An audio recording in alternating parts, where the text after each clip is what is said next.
Welcome back to Paranormal M. Can't sleep again, huh? Alright, get comfy, lie down, throw on your headphones, and let yourself sink into some paranormal stories. I hope this helps you relax, or at least keeps you good company. Honestly, this is one of the reasons I love doing this so much. It feels like I'm right there with you, keeping you company in the dark. Thank you so much for sending in your paranormal experiences. Don't be shy, keep them coming. And if you haven't already, make sure to subscribe and turn on notifications so you don't miss any new videos. Alright, let's get into it. Every time someone asks me about the scariest thing that's ever happened to me, my mind goes straight back to the summer of 2024. I was living in Belgium back then, but all I could think about was getting out for a while, working somewhere sunny. I became obsessed with finding a summer job in southern Italy. I'm talking hours and hours every day, scrolling through job ads until all the descriptions started to blur together. And then I saw it. This ad that looked, honestly, too perfect. They offered a little studio already ready for the employee, vegetarian food stocked in the fridge, decent working hours, and even said something like, "We value a peaceful environment for our staff." It felt like the universe had finally thrown me a bone. So I said yes. I packed my bags with this mix of excitement and that tiny knot of fear you get when you know you're about to change your life, but you don't know how. Then I flew to Italy, to this tiny village near the coast. When I arrived, I discovered I wouldn't be alone in the apartment. There were 2 other seasonal workers already there, both from different countries, Anna from Spain and Chloe from France. They greeted me with these huge smiles. We hugged like we'd known each other for years. And for a moment I remember thinking, this is it. This is going to be the summer I'll talk about when I'm old. The first day was normal. Kind of wonderful, actually. We spent the afternoon unpacking, joking, planning weekend trips we probably wouldn't even have the budget for. We cooked pasta, shared a bottle of cheap wine, and tried to convince ourselves we weren't nervous about starting work. But even that first evening, something felt off. It's hard to explain. The apartment itself was pretty. White walls, tiled floors, a little balcony with a view of olive trees. But the air inside was heavy, like you'd walked into a room where someone had just had a terrible argument and then left without opening a window. By the end of that first night, all 3 of us were weirdly emotional. You know when you're exhausted and suddenly everything makes you want to cry? It was like that, but there was no reason. We kept looking at each other going, I don't know what's wrong with me, and laughing it off. But our hands were shaking. We even joked about leaving before we'd started, except it wasn't really a joke. The second day was our first official day at work. That's when we met the boss. His name was Paolo. On paper, he was polite. He didn't yell or swear. But the moment he opened his mouth, something in me recoiled. His energy was cold. That's the only word I have for it. He had this way of looking through you, like he was measuring every move you made.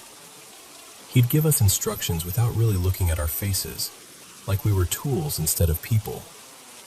He never raised his voice, but somehow you always felt like you were already disappointing him. By the third day, Anna and Chloe were done. They were both shaking, eyes red from crying. They packed their things in this mechanical way, like they just needed to move, needed to leave. I helped Anna zip her suitcase while she kept repeating, I can't stay here, I can't. They booked the earliest train they could find and just left. And I stayed. I didn't have enough money for a ticket home yet. I told myself I'd work a little longer, get paid at least once, and then decide. Because by then, things had already started. When Anna and Chloe were still there, we'd sometimes hear footsteps in the empty bedroom across the hall. You know that very distinct sound of someone walking on tiles? Heel, toe, heel, toe. Except we'd all be together in the living room when it happened. That's why, after the first couple of nights, We decided to sleep in the same room.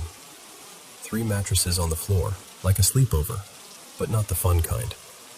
More like survival. Sometimes we'd come back from work and find handprints on the inside of the windows. Small, greasy smudges, as if someone had pressed their hands there and then slid them down slightly. We blamed the heat, the humidity, each other. We said, maybe we did that without noticing. But we knew we didn't. Doors would slam when no windows were open. We'd leave our keys on the little table by the entrance and come back to find them on the kitchen counter. Anna would swear she'd left her book on the bed and find it standing upright on the shelf, as if someone had placed it there carefully. We kept saying, "It's just the wind," or "We're tired, we're imagining things." But it was there, that feeling that something in that place did not want us there. Still, the worst night came after the others had already gone. It was my first night completely alone in the apartment. I remember cooking something simple, just pasta with tomato sauce, and trying to convince myself I was fine, that I was strong, that fear was stupid. And then the chair in front of me moved. Just a little. A soft scrape on the tiles, like someone had nudged it with a knee as they sat down. I froze. My fork stopped halfway to my mouth. I waited for some rational explanation to appear in my head, and nothing. A few minutes later, one of the doors slammed shut so hard the walls shook. I jumped up, checked all the windows. Every single one was closed. And then the handprints started. One by one, on the living room window, on the kitchen window, on the glass door to the balcony. It was like something was pressing from the outside, trying to get in, except the prints were on the inside. I counted 7. I will never forget that number. 7 handprints. I kept telling myself I was tired, that someone must have touched the windows earlier, and the marks just became visible with the humidity. But even as I thought it, I didn't believe myself. Then came the sound that haunts me the most. A violent slam from the end of the hallway, from the room I never used. The cold room, I called it. It was always a few degrees colder than the rest of the apartment. The air in there smelled stale, like something old and damp had been trapped for years. I had locked it on purpose and avoided it as much as I could. But that night, the bang came from there. The light under the door flickered, on, off, on again. I stared down the hallway, heart pounding so hard it felt like it was echoing off the walls. The door started to rattle, not like a breeze, but violently, like someone, or something, was shaking it from the inside. Then I heard it. Wings. Dozens and dozens of wings. The frantic, dry, fluttering sound, like paper being shredded in the air. I don't even know how I got the courage to go closer, but I did. When I reached the door, I saw the key lying on the floor, a little distance from the lock, like it had been pushed out from inside. I picked it up with shaking hands, unlocked the door, and pushed it open. The windows were wide open. The room was full of insects, moths, mosquitoes, flies, swarming around the ceiling lamp, colliding with each other, hitting the walls. The light flickered as they crashed into it. The air was thick with this humming, buzzing chaos. That was it for me. My body just decided. I grabbed my bag, my phone, whatever was closest, and ran downstairs to Luca's place. I knocked like my life depended on it. He opened the door, half asleep, and I just said, "Can I sleep here tonight?" He didn't ask many questions. He just let me in. I never told him what I'd seen. I didn't want to say it out loud, as if speaking about it would somehow invite it back. A few days later, I ended up talking to one of the older employees, an Italian woman named Teresa. She'd been working there for about 3 months before I arrived. We were on a break, sitting on crates behind the building, and I finally opened up. I told her everything, about the footsteps, the handprints, the doors, The insects. She listened quietly, and when I finished, she just nodded and said, "I'm not surprised." Then she told me her story. When she first arrived, she was completely alone on the property. 3 apartments, all part of the business, in the middle of nowhere. No neighbors, no town noises. The nearest village with a bar or a shop was a 2-hour walk away. There was barely any phone signal, no Wi-Fi. And even then, when she knew for sure that the upper apartment was empty, she would hear furniture being dragged across the floor above her. Heavy pieces, chairs scraping, a table being moved, sometimes in the middle of the night. "There is something wrong with that place," she said quietly. But I needed the job. A week later, Luca and I both decided we were done. He handed in his resignation first. I told myself, "Okay, tomorrow morning. I'll do it tomorrow. Tonight, I'll just breathe." To celebrate that tiny bit of courage, we went out to the only bar in town. It was a small place with plastic chairs and a TV playing some football match in the corner. We drank too much, laughed louder than usual, tried to chase away that sense of being watched that had been sitting on our shoulders for days. We knew exactly what time we left the bar, around midnight. We knew what time we got back to the property. We remembered the way the gravel crunched under our feet, the way the gate squeaked when we pushed it open. We remembered sitting on his tiny balcony for a while, sharing a last drink, talking about what we'd do once we left. These are small details, but you'll see why I'm telling you. The next morning, Luca was packing. Suitcase open on his bed, clothes half folded, his passport on the table. I sat down with my laptop at the kitchen table in his apartment, finally ready to write my resignation email. I opened my inbox and saw a new message from Paolo. The subject line said, "Termination of contract." At first, I thought it was some kind of mistake. I opened it, ready to argue, and then I started reading. My blood ran cold. The email described my evening, not just in vague terms, in detail.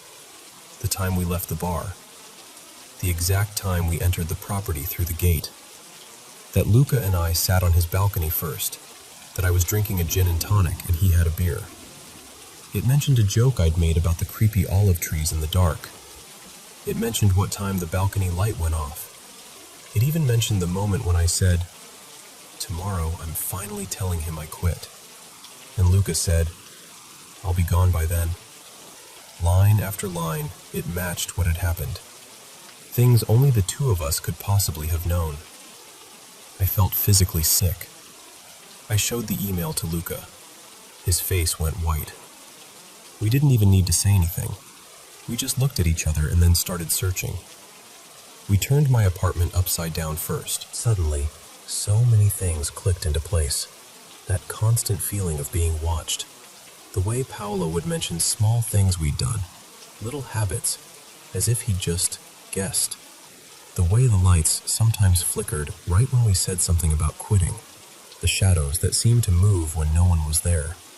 I don't know how much of what happened in that apartment was supernatural, and how much was just a mind slowly cracking under stress, fear, and the knowledge of being watched. What I do know is that after we found those cameras, I didn't stay another night. I booked the first flight I could afford, stuffed everything into my suitcase without even folding it, and left. I didn't go back upstairs to check if I'd forgotten anything. I didn't look up at the windows as the taxi drove away. And Luca and I, we never really spoke about it again. We stayed in touch, but we never brought up that summer, that apartment, or Paolo. Some things, I think, stay with you whether you talk about them or not. But this is the first time I've told the whole story like this. So yeah, that was my perfect summer job in Italy. Beautiful on paper, haunted in every possible way.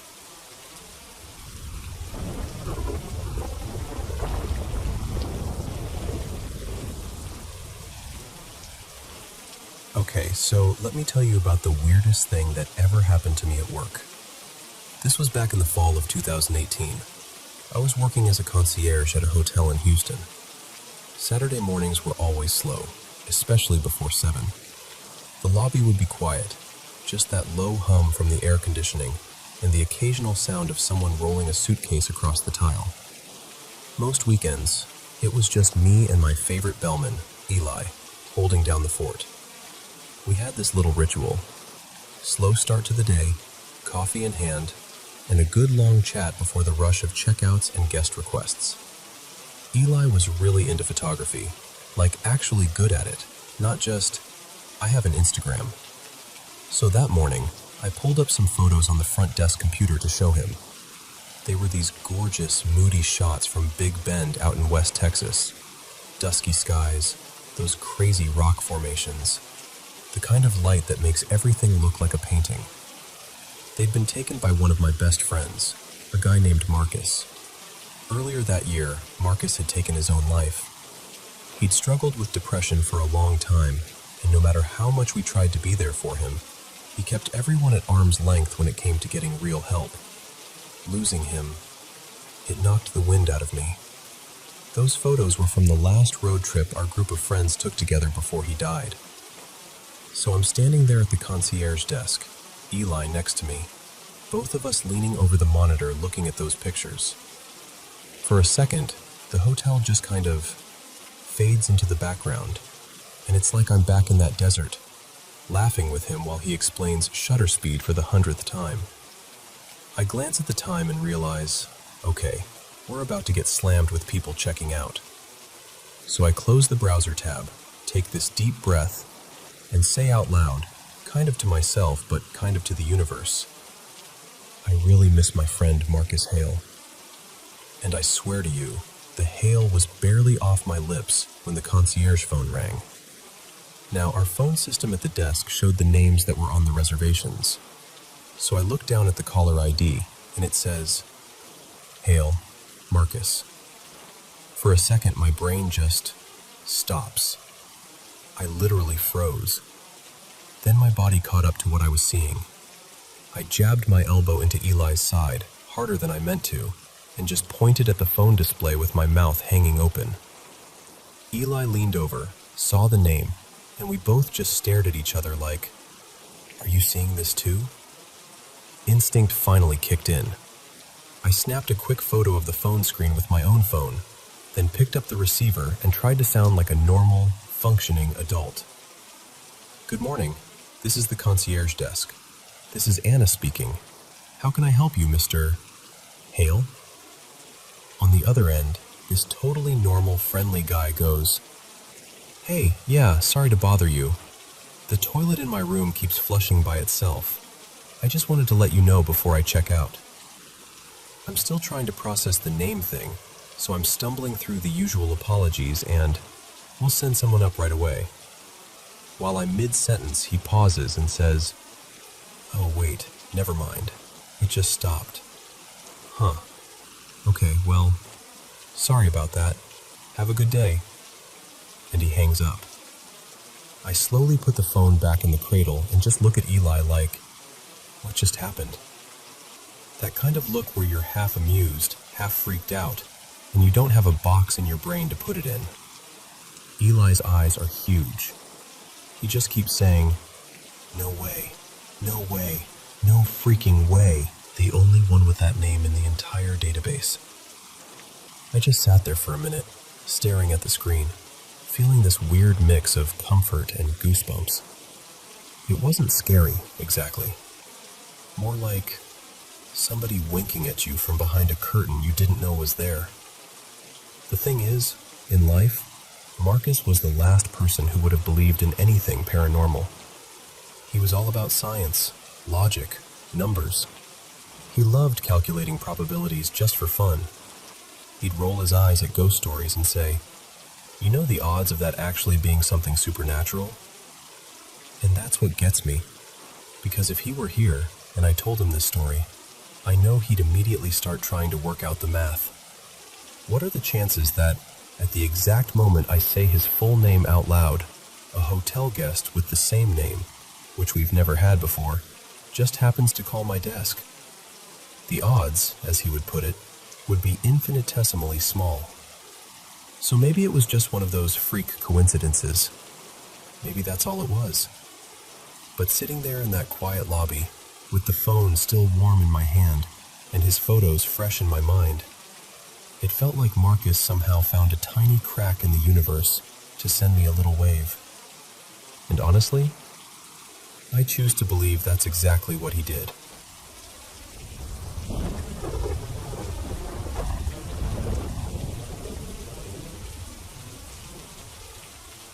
So, this one is my Uncle Vijay and Aunt Lata's story. They still bring it up every time the family gets together, you know? It'll be late. Everyone will have eaten, kids are half asleep, and someone will say, "Are Vijay chacha, wo purana ghar wala kissa sunaiye?" And he'll pretend he's tired, but he always tells it. This happened in 2001, just after they got married. At that time, they were really starting from scratch. One second-hand scooter that coughed more than it ran, 2 metal trunks with all their clothes and utensils, a small black and blue TV, and a few plastic chairs. That's it. My uncle had just got a government job in Lucknow, and they rented a small house just off the Lucknow-Kanpur road, near Banthra side, maybe 3 kilometers from his office. The house was on a side lane, a little isolated, with fields on one side and a mango orchard behind it. The landlord, Sharmaji, lived in the city. He was maybe in his late 50s back then. He told them the place used to belong to his uncle who had passed away suddenly. On paper, it was a simple single-story house, but my aunt says it had a certain feel to it. 2 small rooms, a narrow veranda, and a courtyard with a big old mango tree leaning slightly towards the house. In summer, she said, the smell of raw mangoes would drift into the kitchen, and the shade made the whole place feel softer, less lonely. She actually loved that tree in the beginning. For the first few weeks, everything was normal. They were newly married, busy figuring out life. Office, cooking, arguing about who forgot to buy vegetables, that sort of thing. They didn't think of the house as anything special, just cheap and close to the highway. Then one afternoon, when my uncle was at work, my aunt decided to properly clean out an old wooden cupboard that had come with the house. It was built into the wall of the back room, stiff hinges, smelling of camphor and dust. Tucked behind a pile of old newspapers, she found a small bell. It was made of copper, not shiny like the ones you see in temples, but dark, almost reddish-brown, as if it had been handled a lot and never cleaned. Around the rim there were tiny little figures carved. She thought they were just decorative at first, little dancing shapes. She liked how old it looked. So she washed it, wiped it nicely, tied a bit of red thread through the loop, and hung it near the kitchen entrance, just above where she had kept their small puja shelf. That's when things started becoming strange. At first, it was small. In the middle of the day, when she was alone, she'd hear it. Just a soft ting, ting, like someone barely touching it with a fingernail. She thought it was the wind, or maybe a rat brushing past. Old houses make weird sounds, right? So she ignored it. But then one night, this is the part she hates remembering. It was around 1:30 or 2 a.m. They were both asleep. The fan was on, highway sounds in the distance. Suddenly she woke up with this feeling that something was wrong. You know, that sudden jolt, like your mind is pulled to attention. And she heard it. Not soft anymore. The bell was ringing hard, fast. Ting, ting, ting, ting, ting. Like someone was shaking it angrily, non-stop, right there in the kitchen. It wasn't wind. It wasn't an accident. It sounded deliberate. She shook my uncle awake. "Vijay, suno, suno." At first he grumbled, "Kya hai sone do?" But then he heard it too. They both sat up, just listening. The moment they stepped out of the bedroom and walked towards the kitchen, the sound stopped. They checked the bell. It was hanging perfectly still. After that night, my aunt says she stopped feeling alone in that house, even when nobody else was there. A few days later, she had her first sighting. It was late, maybe around midnight. My uncle had extra work, so she was alone. She went to bolt the front door and, out of habit, glanced towards the courtyard and the mango tree. There was a man standing under it. Tall, wearing a white kurta and dhoti. But the strange thing was, she couldn't see his face clearly. She said it was like the moonlight just refused to fall there. She could see the folds of his clothes, the bare feet, even the way his shoulder angled slightly towards the house. But where the face should have been, there was just shadow. He didn't move. He didn't walk closer. He just stood there, facing the house, as if he was watching. My aunt froze. You know when your mind is screaming, shut the door, but your hand won't move? She stood there for a full minute, heart pounding, then slammed the door, bolted it, and didn't open it again till my uncle came home. When she told him, he brushed it off. अरे, कोई मजदूर होगा या कोई रात को गुजरा होगा. थक गई हो तुम, ज़्यादा सोच रही हो. But the next week, he came home late himself. He was riding back on the scooter around 11:30 p.m. The street light in front of the house had gone off. Typical. So the only light was from a distant pole and the half moon. As he parked, he felt that prickly sensation, like someone was watching him from behind. He turned towards the mango tree, and he swears he saw someone standing half hidden. He told them that many years ago, around the time of the 1857 rebellion, he said, the area behind those orchards had been used as a cremation ground during the unrest. बहुत अशांति में जो लोग मारते हैं, उनकी जगह पहचान अलग हो जाती है, is how he put it. Then he asked about the previous owner. When my uncle mentioned that Sharmaji's uncle had lived there and was fond of rituals, the pundit gave a small, knowing nod.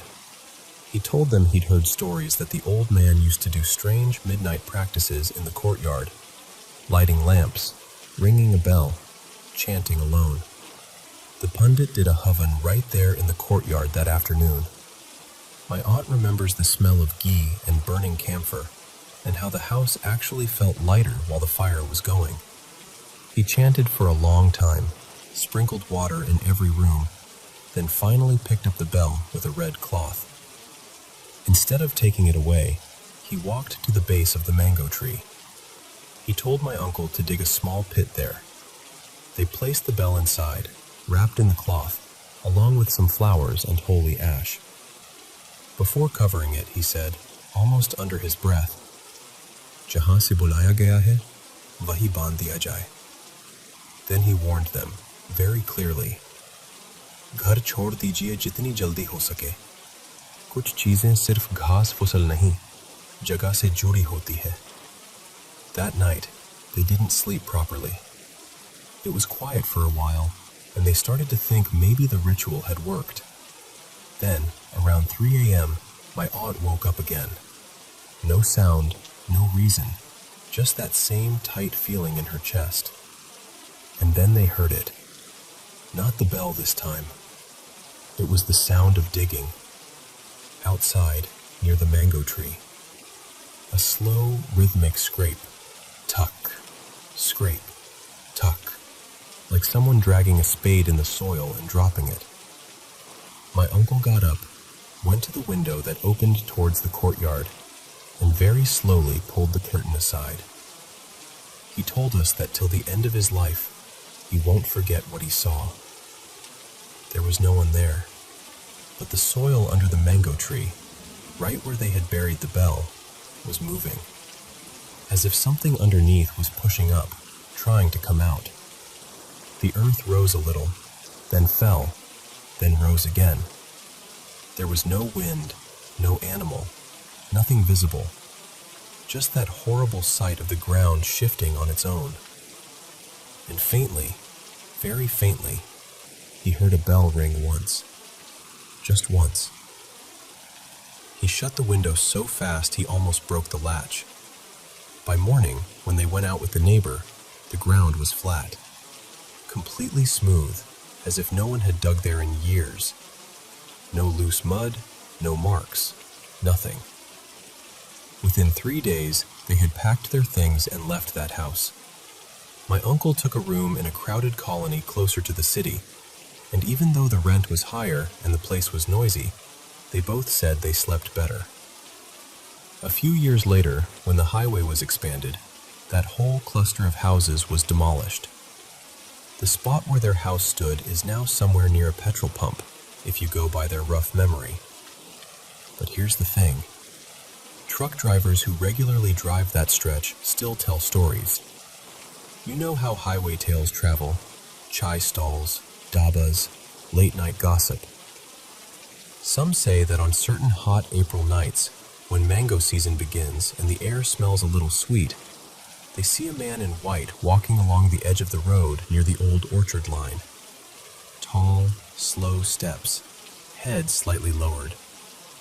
They say sometimes they hear a faint ting, ting of a bell, even though there's no temple around, no village close by.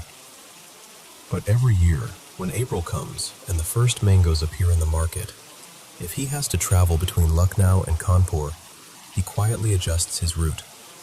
He'll take a longer way or an earlier bus, anything to avoid that particular stretch. And at home? If anyone ever takes out a brass or copper bell near him, during Diwali, during puja, even just to admire it, he smiles politely, makes some excuse like, "Chai dekh ke aata hoon," and leaves the room. He never looks at the bell, and he never, ever stays in a house that has a mango tree in the courtyard.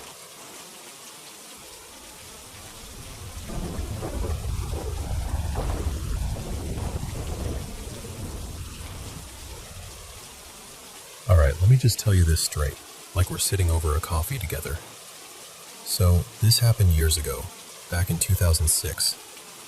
I remember the timing really clearly because it was during the World Cup, the one where Zidane did that infamous headbutt. That's basically how I timestamped the whole thing in my head. I was away with work, staying at this old country hotel just outside Leeds, Rosebridge Manor Hotel. Beautiful place from the outside, very postcard perfect, long driveway, big old trees, that sort of thing. I was there for a 3-day training course with my then employer. Nothing exciting, just corporate stuff. I checked in like normal. No alcohol involved, by the way. I'm not much of a drinker anyway, and I definitely hadn't had anything that night. They gave me room 214 on the second floor. The room itself was pretty standard. Bed, TV, tiny desk, slightly old-fashioned decor. The only thing I really noticed was how warm it was. It was midsummer, and there was no air conditioning. Just one of those useless little fans in the corner that seems to move hot air from one side of the room to the other. Anyway, night 1. I get ready for bed, watch a bit of football, and eventually drift off. All totally normal. At some point in the night, I've no idea what time it was still dark. I became aware that I was awake, but my eyes were still closed. You know that odd in-between state where you know you're conscious, but you haven't moved yet? I was in that. And the first thing I noticed was the temperature. Remember how I said it had been too hot to sleep? Now suddenly it felt like someone had opened every window in the middle of winter. It was freezing. Not just a bit chilly, properly, unnaturally cold. I was under the duvet and still shivering. Then I got that feeling. You know when you just know someone else is in the room, even if you can't hear or see them yet? That heavy awareness, like the air's got weight to it. That's exactly how it felt. I was completely still, eyes closed, and my brain was just going, there is someone in here. On top of that, there was this strange smell. Not like damp or cleaning products, more like a metallic, sharp smell. Almost like blood, but I don't want to be dramatic. Just metal. Cold, stale, metallic air. And I know, these are all the cliches of a ghost story. Cold room, weird smell, sense of presence. If I was hearing this from someone else, I'd roll my eyes a bit too. But I'm just telling you what I actually experienced. So I'm lying there thinking, right, Either there is someone standing over me, or I'm about to freak myself out for no reason. I decided to move. I rolled onto my back and opened my eyes. And I swear to you, even now, all these years later, I can still see it as clearly as if it was a photo. There, just a few feet above me, was the head and shoulders of a man. Semi-transparent. Not solid like you or me, but not mist either. Just there. Exactly like how they show ghosts on TV. You can see the features, but you can also see through them. He was facing me, looking straight into my eyes. His expression was not friendly. He wasn't screaming or anything, but there was this tight, angry look on his face, like he was absolutely furious that I was there. Dark hair, maybe in his 40s or 50s, old-fashioned shirt, collar slightly open. It all registered in a split second. And then he moved. He lunged towards me, still just head and shoulders, but he rushed forward, closing the distance between us. It wasn't slow or floaty. It was sudden and deliberate. Like he decided, you, out. And here is the part I still can't explain about myself. I literally rolled onto my side, squeezed my eyes shut, and thought, I'm not doing this. I'm going back to sleep. And that's what I did. As if that's a normal reaction when an angry ghost flies at your face. The next morning I woke up and the room was warm again. Sunlight coming in through the curtains, birds outside, all very ordinary. And I immediately started rationalizing the whole thing. You know the drill. You were half asleep. It was a dream. You imagined the cold, the smell, the man. You've seen too many horror movies. Get a grip. I basically talked myself out of it in my head. By the time I went down to reception, I'd mostly filed it under weird, but whatever. So I'm sitting in one of the armchairs in the reception area, waiting for the others from my course to come down. I remember scrolling through my phone, half awake, half people watching. Behind the desk were two receptionists chatting to a guest who was checking out. I wasn't paying attention until I heard one of them say, in this cheerful voice, "Oh, and did you sleep all right?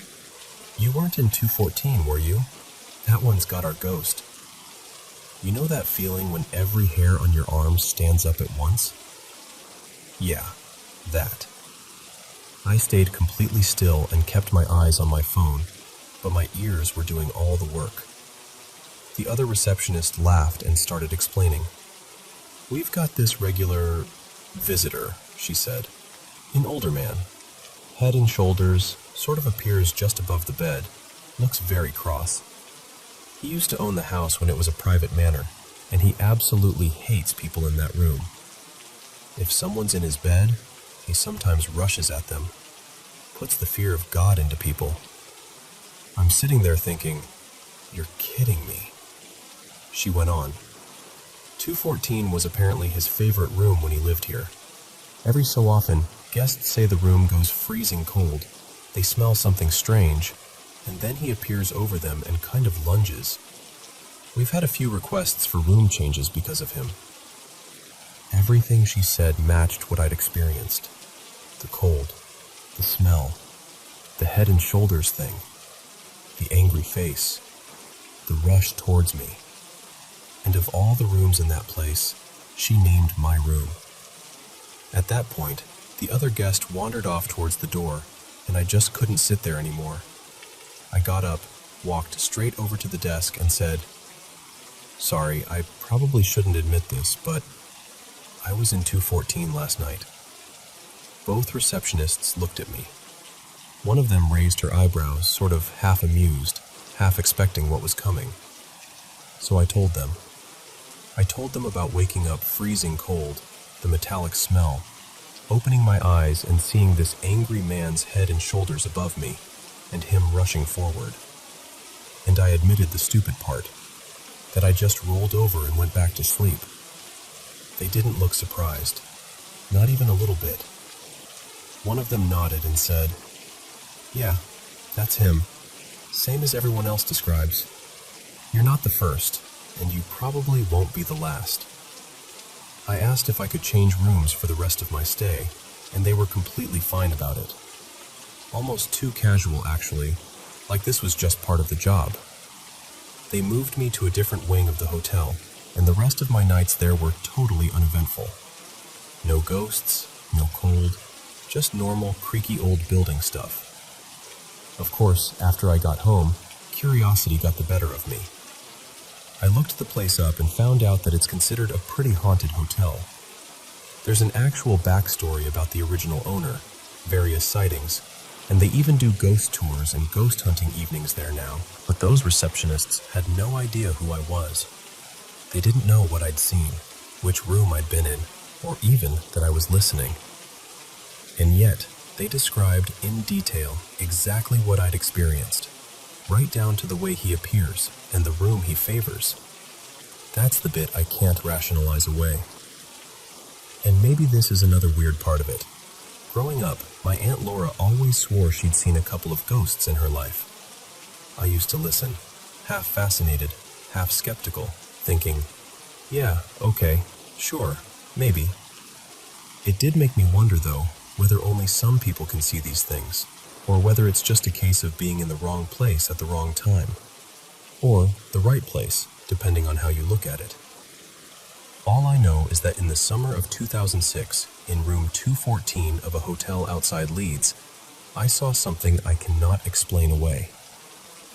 And as much as the rational part of my brain still tries to poke holes in it, there's another part of me that just quietly says, no, that was real.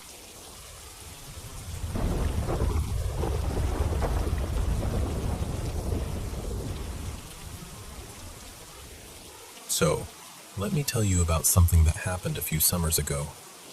It was late July in eastern Kentucky, the kind of summer where the air feels heavy even after the sun goes down. My family and I were going to visit my grandpa in the nursing home after his stroke. I'll be honest with you, I didn't know what he would look like, or if he'd even remember me. The only reason I worked up the courage to go in was because my cousin Leo came along. Somehow having him there made me feel braver, like we were in it together. When we walked through the automatic doors, the first thing I felt was this cold blast of air conditioning on my sweaty skin. The place smelled like disinfectant and something I still can't quite describe. In the waiting area, there were a bunch of older folks sitting in wheelchairs or on couches, some watching TV, some just staring. We visited Grandpa for a while, talked a bit, held his hand, listened to him repeat the same stories he always told us, just now. When it was time to go, my grandma and my aunt were at the front desk signing us out. That's when my sister, my cousin Leo, and I decided to wander a little. You know how kids are when they're bored. We were making dumb jokes, trying not to laugh too loud, just kind of trailing down the hall without really thinking about where we were going. And then we saw her. At the very end of the hallway, an elderly woman sat in a wheelchair just outside her room. The hallway lights made everything feel a little yellow and too quiet. We slowed down, kind of staring before we realized we probably looked rude. She noticed us. Her face lit up, and she lifted her hand and started waving us over, like she'd been waiting for someone all day. There was something off about her, something distant in her eyes, like she was only halfway there. But we still walked toward her. It wasn't even that far, but it felt like a long walk. When we got close enough, she smiled and said, in this soft, shaky voice, "You children are so young and lovely. You need to live your lives with God in your hearts." We all kind of froze. I didn't know what to say, so I just smiled awkwardly. Then she went quiet. Her eyes suddenly widened, like she was seeing something right behind us, something we couldn't see. "Wait," she whispered. "Are you angels?" We just stood there.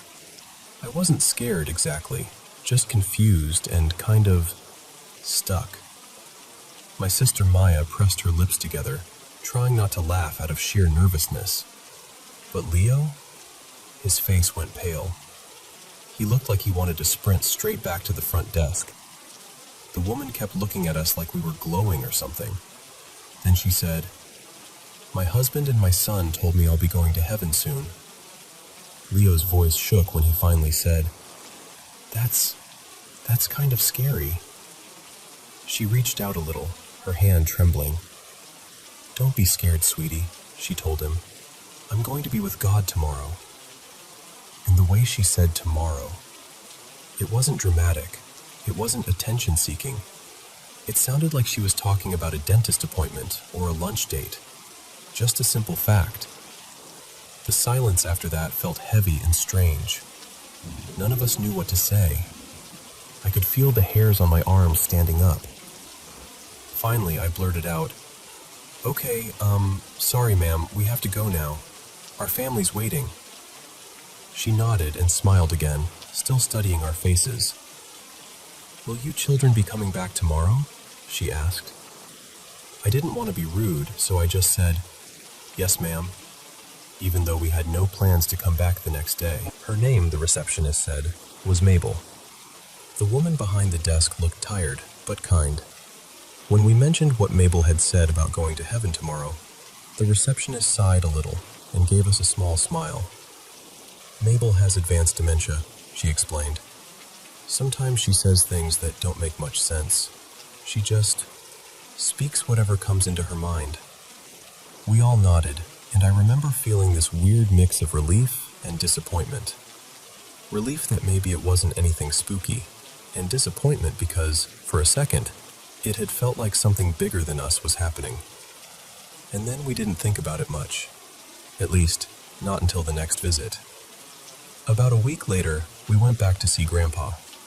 Same nursing home, same cold blast of air when the doors opened, same smell I still can't put a name to.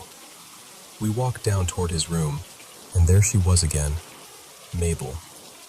She was sitting in her wheelchair in that exact same spot outside her room, at the end of the hallway. Same floral blanket over her legs, same soft cardigan, same faraway look in her eyes.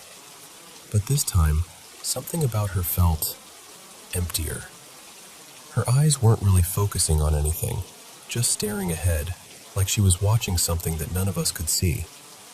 Still, when we walked by, she slowly turned her head just enough to look at us and lifted her hand in this tiny wave. We waved back. None of us said anything. We went in and visited Grandpa again, stayed for a while, talked, laughed a little more this time. He seemed stronger. That helped. When we were done, we decided, like before, to wander around a bit.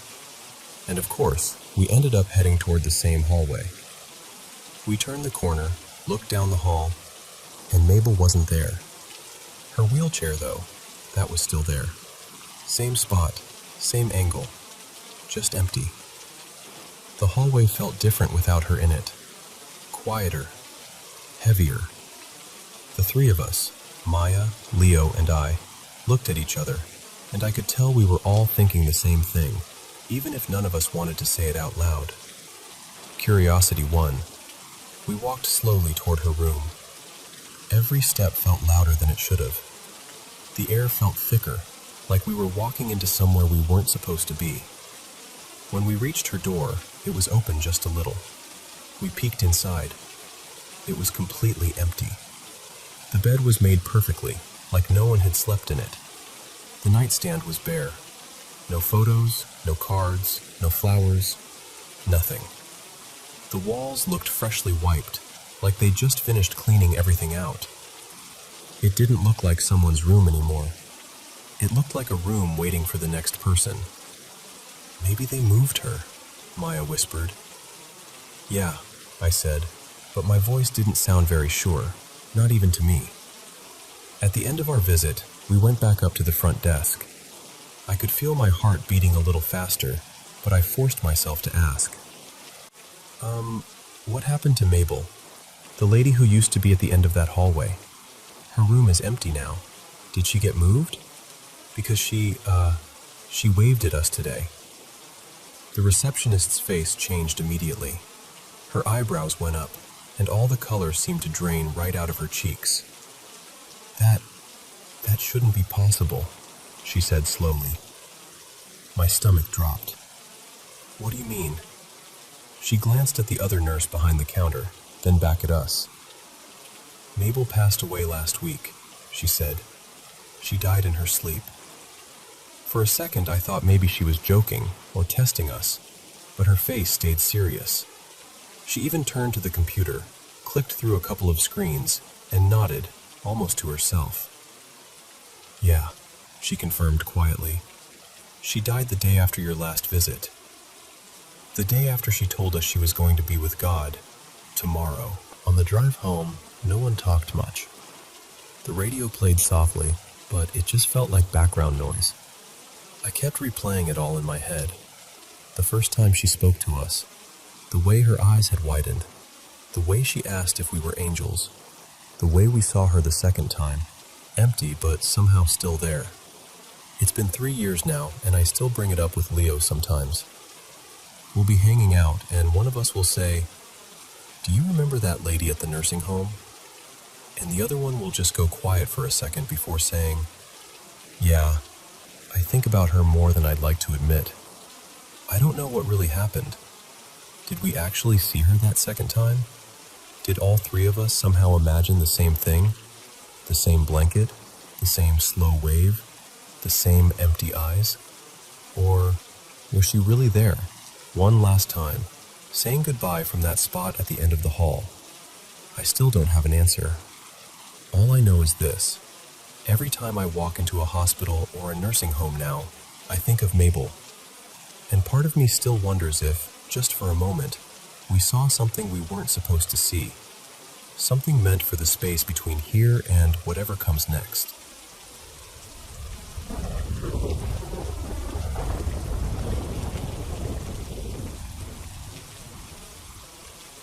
So, let me tell you about the night I swore I'd never work third shift alone again.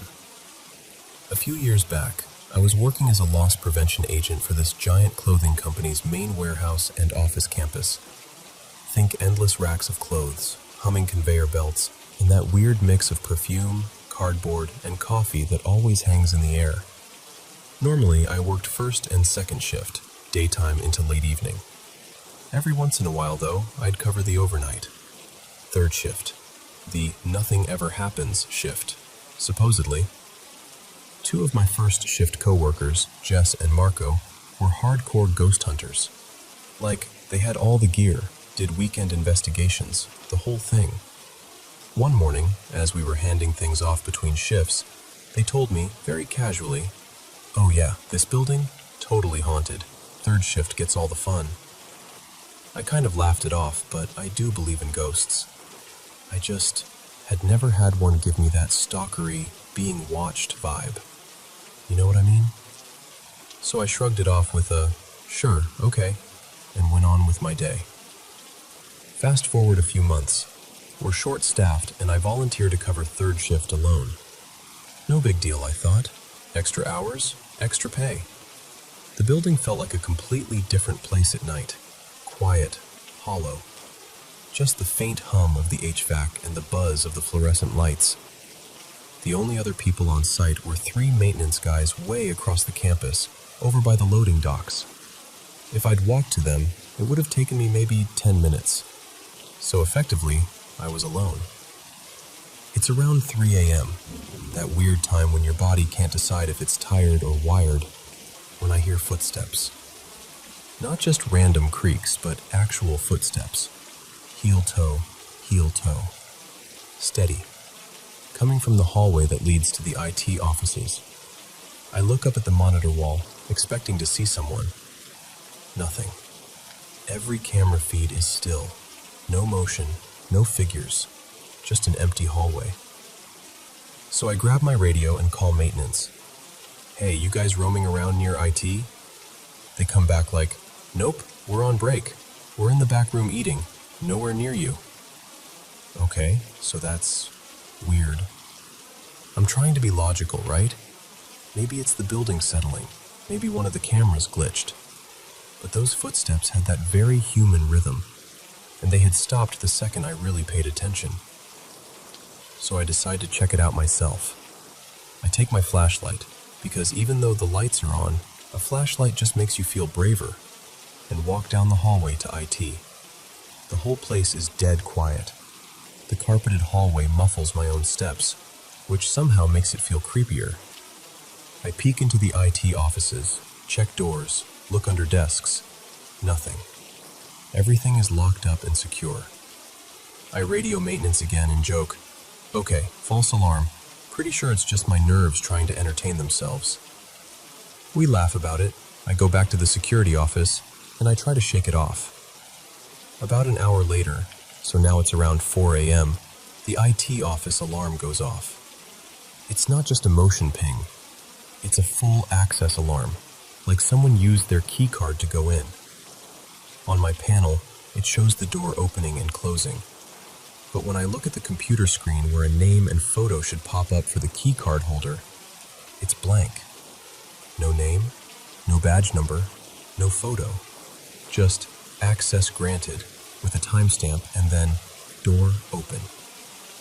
I flip through all the camera feeds again, specifically the ones covering that hallway and the IT door. Still nothing. Door looks closed. No one walking, no one standing, no weird shadows. Just nothing. Meanwhile, the alarm won't stop. It keeps chiming, showing the IT door opening and closing, like someone is going in and out over and over. But on the cameras, still nothing. We start walking together toward the IT hallway. As we get closer, we all hear it. Footsteps again. This time, all four of us hear them. They're just ahead of us, like someone's walking slowly away from us, turning a corner we can't see yet. The hairs on my arms stand straight up. Nobody's talking now. Luis shifts that wrench in his hand like he actually expects to use it. We turn into the IT hallway. The alarm is still going. The panel on the wall is lit up, showing the door is accessed. The IT office door itself is closed. We try the handle. Locked. One of the guys swipes his master key card and pushes the door open. We're half expecting some employee to jump and say, "Oh, sorry, I forgot to clock out," or a raccoon or something. Nothing. It's absolutely empty. Chairs pushed in, computers sleeping, no windows open, nothing knocked over. We do a quick sweep. Behind the door, under the desks, server room, storage closet. Nobody. We come back out into the hallway, looking at each other like, "Okay, but we all heard that, right?" And then, right as we're standing there, the air changes. The temperature drops in this really sharp, specific way, like someone opened a walk-in freezer right in front of us. A cold breeze rushes down the hallway, but none of the vents are blowing, and the doors at each end are closed. The overhead lights flicker, not enough to go out, just enough to make every instinct scream, "Nope." All four of us feel it wash over us at the same time. One of the guys just whispers, "Nope, nope, nope," under his breath. And then we all react in the most professional, well-trained security and maintenance manner possible. We run. These guys, who are absolutely not the running type, take off down the hallway like Olympic sprinters. I'm right behind them. We burst back into the main lobby and just stop. No one says anything. We sit there in this weird, stunned silence for a good hour. Just four grown adults in work uniforms, staring at each other like, if you say it out loud, it becomes real, so don't say it. The alarm eventually stops on its own. The panel clears. Nothing else happens the rest of the shift. Honestly, there are chunks of that night I don't fully remember. I think my brain just filed it under, "We're not dealing with this." When my manager came in around 6:30 a.m., coffee in hand, looking all refreshed, he asks, "So, how was the night?" I just stared at him for a second and said, "I'm not doing third shift alone again. If you need overnight coverage, I want another body in the building. Human, preferably alive." He kind of laughed until he saw my face and realized I wasn't joking. And then I had to write up the report. Try explaining, in official incident report language, why your alarms went off repeatedly, Your access logs show an invisible keycard, and 4 employees all heard footsteps and felt a cold draft in a sealed hallway, with 0 video proof. Cause of alarm, unknown. Yeah, that was fun. Anyway, that's the story of why I still side-eye dark hallways and why, if someone asks me to cover third shift alone, my immediate answer is absolutely not. Good night, or good morning, depending on where you are. Lena, Bruno, and Pixel the cat.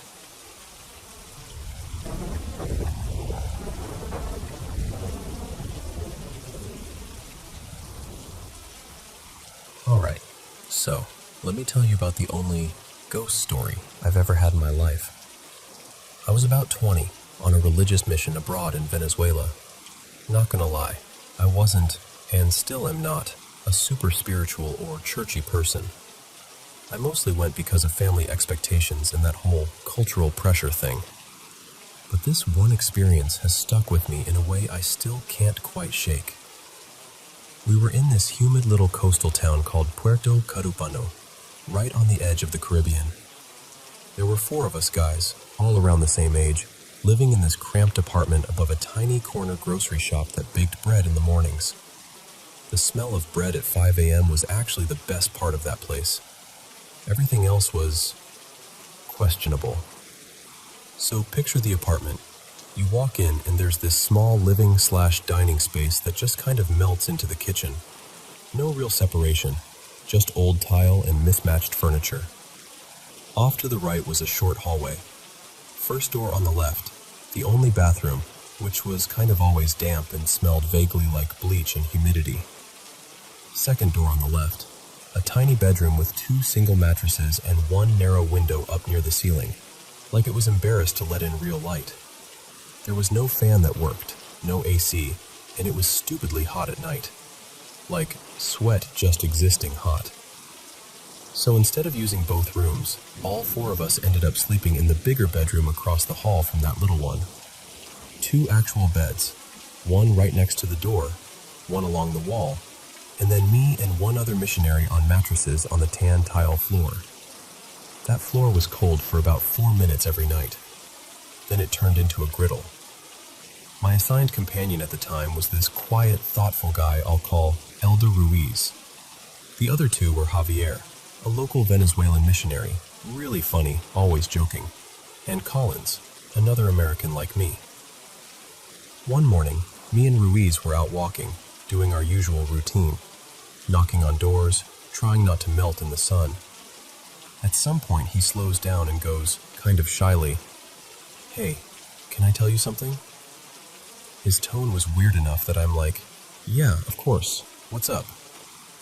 He hesitates, stares at the ground for a second, and then says, "Last night, I woke up and I saw someone lying next to you, like a man, but he didn't look alive, more like a spirit." And I just kind of stop on the sidewalk, staring at him. He keeps going. "He was just lying there beside your mattress, like he was resting." Now the weird part is, I had a dream that night. So I tell Ruiz, "Okay, that's strange, because I dreamed some guy came to our door. In my dream, I heard this soft tapping on the bars of our apartment door. You know those metal security grates that slide and clang? It was that. I got up, walked over, and there's this man standing there. He looked worn out, like he'd been traveling for days. He had this old, beat-up straw hat, kind of like those wide-brimmed hats farmers wear, and a big backpack hanging off one shoulder. He says, really politely, "I'm so tired. Can I rest here for a while?" And in the dream, I feel, I don't know, just calm, not scared. I open the door, let him in, and tell him he can stay. So I'm telling Ruiz all this, and he's just staring at me, eyes getting wider. Then he asks, "Do you think we should tell the others?" And I just shrug it off. I'm like, "Nah, it's probably just coincidence. You had a weird half-awake thing. I had a weird dream. No need to freak anybody out." I didn't really believe in ghost stories, and I definitely wasn't looking to start one in a stuffy apartment where we all had to sleep anyway. Fast forward to that night. We'd finished our day, done our little planning session, said a quick prayer, all the usual routine stuff. Eventually, we all start winding down. 3 of us had already gone to the bedroom.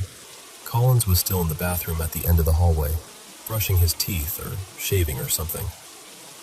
I dragged my mattress into its usual spot on the floor, right between the 2 beds. The overhead light was off, just that soft glow from the hallway leaking under the door. I lay down, listening to the old building creak, the hum of distant traffic, the occasional dog barking outside. And then, I start hearing voices. At first, it's faint, like when you think you hear a radio playing in another room. Just a couple of murmurs, nothing clear. I'm lying there thinking, okay, maybe someone left a TV on downstairs in the shop. But the voices start multiplying. It's not just 1 or 2 anymore. It sounds like a group. Then more. It's like being dropped right in the middle of a busy market or a crowd. Layers and layers of people talking over each other. Different tones, different pitches, but no distinct words I can pick out. I roll onto my side. The sound doesn't change. I squeeze my eyes shut, then open them again. Still there. It just keeps building, getting louder, pressing in from every direction. I remember thinking, am I losing it? Is this what going crazy feels like? My heart was pounding. I wanted to call out, but it felt like if I spoke, something would notice me, I guess. I know that sounds weird, but that's how it felt. Like I needed to stay very, very quiet. I was right on the edge of yelling for help when the door suddenly bursts open. Collins comes flying into the room, slams the door behind him, and just stands there, eyes wide.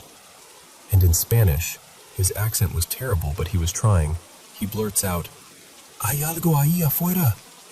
There's something out there. Something is in our apartment. As soon as he said that, the voices just cut. Like somebody hit a switch. 1 second, it's a crowd in my head. The next, it's dead silent. All I can hear is our own breathing. Nobody moved. Nobody got up to check. The 4 of us just stared at each other in the dark. Finally, I told them what Ruiz had shared with me earlier, and then I told them about my dream. You could feel the energy in the room shift. Even the air felt different, heavy, like before a storm. One of the guys, I think it was Javier, offered to say a prayer. So he did, right there in the dark, all of us sitting up on our beds and mattresses, trying not to freak out. It wasn't dramatic or anything, just a simple, shaky little prayer asking for protection and peace. After that, nothing else weird happened that night. We eventually fell asleep. But that wasn't the end of it. This went on for 3 nights in a row. Different little things. Me waking up from these strangely vivid dreams of our visitor. Ruiz feeling like someone was in the room again. That heaviness in the air. But the 3rd night is the one that really sealed it for me. On the morning after that 3rd night, we were all kind of sitting around, eating cheap bread and powdered milk for breakfast. And the one guy who hadn't really experienced anything directly, Collins, kind of casually goes, "So, I saw him leave last night." We all look up like, "Saw who leave?" He looks at me and says, "The man who was sleeping where you were, on the floor." My stomach dropped. We pressed him for details.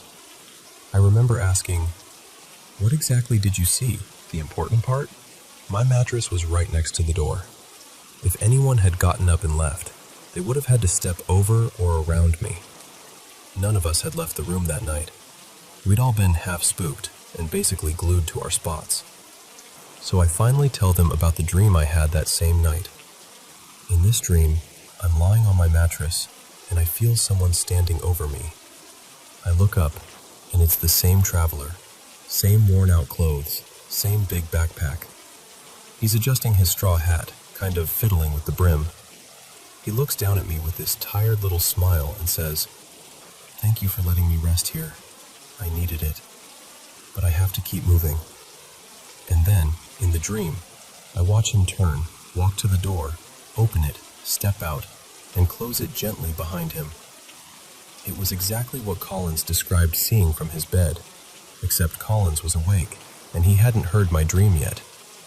He didn't even know about the first one, with the knocking and the request to stay. None of us had a good explanation. We still don't.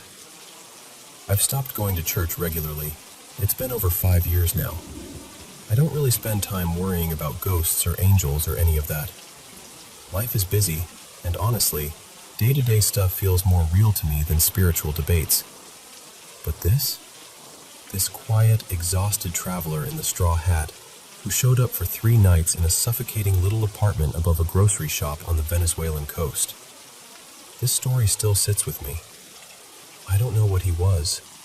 I don't know if it was just some strange shared dream, or a trick of our tired minds, or something actually beyond us. All I know is, we let him in, he rested, and then he thanked us and moved on. And for whatever reason, all these years later, I still think about him.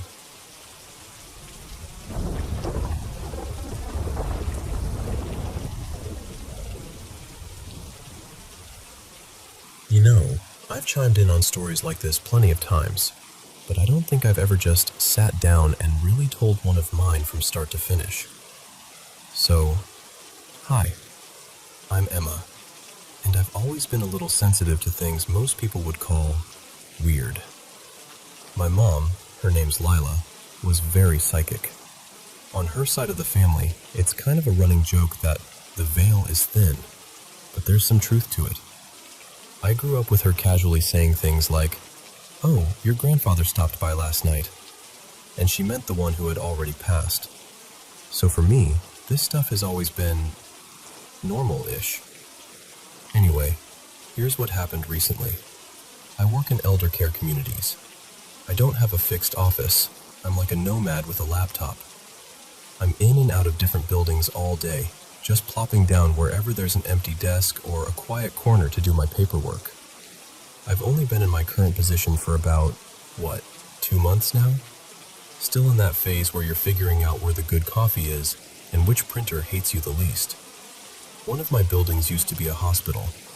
It was built in the early 1960s, and it's small, technically one main floor with a tiny mezzanine, but everything our residents use is on the ground level. They've renovated it a lot, so it's bright and cozy now, but it still has that mid-century modern feel if you pay attention. The lines of the hallways, the old brick, the way the windows sit. Our administrator there, her name is Carla, is kind of obsessed with the building's history. She's found old hospital odds and ends in the basement. Metal signs, a cracked wooden wheelchair, an old nurses station plaque. Even a framed photo from the hospital's dedication. She's put some of it on display in the lobby. There's this really sweet detail too. One of our residents, Mr. Harris, actually worked in that hospital back in the day as a young doctor. Sometimes he'll shuffle past the display cases, tap the glass and say, "That's not where that sign used to be," and just chuckle to himself. It gives the place this vintage, lived-in vibe. Like time didn't completely move out, it just changed clothes. Now, in this building, my office is the old chapel. It's a small room tucked just off the main lobby. Even after all these years, it's gorgeous. Stained glass windows that catch the afternoon light, a simple wooden cross still hanging on the wall, and these built-in pews that creak when you sit down. There's a little table in the back where I set up my laptop. It's quiet, but you can still hear life happening in the lobby outside. Residents chatting, staff walking by, the TV murmuring away. The TV is almost always on in the lobby. Usually it's game shows or old movies, comfort noise for the residents. So when I'm in the chapel, there's this mix of silence and distant sound. It's actually kind of peaceful. Last week, I was in there catching up on paperwork. Just another day, just me, my laptop, and my 4th cup of coffee. I'm typing away, half listening to the muffled TV, when I hear it. Someone crying. At first it's faint, like someone trying not to be heard. A soft, strained kind of crying. I freeze for a second because it doesn't sound like the TV.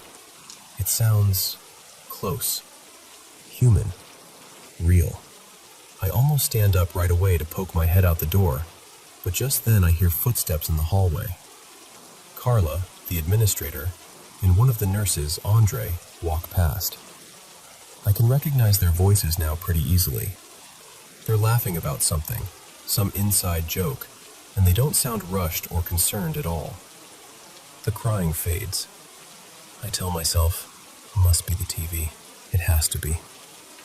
You know how, when you're half-focused, your brain can mash sounds together and trick you? About 10 minutes later, I get up to use the bathroom and walk out into the lobby. There's just one resident sitting there, watching an old black and white western. The scene on TV is some dusty street, a showdown, dramatic music, but no one is crying. No soap opera, no drama, just cowboys and bad dialogue. I stand there for a second, pretending to check my phone, just listening. Nothing but gunshots and hoofbeats and that low TV hum. So I shrug it off. I'm new, I'm tired, long day, weird acoustics, whatever. I walk back to the chapel, finish my work, go home, and don't think too much more about it. Then yesterday happened. Same building, same chapel, same little table by the stained glass. This time it's late afternoon, that kind of soft golden light slanting through the windows. The lobby TV is on again, and I can hear some kind of talk show or game show droning in the background. Normal. I'm typing, minding my own business, and I hear it again, crying. But this time, I pay attention. I stop typing. I literally take my hands off the keyboard and just listen. The crying is clearer now. It's not a sudden wail or a loud sobbing. It's this low, steady, heartbroken sound. Like someone who's been crying for a while and is exhausted, but can't stop. There's this hitch in the breath every now and then, like that little gasp you get when you try to calm down and you can't. The hair on my arms goes straight up. I listen for the TV to sync with it, like maybe there's some dramatic scene on. But the sounds don't line up. The TV is doing its own thing. Audience laughter, some host talking, little bursts of music. The crying is separate. It's not louder or clearer than the TV. It just has its own rhythm, its own presence. At one point, I actually lean forward, like that's going to help my ears figure it out. I glance at the chapel door. It's open, just a few inches. I can see a slice of the lobby floor and a plant in the corner, but no feet, no wheelchairs, no one standing just outside. The crying sounds like it's in the room with me, but also not tied to any particular spot. Not in front of me, not behind me, just there. All around but nowhere. My mind starts racing. Is someone in the hallway? Is it coming from another room? Is there a resident upset in a nearby apartment? I reach for some kind of logical explanation, because that's what you do. You try to keep things normal. I stand up and step out into the lobby. There are two residents chatting softly near the TV. Carla is at the far end of the hall, talking to a family member. The show on the TV is some light daytime program. People are guessing prices and clapping. No crying, no sad scene, no one looking distressed. And just like that, the crying stops. I stand there, feeling a little silly and a little shaken. I go back into the chapel. It's quiet now, just the TV and the faint hum of the building. And this is the moment where something in me just quietly goes, oh, okay. This isn't the TV. This isn't a stressed out resident. This is something else. I sit back down at the table, look up at the stained glass, and I get this very strong impression, almost like a memory that isn't mine, of this room when it was still a hospital chapel. People coming in here to pray for loved ones, to sit alone, to cry, to beg, to grieve. I don't see anything, but I feel a heaviness, like the air is full of old emotions. Nothing evil or threatening, just deeply sad, like some echo of all the people who came in here with breaking hearts never fully cleared out. And it hits me. Not a ghost trying to talk to me, not something aware that I'm there, just leftover emotion, a loop, an imprint of someone's worst day that's somehow stuck to this little chapel, replaying when the conditions are just right. That realization is weirdly comforting. It's still unsettling. I mean, hearing disembodied crying is never going to feel normal, but it doesn't feel dangerous. It feels like walking into a room where someone has just been crying, and you know it even though they've already left. I don't say anything to Carla or Andre. Not yet, anyway. I just quietly pack up my laptop when I'm done. Thank the chapel under my breath. Yes, I know that sounds strange. And head home. But I can't stop thinking about it. Given my family, given my mom, given the kind of things I grew up around, part of me isn't surprised. Sensitive people pick up on things like that. And this building has seen a lot of life and death. A lot of hope and a lot of heartbreak. So yeah, as of now, I'm pretty convinced that what I've experienced in that little chapel isn't my imagination, and it isn't a TV glitch. I think I've been sitting with the echoes of an old hospital, and every now and then, the walls remember.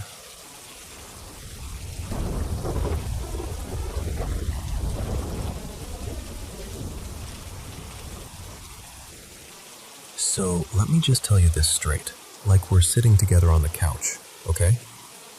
To this day, I still don't know what actually happened that night. I can make guesses, I can try to explain it away, but deep down, I know it was real.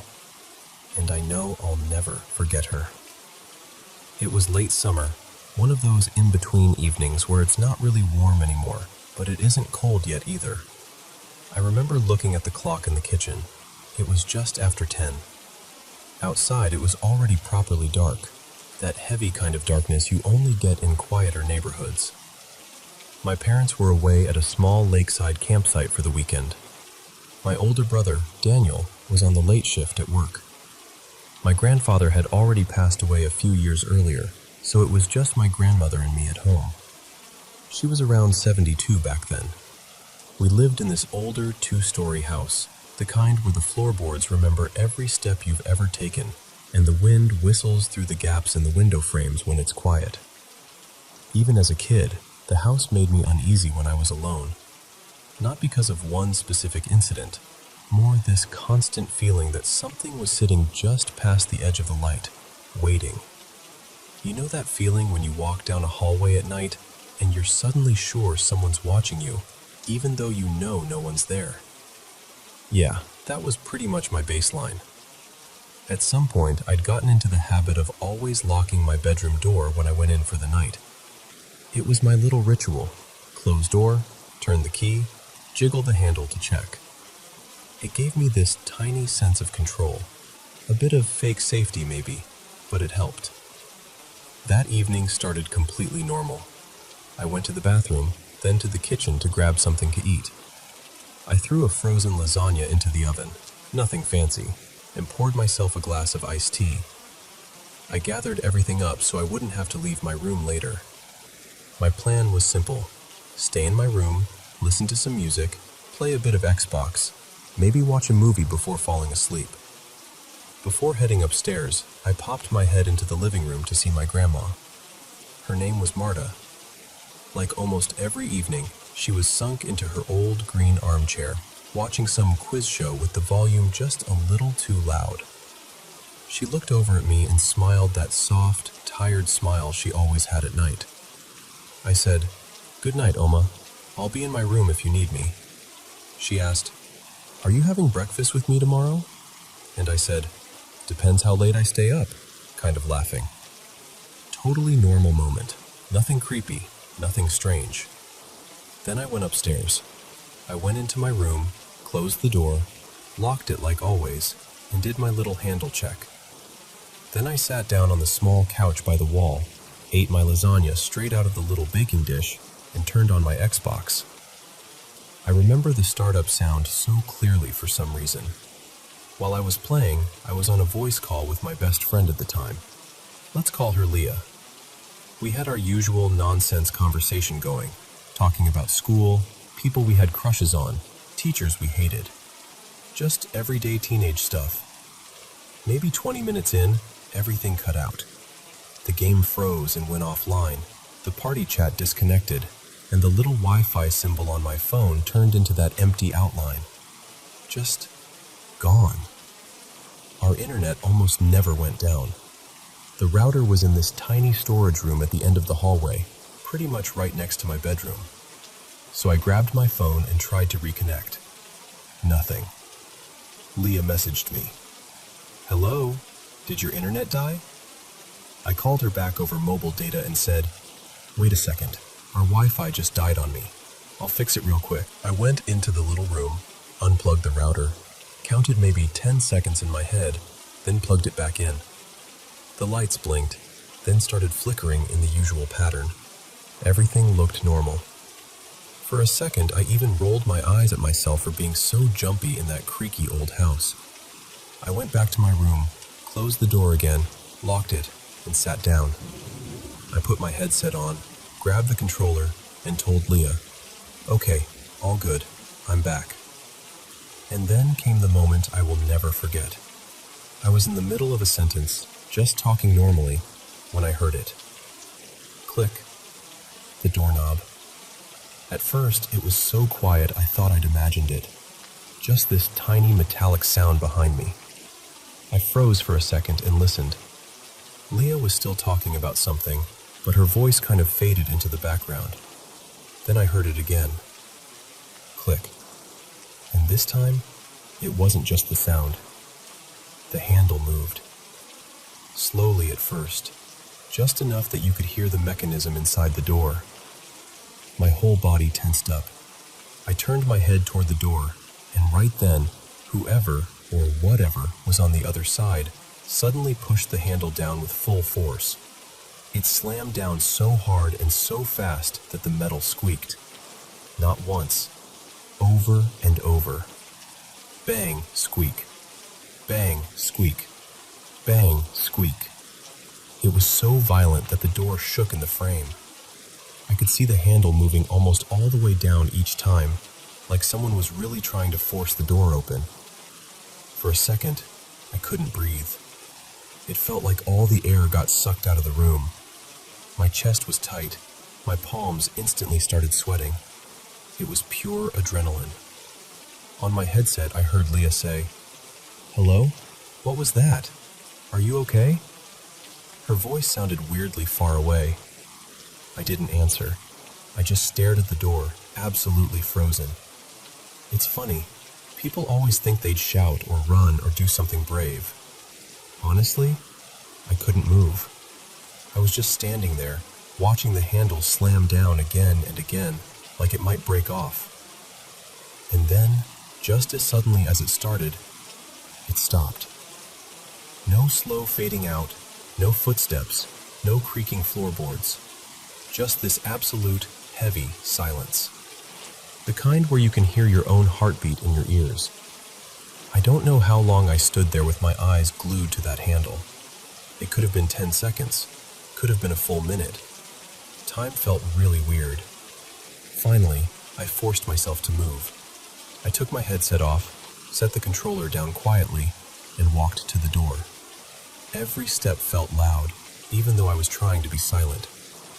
I put my hand on the cold metal of the handle, turned the key very slowly, and unlocked the door. Then I opened it. The hallway was empty. The only light came from my room, spilling out over the old wallpaper. Every shadow looked suspicious. I checked both directions, listened for any sound, any movement. Nothing. No open windows, no doors closing, no footsteps on the stairs, just the faint sound of the TV downstairs. My heart was still pounding, but curiosity, or maybe stubbornness, pushed me to go check. So I went down to the living room where my grandma was. There she was, still in her green armchair, blanket over her knees, eyes on the TV, calm as ever. "Grandma?" I asked, trying not to sound as shaky as I felt. She muted the TV and looked at me. "Yes, dear?" "Were you just upstairs?" I asked. "At my room? Did you try my door?" She frowned like the question didn't make sense. "No, why would I? I've been sitting here the whole time." "But I know what I saw. Door handles don't slam themselves down like that. Not that hard. Not that fast. And I wasn't just hearing it. I was looking right at it. We checked the doors and windows. Everything was locked from the inside. Nothing was broken. Nothing was missing. There was no sign that anyone had been in the house. I went back up to my room eventually, but I didn't even think about sleeping. I left the lights on. I locked the door again and kept checking the handle, like I was making sure it was still there, still solid. Every little creak of the house sounded amplified, like someone whispering just out of earshot. The faint hum of the router down the hall, the fridge motor starting up downstairs, the wind sliding along the outside wall. Everything felt suddenly wrong. At some point in the very early morning, I did finally fall asleep, still in my clothes, with the controller next to me and the lights burning.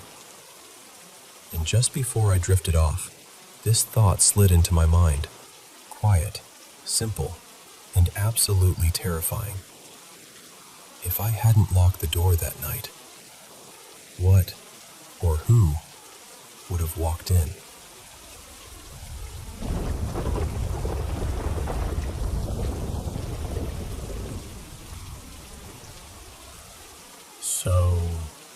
Okay.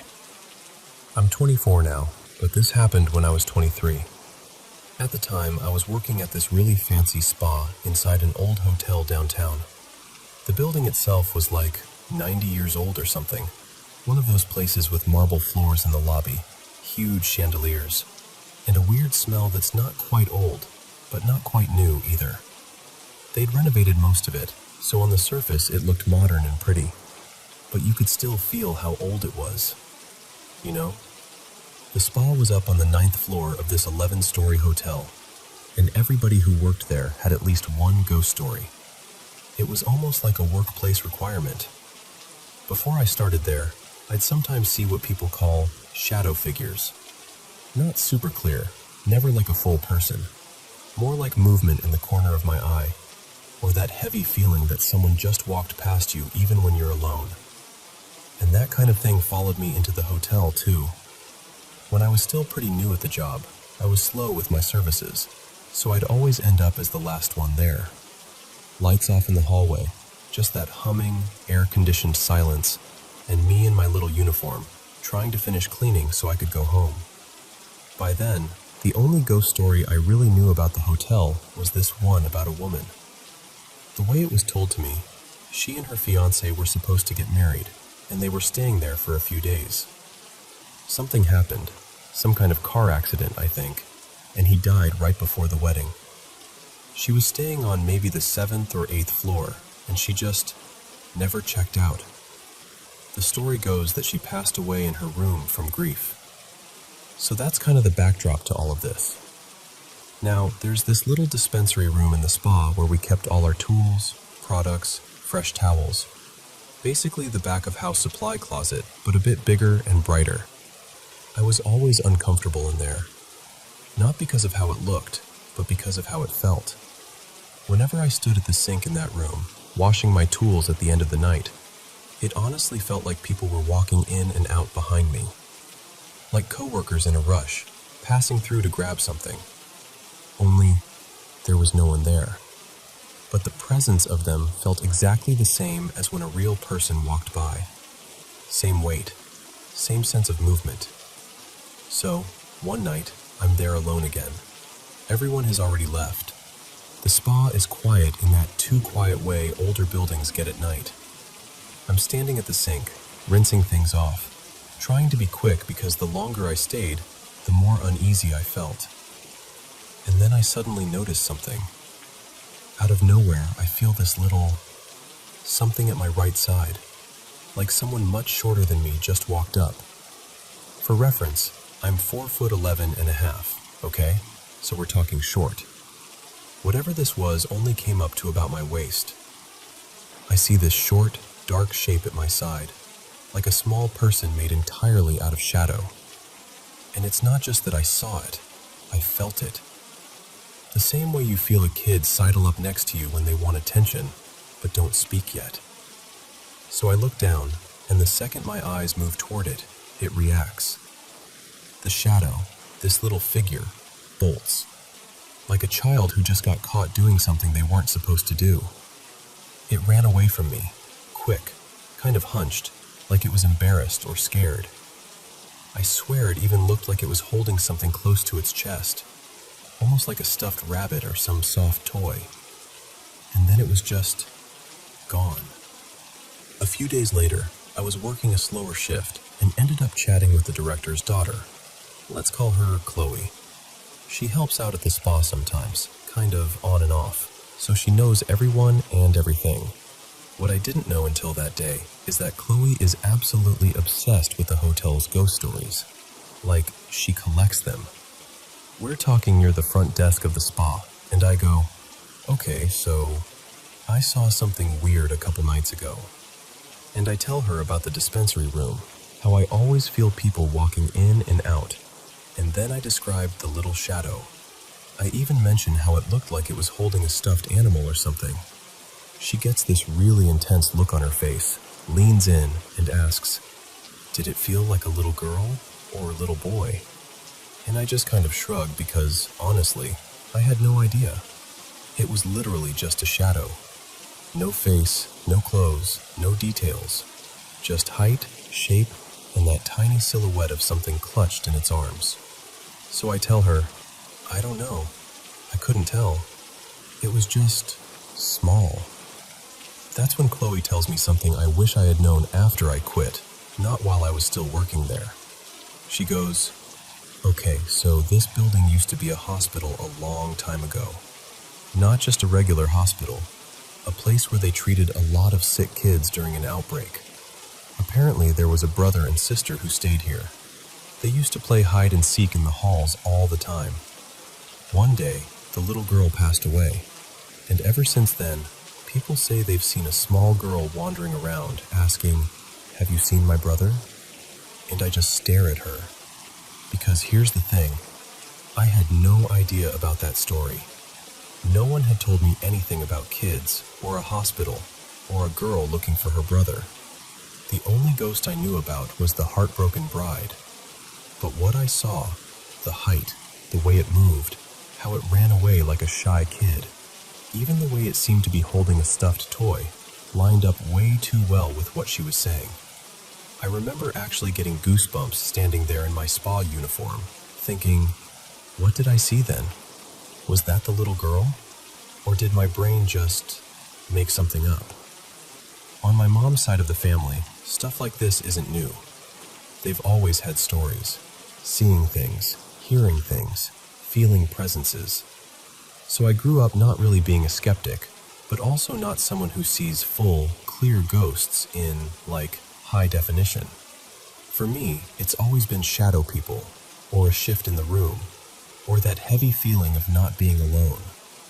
And that's the part that sticks with me.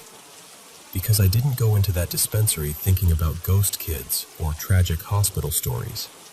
I just wanted to finish cleaning and go home. And yet, I saw this small shadow at my side, felt it there, and watched it run away like a child. So, did I actually see a little girl who used to play hide and seek in that building? Or was my mind just filling in shadows because I already knew the place was haunted? Honestly, I still don't know. But I can tell you this. After that conversation with Chloe, I never stayed late alone in that spa again if I could help it. And every time I walked past that dispensary room, I caught myself wanting to look down and say, if you're there, I hope you found your brother.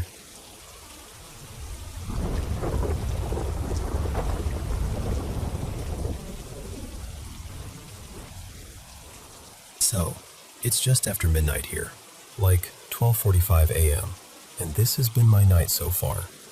I live on this tiny Dutch Caribbean island, kind of tucked away on a hill overlooking the sea. It's usually super peaceful, breezy, quiet, almost storybook. Tonight it's just me. I'm 30, and my buddy Leo, he's 35. We'd both finished a long day at work and decided to hang out at my place, just to unwind, talk nonsense, and listen to music. Nothing special. Totally normal night. At least, it was supposed to be. A few weeks ago, though, something happened that I didn't tell him about right away.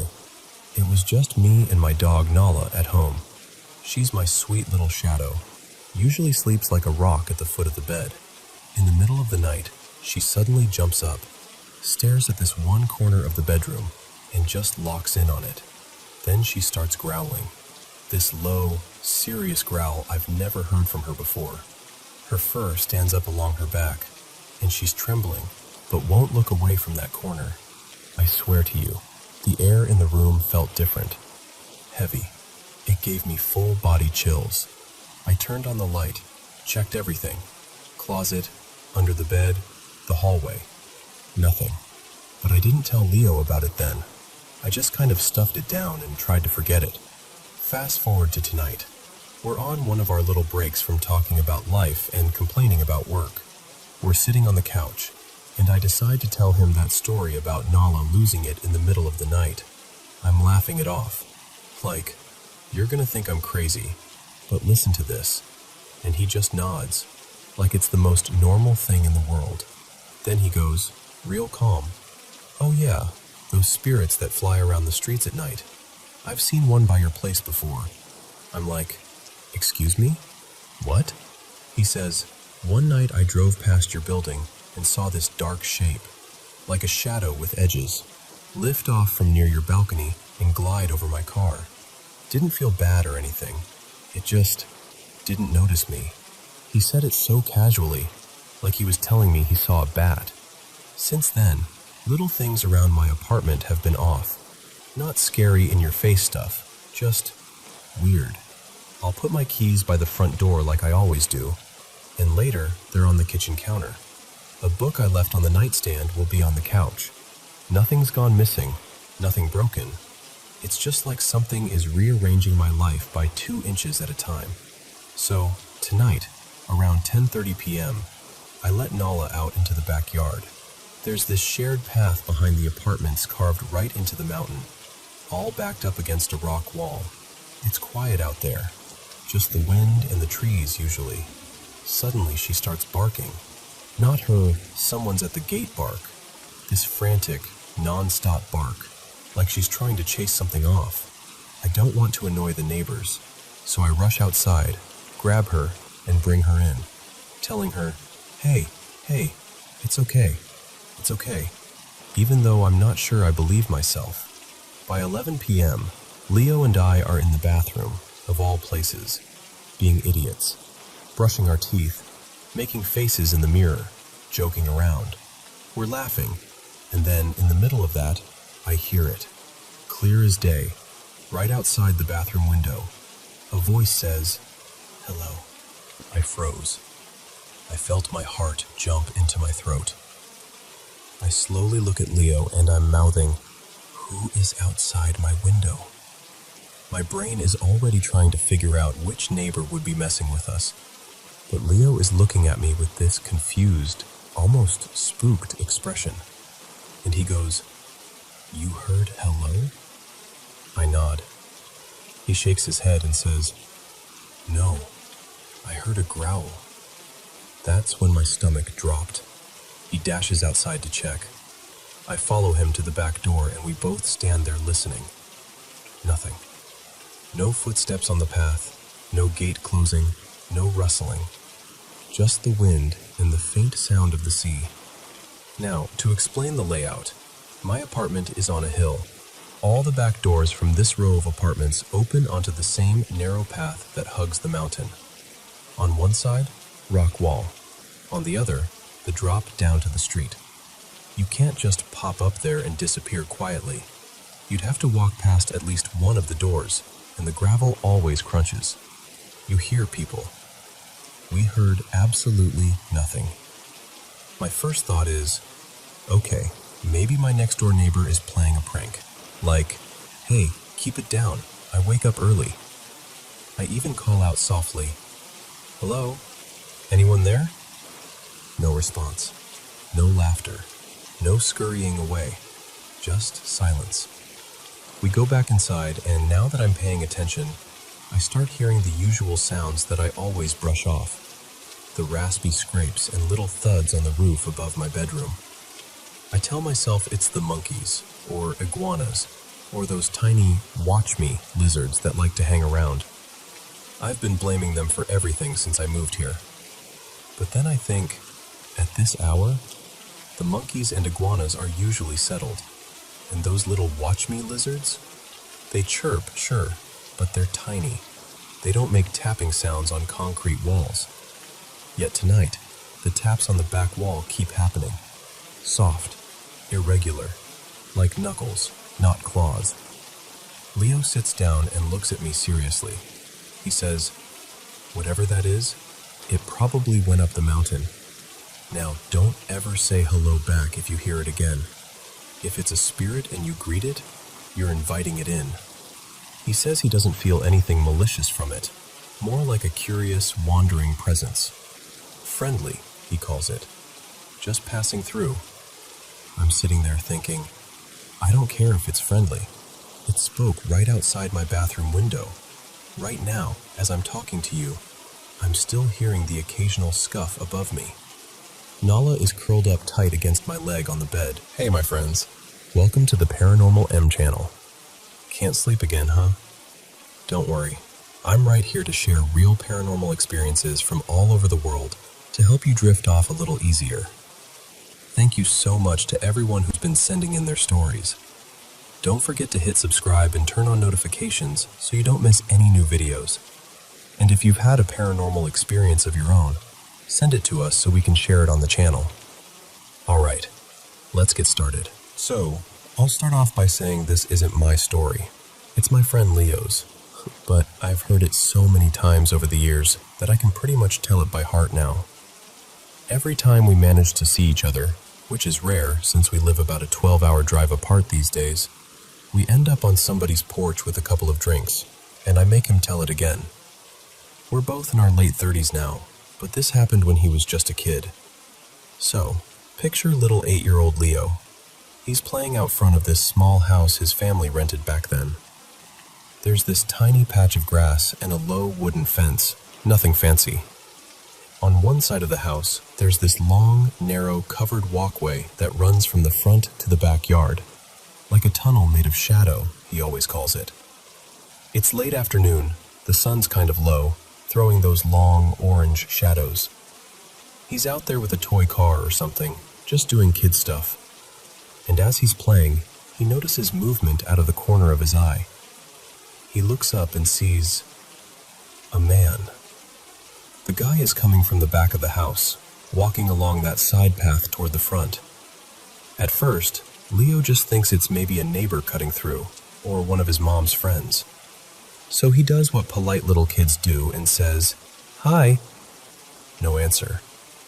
The man just keeps walking, slow, steady, like he's on a track, eyes fixed straight ahead.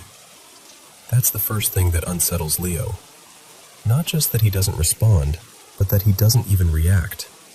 No blink, no nod, nothing. Leo says to me, "You know how sometimes someone gives you a weird vibe and you don't know why?" It was like that, but turned up to 10. He notices the guy is off. The color is wrong. He looks like he's in some kind of red outfit, but not like a jacket or a shirt. More like one solid red layer, head to toe. Leo can't quite make sense of it yet. He just feels this rush of fear. Without really thinking, he bolts into the house. He tries to tell his mom. Now, his mom, back in those days, had people over a lot. That afternoon, the living room's full of cigarette smoke and the clink of bottles and loud laughter from the TV and her friends. She's halfway through a long day of drinking, and Leo is this little voice trying to cut through all that noise. "Mom, there's a weird man outside," he tells her. She kind of glances over him, says something like, "Stay in the yard, you're fine," and turns back to her friend's story. They're all in that lazy, half-buzzed mood, and nobody is really tuning in to what he's saying. Leo stands there for a minute, feeling brushed off. And then another feeling creeps in. Curiosity. He tells me, "I was scared, yeah, but I also really, really wanted to know what I'd just seen. I wanted to make sure I wasn't imagining it." So he decides to go back out. He steps out the front door again, heart pounding, and walks over to the side of the house, right by that covered path. It's quieter now out there, just the distant sound of a TV from inside and a car passing a few streets over. He waits. He told me, "I don't know why I thought he'd come back the exact same way, but I just had this feeling." And sure enough, after a moment, he sees movement at the far end of the walkway. The man appears again, turning the corner from the backyard into that narrow side path, and starts walking toward him. Same slow, steady pace. Same fixed direction. Only this time, Leo is really looking. He realizes it's not a red suit at all. Leo says, "I know how crazy it sounds, man. I've spent my whole life trying to come up with a normal explanation. But there was no fabric, no seams, nothing. Just muscle. Like in those anatomy diagrams at school, except moving. Breathing. The torso is thick, strong. The arms and legs look like someone who lifts weights constantly. Overdeveloped, almost too big for his frame. There's no hair, no eyebrows, no eyelashes. Just that red, raw surface. And the feet. This part always makes me shiver. He swears the feet weren't like normal human feet. They looked more like 3 thick, spread-out toes on each foot, with these wide gaps between them, planted flat on the ground. When he told me for the first time, he actually held up his hand and spread 3 fingers, like they looked like this, but on the ground. The face is the worst of it. Leo says the features were human enough, structure-wise, nose, mouth, cheeks, but there was no skin, just red muscle stretched over everything. And the eyes looked wrong. Not just in a scary way, but in an empty way. Like they were focused on him, but there was no feeling behind them at all. He told me, when he looked at me, it felt like someone was staring through me, like I was a bug pinned to a board. This thing keeps coming closer. Step, step, step. No sound except the dull thud of its feet on the concrete. It doesn't speed up. It doesn't slow down. It doesn't tilt its head. It doesn't reach out. It just comes. Leo says by that point, he was absolutely sure this wasn't some prank, wasn't a costume. He didn't hear anyone else. No laughter, no whispers, no footsteps behind it. Just this skinless man in his side yard. And then there's this feeling that washes over him. So strong that even now, decades later, he gets quiet when he talks about it. He told me, I knew he wanted to get to me. Not like, oh, I was scared he might. I knew. The whole time he walked toward me, I could feel that the goal was to reach me. And it wasn't curiosity. It wasn't like he wanted to say hi. It felt like being hunted. I remember asking him, what do you think he wanted with you? And he just looked down at his glass and said, nothing good. I don't know what exactly, but it was not good. It felt like if he put his hands on me, that would be it. I don't think I'd be here talking to you. I asked, what do you think would have happened if he actually reached you? He didn't even hesitate. Honestly, I think he would have taken me. I don't know where. I don't know how. But I don't think I'd be alive now. The thing keeps coming. 10 feet away. 8. 5. Leo's frozen. He says it felt like his body, especially his legs, had just stopped belonging to him. The air felt too heavy, like he was trying to move underwater. The only thing he could really feel was that gaze, locked on him. Finally, when this skinless figure is within a couple of feet, something breaks. That survival switch flips back on. He spins around and bolts for the front door. He doesn't look back. He doesn't check if it's following him. He just runs.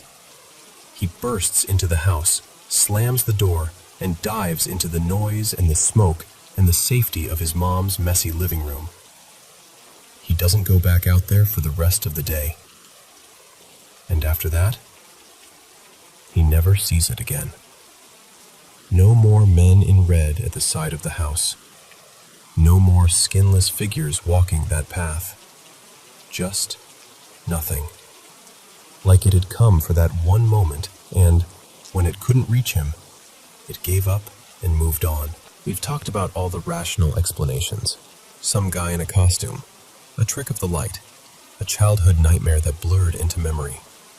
He's considered all of that. He wants one of those answers to be true. But he'll always end with the same line. It doesn't feel like a dream when I remember it. It feels like a day in my life. And that's why, even now, it still gives me chills. I've heard Leo's story of the skinless man more times than I can count, and yet I know the next time we manage to meet up, I'll hand him a beer and say, "All right, tell me about the thing in the side yard again." And he'll sigh, and he'll laugh, and then he'll tell it, just like I told it to you.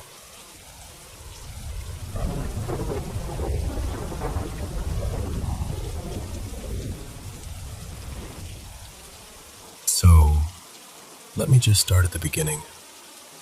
About a month ago, my younger cousin Leo came over and asked if I'd do a Ouija session with him. You know, candles, board, the whole cliché. I laughed at first and told him, "No way, I'm not stupid enough to mess with that." He looked offended and said, "Why not? You're always talking about souls and spirits and demons. If anyone should be curious, it's you." And I said to him, "That's exactly why I won't do it, because I do believe. I know there's something out there. And once you open that door, you don't get to decide who walks through." I tried to explain it clearly, like I'm telling you now. When you talk to spirits, you don't choose who answers. Some are confused, some are cruel, some are genuinely evil. And if you let one of those in, it will twist you, drain you, break you down piece by piece, your heart, your soul, and eventually your sanity. And I told him, I've seen it happen with my own eyes. I had this friend, let's call him Amir. We used to hang out all the time. Smart guy, a bit eccentric, loved all that open your third eye stuff. One day he got obsessed with colloidal gold. You've probably heard people talk about the mild stuff, like 10 ppm, that's supposed to activate the pineal gland or whatever. Yeah, no. He went way beyond that. He started making his own mixture at home. He bragged it was something insane like 1800 ppm. Way, way stronger than anything you'd buy. He drank it every day, huge glasses of it. He was basically poisoning himself, and it changed him.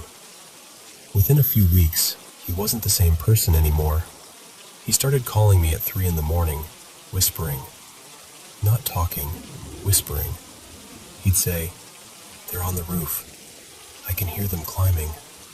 Or, "There's something in my room. It's talking to me." I thought it was just paranoia, maybe a bad reaction to the gold or lack of sleep. But it got worse. One afternoon, I went to his place to check on him. His uncle, Stefan, opened the door. I'll never forget his face. Eyes red, like he hadn't slept, like he'd been crying for hours.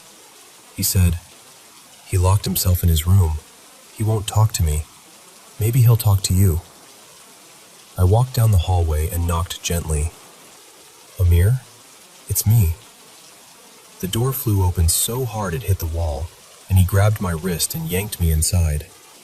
He locked the door and pressed his back against it, breathing like he'd just sprinted for his life.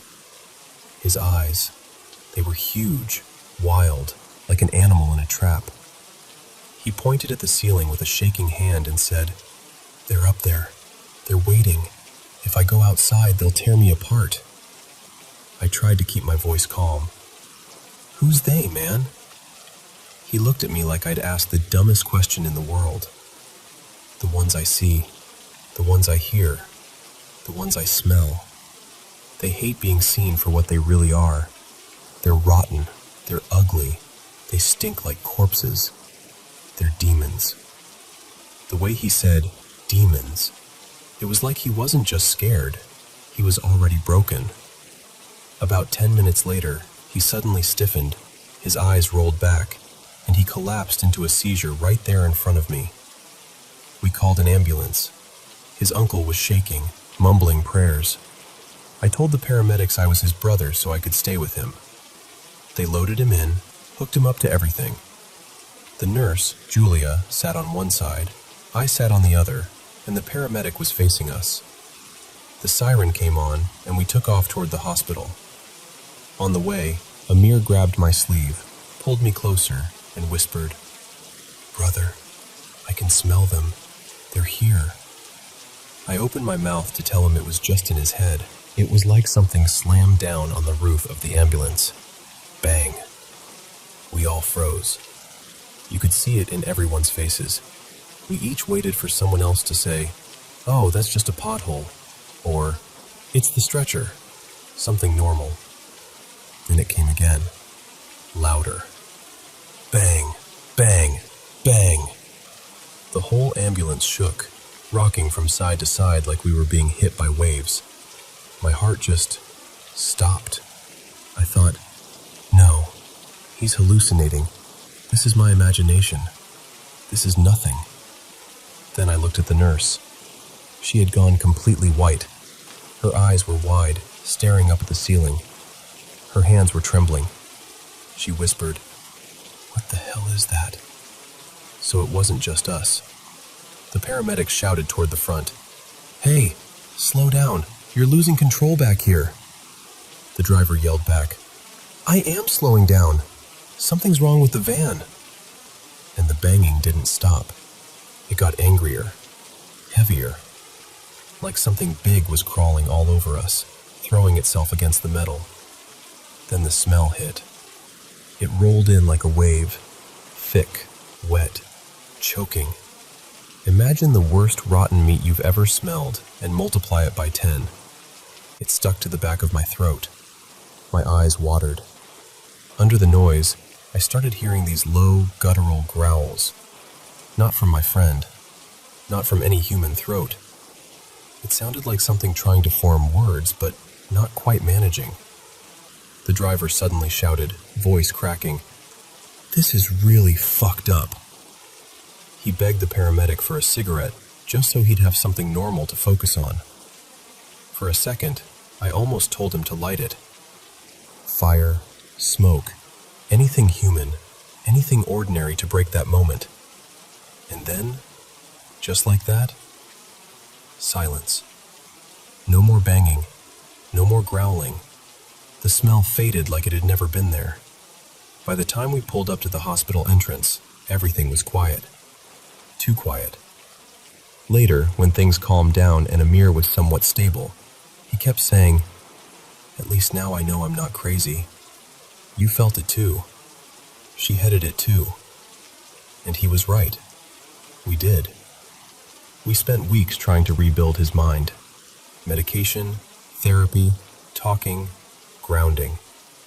Slowly, he stopped calling at 3 a.m. Slowly, he laughed again. Eventually, He could talk about that ambulance ride and half joke about it. But for me, it didn't end there. That night was like a door opening. Ever since then, I've been experiencing things I wish I could just write off as stress. When I try to sleep, I feel someone touch my shoulder or brush my foot under the blanket. I spin around. No one there. That same rotten smell shows up randomly.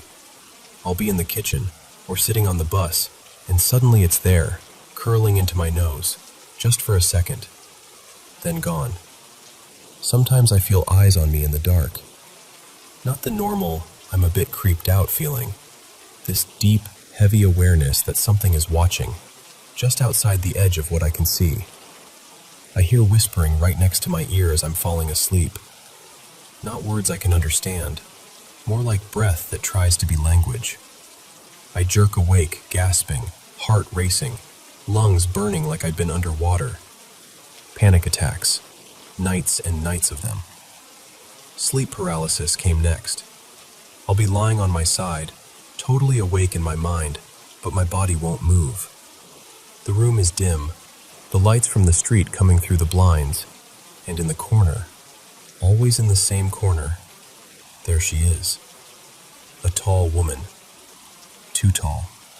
Her head almost brushing the ceiling. Her hair hanging forward, hiding most of her face, but not her smile. She laughs, this low, cruel laugh that feels like it's inside my skull. She says things I can't repeat. Not because I'm scared, you can believe me or not, but because the words feel poisonous. Like if I say them out loud, something will hear me and answer. The worst dream I had was this one. I saw myself in a completely dark room. No walls, no floor, just black. But I knew I was chained to something, some kind of metal post. And then they started burning me.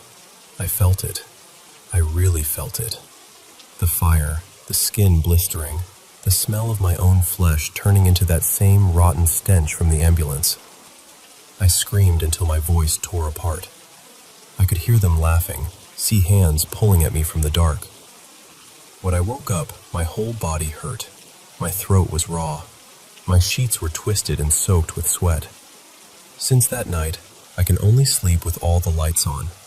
Every lamp, every little LED. Doesn't matter. Even then, they're still there. I'll be lying on my side, staring at the wall, and I'll see movement in the corner of my eye. Shapes, sometimes a hand, sometimes a face. The moment I turn my head, they vanish with this sound, like a quick swoosh of air. I'm exhausted. For months now, I've barely managed 4 hours of sleep a night. My body is weak. My mind is frayed at the edges. And still, whatever I ran into that night, it hasn't let go. One more thing, and then I'll stop, okay? Since all of this started, it's like I see darker things in the world around me. Not just in my room, not just at night, outside, in the streets. I live in Germany, in a really rough part of Berlin. During the day, it's just loud and dirty and depressing. But at night, it feels different, heavy. When I walk my dog late at night, his name is Milo, this tiny dachshund poodle mix, barely 5 kilos. I feel it. The air gets thick. The streetlights look weaker than they should. It's like the whole neighborhood is holding its breath. Sometimes, I'm sure I see things move in places where nothing should move. A shadow stepping away from a wall, then melting back into it when I focus. Last week, I took Milo out around midnight. The streets were quiet, just distant traffic and a drunk guy arguing with himself a block away. Milo stopped to poop beside a parked car. The shadow of the car fell over most of his body, so only his head and a bit of his back were in the light. I wasn't really paying attention at first. I was just scrolling on my phone. Then I realized he wasn't moving. I looked up. He was standing completely still, in this weird, stiff posture. His eyes were huge, staring straight ahead, not blinking. His little body was trembling, but he wasn't making a sound. I said, "Hey buddy, you done? Come here." Nothing. No ear twitch, no tail wiggle, just that frozen stare. I tugged gently on the leash. Normally that's all it takes. He trots right over. But this time, it was like the leash was tied to a concrete block. So I pulled harder. Still nothing. And then, I saw it. In the shadow under the car, where his back legs were, it wasn't just darkness. There were hands. Several of them. Long, black hands reaching out from the shadow, wrapped around his hind legs, his belly, pulling him down, clawing at him, trying to drag him deeper into that patch of darkness. My brain kind of broke for a second. It was like my eyes were arguing with my mind. This can't be real.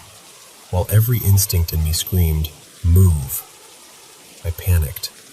I grabbed the leash with both hands and pulled with everything I had, shouting his name over and over. For a moment, I felt resistance, like I was in a tug-of-war with something on the other end. And then, suddenly, he came free.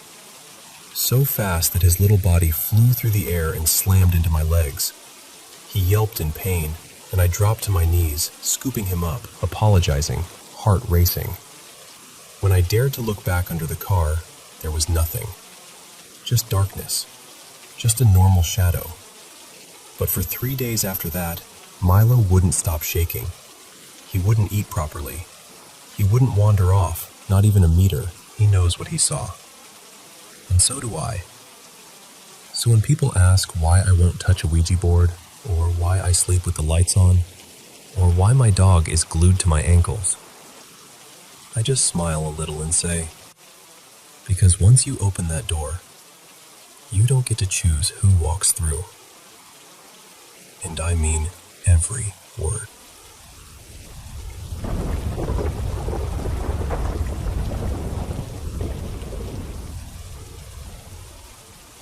So, let me just start from the beginning. We've only been in our new build place here in the UK since January. It's me, my husband Dan, and our 21-year-old son, Leo, all rattling around this very normal, very unhaunted semi. Or so I thought. The first weird thing happened on a Friday night, or technically, early Saturday morning. It was 12:57 a.m., and I shot awake because music was booming through the house, proper vibrating the walls loud. It took me a second to realize what the song was. It was Stronger by Kanye West. Just that heavy beat thumping through everything. My first thought was, oh, for God's sake, Leo's got his music on again. So I grabbed my phone and texted him from bed. Leo, turn it down. He replied straight away. It's not me. I'm just watching YouTube with my headphones. That's when I noticed how much bass there was. It didn't sound like it was coming from his room. So I opened our bedroom door, stepped out onto the landing, and just listened. The sound was coming from downstairs, from the living room, from our Sonos speaker. I stood there, half asleep in my dressing gown, absolutely confused. And then, after maybe 30 seconds, the music just cut off. Dead. Silence. I went back to bed, texting Leo a bit, both of us trying to make sense of it. When Dan woke up properly in the morning, I told him what happened and said, I can't believe you didn't hear any of that. Our bedroom's right above the living room. We decided it must have been some random glitch. Annoying, but whatever. We kind of laughed it off. I really wish it had stayed that simple. The next night, just after midnight, 12:06 a.m., both of us woke up at the same time. This time it wasn't Kanye. It was Footloose, blasting out like someone was having an 80s dance party in our lounge. Dan sat bolt upright and just went, "What the hell?" and leapt out of bed. He ran downstairs to see what was going on. While he was down there, the music stopped again. So he came back up and was like, "There's no one there. Nothing's on." He was literally just stepping back into the bedroom when the music started again. Same speaker, different song. Now it was Cyndi Lauper, Girls Just Want to Have Fun, pouring out of our Sonos like we'd hit shuffle on some hen party playlist. Dan grabbed his phone and opened the Sonos app while we were both sitting on the bed. On the screen it said, "Recently played, family favorites." The music had gone quiet again at this point, so we were just staring at the app, trying to figure out who or what was controlling it. And then, right in front of us, family favorites just disappeared. The recently played section went completely blank and said, nothing. We just looked at each other. A second later, at the bottom of the app, a little bar popped up. Cyndi Lauper, song title, the volume slider, the play-pause button, all the controls you see when someone is actively playing something. We hadn't touched anything. We were literally just watching. As we stared at the screen, it changed from paused to play all on its own, and the music started up again downstairs. Dan hit pause. It stopped. Then it flicked itself back to play. He paused it again. It turned itself back on. This went on for a few seconds. Play, pause, and then we watched, horrified, as the volume slider started creeping up. Not in little jumps, but smoothly, like someone was dragging it up. Dan pulled it straight back down. A second later, it started climbing again, higher, higher, all the way to maximum. He kept fighting it, trying to drag the volume down, hitting pause, but it was like something else was fighting back. And then the song changed. That's when it stopped being funny. Suddenly, instead of Cyndi Lauper, this really eerie, old-fashioned voice came on. Tiny Tim, singing Tiptoe Through the Tulips. I don't know if you've ever heard it in the middle of the night, in a dark house, after your speaker has apparently developed a mind of its own, but it is horrible.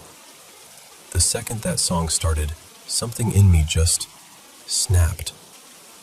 I burst into tears. I wasn't even embarrassed about it. I just felt this cold, horrible dread in my chest. Dan went completely pale, and he is not a man who scares easily. He's 6'3", works with his hands, runs his own trade business, very practical, very there's always an explanation kind of person. And he just looked at me and said, "We're turning it off. Now." We both got up, went into Leo's room first, just to check. He was out cold, fast asleep, the proper deep breathing, tangled in his duvet kind of asleep. No phone in his hand, no smirk, nothing. There is just no way he was orchestrating any of this. It's not even his sense of humor. So we went downstairs together. The house felt wrong. I don't even know how to describe it better than that. Just heavy and still. The music was still playing that Tiny Tim song, quietly now, like it was taunting us. We walked into the living room, and there was the Sonos speaker, little green light glowing like everything was totally normal. Nothing else was on. TV off.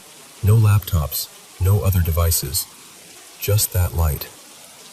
We both just stood there for a moment. For the first time in my life, I found myself silently saying the Lord's Prayer in my head. I'm not religious at all, but in that moment I was like, if anyone is listening, please make this stop. Dan unplugged the speaker at the wall. The music cut out instantly. No fade, just gone. The light went out. The app on his phone went blank. No recently played, no cue, nothing. It was like it had never been on. We went back over everything we could think of. The soundbar is only connected to the TV. Only Dan even has the Sonos app on his phone. We don't have any other smart speakers set up in the house. We've got 2 old Alexas in a box somewhere from the move, but they're not even plugged in. There's no Spotify or anything else directly linked to the singer. Our Wi-Fi is locked down with a strong password, no neighbors piggybacking or anything like that. And it wasn't our son. He had work early the next morning.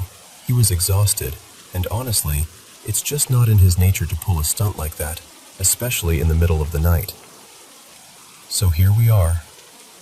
Logically, I know there must be some explanation, some glitch or hack or something that a tech person could walk in and point out. But in the moment, Watching that volume bar drag itself to max, hearing that weird old song kick in by itself, feeling the whole house vibrating. It felt like something else. Like something was in our home with us, playing with us.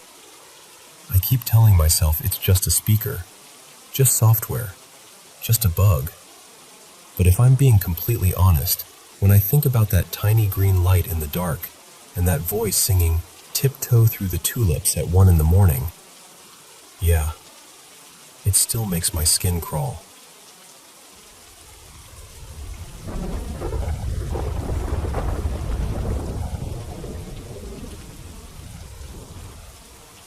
So, let me tell you about something that happened to me a while back. I still don't really know how to explain it. This was about 3 years ago. I'd just gotten home from a long night shift at the hospital. I'm a pediatric resident, so my shifts can get pretty brutal. That night had been one of those shifts where everything happens at once. Crying kids, worried parents, alarms, paperwork. By the time I got home, I was running on fumes. Anyway, I went straight to my room. My room has a bunk bed. My bed's on top, and my younger brother Marco uses the bottom bunk whenever he stays over. That night he was there, and so was his girlfriend Lena. They were curled up on the bottom bunk, watching some action movie on my laptop. I remember tossing my bag in the corner, kicking off my shoes, and climbing up to the top bunk. It was around 10:30 or 11 at night. I said something like, "You two don't stay up too late, okay?" And Marco laughed and said, Yeah, go to sleep, old man." I was so tired I didn't even make it halfway through their movie. I just knocked out. The next thing I remember is waking up in the dark. You know that weird feeling when you wake up and the world feels too quiet? That's how it was. No movie playing, no whispers, no one walking around. Just silence. My room was completely dark, except for that faint bluish light coming in from the street lamp outside. I reached for my phone under my pillow and checked the time. It was 4:47 a.m. At first I was like, wow, I actually slept. And then I thought, wait, did Marco and Lena stay the night? Because Lena's parents are really strict. They never let her stay past midnight. Ever. Curious, I leaned over the side of the top bunk and looked down. Marco was there on the bottom bunk, sleeping on his side facing the wall. I could see his messy hair and his arm hanging a little off the edge of the bed. And next to him, tucked in under the same blanket, was Lena. At least, I thought it was Lena. She was lying on her back, eyes wide open, staring straight up at me. At first it didn't bother me. I just assumed she couldn't sleep or she'd woken up when I moved. So I whispered, "Hey Lena, you okay?" Nothing. She just kept staring. No blink, no little smile, no "hey," just still. I tried again, a little louder this time. "Lena, you good?" Silence. That's when this little knot formed in my stomach. Because Lena is usually really polite, kind of shy even. If she couldn't sleep, she'd at least whisper something back, or laugh, or ask why I was whispering like a weirdo from the top bunk. But she didn't move. Not even a twitch. Her eyes were just locked on mine. For a moment I thought, maybe she's annoyed I woke her up. Then my brain caught up with the rest of me. Wait, her parents. Her parents would never let her stay this late. And it was almost 5 a.m. I tried to rationalize it. Maybe they made an exception. Maybe she texted them and they said it was fine. I was exhausted, and honestly, at that hour, your brain will accept almost anything so you can go back to sleep. I decided I needed to pee before trying to sleep again, so I started climbing down the ladder. The whole way down, I could feel her eyes following me. Not turning her head a bit to watch me walk, kind of following. I mean, from the moment my feet hit the floor to the moment I walked past the bed and toward the door, she didn't move her head at all. Just her eyes, tracking me. Still no blinking, Still no expression. I didn't say anything else. I suddenly didn't feel like talking. I splashed some water on my face, tried to shake it off. Told myself I was just overtired and imagining things. Long shifts mess with your head. You start seeing shadows move, hearing your name when no one said anything. I tried to put it in that category. On my way back, I hesitated in the doorway for a second. The room was exactly the same. Marco, asleep. Lena, lying on her back, eyes open, still staring in my direction. At that point, you'd think I'd freak out, right? But I didn't. I was so drained that my brain basically went, you know what? Nope, we're not doing this. We're going back to bed.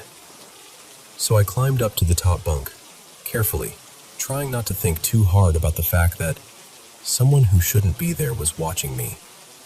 I lay down, turned my back toward the wall, and pulled the blanket over my head like a kid. I told myself, sleep. You have rounds in a few hours. Just sleep. Somehow, I did. In the morning, sunlight was leaking in through the curtains, and the whole thing felt like a fuzzy, uncomfortable dream. Marco was awake, sitting on the edge of the bed, on his phone. The bottom bunk was empty. So I asked him, hey, what time did Lena end up going home? Her parents didn't get mad. He frowned at me. What do you mean? I mean, she stayed late, right? Like, really late. I saw her here at almost 5. He blinked a few times, then laughed like I was messing with him. Dude, I took her home before 1. Her dad would murder me if she stayed later than that.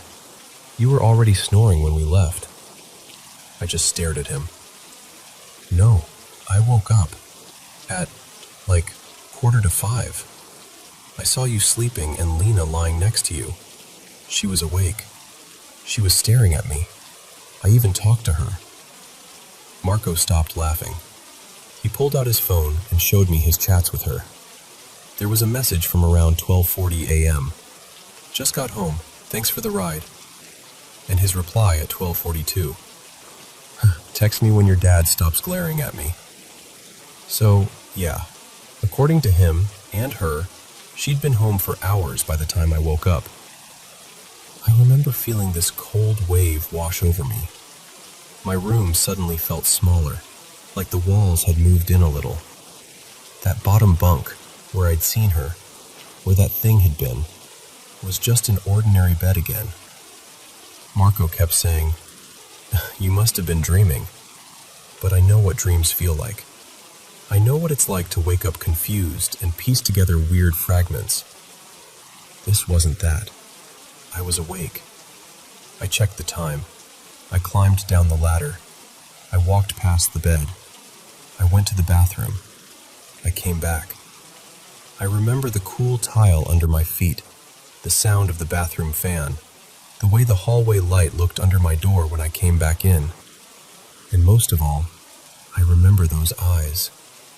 Too still, too focused, like someone wearing a mask of a face I recognized, but not quite knowing how to use it. Even now, I don't know what I saw. I don't throw around words like ghost easily, and I'm not someone who jumps to supernatural conclusions. I work in a hospital. I believe in medicine, in facts, in test results. But that night, I can't explain it. I can't file it away neatly in the just a dream folder. All I know is this. At around 4:47 a.m., in my dark, quiet room, something was lying on the bottom bunk beside my brother. And whatever it was wearing Lena's face.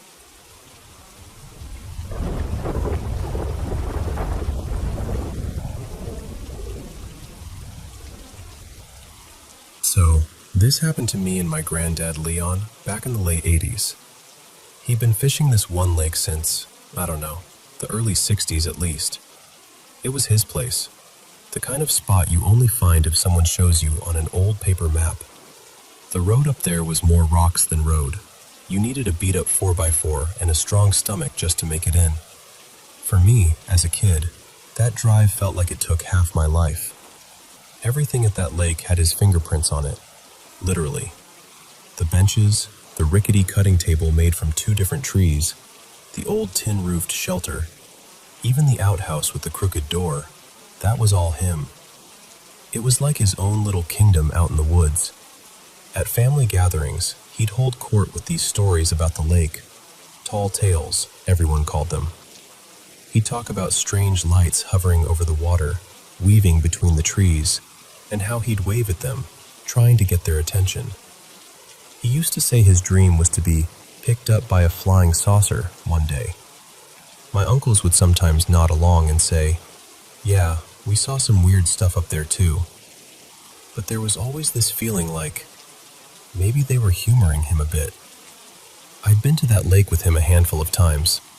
We'd had some weird moments, strange sounds at night, odd echoes across the water, but nothing truly alarming. The scariest thing I'd seen was a moose wandering a little too close to camp once. Granddad just clapped his hands, shouted, and fired a warning shot into the air, and the thing took off like it had an appointment somewhere else. Anyway, this one trip stands out. We'd already been there for 2 days. We'd set up camp, got the fire going just right. He was particular about his fires, said a good campfire was like a good handshake. It tells you the kind of person you are. That afternoon we were down by the lake, lines in the water, just that steady rhythm of casting and reeling, not saying much. It was quiet in that deep, heavy way forests sometimes are, where even the birds seemed to be listening. I got a bite, good one too. Rod bent, line singing. I remember my hands shaking a little from the fight. I finally pulled in this beautiful, fat rainbow trout, big enough that Granddad let out this low whistle. We got it up on the old cutting table, and that's when things got weird. Right away, we both noticed the skin looked off. At first I thought it was just the way the light was hitting it, but when I leaned in, I saw these raised patterns all over its body. Not just scars or bumps, patterns. The skin was bubbled out in these tight little lines, forming shapes that didn't look natural at all. There were spirals, perfect straight lines, little squares and triangles, shapes inside other shapes. It honestly looked like someone had etched crop circles into the side of this fish. You could run your fingers over it and feel the ridges. It wasn't just color, it was texture. I remember thinking it looked like some kind of underwater hieroglyphics. Granddad absolutely lost it, in the best way. He pointed at the fish and yelled, "You see? You see? I told you there's something about this place."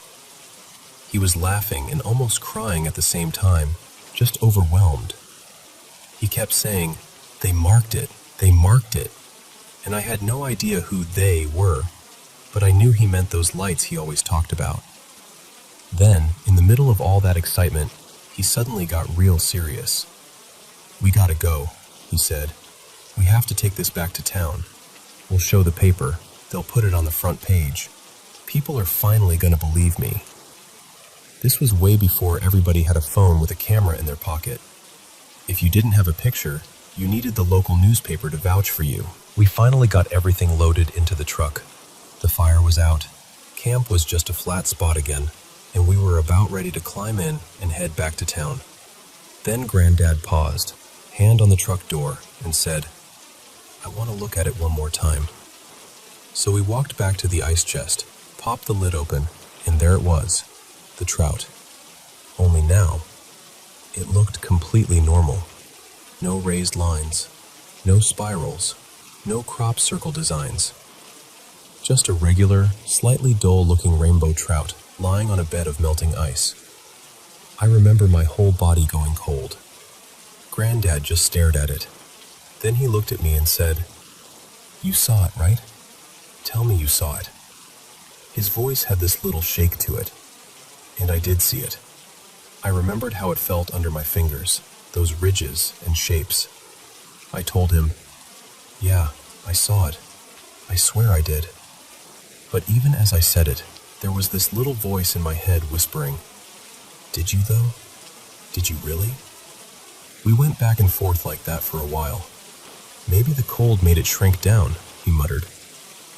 Maybe we were just tired, I offered. Then he'd snap back with, No, don't you start. I know what I saw.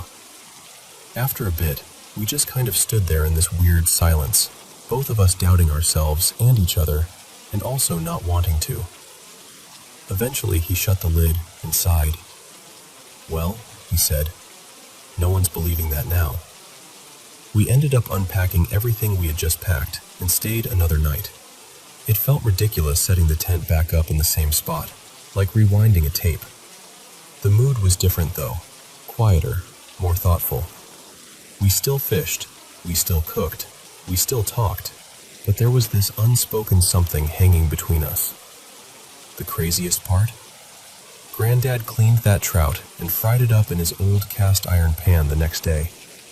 After all that, after the patterns and the panic and the almost trip back to town, he seasoned it like he always did, squeezed a little lemon he brought from home, and ate it with a grin. Said it tasted out of this world, then chuckled at his own joke. As I got older, that trip turned into one of our stories. We'd bring it up sometimes and just laugh. The way we packed up camp in a rush, the way we unpacked it all again, the way we questioned our own eyes. He'd still insist. They marked that fish. I know they did. And I'd nod because, deep down, I kind of believed him. Later in life, he started slipping away because of dementia. Little pieces of him got lost first. Names, places, dates. Eventually, he stopped remembering the trout altogether. If I brought it up, he'd just smile politely, like I was telling him about something that had happened to someone else. But he never stopped talking about the lights. Even when most stories were gone, he'd still tell me, in this soft, almost childlike voice, about the lights over that lake. How they hung there without a sound.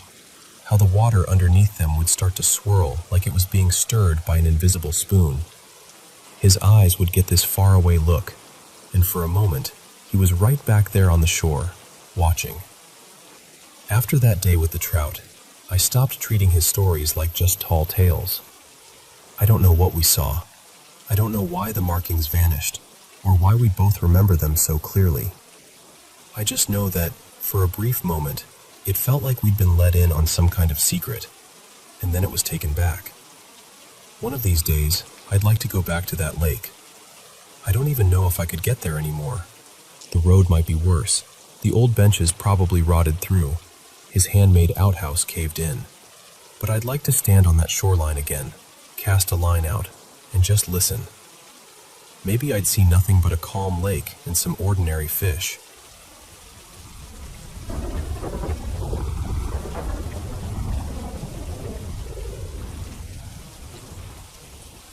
Okay, deep breath. I've literally said a quick prayer before telling you this, so just know I'm not sharing it to scare you, just to be honest about what happened. So picture this. It's a rainy Friday night, and I'm at my Nana Rose's house with my best friend, Lena. We're bored out of our minds, curled up on the couch, binge-watching paranormal videos on YouTube. Those exploration channels where people sneak into abandoned hospitals and hear weird stuff through spirit boxes. And I get this brilliant, but not so brilliant idea. I turn to Lena and I'm like, we should get a Ouija board. Now, important context. I've been obsessed with paranormal stuff since I was a kid. Ghost shows, real haunting videos, creepy forum stories. That was my jam growing up. So this wasn't some random impulse. I had wanted to try a Ouija board for years. Like, little kid me was low-key waiting for this moment. So the next day, I go out, buy one, and bring it over to my other best friend's house. Her name's Maya. So it's me, Lena, and Maya in her room. Lights low, candles on the dresser, trying to act brave even though we're all a little jittery. We set the board down on the floor, sit in a little circle, fingertips on the planchette. At first, nothing happens. 10, 15 minutes of just silence and us nervously giggling because it feels stupid. I'm almost embarrassed, like, wow, guess I wasted my money. Then it starts to move. At first it's slow, like it's testing us. It spells out that it's a spirit named Henry, who supposedly lived on that property in the 1500s and died from poison, which already didn't make a ton of sense, but we were trying to roll with it. And then the vibe shifts. It starts spelling a name, not its real name, but a name that instantly made my chest tighten because I recognized what it meant. I'm not going to say the real name. If you're into paranormal stuff, you probably know the one I'm talking about. But for this story, I'll call it Milo. Just know that is 100% a fake name I'm using, so I'm not actually saying it. The second the planchette spelled M-I-L-O, my heart dropped. Here's the thing. None of my friends knew anything about this specific demon. I'd learned about it when I was like 9, watching those dumb spooky videos I definitely shouldn't have been watching. It's known as the Ouija board demon in a lot of stories. The way it acts, the way it talks. There's a whole pattern to it. And I just remember thinking, there is no way they could be faking this right now. They don't even know what this is. Then it starts giving a message for Maya. Her dad had passed away a few years before. And suddenly the board spells, Dad. Message for Kayla is car. Pray for Mom. Kayla, I love you. Promise, pray for Mom. Kayla is the name I'm going to use for my friend here, instead of her real one. We all just stare at each other. Because her dad did die in a car accident, and her mom does struggle with addiction. None of that is new to us, but the board didn't know that. There was this heaviness in the room like the air got thicker. Then it spells out her ex's name. Full name. Mentions little specific details about him. Stuff we hadn't talked about that night at all. We're freaked, but of course it's my turn next. Immediately, it goes back to M-I-L-O. Then it spells out my ex's name. Again, full name. After that, it spells cry and 17. Then the board randomly says, stop talking to Eli. Eli is the fake name I'm using for the guy I was talking to back then, who, funny enough, I did end up dating later on. It spelled his name clear as day. No hesitation, no guessing. Then it switches back, spells my ex's name again, and goes, not nice. And then a really creepy pattern starts. It keeps flipping between things about my ex and the words, open door. We're in Maya's room. The bedroom door is closed. Every time we ask who we're talking to, it jumps between my ex's name, emotional words like cry, and then open door, over and over again. Like something's trying to get us to let it in. A minute later, it spells, Dad here again. We realize we're apparently talking to two entities now, Milo and her dad. And then, clear as anything, it spells, don't open door for Milo. And that's when it hits me. This thing is doing exactly what that demon is known for. It keeps pretending to be people we'd know or care about. It keeps bringing up things that matter to us. It even spells its name the same way every time, but slightly altered. One letter off here, one letter off there. Just enough to be almost the same, but not quite. I hadn't thought about that demon in years, not since I was a kid. And suddenly every video, every warning, every don't mess with this thing story is coming back to me. I'm sitting there thinking, oh my God, I know exactly what this is. And I swear to you, I was not moving that planchette. I know everyone says that, but I genuinely wasn't. And my friends had no clue about any of this background. They weren't even into paranormal stuff like that. At some point, the board tells us, don't help demon. Maya and Lena are terrified at this point. They want to stop, say goodbye, be done. And here's the weird part. I did not want to stop. I got irrationally angry when they said they were done. That's not like me.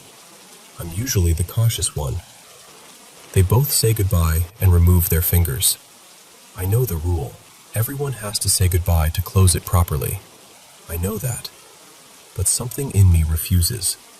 I keep my fingers on the planchette. I don't say goodbye. I can't explain to you why. It felt like I needed to keep going, even though I knew better. That week, everything went sideways. Within days, Maya dislocated her knee doing something super normal, nothing risky. I got horrible news back from my doctor about a health issue I had been ignoring. Kayla suddenly broke up with her boyfriend of 3 years, completely out of nowhere. Lena, who had never struggled with mental health before, spiraled into this intense depression. She said she felt like something was constantly watching her. At the time, we didn't put it all together. It just felt like a really awful week. But all of it, every single thing, happened right after we used that board. The weirdness didn't stop either. For over a month, we all had little things happen. Nightmares, knocking sounds, that feeling like someone's standing in the corner of your room when the lights are off. You know when you feel like you're not alone, but you can't prove it? It was like that, but turned up. Eventually, we were like, okay, this is not normal.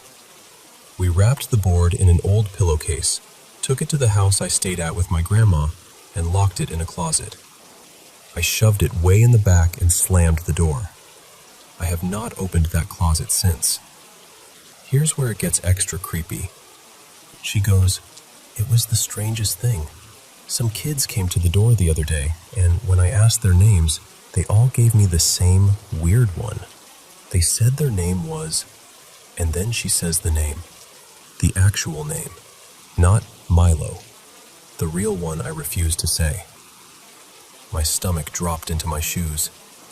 There is no way she would have known that word, or known to say it to me. When I tell you I almost started crying right there at the table. After that, I reached out to a friend of mine who's a medium. I'll call her Riley. I didn't tell her much, just that something felt off and we'd messed with a Ouija board. She didn't know the details at first. She starts checking in with us one by one and later tells me she felt personally attacked, just trying to connect and figure out what was around us. She said it wasn't just passing through, it was tied to us, especially to me. That was enough. I was done. I will never touch a Ouija board again. Ever. I don't care how curious I am or how controlled it seems. I'm not saying everyone will have the same experience, but I know what happened to us, and I know how it made us feel.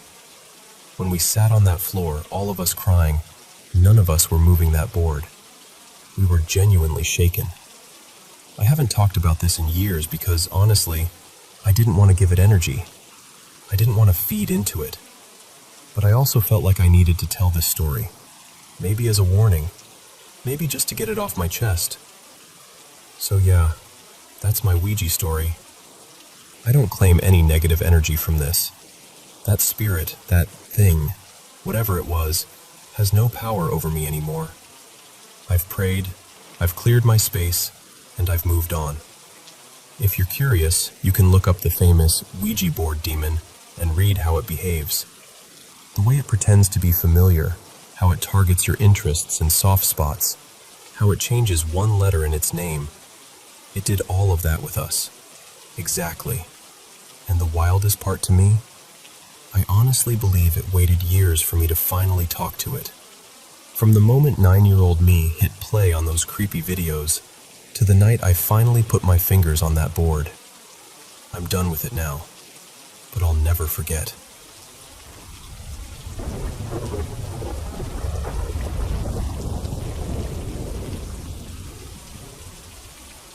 So, okay. Let me just tell this like I would if we were sitting on a porch somewhere. This happened in the summer of 2024, out in western Massachusetts, near where I live. It was one of those late July Saturdays, hot but not brutal, when the woods feel really alive. It had been a really good year for foraging. The year before, everything was just soggy and miserable. But that summer, the rain and sun actually cooperated for once. For context, my neighborhood backs right up to conservation land, so if I want to go into the woods, I don't pack up the car or anything.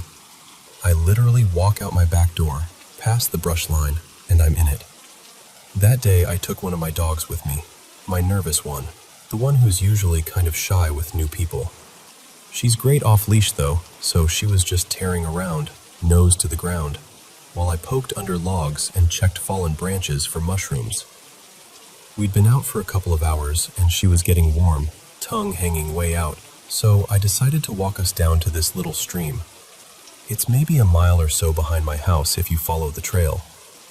The stream branches off from a bigger river in the area, but as long as there hasn't been a ton of recent rain, it's pretty gentle.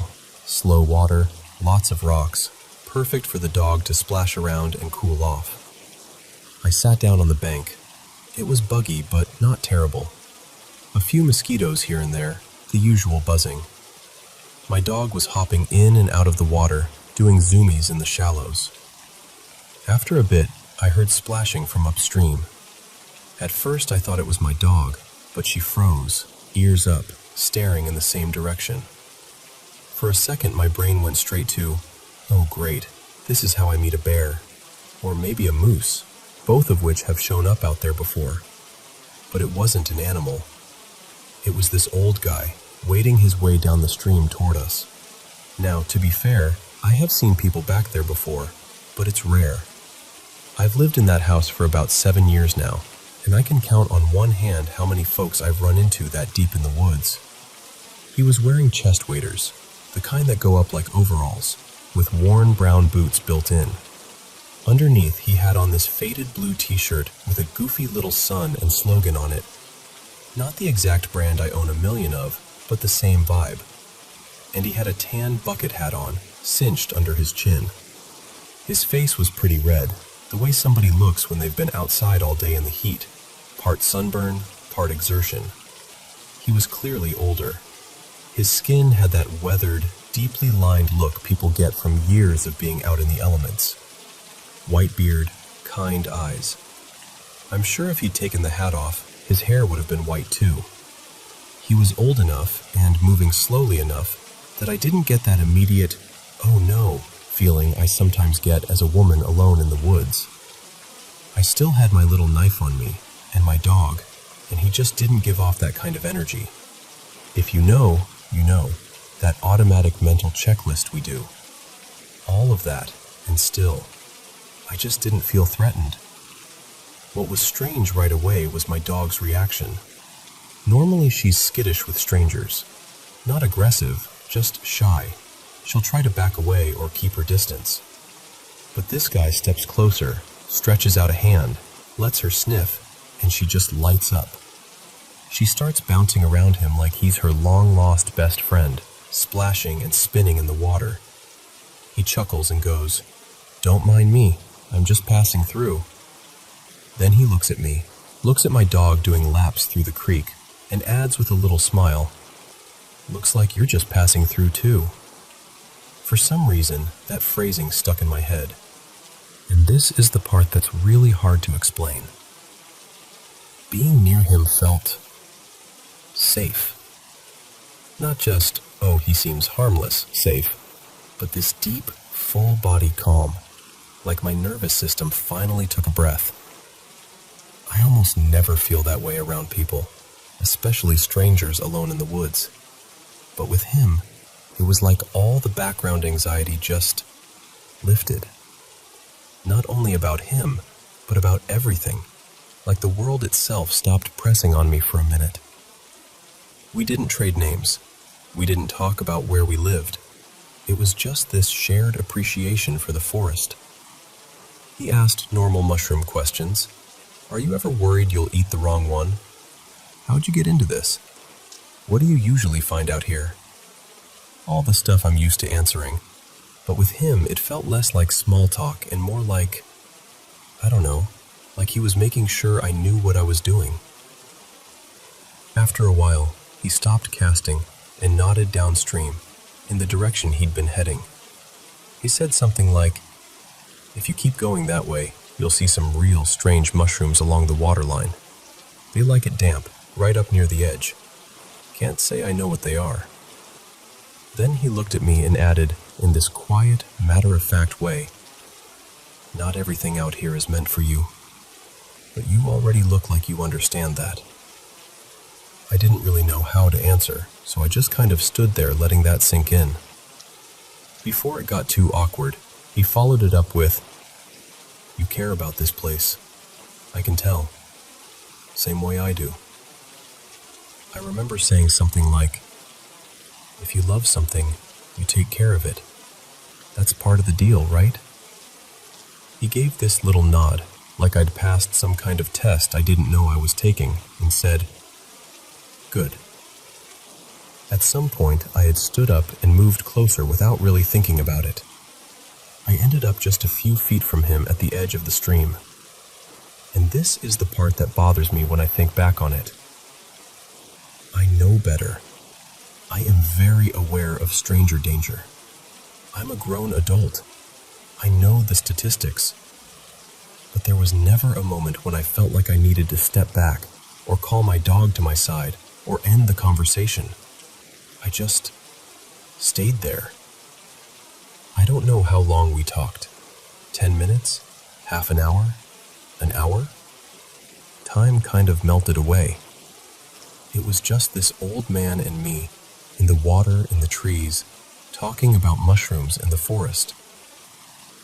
Then, all at once, everything changed. You know that feeling when someone hits the mute button on a TV? It was like that, but for the entire forest. 1 second, there were birds calling, insects buzzing, leaves rustling, my dog splashing, and the next, it was gone. No birds, no cicadas, no bees, no wind, just the sound of the stream. My dog froze. Her ears went straight up, tail held high. Not growling, not bristling, just intensely alert, like every part of her was listening. I looked back at the man, and he was already looking at me. His whole demeanor shifted, not scary, not angry, just serious. Very, very serious. He said, calmly but firmly, "It's time for you to head back now." I opened my mouth to ask, back where, or why, or anything, but before I could get a word out, he repeated himself, a little more insistent this time. "It's time for you to go back now." Then he reached out and tapped me on the chest with 2 fingers, like making a peace sign and pressing the tips gently against my sternum. It wasn't a shove. It didn't feel threatening, but it landed with this weird weight, like the gesture went deeper than it should have. And then, I was standing in almost the exact same spot by the stream. My dog was a few feet away, calmly standing in the water like nothing had happened. The forest was loud again, bringing insects, the soft rush of the stream, distant leaves moving. My feet were wet, and right where he touched my chest, I could feel this dull ache, like a bruise forming under the skin. But he was gone. No old man in waders, no splashing footsteps downstream, no sign that he'd ever been there at all. I don't know how much time passed between him touching my chest and me coming back. It could have been seconds. It could have been longer. I checked my phone later, but there wasn't anything obvious, just that disorienting gap, like someone quietly removed a slice of my afternoon. I've told only a few people about this. The general response has been some version of, "You crossed paths with something on the other side," or "The veil was thin and you met a guardian of the forest." That kind of thing. And honestly, that's what it felt like. Not a random fisherman, not a creep, just something older, deeper, and very, very tied to that place. A couple of things people always ask, so I'll just say them now. I was completely sober. I wasn't sick before or after. I'd already eaten. I never eat anything I forage while I'm still out in the woods. I don't have any underlying medical conditions that could explain blacking out or hallucinating. And this isn't even the only strange thing that's happened to me in that forest. I don't know exactly what I believe about it. I just know that for a little while that day, I felt more at peace than I have in years. And then some old man in waders told me, very clearly, that it was time to go back.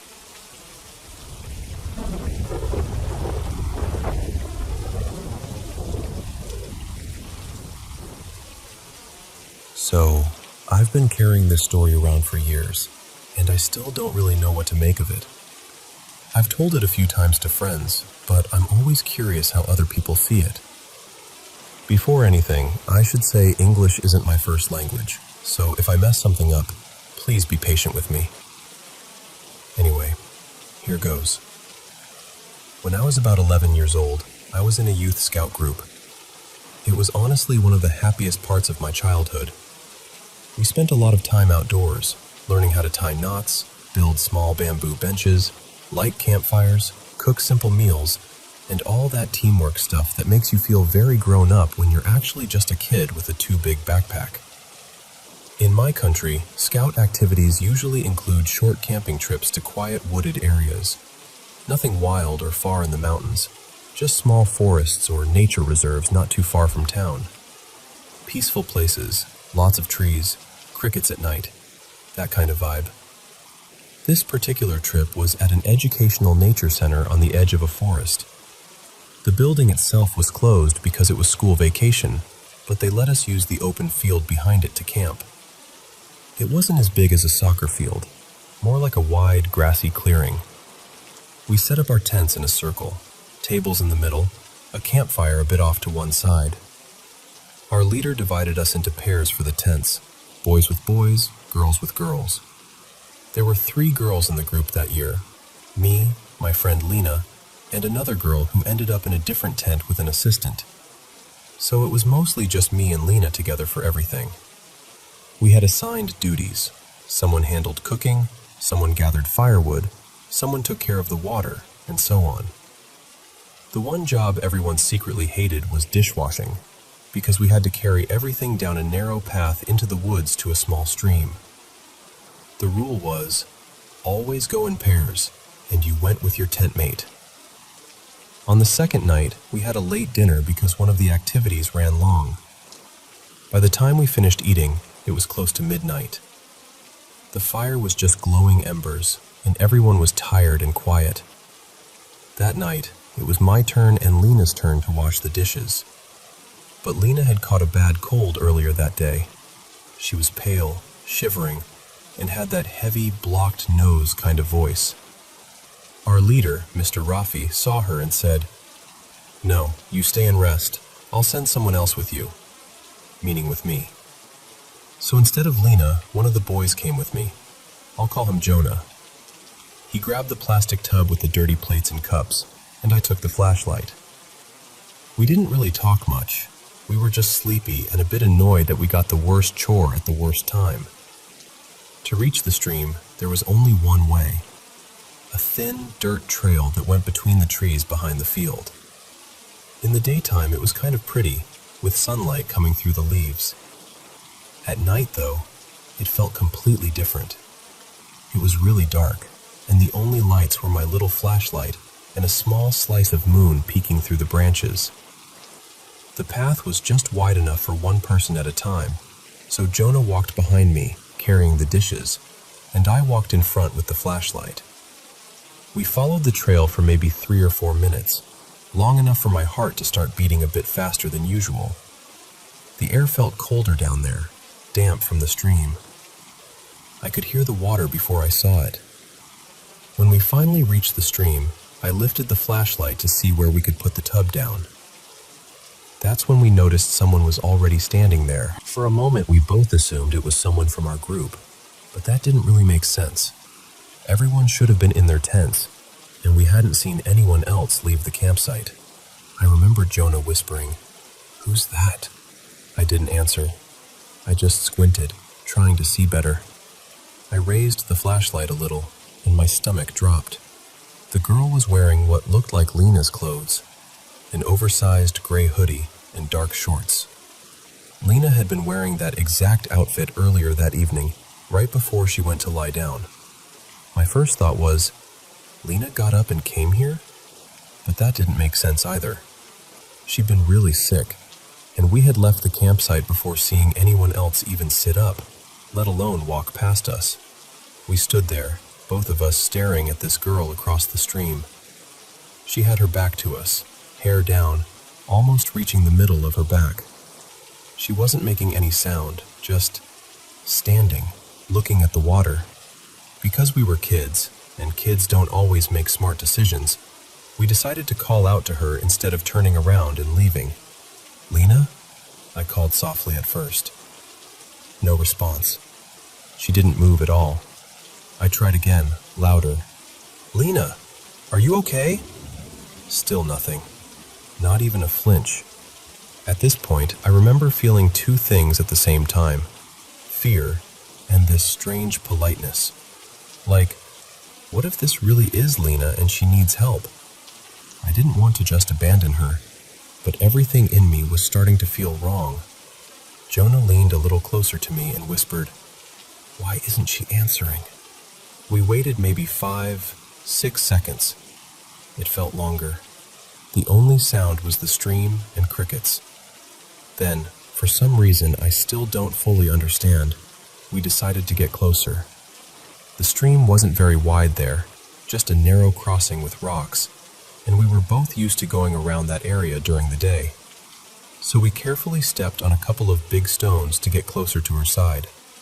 My flashlight beam shook a bit because my hands were starting to tremble. We walked up behind her, slowly.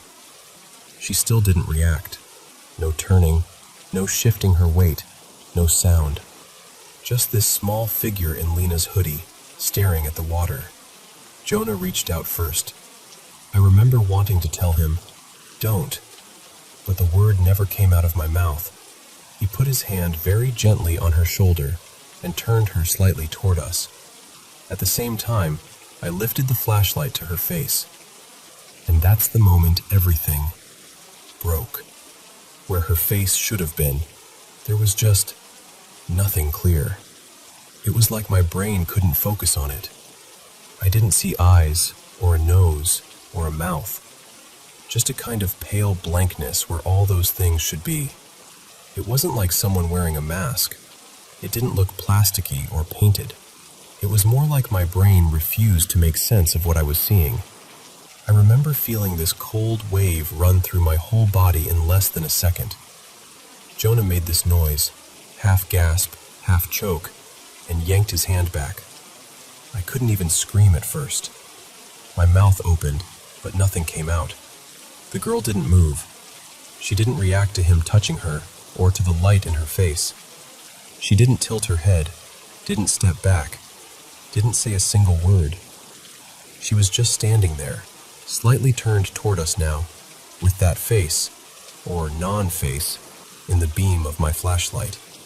Then everything happened at once. I dropped the flashlight. Jonah dropped the tub with all the dishes, and they clattered on the rocks and splashed into the water.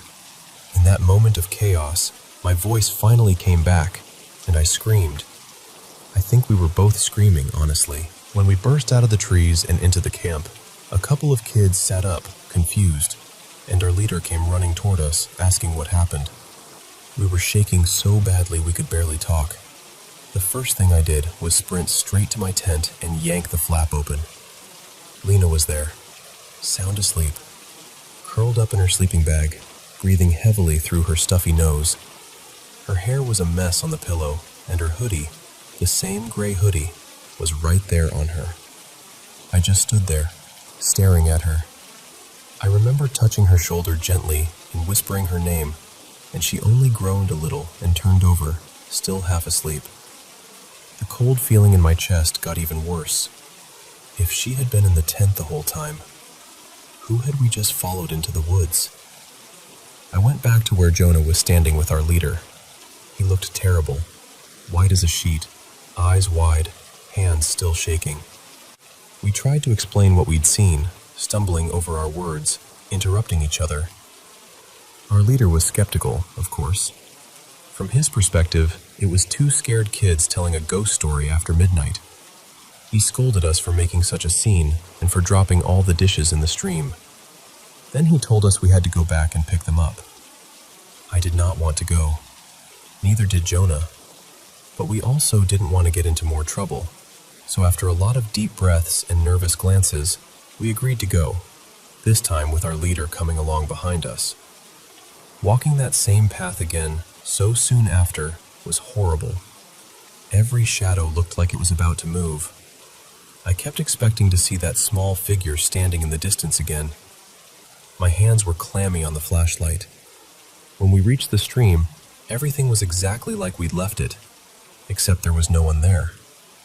No girl, no movement, just the sound of water and insects. The tub was overturned near the bank. Some of the dishes were half in the water, some on the rocks. We picked them up in silence. I kept shining the flashlight around, half hoping, half terrified I would see someone hiding in the trees. But there was nothing. No footprints, no rustling, no sign of anyone else.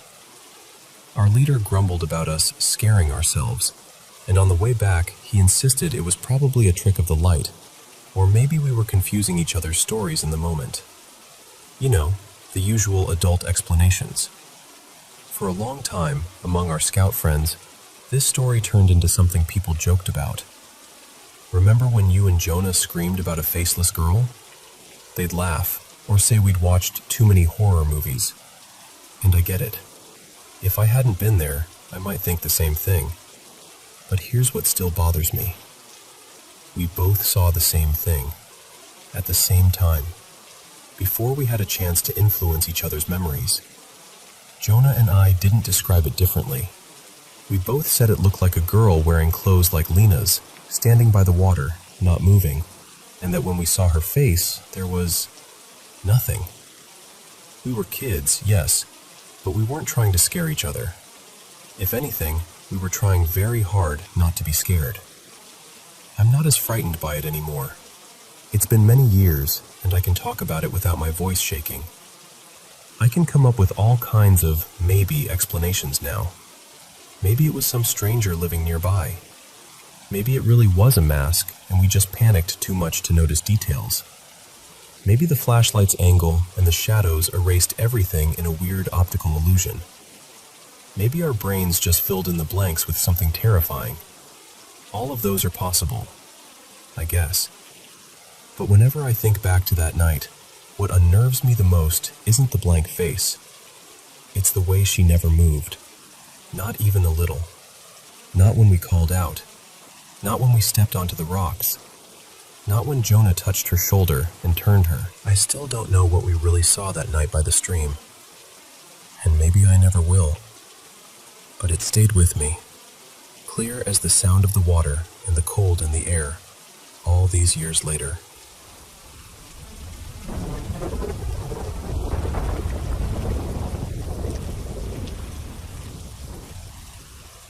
So, let me tell you about the strangest job I've ever had.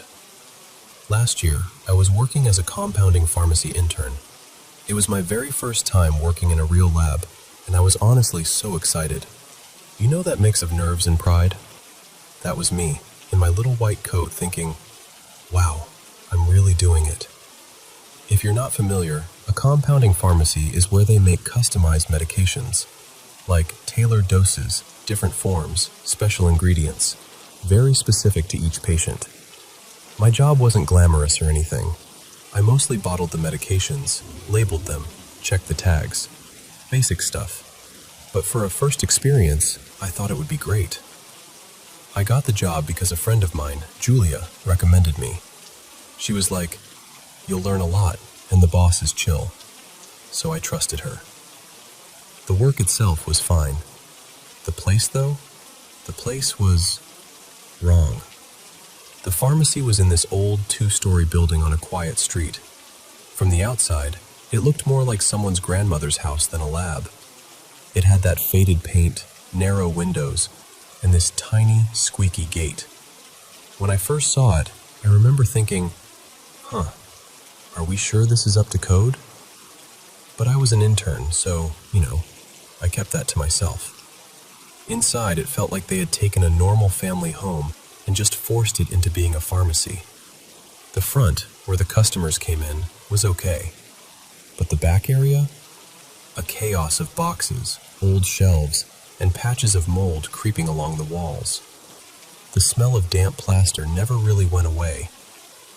To get to the lab, you had to go up this narrow wooden staircase. Every step complained. I swear, it sounded exactly like the stairs in horror movies. Those groans and pops that make you look over your shoulder even when you know no one's there. And then there was the last step. I started calling it the ghost step in my head. Every time I walked down the stairs, it felt like that last step wasn't really there, like my foot just dropped a little too far. I'd stumble, catch myself, and my heart would leap into my throat. It happened so often that it stopped feeling like clumsiness and started feeling like something was waiting for me to miss. The whole building had strange details like that. There were multiple doors that went nowhere. One was screwed shut. Another was blocked by a tall shelf full of dusty binders. Another opened into a wall that had clearly been built later. It was like the house had a layout once, a normal one, and then somebody decided to mutilate it. Upstairs, the lab itself was divided into several small rooms. One for capsules, one for creams and gels, one with the big machines, and a storage room. All of them were connected by this long, narrow corridor that was always darker than it should have been, even with the lights on. Light just didn't seem to stick to that hallway. And the people, well, let's just say they weren't the comforting kind. Most of the staff were polite on the surface, but very cold underneath. You know those coworkers who never actually help, but always complain? A lot of that. Very selfish energy. Everyone doing the bare minimum, always watching each other, but never really seeing each other. Now, here's an important detail.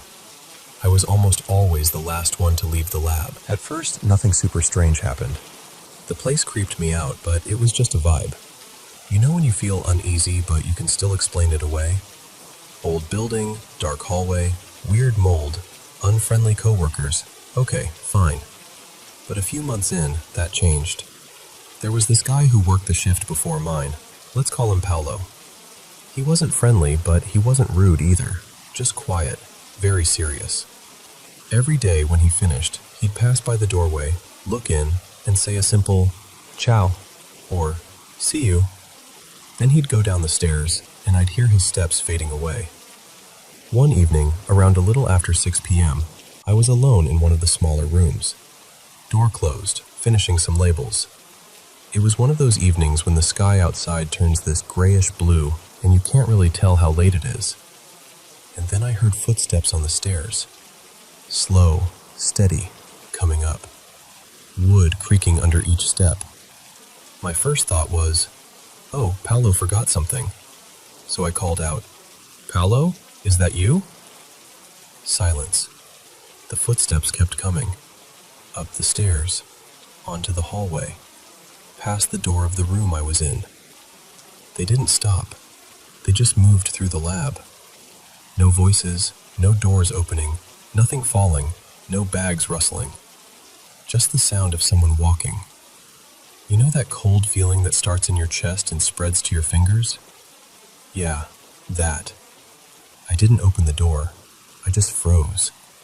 I held my breath and listened, hoping weirdly that I was wrong, that it was just the building creaking. But it wasn't. They were footsteps, heavy enough to make the wood respond. Eventually, the sound faded, and I forced myself to go downstairs and ask my boss, Ricardo, if he'd been up there. He looked surprised and said, "No, I've been here at the counter the whole time. Why?" I just laughed it off. Nothing. I thought I heard someone." Inside, though, I was rattled. After that day, things escalated. It became normal, too normal, for me to hear footsteps or soft whispers when I was alone in erupts. The whispers were the worst, because I could never quite make out the words.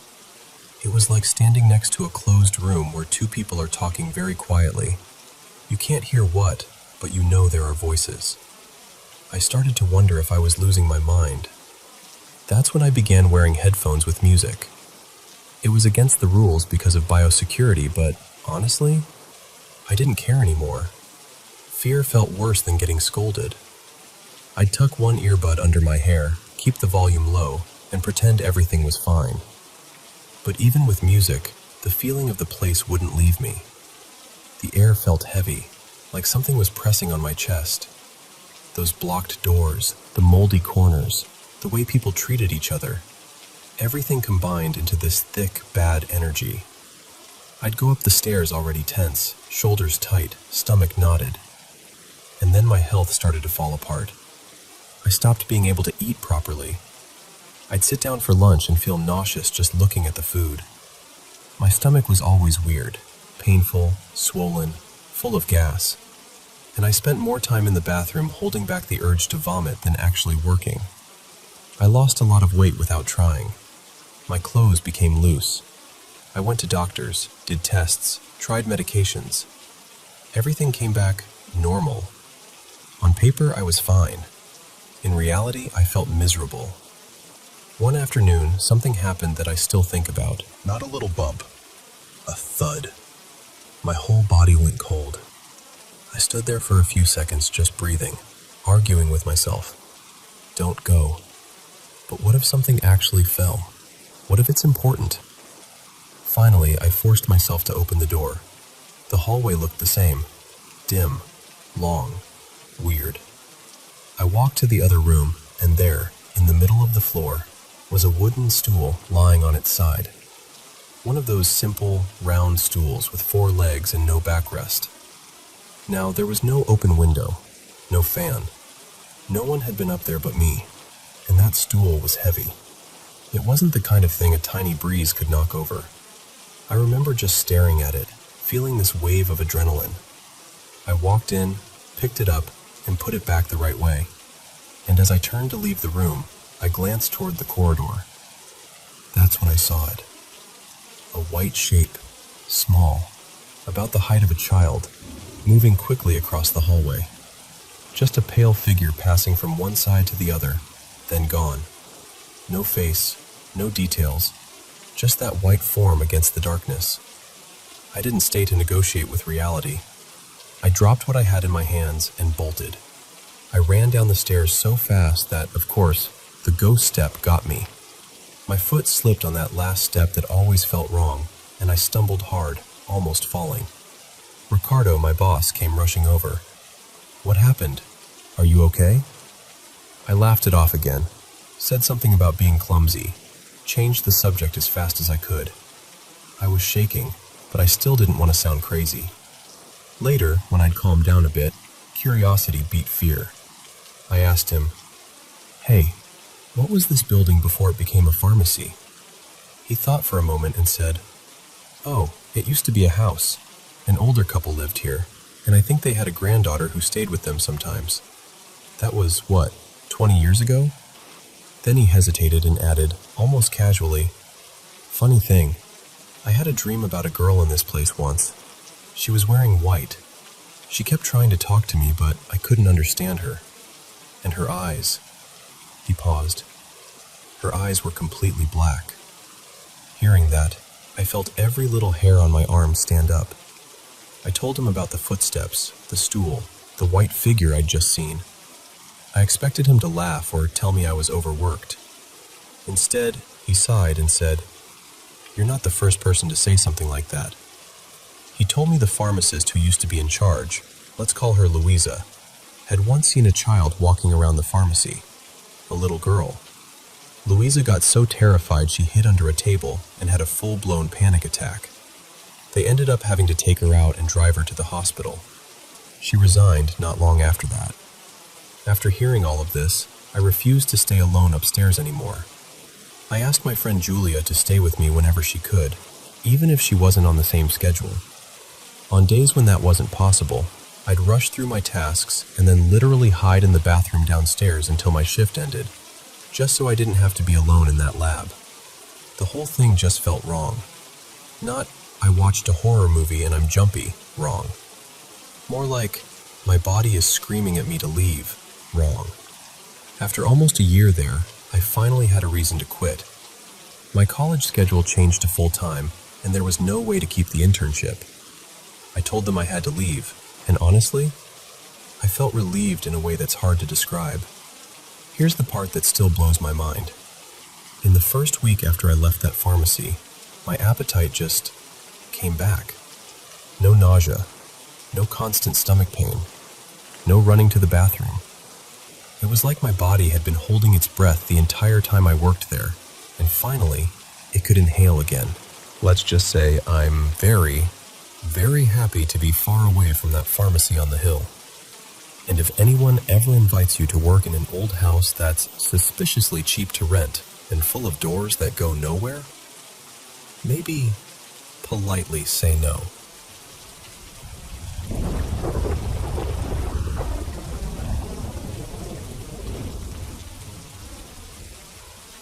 So, before I jump in, let me set the scene for you. When all of this happened, I was still living in my childhood home. I don't live there anymore. I actually moved across town a couple years back. But this was the house my family built from the ground up. Fresh plot of land, no previous owners, no dark history anyone knew about. No ancient burial ground, no tragic deaths, nothing like that. Just a regular house at the end of a quiet street. At least, that's what we thought. The whole thing really starts with my Aunt Rosa. She loves flipping other people's junk for fun and profit. Storage units, flea markets, estate sales. If there's a dusty corner with someone's forgotten stuff in it, she's probably already been there. One weekend I went with her to help empty out a storage unit she'd just bought. We're hauling boxes and lamps and all kinds of random things, and tucked in the back, I see this glider chair. Not super old, but kind of vintage looking, with that smooth rocking motion I remembered from my grandparents' place. They had one when I was a kid, and I used to sit in it for hours, just zoning out. So I'm like, "Hey, can I have this one?" And she shrugs and says, "If you can fit it in your car, it's yours." I got it home that day, set it up in the corner of my room, and for a while, nothing happened. Just a comfy chair. I'd sit in it, scroll my phone, play games, no weird vibes at all. At first. Back then, my schedule was pretty brutal. I'd leave early, come back wiped out in the afternoon, and crash for a nap. It was usually around 1 or 2 p.m. when I'd lie down.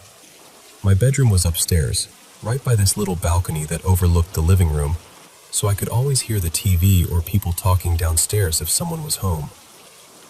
One afternoon, I came home, dropped my stuff, and flopped onto my bed. Door open, TV murmuring faintly from the living room. Nothing out of the ordinary. I fell asleep almost immediately. At some point, I woke up to this sound. It was the very specific noise of footsteps, like 3 quick shuffles right at the foot of my bed. Shh, shh, shh. Not the creaking of the house, not the TV.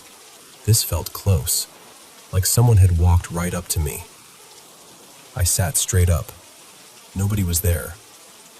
So I'm trying to be logical. Okay, maybe it was just the TV. Maybe I was half dreaming. Maybe my brain stitched together some sounds. I brushed it off, told myself not to be dramatic, rolled over, and went back to sleep. 2 days later, it happened again. Same deal. Afternoon nap, this time with my bedroom door closed. No TV, no one else in the house. I wake up to that same pattern of steps. Shh, shh, shh. Right at the foot of my bed. I snapped awake, heart pounding. Door still shut. House completely quiet. And I remember thinking, okay, that's weird. After that, the footsteps stopped for a bit, and I thought maybe my mind was just playing tricks on me. A few days of silence. I'm starting to relax. Then the clicking starts. One night, I'm lying in bed, trying to fall asleep, and I hear this faint click, click, click. My first thought is that my mouse? My computer's on my desk across the room, so I roll over and look. No lights moving, no cursor, nothing. So I shrug it off. I turn back over. Click, click, click, click, click. This went on every night. Some nights I could fix it temporarily by rolling over to face the computer. Other nights I did the classic pillow over the head move and tried to pretend it wasn't happening. But the clicking would come back. Always. For the record, I'm not gullible. I took the mouse apart, shook it, checked for loose parts, dust, bugs, anything. I even swapped it out once for a different mouse just to see if it would stop. It didn't. One night, desperate to prove to myself I was just losing it, I covered the mouse with a folded t-shirt. Completely covered it. I remember standing there thinking, I am officially insane for doing this. I got back in bed. A little while later, I hear it again, but this time, it's muffled. That same clicking, but as if it were happening under a layer of fabric, coming from the direction of my desk. That was the first time I felt that drop in my stomach. Like, oh, this might actually not be in my head. Eventually, my girlfriend at the time, let's call her Lily, started staying over more often. And one night, around 2 a.m., she nudges me awake and goes, "Babe, what is that clicking sound?" I'm half asleep and I mumble, "Oh, that's just the ghost that clicks my mouse." Then I froze. You hear it too?" She stares at me wide-eyed. "Yes, it's driving me nuts."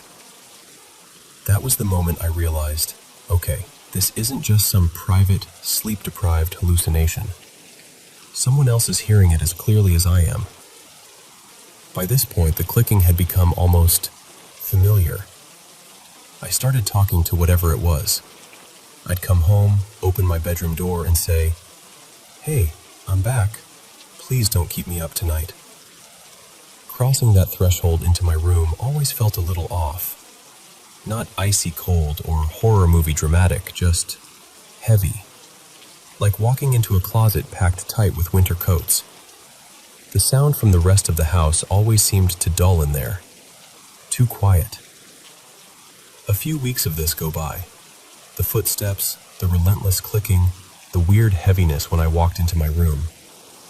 I tried to outsmart it by staying up late, gaming until I was so exhausted I'd fall asleep despite the noise. One night, around 3 a.m., I woke up to the absolute worst sound you can hear in the South in the middle of summer. Silence. The power had gone out. No AC, no fan. Just dead, sticky air and that thick humidity that feels like it's sitting on your chest. I'm sweating, uncomfortable, trying to flip my pillow over to the cool side that doesn't exist anymore. And suddenly I notice the clicking has stopped. It's completely silent. I'm lying on my side, facing away from the computer, one arm out, the other under my pillow, just staring into the dark. Then I feel it. This soft, slow sweep of cold air across my bare shoulder. Not like a draft from the window, not with the power out and the air totally still. This felt like a hand. Like someone had reached out and slowly dragged their fingers through the space my shoulder occupied. I lay there, absolutely frozen. My whole body was hot and sweaty, except for that one line of icy sensation across my skin. I didn't sleep for the rest of the night. The next day, I finally told my family everything. The footsteps, the clicking, the cold breeze across my shoulder, all of it.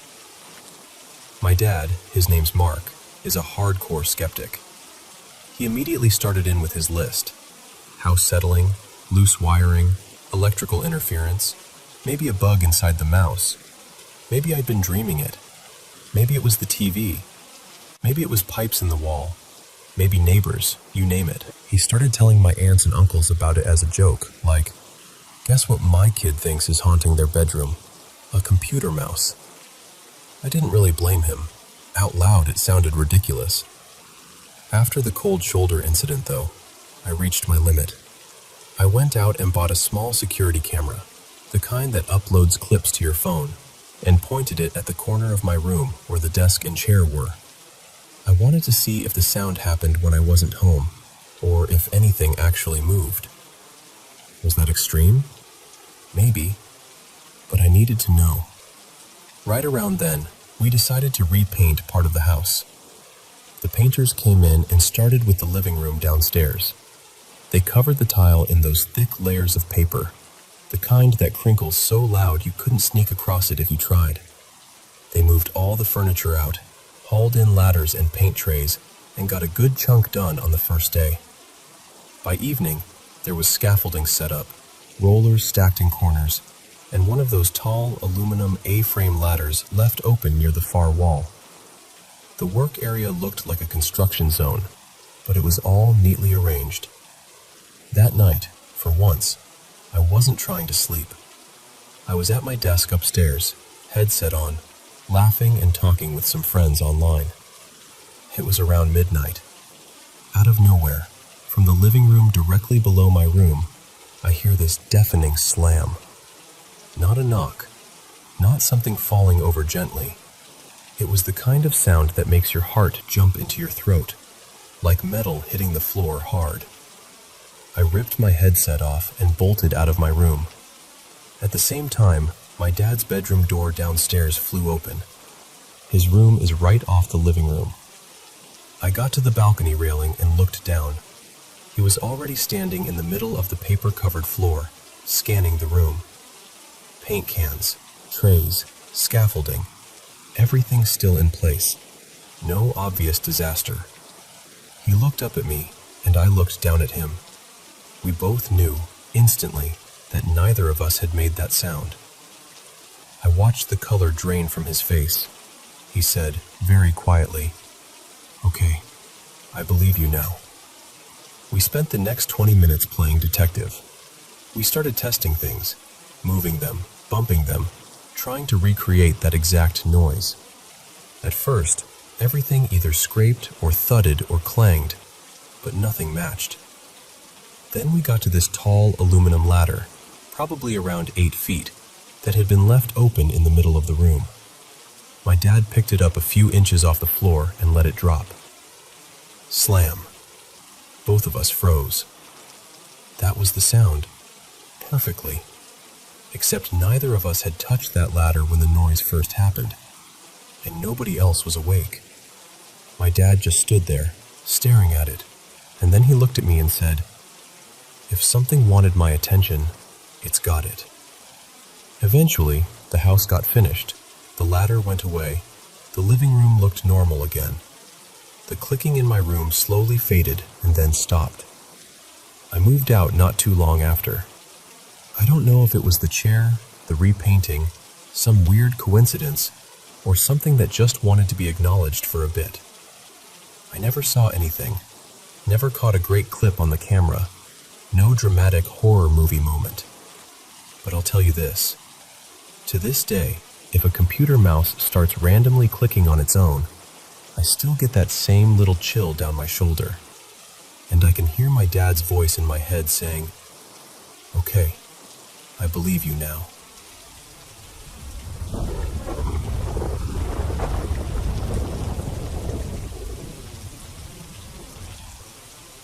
Welcome to Paranormal M. Feels good to do what you love, right? For me, that's grabbing the mic, sitting down, and sharing creepy, mysterious stories with you. Thank you so much to everyone who's already sent in their own paranormal experiences. Keep them coming, don't be shy. And hey, don't forget to hit subscribe and turn on the notification bell so you never miss a new video. Now, switch on your nightlight, and let's dive into today's mysteries. So, this happened when I was 15, and it's one of those memories that never really lets go, you know? Growing up, I had a few little weird moments here and there, nothing dramatic.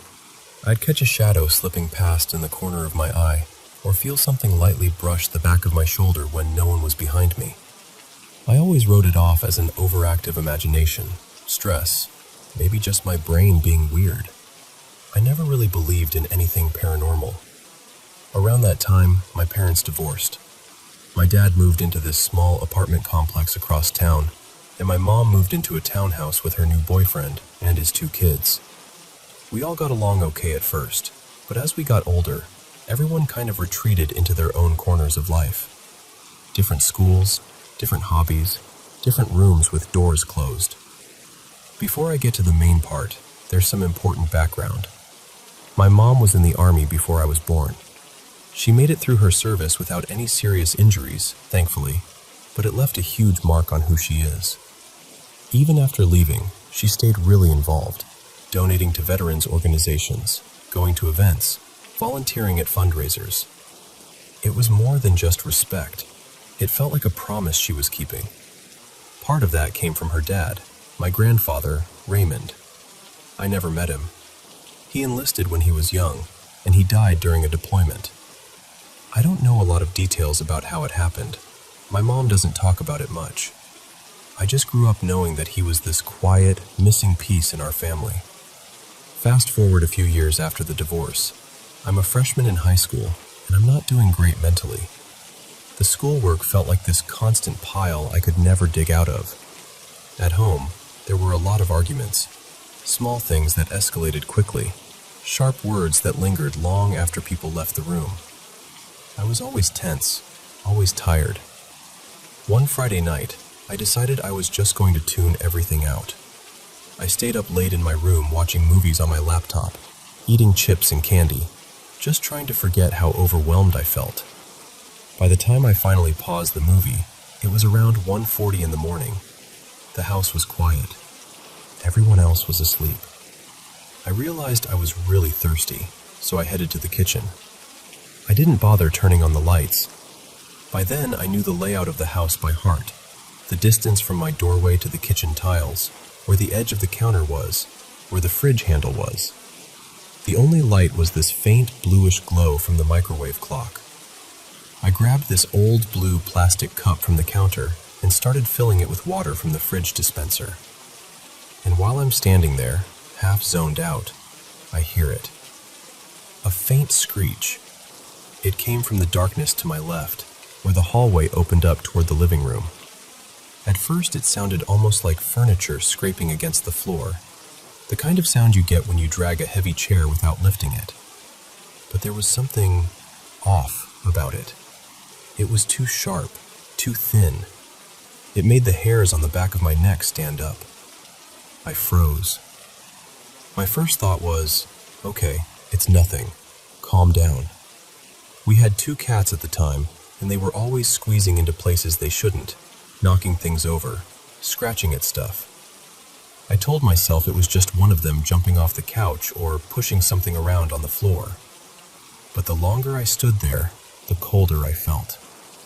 My cup wasn't even full yet, and I just thought, you know what? I'm done. I pulled the cup away, not even bothering to stop the drip, and started walking back toward my room. I'd only taken a few steps when I heard it, a raspy, human cough. It came from behind me, from the direction of the living room. I turned around without thinking, and that's when I saw him. There, standing in the shadowy outline of the living room, was a man. He had a short, prickly beard, tired eyes, and his mouth hung just slightly open, like he was about to say something but didn't. He didn't look transparent. There was no glowing aura, no horror movie stuff.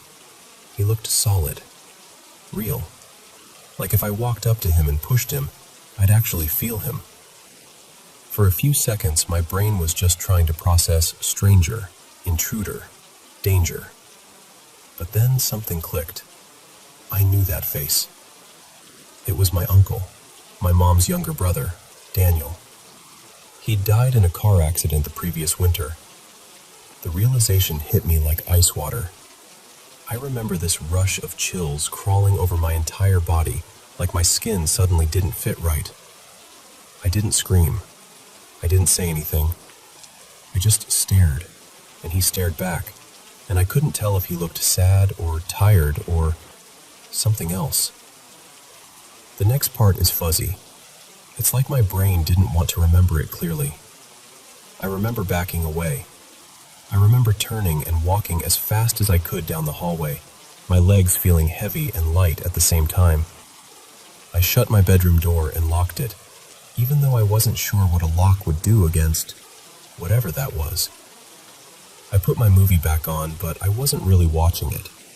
I just needed noise. I stayed up until the sun started to slide through the blinds. Every little creak in the house made me jump. I told almost no one about it. The few people I did tell, they tried to be kind, but you could hear the skepticism. They said things like, "You were exhausted," or "Shadows can play tricks on you," or "Grief does weird things to the mind." And honestly, I wanted to believe them. It was easier to think my brain misfired than to accept that I'd seen my dead uncle in the living room. Life went on. I finished high school. I moved into my 20s. The memory faded into the background. Still there, but covered up by new routines, new problems. Then, a few weeks ago, now that I'm in my early 20s, something happened that pulled it all back. My mom and I went out to this small family diner not too far from where she lives now. You know the kind. Laminated menus, coffee that smells strong but tastes okay, old songs humming softly from a speaker somewhere near the ceiling. It was just a casual lunch. We were talking about work, about my siblings, about nothing super deep. At some point, I noticed my mom looking past me, her attention fixed on something over my shoulder. I turned around and saw this older man walking slowly down the aisle between tables. He had a worn camouflage jacket on, and there was a small veteran patch on his chest. He looked tired in that way you sometimes see in people who've lived a lot of life. Creases around his eyes, slight limp in his step. As he walked by our table, my mom looked up and said, very softly but clearly, "Thank you for your service." He smiled at her, just a little, nodded, and kept walking. I turned back to my mom, and her eyes were full of tears. Like, not just misty, she was really struggling to hold them back. I asked, "Mom, what's wrong?" She took a shaky breath and said, "That was my father." Not, "He looked like my father." Not, "He reminded me of my father." She said, "That was my father." I didn't know what to say. Part of me wanted to correct her, to gently remind her that her dad had died years before I was even born. But the look on her face stopped me. She wasn't confused. She wasn't joking. She was overwhelmed, like she'd just seen a ghost and a miracle at the same time. We didn't finish our food. We paid, left quietly, and drove home, so I can't prove anything. Maybe it was just a stranger with similar features. Maybe her grief welled up and latched onto a familiar shape. Or maybe it was something else. I don't know. I probably could have let it go as one of those strange, emotional coincidences if it weren't for what happened this morning.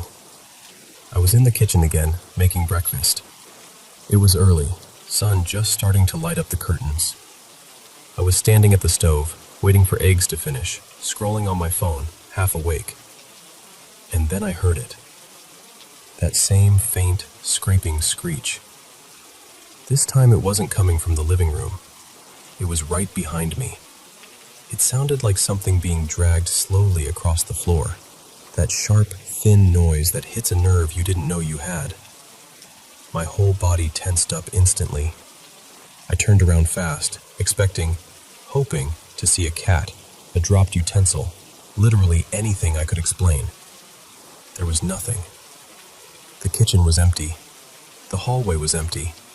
No one else was awake yet. I just stood there, staring at the space behind me, feeling that same cold, hollow sensation I'd felt all those years ago with the blue plastic cup in my hand. I still don't know what any of this means.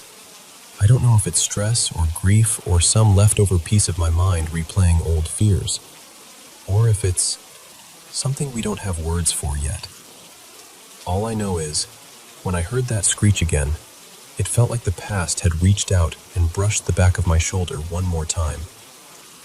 and I can't quite shake the feeling that, somehow, I'm not the only one in the room when it happens.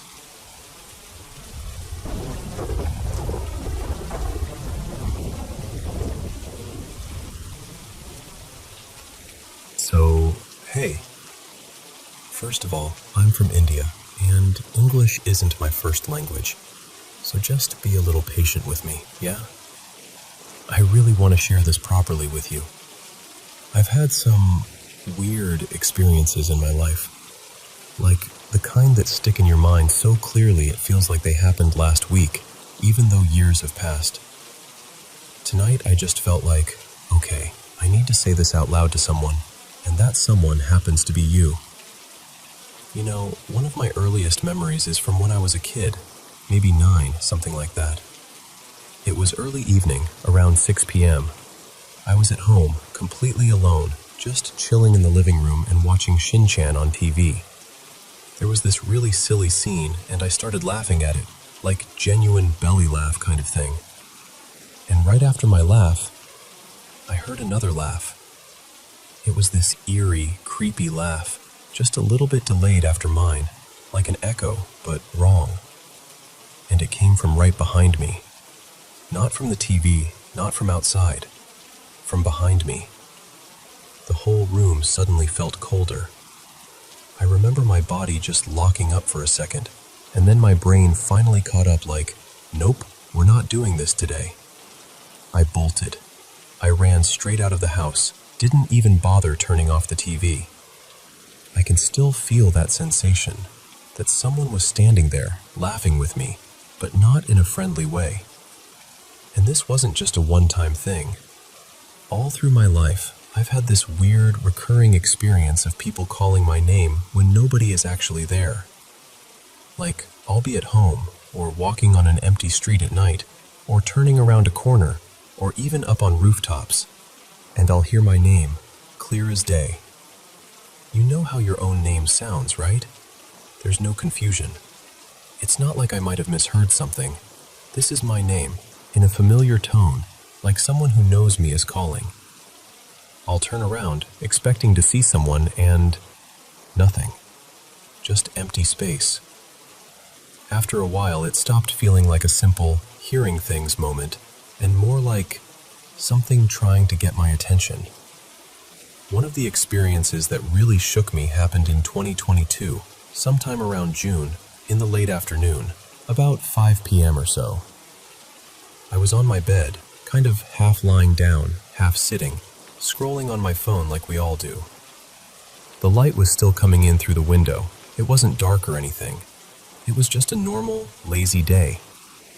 My bed was pushed up against the wall, and my feet were towards the foot of the bed. I remember I was so focused on my phone that everything else sort of faded into the background. Then I saw it. From the foot of the bed, this human hand slowly came up over the edge. Just the hand. No body. It bent at the wrist and started feeling around on the mattress, tapping lightly, as if it was searching for something. The way you pat around when you've lost your keys or your phone. I just stared. I didn't even scream. I froze. Then, as if it didn't find what it was looking for, the hand straightened back up, moved down, and disappeared over the edge again. That's when my body finally reacted. I jumped up and stood on top of the bed, like the floor was lava. My heart was pounding so hard I could hear it. I checked the foot of the bed. Nothing. I checked the left side. Nothing. Then I jumped off the right side, closer to the door, and looked under the bed. No one. Nothing. No place where someone could be hiding. Just empty space and dust. A couple of my more recent experiences happened when I was staying in a PG, like a hostel, during college. One of them was on the rooftop, and the other was in a park nearby. Let me tell you the rooftop one first. It was around 2:30 in the morning. I couldn't sleep, so I went up to the rooftop to get some fresh air and talk to a friend. I was sending voice notes on Instagram, just walking back and forth, absent-mindedly pacing like we do when we're deep in conversation. If you've seen typical Indian houses, you know how the rooftops look. Water tanks, little boundary walls, narrow ledges near the stairs.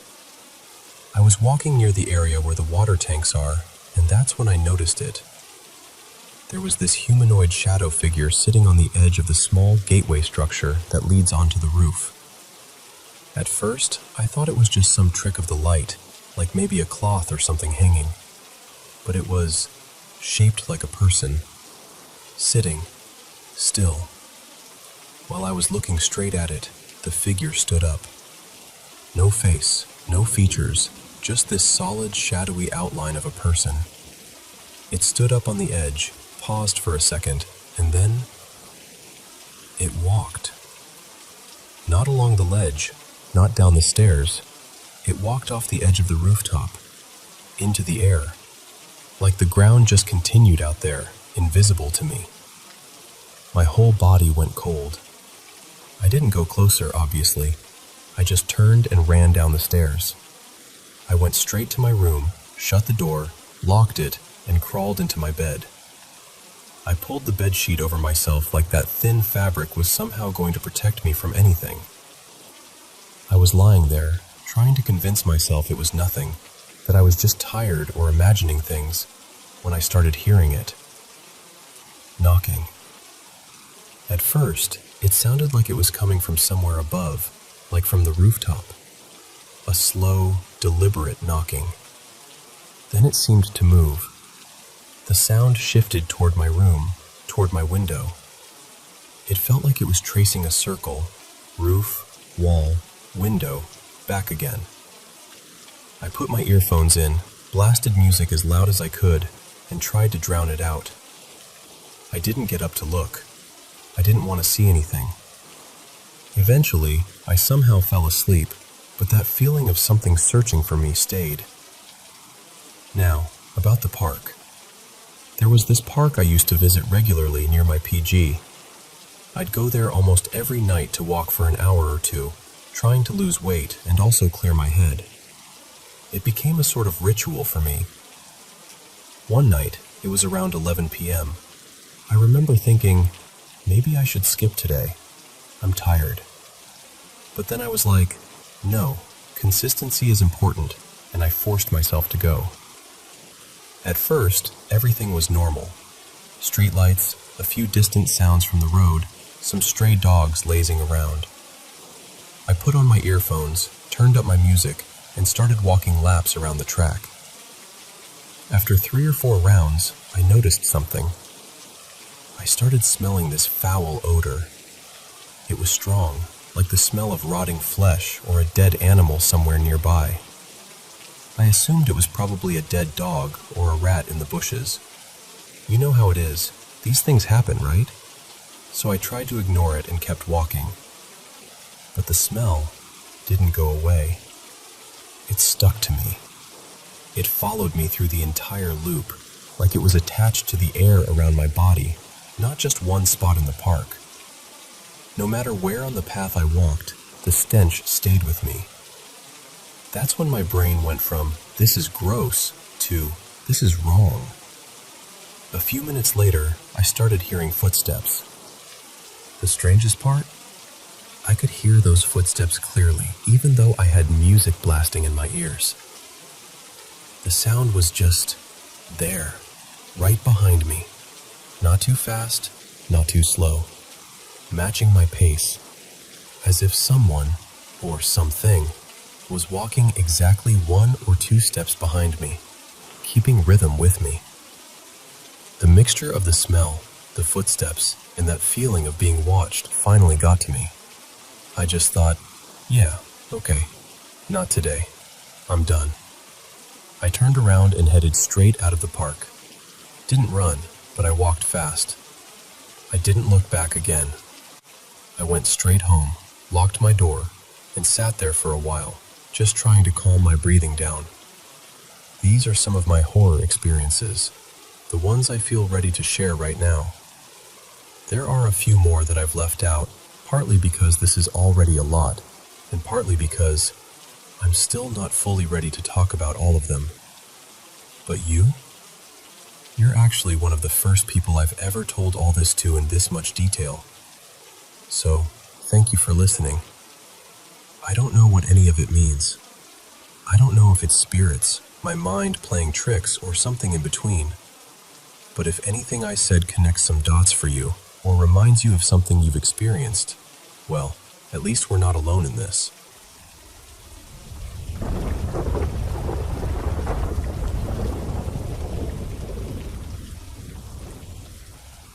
So, I never really know where to start with all of this. I'm 42 now, and for as long as I can remember, there's just been this extra layer to my life. Nothing big and cinematic, nothing that left me traumatized. Just these small, strange moments that don't quite fit anywhere. Lately they've been looping in my head, and I keep wondering if there's something I'm supposed to understand that I've been missing. When I was about 6, I woke up in the middle of the night and saw my dad's mom standing in my bedroom. I was at my mom's house. My parents divorced when I was little, and there was absolutely no reason my grandmother would have been there. She was just standing by my dresser, quiet, not moving. And next to her was a man I'd never seen before. He was maybe in his 50s, kind of serious looking, but not scary. I remember just sitting up and thinking, well, that's weird. And then I got out of bed and went straight to wake up my mom. I told her, "Nana is in my room." She looked confused, but followed me back down the hall. Of course, the room was empty. The next day, after school, my brother and I were supposed to walk to my dad's, but a family friend pulled up instead and told us to get in the car. My dad wasn't home, they said. My grandmother had passed away overnight. My dad had been with his brother making arrangements. After the funeral, we were at my grandmother's house going through old photos. Everyone was talking and pointing and telling stories. I was flipping through an album when I stopped at a picture. I recognized the man immediately. Same face, same expression as the man standing next to my grandmother in my room. I pointed and said, "Who's that?" My uncle, let's call him Dave, leaned over and said, "Oh, that's your grandpa, Leo. He died when your dad was in high school." I'd never seen a picture of him before that moment. Growing up after that, there were always little odd things in our house. Random creaks in the hallway when nobody was there. That soft murmur of voices you can't quite make out when you're home alone. Doors that absolutely refused to stay shut, even the one with that stubborn lock. None of it ever felt like a horror movie. It was more like just another quirk of the house, like the kitchen drawer that always stuck halfway. I don't remember being terrified, just vaguely aware that our home was a little busier than it looked. When I was about 9, my mom remarried. My stepdad, let's call him Ray, was actually the first adult to openly say, "Okay, something is off in this house." He told us that ever since he was a kid, he'd kind of seen things, felt things. Nothing dramatic, just aware. And we noticed something. When Ray was home, the house was quieter. Still not totally normal, but toned down.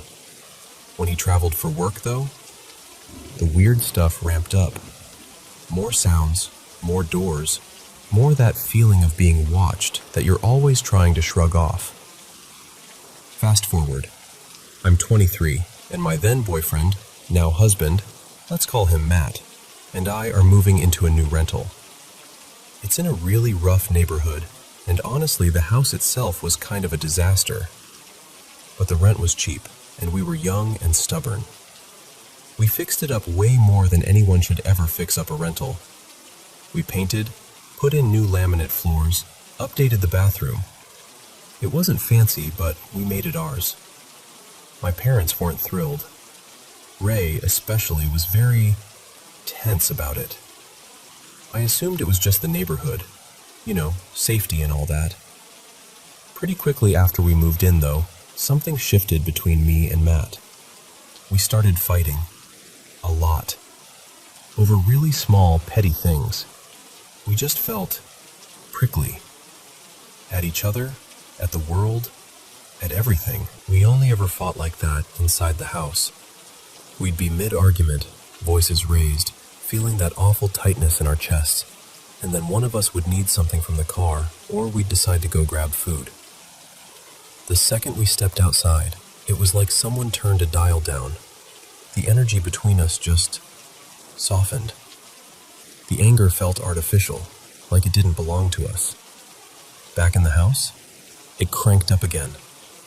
We brought our oldest daughter home to that house. I'll call her Mia. She was born 6 weeks early and spent some time in the NICU. Those first weeks were such a blur. Fear, hope, exhaustion all tangled together. When she finally came home, she was just over 3 weeks old. One morning, after what felt like the longest night in history, I finally got her to sleep around 6:30 a.m. Matt's alarm went off around then too. I gently moved Mia into the bassinet next to our bed and sort of collapsed onto the mattress, facing away from the bedroom door. I felt the bed dip behind me, like when someone sits down carefully. Then I felt a hand, warm and gentle, start rubbing slow circles on my back. I relaxed instantly. I didn't even question it. Of course it was Matt. And then I heard the shower turn on in the bathroom. I froze. I rolled over. No one was on the bed. No one was between me and the bathroom. The bedroom door was still mostly closed. A few months later, we moved to another state for Matt's job. The day we moved out of that house, Ray asked me if I'd walk through it one last time with him. Just the two of us, in the empty rooms. He stood in the living room and closed his eyes for a second, like he was listening to something far away. Then he said, "I felt this place the second I pulled into the driveway the first time." He told me he could never get a clear picture, but that there was something dark there, angry and heavy and possessive, that really didn't want him there. But there was also something else, a softer presence that stayed very close to me, almost protective. He said that one felt relieved we were leaving, and almost grateful. I didn't know what to say to that. I still don't, honestly. Jump ahead again. I'm 30, and one of Matt's childhood friends, let's call him Jordan, is fighting cancer. We get the call in the middle of the night that he's gone. We sit up in bed together, talking and crying, making plans to bring food to his family the next day, trying to wrap our heads around the fact that someone our age, someone we'd just seen at a barbecue months earlier, is simply gone. Eventually, Matt gets up to use the bathroom. I watch him walk into our ensuite. He closes the door most of the way. While he's in there, our bedroom door opens. The hallway light spills in, and a shadow, like the shape of a person but not solid, moves through the room. It crosses between the door and the bed, and then goes out. The bedroom door closes behind it. I heard the click of the latch. A moment later, the bathroom door opens, and Matt comes back out, completely unaware of anything. I just stared at him, thinking, okay, was that him saying goodbye? Was that something else? When I was 32, Ray got very sick. He'd been struggling for a while, but that year he started hospice care. My mom often stayed with us because our house was closer to the hospital. We had this unspoken routine of trading off nights. One evening she said, "I feel like I need to be home tonight," even though there wasn't any particular reason to think it would be the night. At 3 a.m., I woke up to the sound of Ray screaming my name. Not calling it, screaming it. I bolted upright so fast that it woke Matt. I was already reaching for my phone when it lit up and started to ring. It was my mom. Ray had just passed away. Every single night during that time, I dreamt of Ray. There was nothing particularly symbolic or dramatic about it. He was just there, sitting in a chair, standing in a doorway, walking beside me, quiet but present. The night they put my mom on the ventilator, he was different. In that dream, he was pacing, anxious, almost agitated. I woke up feeling like my chest was full of static. On December 13th, the hospital called. They told us one of her lungs had collapsed. The damage was too much, and she wasn't going to survive. My brother and I were lucky, in a way. So many people didn't get this chance. We were allowed to sit in the ICU hallway, just on the other side of the sliding glass door from her room, while they removed the ventilator. We knew it was only a matter of minutes. I sat in the plastic chair, watching the monitors, watching her chest, feeling my brother pacing behind me. I remember the scuffed floor, the harsh lighting, the faint beeping from nearby rooms. And then, all at once, there was this piercing ringing in my ears, so loud it felt like it was inside my bones. My vision went dark around the edges, like someone was dimming the world, and I had this overpowering sensation that everything had just shifted. Not just my world, the world. The hallway tilted. The spinning got worse, and I slipped out of my chair onto the floor. My brother was at my side when the doctor came out and told us she was gone. Nothing has felt quite the same since that moment. It's like life continued, but slightly out of alignment. Last summer, when I was 40, my oldest, Mia, was gone for a few months chasing her drum corps dreams. If you know, you know. It was the night before she was due to come home, and we were all buzzing around the house trying to get everything ready. We live just outside a small, rural town. We have neighbors, but not close enough to casually lean over a fence and chat or anything. We don't have trash pickup out there, so once a week we load up the bags and take them into town. That evening, Matt and our younger two, let's call them Emma and Jack, went to run the trash while I stayed behind to clean out Mia's car. It was still light out, but heading toward dusk. I grabbed the shop vac, opened the car doors, and for a moment I thought, maybe I should wait until they're back. I won't be able to hear anything with this vacuum running, and I'm all alone.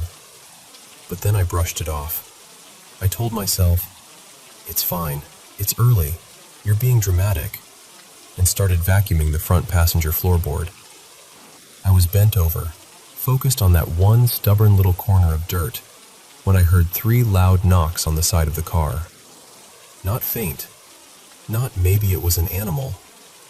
Loud, solid. I felt the vibration through the door. I turned my head so fast I nearly hit it on the door frame. Nothing. No one there. Nothing moving in the yard. No wind, no car passing by, no branch nearby that could have hit it. Everything went weirdly still. I could hear coyotes way off in the distance. That's totally normal for us. But up close? Nothing. Just this thick quiet. And then I heard it, clear as if someone was standing right next to me. Go inside. It wasn't a voice I recognized, but it wasn't in my head either. It felt external, calm but firm. So I listened. As I walked toward the house, our motion lights clicked on. The thing is, they're set so they usually don't come on until it's properly dark. But they lit up then, early, following me up the path like they were leading the way. I went inside, shut the door, and just stood there. My heart was pounding, but there was also this feeling like I just avoided something I should never meet. I can't explain it better than that, but that moment, I think about it almost every week. There's something about it that lodged itself under my skin. And now, we're back to where I started. I keep replaying all these things. My grandparents in my room, the house that made us fight, shadows in doorways, Ray calling my name, dreams of him when Mom was dying, that shift in the hallway, the knocks on the car, the voice telling me to go inside. Any one of them, by itself, I can kind of rationalize away. Sleep, stress, grief, the brain being weird. I know all the logical explanations, but when I lay them all out next to each other, like beads on a string, I don't know. It feels like too much to just be coincidence. and yet I have no idea what else to call it. The person I wish I could talk to about all of this is Ray.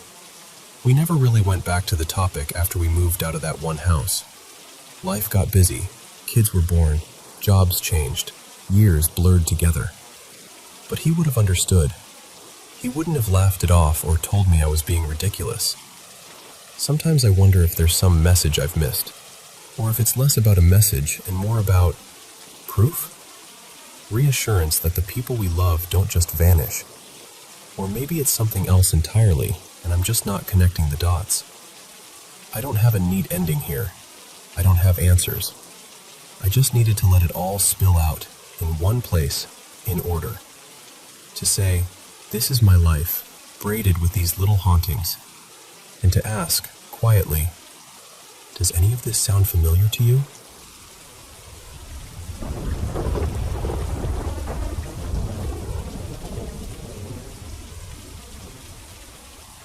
Okay, so let me just talk to you like we're sitting at my kitchen table, because I still don't totally know what to make of all this.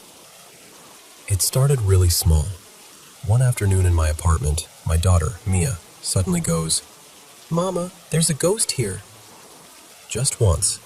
Super casual, like she was pointing out a chair. I laughed, my partner Leo laughed, and we just sort of brushed it off. Kids say weird stuff, right? But after that, these little things kept happening. Me and Leo would be in the apartment, sometimes literally less than 3 feet apart, and I'd hear him say my name. Clear as day. I'd answer, turn to him, and he'd be like, "I didn't say anything." Then it would happen to him too. He'd swear he heard me call him from right behind him when I hadn't opened my mouth. At first we joked we were just tired, hearing things. I've also seen my bedroom door slowly push open while I'm lying on my bed, facing it. You know that lazy kind of swing? Every time, I'd blame it on the breeze from the windows. Must be the wind, I'd tell myself, even though sometimes the air felt completely still. Then work slowed down, and I started being home alone more, which is when it really got under my skin. One day I was standing at the little bar counter in my kitchen, eating instant noodles straight from the bowl and staring at Mia's drawings on the fridge. These bright little scribbles everywhere. The apartment was quiet. No TV, no music, just me. And then I hear it. The microwave door pops open. You know that soft click and then that slow, heavy swing? It did that. All by itself. I hadn't touched it. I hadn't even moved. I froze right there at the counter. I wouldn't look at it directly because I was genuinely scared that if I saw it open, it would make it real. I finally made myself glance over. The door was hanging open. I was completely home alone. The last time we'd used the microwave was like 2 days before, and honestly, we're kind of rough on it. We usually slam it shut. I grabbed my phone and took a photo from exactly where I was standing, like I needed proof that I wasn't making it up. Then I called Leo, then my family, basically freaking out, like, I didn't move. I swear I didn't move. I'm not someone who's into paranormal stuff. I don't read ghost stories for fun. This is not my thing. So I just felt unprepared. Like I'd missed some life class on what to do if your appliances open themselves. Then about a week later, I'm on the couch, just scrolling and relaxing, when I hear this loud thud from my little bookshelf. It sounded like a book falling, solid, heavy. I wasn't anywhere near it, so I just sat there for a bit, pretending I didn't hear anything. You know that, if I ignore it, it didn't happen, kind of logic? Eventually, I got up to look. One of my books wasn't on the floor in front of the shelf like you'd expect. It was tucked under the bottom shelf, like pushed in. The way the sound came from, it should have just dropped straight down and out. And we have these heavy iron bookends, and the books are wedged in there pretty tight. So how did it get out, fall, and end up all the way under? That one really bothered me. Same couch, different day. I had this little clear bag with the screws from my wrist surgery sitting in front of me. My doctor let me keep them from the first surgery, kind of like a weird souvenir. I'd been cleaning earlier and left the bag near the end of the couch, but not right on the edge. Then I sat down with my laptop and forgot about them. They'd been sitting there for a while. Suddenly I hear this soft rolling sound. Inside the sealed bag, one of the metal screws was rolling from one end of the bag to the other. Slowly. Back and forth. The bag barely had any air in it. I hadn't moved. I'd been sitting still for a long time with that bag just lying there. No open windows either. There were people gardening outside, so everything was shut. That messed with me. There's something about something inside a closed bag moving on its own that feels very wrong. Then, just recently, I decided to rest because I've been sick. I remember getting up and actually slamming my bedroom door shut because I just wanted darkness and quiet. I got back into bed, put on TikTok, and I'm just half watching video after video. In the middle of a video, I hear a door handle, like the metal turning and a door opening. I thought it was just the audio in the video, so I paused it. The sound had stopped. And when I looked over, my door, the one I know I slammed shut, was now cracked open. Just slightly, like someone had carefully opened it and then stopped. And here's the thing, I don't have a long list of dead relatives or anything. There are 2 estranged grandparents I barely knew, and my abuelo, and that's pretty much it. But I do have a cadaver bone in my wrist from surgery, which occasionally pops into my mind when this stuff happens. Like, what exactly am I carrying around with me now? My dad, Luis, thinks I just need cats in the house. He swears cats chase away whatever this is. We grew up with cats, always at least one, so maybe that's why nothing like this ever happened before. But now I'm allergic. My chest tightens up and my eyes puff, so that's not an easy option anymore. At this point, I'm honestly over it. It started out scary, and now it's just making me mad. It feels like I can't relax in my own home. I just want to be left alone.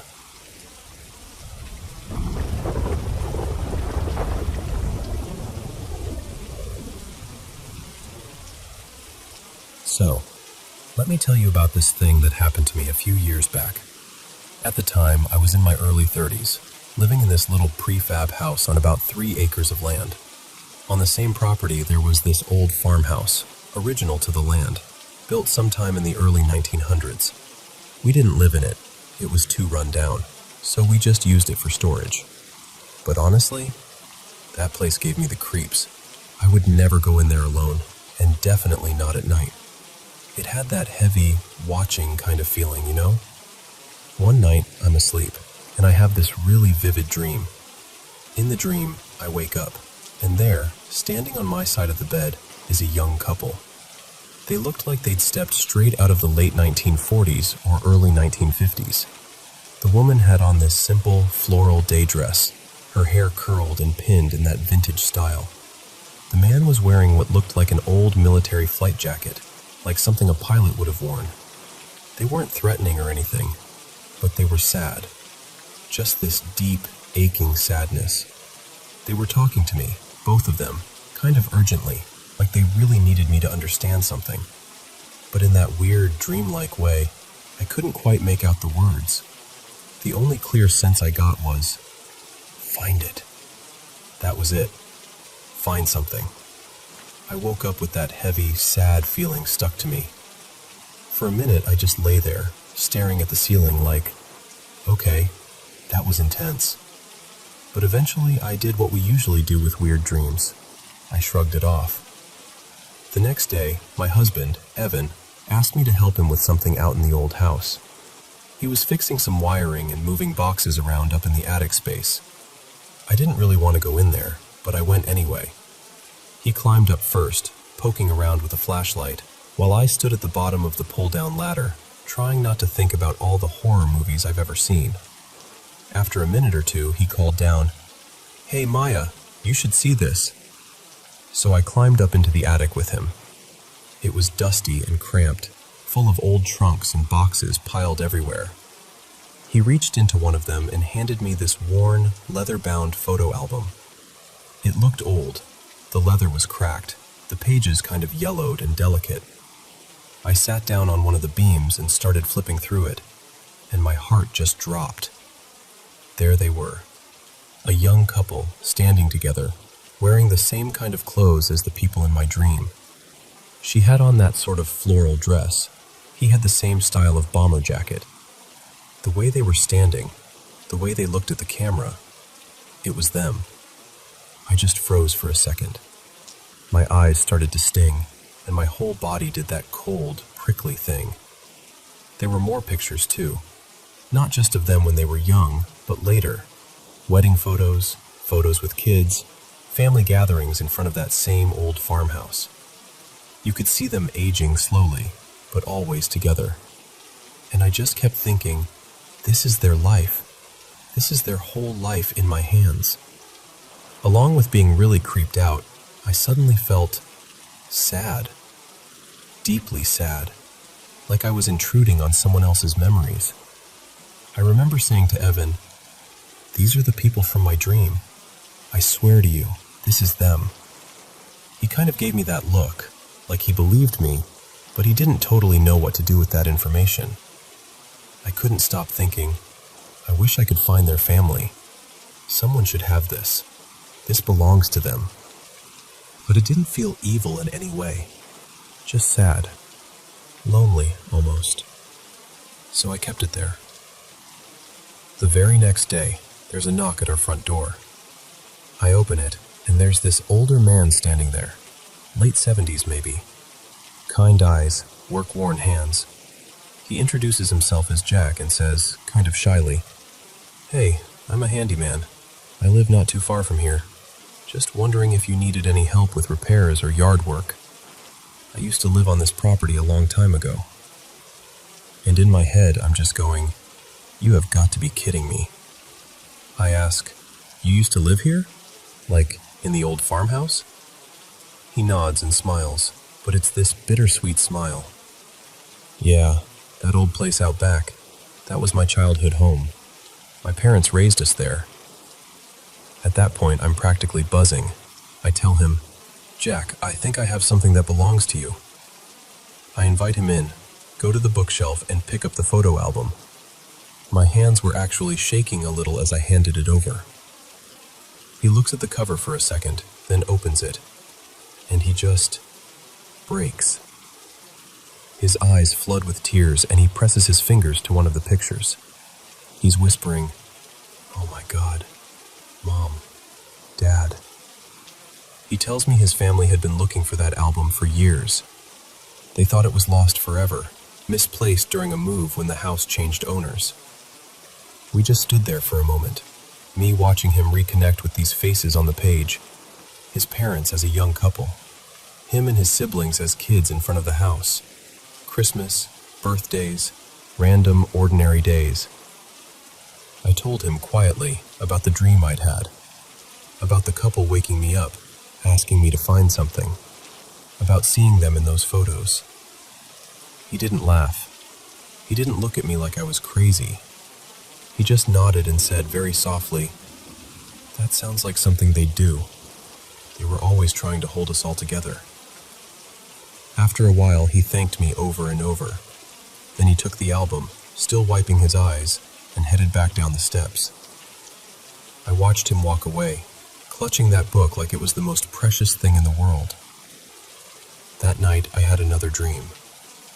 The same couple appeared again, this time not beside my bed, but standing in front of this bright, warm light. The kind of light that doesn't hurt your eyes, it just sort of wraps around you. They were smiling. All that heaviness and sadness I'd felt before, it was gone.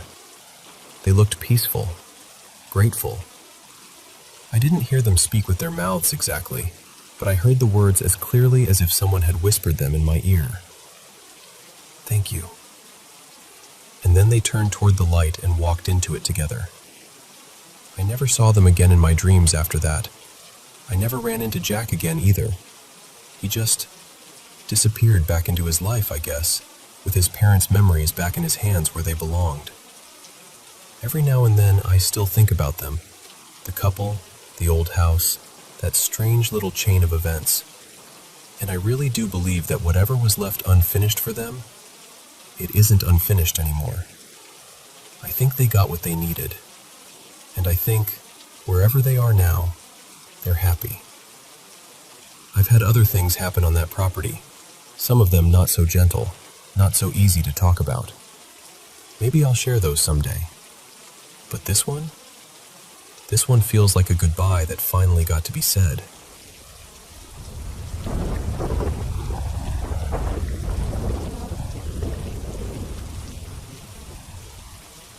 So, what do you think about ghost tours? Personally, I love them. Not because I'm obsessed with ghosts or anything like that, but because they make history feel a little more alive. Or, I guess, unalive. Whenever I travel, if a city offers a ghost tour, I'm absolutely that person who signs up. A couple of years ago, I took one in Raleigh, North Carolina. I've got to be honest with you, it wasn't the best one I've ever done. I'd done tours in places like Savannah and New Orleans that were way more dramatic and spooky. This one in Raleigh felt kind of mild. It might have just been our guide, though. His name was Marcus. Nice guy, but not exactly dripping with theatrical flair. Anyway, we're near the end of the night, maybe the last 2 or 3 stops. The group had just walked a few blocks from this old historic house, one of those beautiful white homes with the big columns, down toward the state capitol building. It was a warm autumn night, a little breezy, and everyone was kind of tired but in good spirits. Marcus starts into his usual spiel about the Capitol. Who designed it, the fires, the rumors about some lawmaker's ghost pacing the halls at night. When, suddenly, this woman in our group just breaks down crying. Like, full-on sobbing. It completely cuts him off. He stops mid-sentence and just looks at her, and the whole group kind of freezes. You know that awkward moment where everyone pretends they're not staring, but absolutely everyone is staring. That was us. But to their credit, people were really gentle about it. No eye-rolling, no, ugh, come on. Just concern. Marcus walks over to her and asks, softly, if she's okay. She can't even get a word out at first. She's shaking, covering her face. Her shoulders are just heaving. Her name, I later found out, was Linda. One of the people with her, her adult son, Daniel, starts rubbing her back, trying to comfort her. The rest of us are just standing there in this weird, heavy silence, in front of a government building at like 10:30 at night. After a few minutes, she calms down enough to breathe normally again. Marcus gently pulls her a little aside, and they have this quick, quiet conversation out of earshot. You can see him nodding, asking a couple of questions, really listening. Then they come back over to us, and Marcus says, So, Linda would like to share what just happened, if that's okay with everyone. Of course we all nod. At that point, the tour about haunted politicians suddenly feels like the least interesting thing on the menu. So Linda takes a breath, wipes her face with a tissue, and starts talking. She tells us that her dad passed away about a year before. He'd been sick for a long time, in and out of the hospital, and he spent his last days in a small hospice center just outside the city. On his last night, she sat by his bed and made him promise, really made him promise, that if there was anything after this life, he would find a way to let her know he was okay. Not in a vague, I'll send you a sign sort of way, but something that felt like him, something she would recognize. Fast forward to that night on the tour. She said that as we left the historic house and started walking toward the Capitol, she suddenly felt this presence. That's the word she used. Presence. Not like she saw anything. Not yet. Just that the air around her changed. She felt this wave of warmth and safety roll over her, like a heavy, comforting blanket.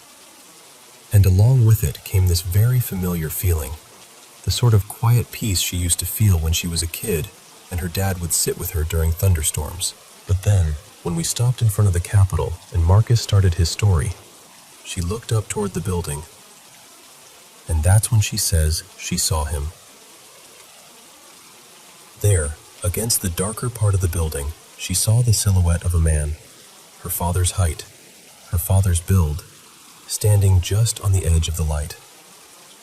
Not fully detailed, not like watching a movie, but enough for her to recognize him. She said he raised one hand and placed it over his heart, and then brought both hands together in front of his lips, in that little prayer gesture he always used to do when he wanted to show gratitude or say a quiet thank you. Apparently, it was a little habit of his, something small and specific that only their family really knew. And when she saw that, she said, her knees almost gave out. She told us, I just knew, right then, that he was keeping his promise, that he was okay, that he'd crossed over, whatever that means, and he took the time to tell me. And then, just like that, the figure was gone. While she was telling us this, her son Daniel and the friend who'd come with them both started tearing up too. None of them looked like they were putting on a show. It felt raw, real, like we were intruding on this very personal moment that somehow we'd all been invited into. Marcus, our guide, stood there listening with his mouth slightly open, holding his little lantern like he'd forgotten he was on the clock. When she finished, he said he'd been doing ghost tours for over 10 years and had never had anything like that happen on one of his routes. You could tell he was trying to be respectful and sincere, but I also got the sense he was a bit thrown. This was way beyond the usual orbs showed up in my photo kind of thing he was used to. He tried to pick the tour back up afterward, but the whole energy had shifted. Nobody really cared about the ghost of some long-dead official pacing the hallways anymore. We were all still back there with Linda and her dad, standing in that quiet space between grief and relief. After a few more sentences of his rehearsed story, Marcus just kind of sighed and said, "You know what? I think we're going to end the tour here tonight." He thanked us all for coming and told Linda privately that he hoped she found some peace in what she'd experienced. We all drifted off into the night in little clusters, talking softly. Some people offered their condolences. Others just gave her those small, understanding smiles you share with strangers when words feel inadequate. Here's the thing, though, and I'll be honest with you because that's why I'm telling this story. I don't want to downplay whatever closure Linda might have found. If that moment helped her soften the sharp edges of her grief, then it was important. Part of me absolutely wants to believe her dad reached out from wherever he is and kept his promise in the most him way possible. But another part of me wonders if her mind created that experience for her. Grief can be so powerful, and the human brain is incredibly good at giving us the stories we need in order to heal. We were on a ghost tour at night, in front of this dramatic old building, talking about spirits and tragic deaths. If there's ever a time for your subconscious to stage a meaningful scene, that's it. So did we witness something genuinely supernatural? Or did we witness the moment her heart finally allowed itself to feel at peace? I don't know. What I do know is that for Linda, it was real. Her hands were shaking. Her voice cracked. Her son held her like he'd watched her carry that weight for a long time. Whether it was her father's spirit or her mind's way of keeping his promise for him, it gave her the comfort she'd been waiting for. Odd place for it to happen, maybe. But I guess grief doesn't really care where you are. On your couch, in a hospital, or standing under the streetlights in front of a state capitol, listening for ghosts.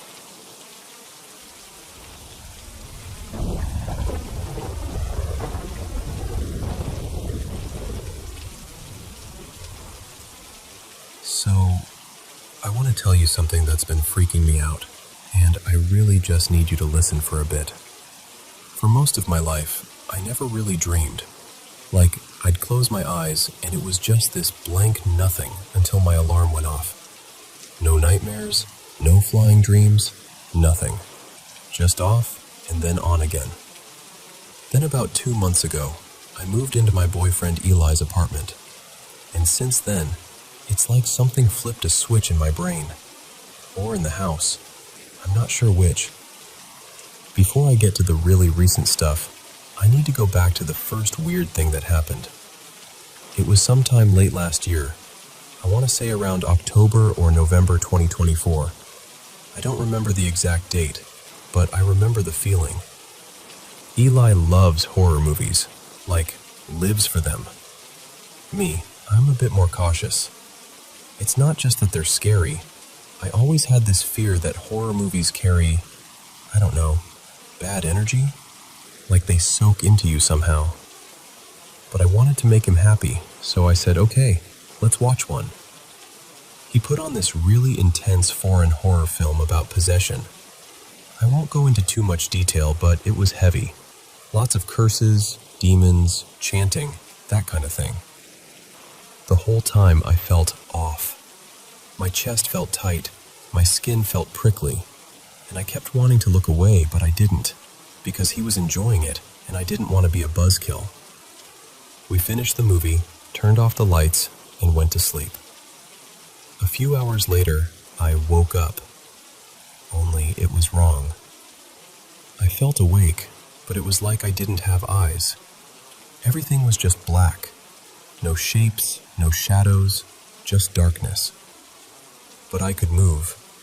I could feel the bed under me, feel the blanket, feel Eli's warmth beside me. So I reached out to hug him, just wrapping my arm around his waist like I always do. And then he yelled.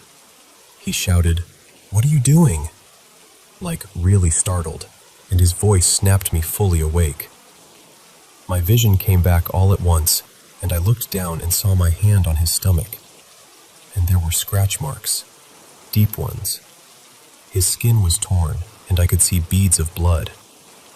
I just froze. I had no memory of scratching him. I didn't feel my nails drag across his skin. I didn't feel that resistance you get when you accidentally scratch someone.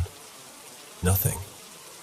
It was like my body did something and my mind wasn't there for it. That was the first time I felt like, okay, something isn't right. Fast forward to this year. Around late June 2025, everything escalated. I started dreaming. Not just regular dreams, lucid dreams. Not the fun kind either. I couldn't control the world around me, but I was fully aware I was dreaming. I could think, I could talk, I could move, but the rules weren't mine. It started with these loops, false awakenings. I'd wake up in bed with Eli next to me, but we weren't in his apartment. We were in this unfamiliar house. Everything looked normal enough. Sunlight coming in, furniture, the usual. But something felt shifted. I'd get up, walk around, maybe check my phone, do normal things, and then at some point, I'd lie back down. And then I'd wake up again. Same bed, same unfamiliar house, same sequence of normal stuff. The first time this happened, I think I looped maybe 5 times before I actually woke up in my real bed, in the real apartment. After that, these loops became regular. Not every night, but often enough that I started dreading sleep. Then things got worse. One night, about a week later, I had this dream where I was being chased by these things. I can't even describe them properly, like shifting shadows with too many limbs. I was terrified. My heart was pounding, even though I knew it was a dream. And in the dream, I tried something. I forced myself to sleep. Like, I lay down inside the dream and told myself, go to sleep. Just sleep. And somehow, I did. I felt that dropping sensation, like when you drift off on a really bad day. When I woke up, I was back in that same strange house. Only this time, I could tell instantly that it wasn't real. Everything had that too sharp texture dreams sometimes have. The colors were slightly off. The air felt thick. I pinched my arm to check, and instead of pain, I got this weird, tingly numbness, like when your foot falls asleep. That's when I knew for sure. I was still dreaming. That night, I looped again and again, waking up in the same house, going through some variation of a day, realizing I was in a dream, and then snapping out into another one. I counted 29 loops before I woke up for real. After that, a new pattern started. There was this man who kept appearing in my dreams. At first, he looked just like Eli. Same hair, same build, same way of standing with his weight on one leg. But when I looked closely, little things were wrong. His eyes were slightly the wrong shade. His smile was a bit too wide, or his voice had this weird echo to it. It was like someone had studied my boyfriend and tried to copy him, but didn't quite get all the details right. This thing started giving me tests. Sometimes they were like quizzes, riddles, logic puzzles, questions that made my brain hurt. Other times they were physical, having to move objects a certain way, climb something, push through invisible resistance. I can't remember the exact details now, just the feeling of being constantly challenged and judged. He told me, and I don't remember if he said it out loud or if I just knew, that if I got everything 100% correct, I'd be allowed to wake up. And weirdly, it seemed true. There was one time I solved everything he gave me. Every question, every task. I finished the last one, and the moment I did, the dream snapped like a rubber band, and I was suddenly awake in my real bed, heart racing, drenched in sweat. Another time, I messed up one part. Just one. I felt it. I knew I got it wrong. And instead of waking up, I got thrown into another loop. Different quiz, different tasks, same fake Eli watching me. Now, today, this is the one that really shook me. In the dream, I woke up already in the middle of something. There was no gentle beginning, no build-up. I just became aware, and when I did, I realized this thing was on top of me. It looked, at first, like Eli, but my body knew it wasn't him. The way it moved, the way it felt leaning over me, everything in me recoiled. I tried to push it away, tried to fight, but my arms felt like they were moving through syrup. I could feel everything it was doing, and none of it was okay. I knew I hadn't agreed to any of it. I knew I was being violated. I remember thinking, even inside the dream, this isn't him. This isn't him. This isn't him. Eventually it stopped. Not because I made it stop, just because it decided it was done.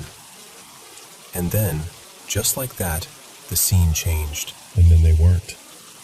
They were just gone. Like someone deleted them. The fake Eli came back and gave me this strange watch. It looked normal at first, like something you'd buy in a store. But when I looked closer, the face of it was some kind of shifting puzzle. Symbols sliding around, numbers rearranging themselves. He told me I needed to solve it. I remember at least 2 loops there, maybe more. There's one whole loop I just can't recall at all. It's like that part of my memory has been erased. Then I shifted into what I think was the final loop. This time, instead of appearing in a house or room, I became aware in this in-between place. I didn't really have a body. I couldn't feel my arms or legs. The only part of me that existed was my head, and it was being dipped in and out of water. When my head went underwater, everything changed. I could see these massive structures that looked kind of like skyscrapers, but they weren't quite buildings. They were stacked, layered, glowing from the inside. Each window was pouring out bright white or blue light, and behind all of it was this endless blue horizon. It didn't feel like a city. It felt like data, like some kind of enormous archive. My brain labeled it as a data center, even though it was underwater and made no logical sense. Every time my head dipped below the surface, I'd feel this shift in the atmosphere, like I was being scanned or sorted. Then my head came back up, and I wasn't in the water anymore. I was in a body again. A vessel is the word that came to mind. I could feel weight, gravity, pain, and I had this strong sense that I could choose to leave that body if I wanted. Like I could just step out, disconnect. For a second, I tried. I felt this terrifying pulling sensation, like my soul was peeling away from my skin. It was the most intense vulnerability I've ever felt. Like if I went any further, there'd be no coming back. And I don't know how I knew this, but I had this instinct that if I left, I wouldn't wake up somewhere better. I'd wake up somewhere worse, or not at all. So I panicked and let myself sink back into the body. When I did, the scene solidified around me. I looked down at my arm and just froze. From my elbow downward, there was another arm stitched onto mine, like someone had attached it, Frankenstein style. I could feel the weight of it, the tug of the stitches. Every tiny movement sent sharp, burning pain up my arm. The skin was swollen and angry, and the seam where the two arms met was raw and messed up. Then this assistant appeared. Not the fake Eli, but someone who worked for him, I guess. They looked tired and bored, like this was just another day at the office. They told me to walk over to the fake Eli so we could run a test or do an experiment, something like that. I don't remember the exact words, but I remember the dread. This heavy, sinking knowing that whatever they were about to do to me was going to hurt. A lot. I started walking toward him, feeling every stitch pull in my arm, my whole body screaming that this was wrong, wrong, wrong. And then I heard it. Eli's real voice. He was calling my name. Not from the dream, from outside it. I realized I was on a call with him in real life. We'd fallen asleep while we were still connected. His voice cut through the entire scene like a knife. The dream melted, like when you wipe steam off a mirror, and I woke up for real. In my bed, phone beside me, his voice in my ear asking, "Are you okay? You were making weird noises." I just lay there, shaking. I don't have answers. I don't have some big conclusion. I just know that I went from never dreaming at all to being trapped in these looped, lucid nightmares with someone wearing my boyfriend's face and making me earn my right to wake up. And if you've listened all the way through this, thank you. Really.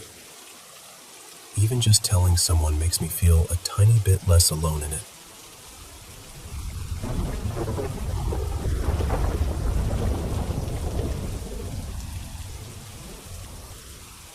Okay, so let me set the scene for you. I live way out in the sticks. Like, if you missed the last gas station, that's on you, because my place is another 20 minutes past that. It's just me, a handful of farm animals, too many reptiles, and my big, goofy Belgian Malinois, whose name is Jasper. Jasper is about 95 pounds of pure muscle and unfiltered joy. He looks like he could end you, but in reality, he loves everyone and everything, except coyotes, snakes, and the occasional possum that wanders too close to the chicken coop.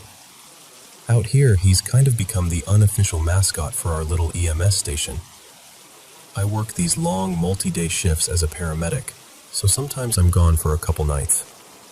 When that happens, Jasper takes his job of ranch security officer extremely seriously. The firefighters swing by to check on him, and a couple of my neighbors will stop in, give him treats, throw a ball so he's not lonely. I've got cameras all around the place so I can peek in on him when I'm at the station and make sure everything's all right. Now, Jasper has a routine. Around 9:30 or 10 every night, he does his patrol. He runs the fence line, checks the goats and the chickens, gives a suspicious stare to the tree line, and then he comes back and flops on the front porch like a furry gargoyle. When he's finally ready to come in, he does this very specific thing with the back door. He throws his shoulder into it and drags one paw down the frame. It makes this loud, scraping thump that you could pick out of a hurricane. I call it the Jasper noise. So anyway, this was last Thursday. I let Jasper out for his usual patrol. I hear him take off across the yard, nails on the deck, then silence as he disappears into the dark. I head to the bathroom, take my time, then wander back to my chair in the living room. I'm working on a new reptile enclosure design on my laptop, trying to figure out where I'm putting the next lizard condo, you know? I'm just kind of half-focused, half-zoned out when I glance down the hallway. And Jasper is lying there on the floor.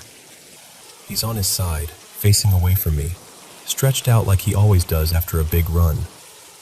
His breathing is a little off, not panting, but these deep, slightly irregular breaths. If you're in the medical field, it's just enough to make you go, okay, that's odd, without quite being an emergency.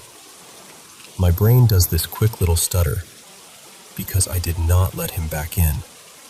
And there is no way into my house that doesn't involve a locked door or a closed window. No dog door, no open anything, just me, and apparently, Jasper. So I do what I always do to get his attention.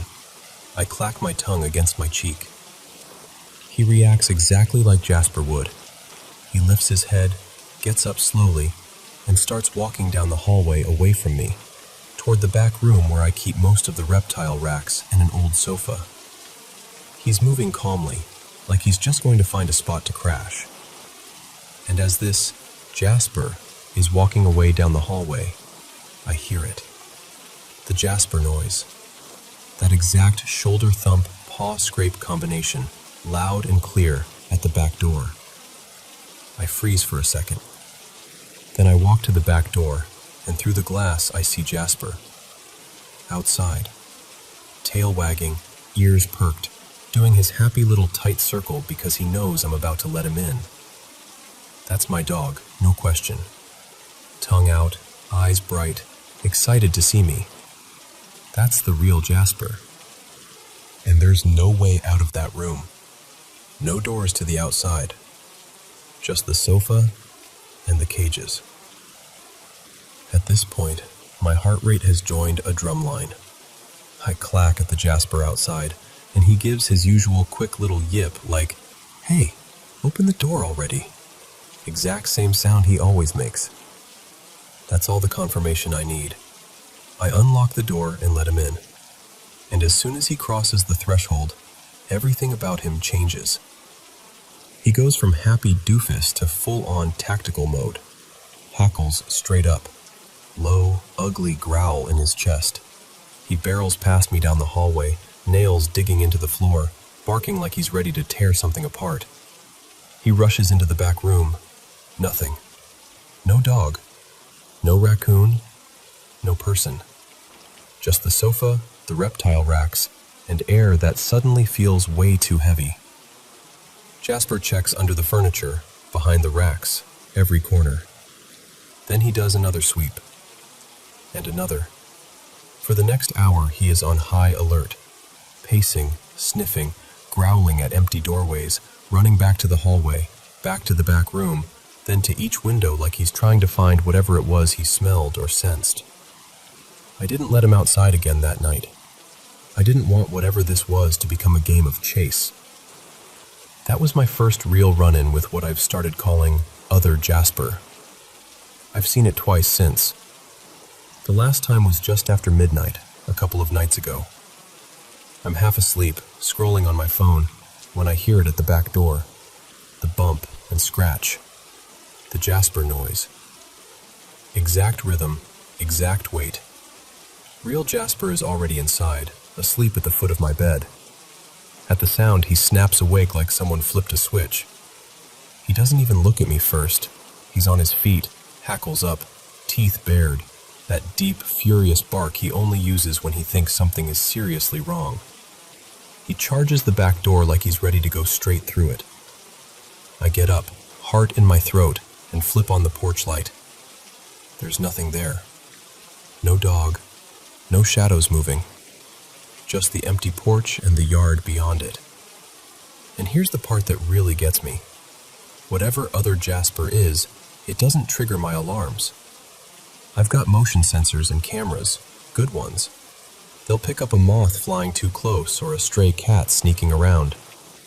But every time I've heard that noise and gone back to check the recordings, there's nothing. No alerts. No motion detected. No figure. No dog.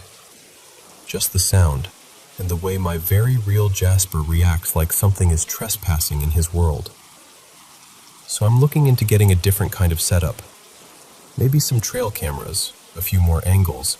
See if I can catch anything that my regular system is missing. Part of me is curious.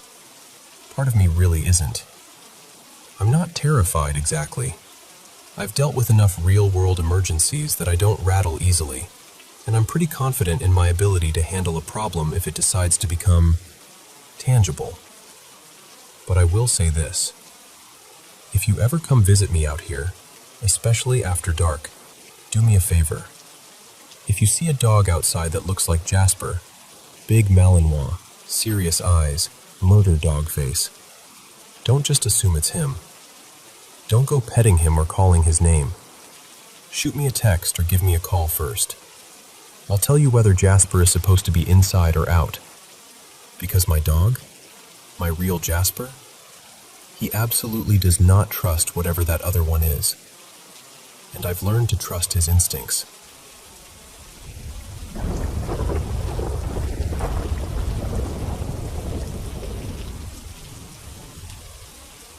So, let me tell you about something that happened a few nights ago. Even now, just thinking about it, I can feel my shoulders tense up. It was a Thursday night, close to midnight. I was curled up on the old sofa in my little cabin, reading a book and trying not to think about the wind rattling the trees outside. It was one of those quiet nights where the whole house feels like it's holding its breath.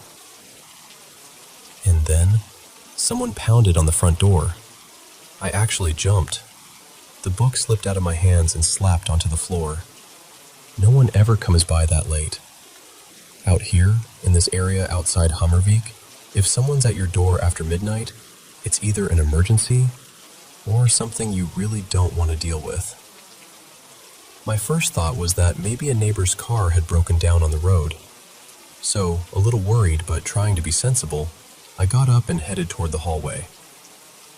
The only light on was the lamp in the living room behind me, but the hallway outside the cabin has this cold fluorescent light that spills in through the glass of the front door.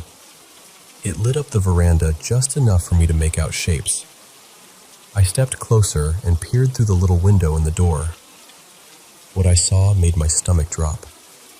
Pressed close to the glass was a chalky white face, too pale to look alive. Most of it was hidden under a dark hood, but the lower part of the face was clearly visible. A wide mouth, lips almost too thick, and teeth that looked blackened and long, like they were rotting or sharpened. The chin was unnaturally long, smooth, completely hairless. It didn't look like any human face I'd ever seen. The eyes were in shadow at first, and honestly, I was grateful for that. I just froze there, staring. Then it hit me what I was looking at. I'd heard the stories. Everybody in the area has. Rumors about a creature wandering at night around Hummervik, and that its nest was somewhere deep in Norham Forest. People had found animals in the pastures near Bjorkdal, mutilated, drained of blood. The kind of thing people mention in low voices and then laugh off because it sounds ridiculous. They call it the vampire of Hummervik. And now, God help me, it was standing outside my front door. Before I could move, it spoke, this strange, guttural voice that sounded like it was dragging up the words from somewhere wet and broken. "Let me in. I'm freezing out here," it said. "I just need to borrow a phone." The way it talked, the mouth didn't move quite right. When it spoke, the lips pulled back too far, and I could see those long, black teeth. It wasn't a normal grin. It was like every word it said tasted bad. I stumbled backward and nearly bumped into the shelf behind me. My heart was hammering. The thing stepped closer to the glass, angling its face so I could see more. That's when I saw its eyes. Dark red rims around bloodshot whites, like they were raw from crying or not sleeping for years. And when it stared at me, it was like its gaze reached straight through the glass, trying to hook onto mine, drag me in. I could almost feel it pulling at my will, trying to reel me toward the lock. "Open," it rasped, more forcefully. "Open the door. I'm freezing. Help me." The handle on the door jerked, up and down, like it was testing the lock. The wood of the door creaked as it leaned its full weight against it. The whole frame shuddered. For a moment, I felt this awful urge to just do what it said. Open up. Let it in.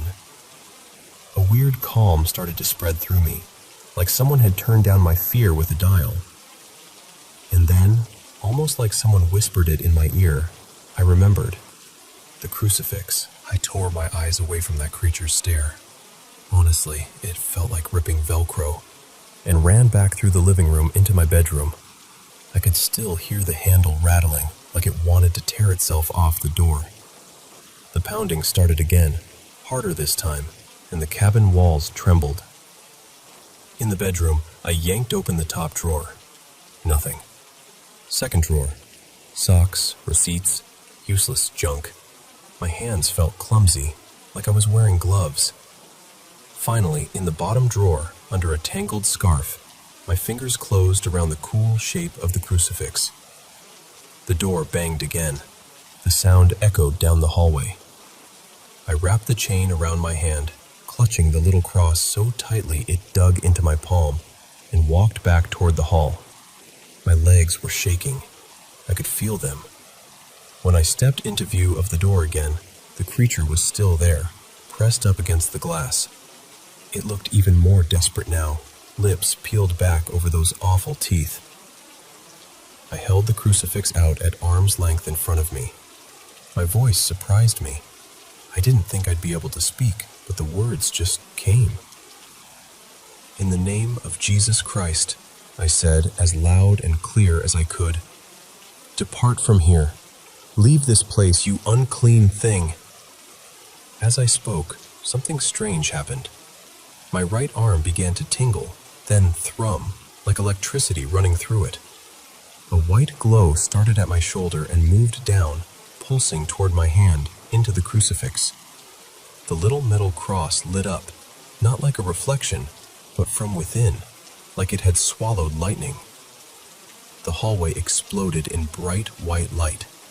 It was like someone had set off a camera flash that never faded. The air felt charged, humming, and my arm pulsed like I'd grabbed a live wire. Outside, the light hit the creature full in the face.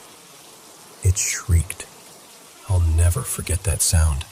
It let go of the handle and threw its arms over its head, stumbling backward off the porch. I could just make out its contorted shape, writhing in the glow spilling through the window. It scrambled to its feet, turned, and bolted down the path that leads from my cabin to the main road. In a few seconds, it was swallowed by the darkness between the trees. The only thing left was the echo of that horrible screech fading into the night. Slowly, the pulse in my arm eased. The light from the crucifix dimmed, then went out, leaving just the ordinary yellowish glow from my living room lamp. I stood there for a long moment, breathing hard, listening. Nothing. Just the wind in the trees again. The door handle was still, the wood no longer creaking. It was gone. After a while, I locked the door again, double-checked it actually, 2 or 3 times, and finally allowed myself to breathe properly.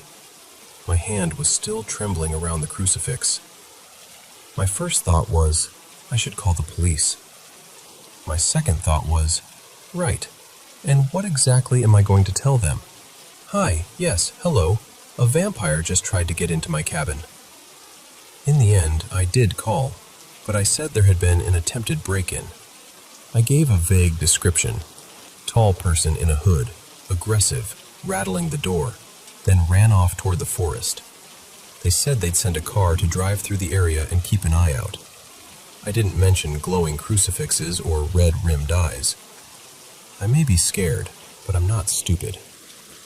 The next night, when it was time to go to work, I realized something else. I work nights. That means going out into the dark to get to my car. Since that night, I've made it a habit to park my car as close to the front steps as I can. I don't leave big gaps of shadow anymore if I can help it. Before I step outside, I make sure the crucifix is in my hand, not in some drawer, not hanging on a hook. Right there, fingers wrapped around it. But I'll tell you this, especially if you live anywhere near Hammervik or those forests. Don't open your door after dark to anyone you don't recognize. If someone's out there, insisting, begging, trying to talk you into it, trust your instincts, not their voice. And maybe, just maybe, keep something holy nearby, just in case the stories aren't just stories after all.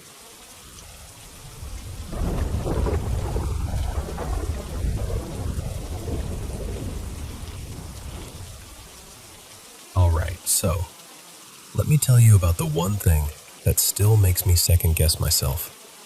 I've worked in the funeral business for about 8 years now. I'm not religious, I don't believe in an afterlife, and I usually roll my eyes at ghost shows. I've always considered myself an atheist and a skeptic through and through. But there's this one funeral home I worked at where things were just off. Most days it was subtle. That feeling like someone's watching you when you're locking up. The hair is standing up on the back of your neck for no good reason. Or hearing footsteps overhead when you know you're the only one in the building. You learn to shrug it off. Old buildings creak, pipes make noise. Your brain fills in the gaps. But there's one day I can't shrug off. I've tried. I still can't. It was a slow afternoon. All of us who were working that day were downstairs in this little office off the crematory. Me, my manager, and 2 coworkers, Maria and Devin. The front doors were locked because we weren't open to the public at that time, and we have a door chime that rings every single time someone opens any exterior door. It's annoyingly loud, which is the point. We were all sitting there just talking, paperwork spread out, coffee cups everywhere. Nobody was upstairs. Nobody was by the entrance. Every door was locked. We were basically tucked away in the safest, quietest corner of the building.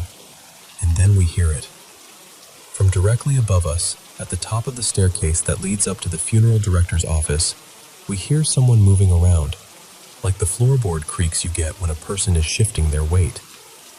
We all go quiet and kind of look at each other like, did we unlock the door and forget? And then we hear it. 3 clear, deliberate knocks. Not a boom, not something falling over, not pipes. It was that exact polite, "Hi, I'm here. Can I come in?" kind of knocking. The same way a family would knock if they came in and weren't sure where to go. All of us froze for a second. We all heard it. My manager, Mr. Lee, immediately stood up and said, "That's someone at the office door." No hesitation. We all just assumed a family had somehow gotten in. He goes up the stairs, and Devin heads toward the hallway to check the front door, and Maria says, "That's weird. Why didn't the chime go off?" So she walks over to the little box on the wall where the door chime is, thinking maybe the batteries died or someone turned it off. A few seconds later, Devin calls down the hallway, "Front door's still locked." Maria checks the chime and goes, "It's on. It's working. I just opened the back door to test it. It chimed." I'm still downstairs in the office, just kind of sitting there with my heart going a little faster, listening to them move around. Then Mr. Lee comes back down the stairs, looking confused. He says, "There's nobody up there.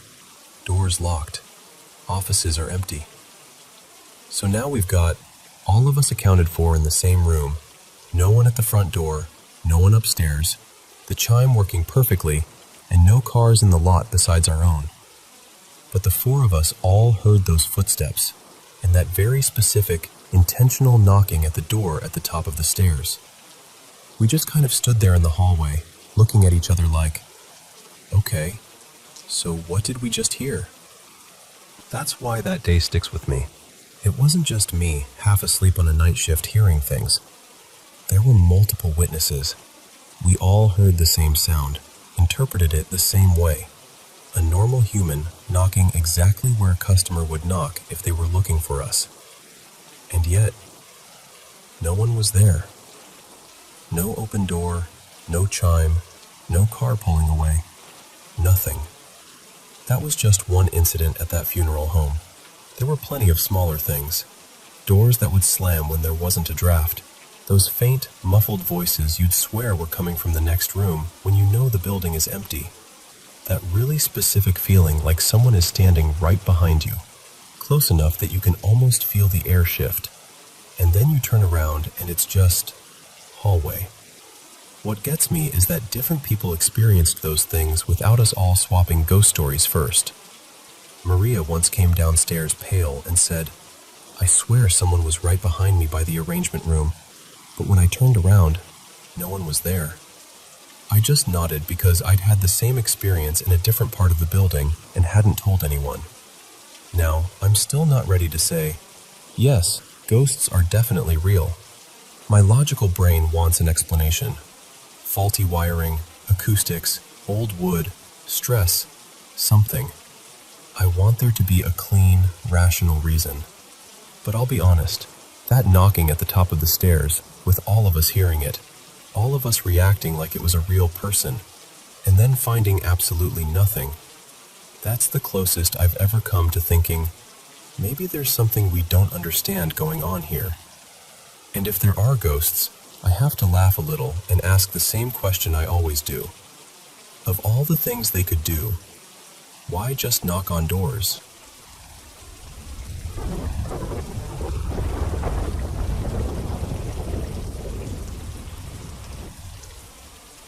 Okay, so let me just tell this to you the way I remember it.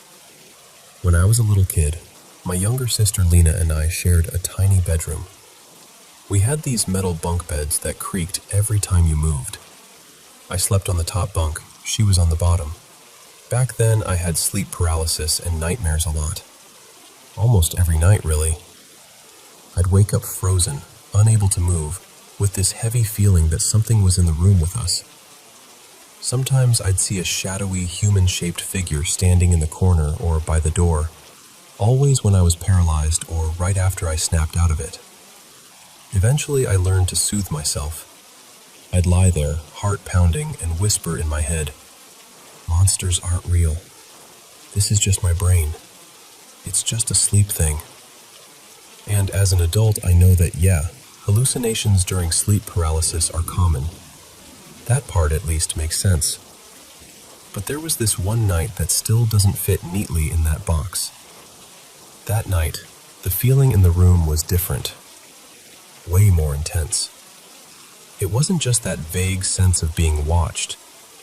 It felt like something had stepped into the room. The air felt heavier. I remember staring at the ceiling, absolutely still, trying not to breathe too loud. I didn't cry. I never did back then. I wasn't the kid who screamed for my parents. I was just quietly terrified. I don't know how long I lay there, just trying to calm my breathing and convince myself it was all in my head. Eventually, the feeling eased up a bit, enough that my body started to relax. And then I heard Lena.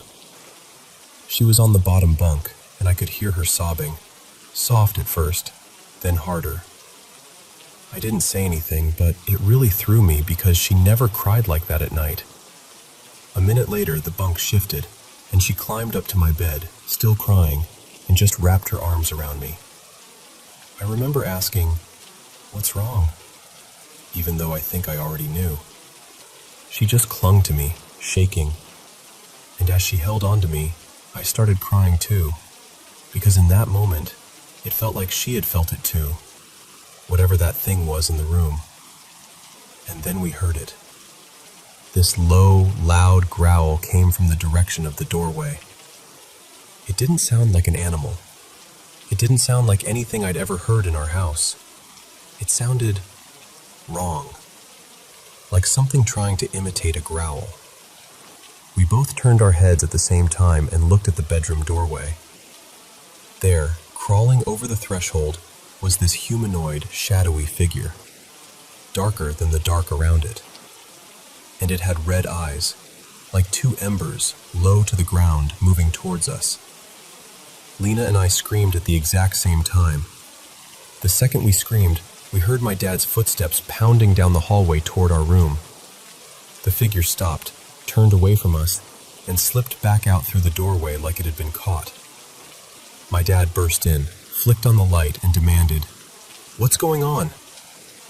We were both talking over each other, trying to explain, pointing toward the door, telling him about the shadow thing on the floor, the red eyes, the growl. He insisted it was just a reflection, maybe from the hallway. He said that's all it was, some light, and that we were scaring ourselves. But there was no light on in the hallway. There was nothing that could have made that red glow. And he said he hadn't heard any growl. Fast forward to when I was about 14. Sleep paralysis and hallucinations came up in some random family conversation. I don't even remember how. I just remember saying, "Yeah, I used to get that a lot." There was this one time when Lena and I both saw something at the door. I started telling the story, and I mentioned the red eyes. And before I even finished, Lena cut in and said, "Wait, I thought that was a dream." So I asked her, "What do you remember?" And she described it almost exactly the way I remembered it. The growl, the shape crawling in, the red eyes, both of us screaming, everything. We were just sitting there, staring at each other, realizing that whatever that was, it wasn't just in my head. At least that part was real to both of us. For more context, we grew up in a really abusive household. There was a lot of fear and tension, a lot of yelling, a lot of walking on eggshells. My dad was abusive toward me and my mom, but for some reason he never laid a hand on Lena. That imbalance, that constant stress, it was just the background noise of our lives. Around that time, I'd figured out something about my sleep paralysis. If I woke up frozen, I had two choices. I could fight as hard as I could to fully wake up, and then I'd be left with this bad feeling hanging over me for a while. Or I could stop fighting it and let myself slip back under. If I didn't fight it, something strange would happen. The moment I let go, I'd see this bright orb appear. It wasn't just a simple ball of light. It had rings around it, and these eyes, lots of eyes, that seemed to move and focus, like it was studying me. It would rush toward me, grab me somehow, and then carry me through this endless dark, straight into a very lucid dream. While it was happening, I'd hear a voice. It wasn't like someone whispering in my ear. It sounded huge, like it filled the space, but it was gentle. It would say, "Be not afraid." And every time it said that, the panic in my chest would ease a little. In those dreams, it would take me to places. Some of them were places I recognize now as an adult. Cities and landscapes I hadn't seen in real life back then. Even other countries with terrain I definitely didn't know about as a kid. I couldn't see the orb in those dreams, but I knew it was there, right beside me, talking to me. Sometimes I'd ask, "Am I dreaming?" And it would say, "Yes." I'd ask, "Can I wake up?" And it would say, "Not yet." And then, when the dream had run its course, the voice would finally say I could wake up. I'd snap back to my body, and here's the weird part. Instead of feeling terrified like I did after the shadow figures, I'd feel safe, calm, like I'd just been watched over. As a kid, I didn't have any framework for that, other than vague church stuff. I grew up going to church every Sunday, but all I ever saw were the typical angel images, human-looking figures with wings, maybe a halo. I didn't connect the orb and the voice with anything religious at the time. I just thought it was something my brain made up so I wouldn't freak out. It wasn't until I was an adult that I stumbled across these old descriptions of angels from biblical texts. These beings described as wheels within wheels, full of eyes, surrounded by light. And that hit me kind of hard, because that's exactly what I'd been seeing. I also realized how often the phrase, "be not afraid," shows up in those stories. So in my mind, that was an angel. That's how I've chosen to understand it. The other thing, the thing my sister and I saw crawling over the threshold with the red eyes, that's what I still don't have a neat label for. The easy word is demon, right? That's what most people jump to. But I honestly don't know. I've heard all kinds of ideas. Some people say it's just a shared hallucination. Some say it's an entity attracted to negative energy. Others say it's something that feeds off fear. All I really know is this. In a house full of screaming and fear and violence, my sister and I both saw something that shouldn't have been there. Something that growled. Something that watched us. And in that same season of my life, when everything felt unsafe and chaotic, something else, something bright and full of eyes, would show up, tell me, "Be not afraid," and carry me through the dark until it was safe to wake up again. I'm not asking anyone to believe what I believe. I'm just telling you what happened to me, as honestly as I can.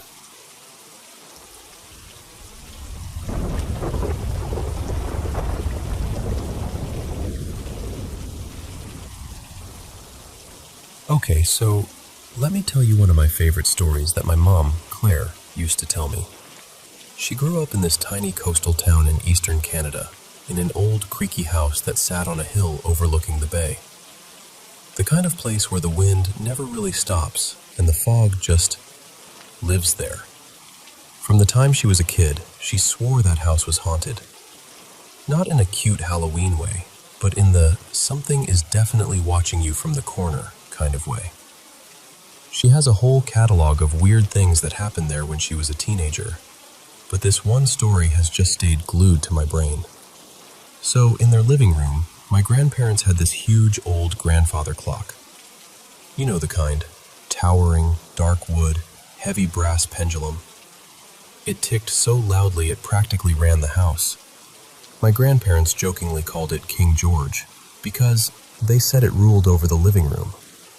The clock stood just to the right of the big, sagging couch, and to the left of that couch was this massive front window that looked out over the yard and the gravel driveway. During the day, it was pretty. Sunlight, kids biking by, neighbors walking. At night, though, it just turned into a big, black mirror. You couldn't see out, but you'd swear something could see in. One night, when my mom was about 16, she was sprawled out on that couch, talking on the phone with her friend. Her name was Dana. This was back when the phone had a long cord, and you were basically tethered to the wall if you wanted to talk. They'd been chatting for ages. Homework, gossip, whatever teenage girls talked about back then. The house had that late-night quiet to it. Her younger brother was already in bed, the TV was off, and all you could really hear was the steady, heavy tick-tock, tick-tock of King George in the corner. After a while, though, my mom got this feeling. You know that creeping sense that something's off? Like the air changes before you even know why? She told me it felt exactly like eyes on the back of her neck. Not just one pair, like more than one. She kept glancing at that front window, even though she couldn't see anything but her own reflection and the faint outline of the trees. She tried to brush it off. She joked with Dana, tried to keep talking, but the feeling wouldn't go away. Finally, she said, "Hey, this is gonna sound weird, but I feel like someone's outside or something. I'm gonna hang up, run upstairs, and I'll call you back from my room, okay?" Dana was like, yeah, sure, now I'm freaked out too, thanks. But they laughed it off. So my mom hangs up, puts the receiver back on the hook, and then she bolts. She said she didn't walk, she didn't jog. She sprinted through the hallway and up the staircase, skipping steps 2 at a time. You know that feeling when you're running up the stairs in the dark and you're absolutely sure something is right behind you? That's what she described. She said she could practically feel the back of her neck burning the whole way up. She reaches her bedroom, slams the door behind her, and locks it. Like that little lock is going to do anything against a ghost. But hey, it's something. Immediately, she feels safer. The room is smaller, familiar. Her posters on the wall, the glow of the small lamp on her bedside table. She picks up the extension phone in her room, another old corded one, and calls Dana back. "Okay," she says when Dana answers. "I made it. I'm alive." They both laugh, talk a bit more, and eventually the tension starts to fade. My mom's sitting on the edge of her bed now, legs crossed, phone cord twisted around her fingers, a little click on the line. If you've ever used an old landline, you know that sound. The tiny, crisp click that means someone has picked up another phone in the house. They both go quiet. Dana whispers, "Did someone just pick up?" My mom hears the sound too, clear as day. So she calls out, casual as she can manage. "Dad? Is that you?" Silence. No breathing, no shuffling, just the faint hiss of the line. She tries again. "Mom? Ben?" That's her younger brother. Still nothing. Now both of them are just sitting there, not saying a word, listening. And that's when it starts. Tick, tock, tick, tock. My mom says the hair on her arms stood straight up because she knew that sound. She'd heard it almost her entire life. But what really got her was that Dana recognized it too. Dana says, really slowly, "Claire, is that your clock?" It was exactly the loud, hollow ticking of King George. The same way it sounded if you were standing right next to it downstairs in the living room. But they were hearing it through the phone line. The clock was nowhere near the upstairs bedroom phones. There was no phone mounted by it. The nearest phone to that clock was the one on the living room wall, a few feet away. But even then, you wouldn't hear it that clearly through the receiver unless someone was literally holding the handset up to the clock case. My mom is sitting there on her bed, frozen, listening to the ticking echoing down the line. She told me it felt like the sound was coming from right beside her ear, like someone was holding the phone just inches from the clock downstairs. And then, just as suddenly as the extra click had come, there was another click. The line went back to normal. The ticking stopped. It was just my mom and Dana again, breathing into the silence. That was it. My mom slammed the phone down, shot out of bed, and ran to her parents' room. She bursts in, panicked, trying to explain. Someone picked up the phone. The clock was on the line. They both heard it. My grandparents got up, a bit annoyed, a bit worried, and checked the house. They looked in on her brother, fast asleep. My grandfather, who worked nights as a paramedic at the local clinic, hadn't used the phone at all. He'd been half dozing with a book in bed. My grandmother hadn't moved from her room. They checked the doors, still locked. Windows closed. The living room empty. The clock just standing there in the corner like it always did. Pendulum swinging, ticking away. In the end, they told her she must have dozed off and dreamed it. You know how adults can be. Tired, practical, not wanting to open the door to anything weird. But the thing is, Dana heard it too. My mom wasn't alone. And Dana had spent enough time at their house to know that clock sound like it was its own person. There was no mistaking it.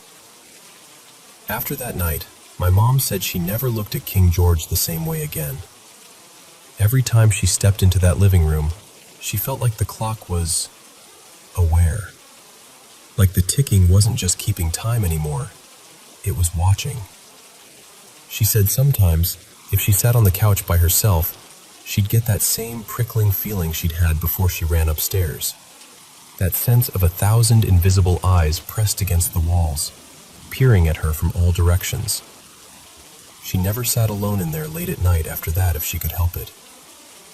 They sold it to some antique dealer a couple towns over. No one in my family has seen it since. Sometimes I think about that, about some stranger browsing old furniture, seeing this beautiful, towering grandfather clock, thinking, wow, what a great find. They get it home, set it up in their hallway, wind it up, and late one night, when the house is finally quiet, the phone rings.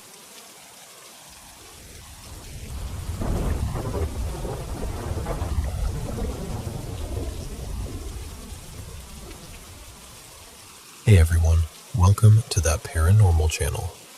How's your day going?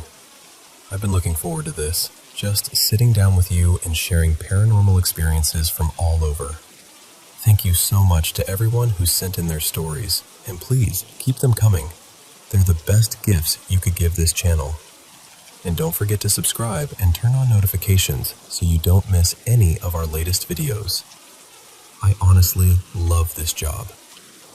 Now, turn on a small nightlight, pull the blanket up around you, and dive into today's paranormal experiences. So, let me start by saying this up front. I'm not someone who goes looking for ghosts. I'm pretty skeptical about anything afterlife or supernatural.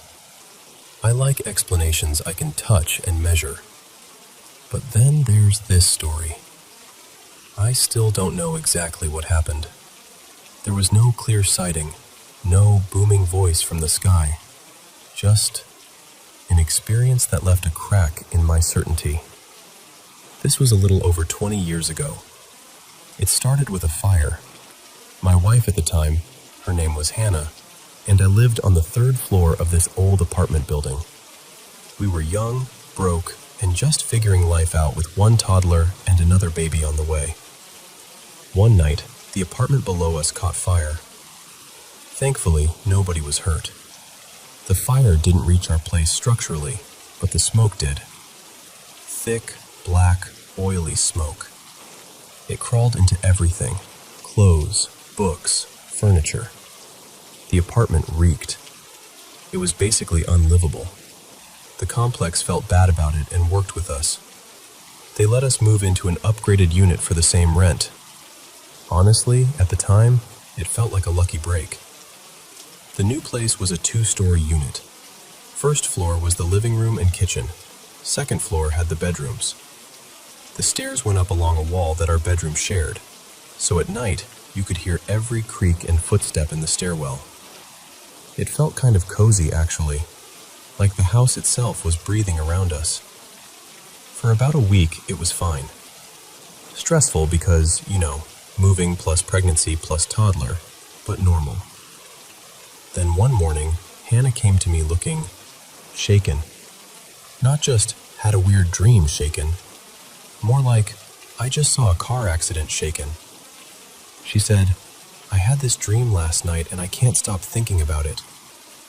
In her dream, she said she woke up in our bed, in that exact apartment. Same dim light from the window, same cheap blinds, same shadows on the wall. It didn't feel like a dream to her.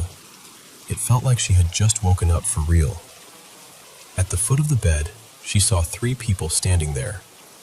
Not glowing, not monstrous, just people. Watching her. Studying her. She couldn't move or speak, but she could see them clearly. Then she heard something on the stairs.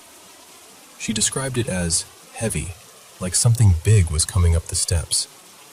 Not a person. The sound had weight to it. She said it reminded her of an excited dog, those quick, eager steps, but it sounded bigger, and it was making these strange, happy, almost playful noises. Not quite a growl, not quite a bark. Behind the bedroom door, she could hear this thing getting closer with each step. And the 3 people at the foot of the bed started getting excited. Their breathing changed. Their shoulders tightened. It was like they were waiting for it. like they'd been anticipating this thing finally reaching the room. Just as Hannah felt that it was about to burst through the doorway and into our bedroom, she woke up. Heart pounding, drenched in sweat. Now, here's an important thing to know about her. She's a very devout Christian. The kind who believes that a moral, faithful person shouldn't fear the devil. The devil should be the one trembling. She's not dramatic. She doesn't share every anxious thought. So for her to sit there and admit, "I'm scared, this dream rattled me," was a big deal. Honestly, it was a little humiliating for her to even say it out loud. I did what I could. Listened, held her, told her it was just a dream. I figured it would fade in a couple of days, the way most dreams do. It didn't. About a week later, she came to me again. She looked worse, tired, wired, like she'd been holding her breath for days. She said, "I feel something in here with me, all the time. Not like a normal, this place feels a little creepy kind of vibe." She described it as an intense presence, like someone standing just over her shoulder, watching her. She said it was strongest when she was alone in the apartment, and especially near the stairs and our bedroom. And the really disturbing part? She said it felt like it was getting stronger every day. She told me straight up, "I don't know how long I can handle this." Now, moving again at that point was not realistic. New lease, new baby coming, money tight. Explaining to the landlord that we wanted to transfer apartments, again, because the place felt haunted, didn't feel like a winning strategy. But I took her seriously. Not because I suddenly believed in ghosts, but because I believed in her. She was clearly not making this up for attention. I'm skeptical, but I didn't grow up in a skeptical house. My mom is very open to spiritual and supernatural things. She'd told me a few stories over the years, experiences she couldn't explain, things that scared her. So I asked Hannah, "Do you want me to talk to my mom? See if she has any ideas?" Hannah does not like asking my mom for help. Let's just say their personalities didn't blend well. The fact that she immediately said, "Yes, please," told me just how shaken she really was. I called my mom and told her everything. The fire, the move, the dream, the feeling in the apartment. She listened quietly the whole time, which was rare for her. Usually she'd jump in with questions halfway through. When I finished, she paused and said, "Do you remember that thing that used to hang over our hallway when you were a kid? That round piece with the design on it?"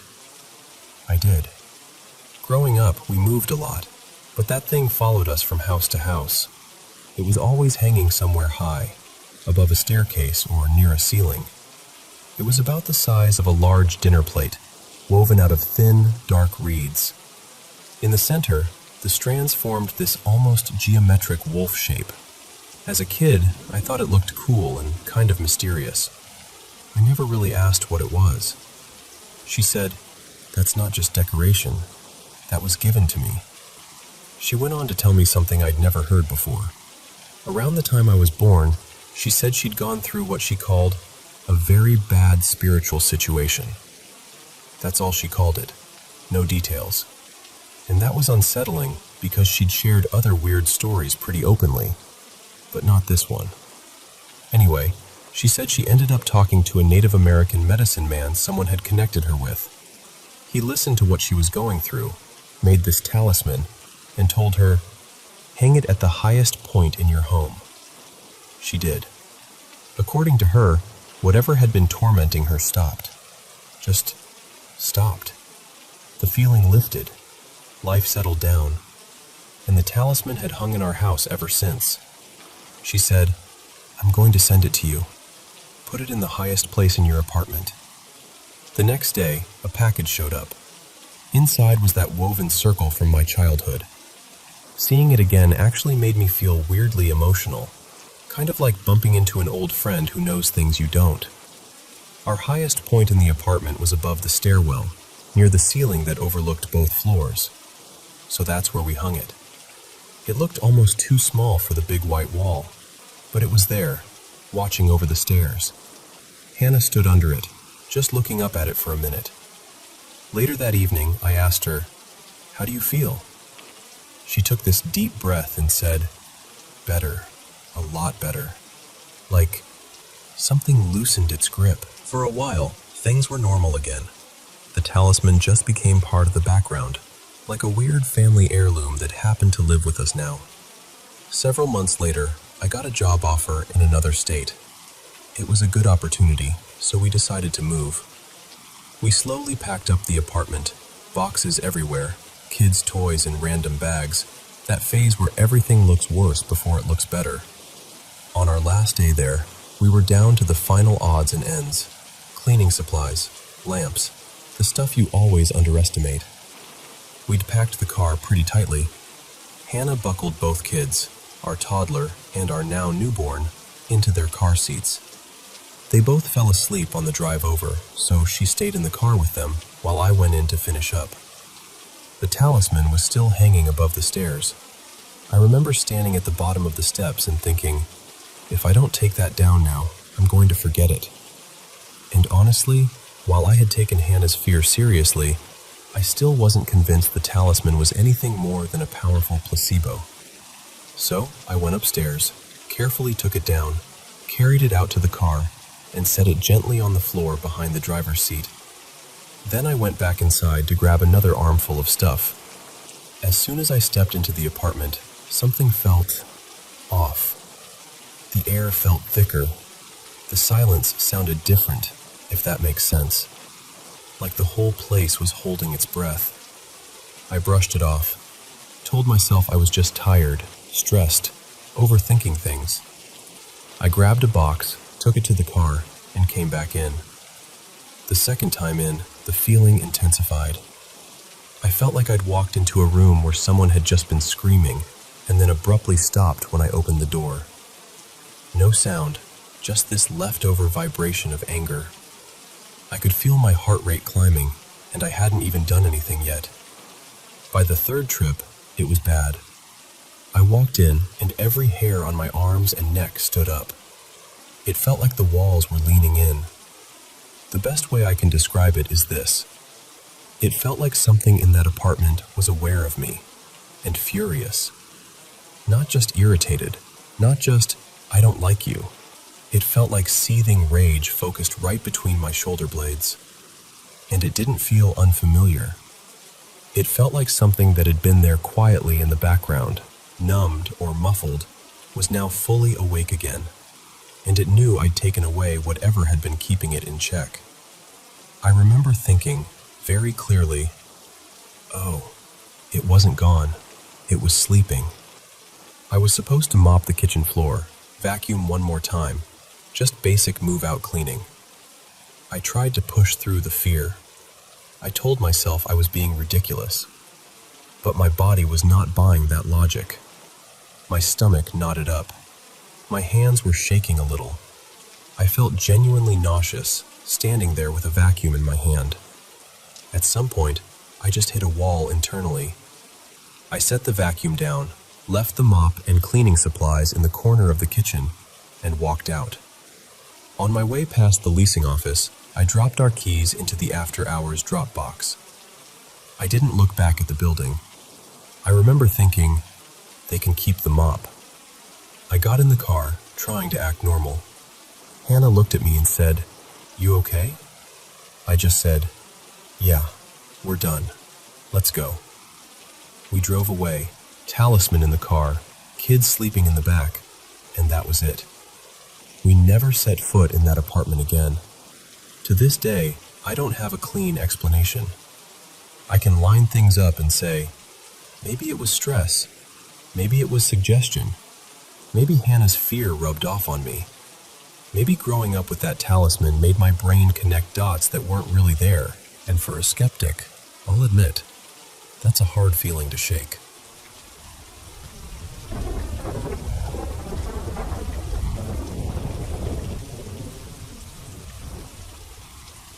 So, let me take you back a bit.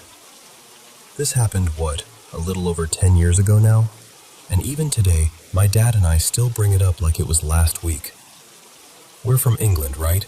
And that year we'd gone on holiday to the States. We flew into Los Angeles, stayed with some family friends just outside the city to save money, and one evening we all decided, let's drive down to this pier and boardwalk area by the ocean. You know the kind of place. Fairy lights strung overhead, street musicians, loads of little shops and restaurants, the whole thing buzzing. There were about 7 of us in total. Me, my dad, my mom, my little brother Jamie, and our family friends. By the time we got there, it was properly dark. The air was still warm, there was music drifting in from somewhere, and the smell of food everywhere. We eventually found this busy restaurant, some kind of grill place, and joined the line outside to wait for a table. So my dad, Mark, is standing in front of me, holding Jamie on his hip. Jamie was maybe 3 at the time, half asleep, clinging to him. I'm just behind them, kind of zoning out, people watching. And then, this guy appears. Now, I say appears, but I did see him walking toward us in my peripheral vision. He was wearing this faded red t-shirt with a little logo on the chest, dark cargo shorts, and battered trainers. He had a bit of a belly, looked like he might be in his late 30s, maybe early 40s. Skin tone kind of brown, maybe Latino, maybe native, hard to tell in that lighting. He was carrying a big shopping bag in one hand and a smaller paper bag in the other. Totally ordinary guy, right? Except his eyes.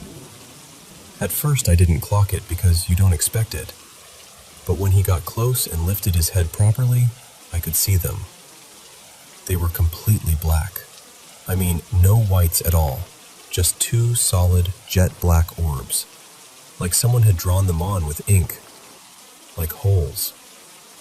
And the second I registered that, something in me just switched on. I can't really explain this part logically. On paper, he did not look threatening. He's got shopping bags, he's alone, he's not shouting or anything. But my body reacted before my brain did. My whole nervous system just went, danger. Hard up, muscles tight. That buzzing feeling in your chest when you know something's not right.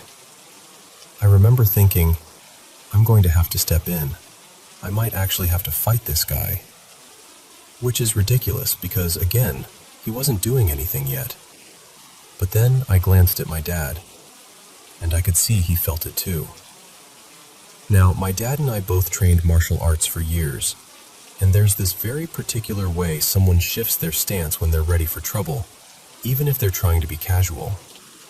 He did that. Weight slightly adjusted, shoulders loose but prepared, eyes tracking every little movement. He still had Jamie in his arms, but it was like his whole body was quietly saying, if something happens, I'm ready. The man with the black eyes walks right up to my dad. He doesn't look at anyone else. Doesn't even glance my way at first. He stops just inside that bubble of personal space where someone's now close enough to grab you if they want to. Then he says, in this weirdly calm voice, what do you think is the difference between a man and a human being?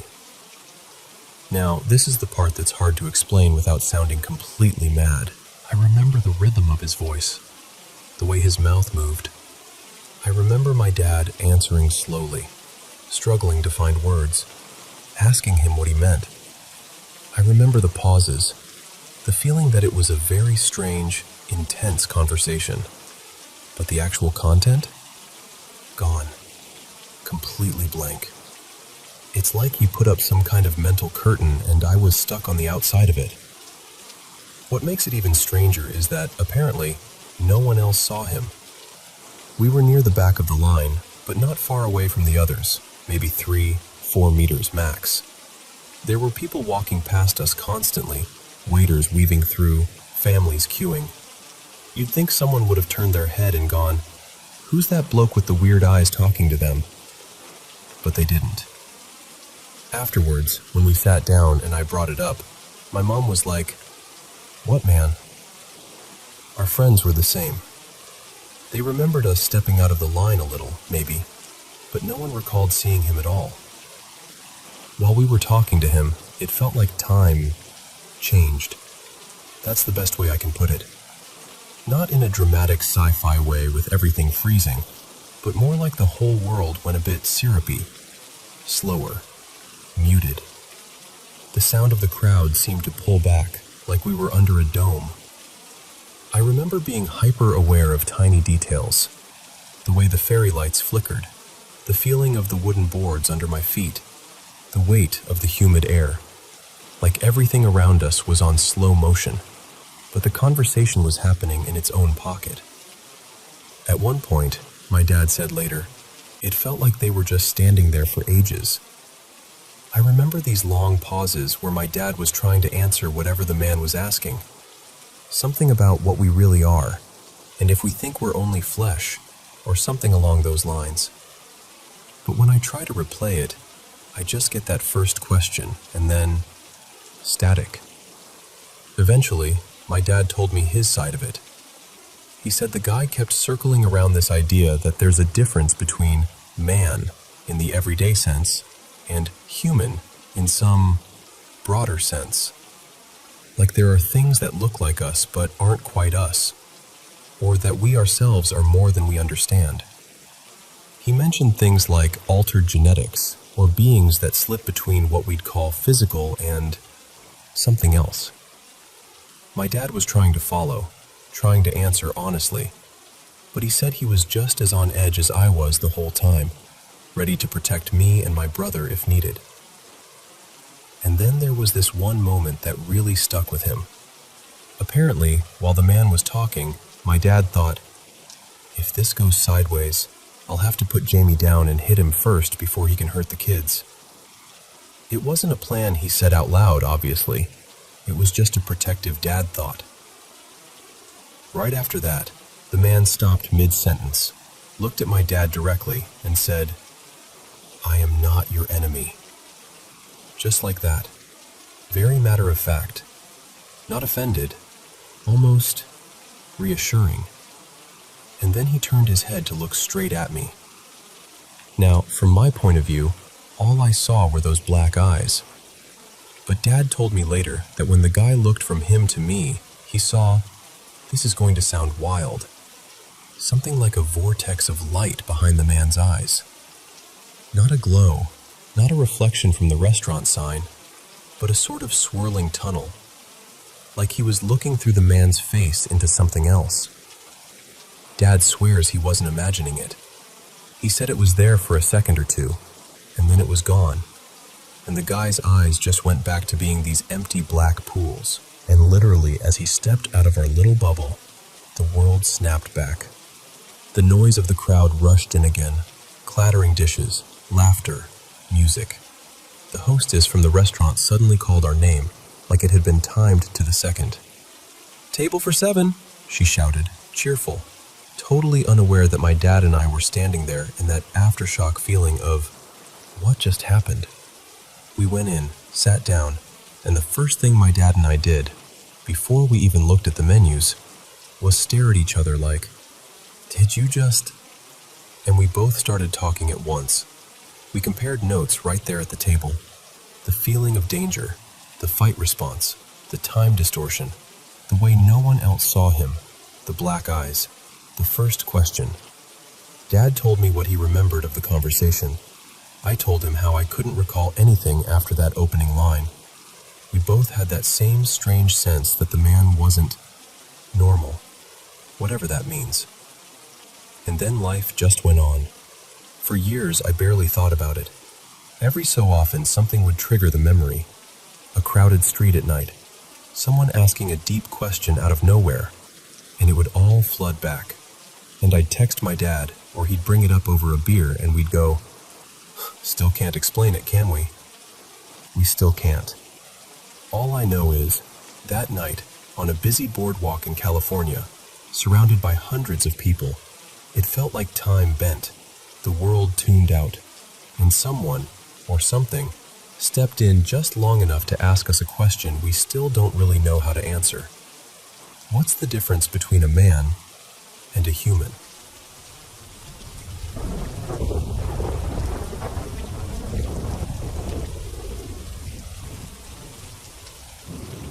Okay, so let me tell you something that still kind of freaks me out. In a good way. When I was a kid, I was about 11, so this was around 2010. I had this really strange dream. Not scary, just different. It felt weirdly familiar, like remembering a place you're sure you've never been to. In the dream, I'm just sitting on this old wooden bench in a park. Thing is, I never went to that park, not in real life. It's quiet, a little cloudy, and I'm just sitting there, doing nothing. Then this older man, maybe in his 70s, walks over. He's wearing this dark green suit that looks slightly old-fashioned, like something from an old photograph. He sits down right next to me, like he's done it 1,000 times. What really stuck with me was his throat. There was this thick, pale scar curving around his neck, like something tight had been around it for too long. Even in the dream, I remember thinking, that must have hurt. I don't remember every word of our conversation now, just flashes of it. I remember feeling completely calm with him, like I'd known him forever. We were talking about my mom, about school, normal little things. At one point, I remember asking him, "What happened to your neck?" And his face changed. He looked sad and tired, but also sort of proud.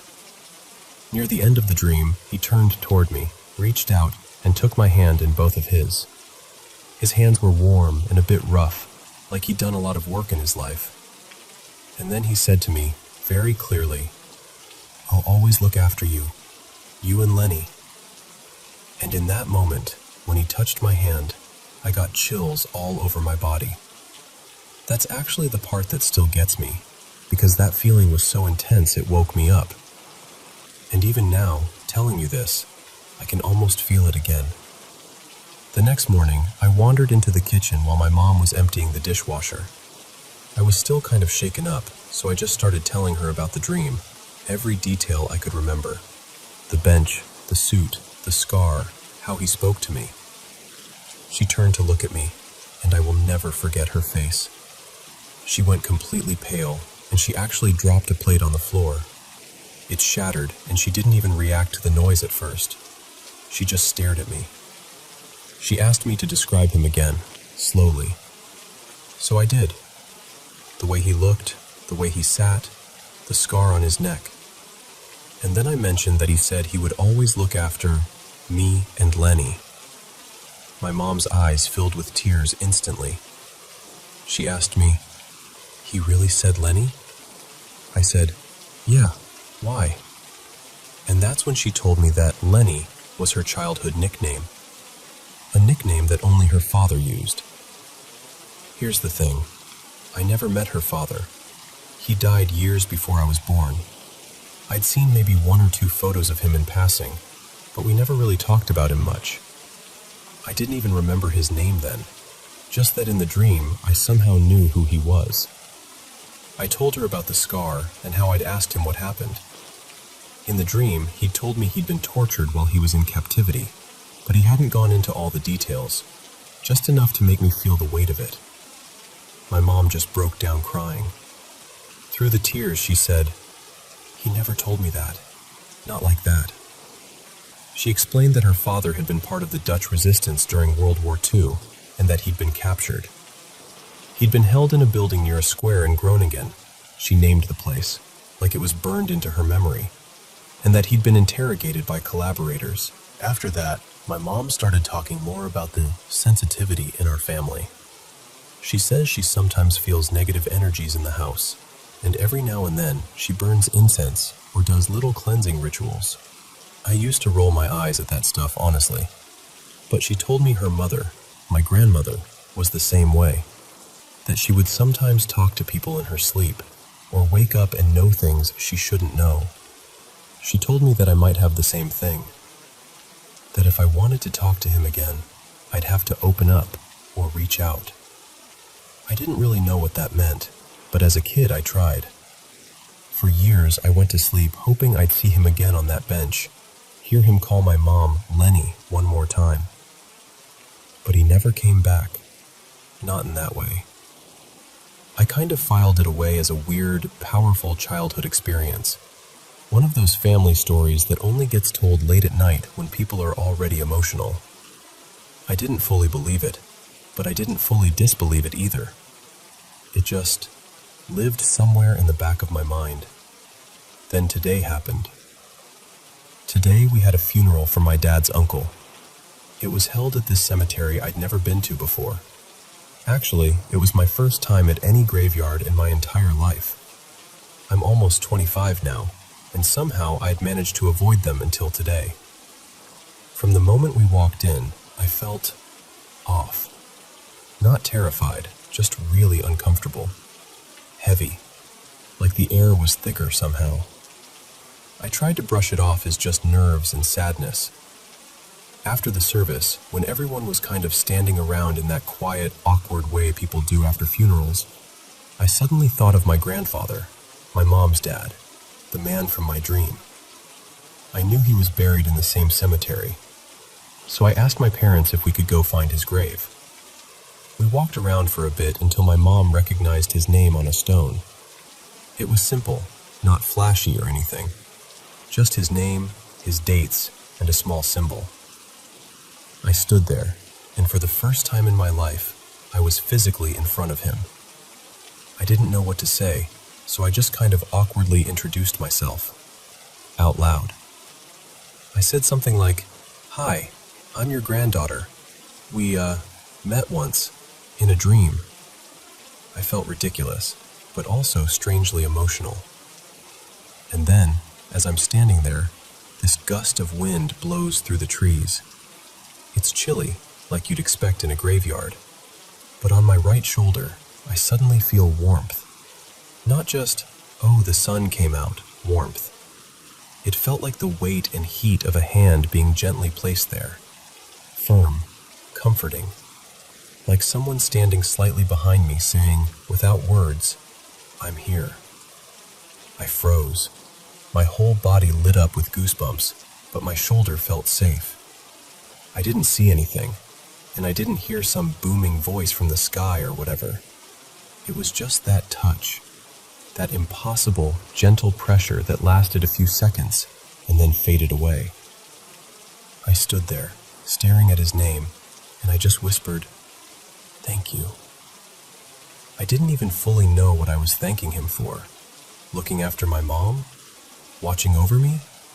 Showing up once when I needed him? All of it, maybe. It's been about 6 hours since then, and I'm still sitting here with chills running up my arms every time I think about it. I've gone back and forth my whole life between believing and not believing in this kind of thing. But after today, I don't know. It's harder to just shrug it off as coincidence. Maybe it was all in my head. Maybe it was grief, or suggestion, or the wind doing something weird at exactly the right moment. But maybe, just maybe, it really was an old man in a dark green suit, still keeping his promise to look after me and his little Lenny from wherever he is now. And honestly, I kind of hope it was.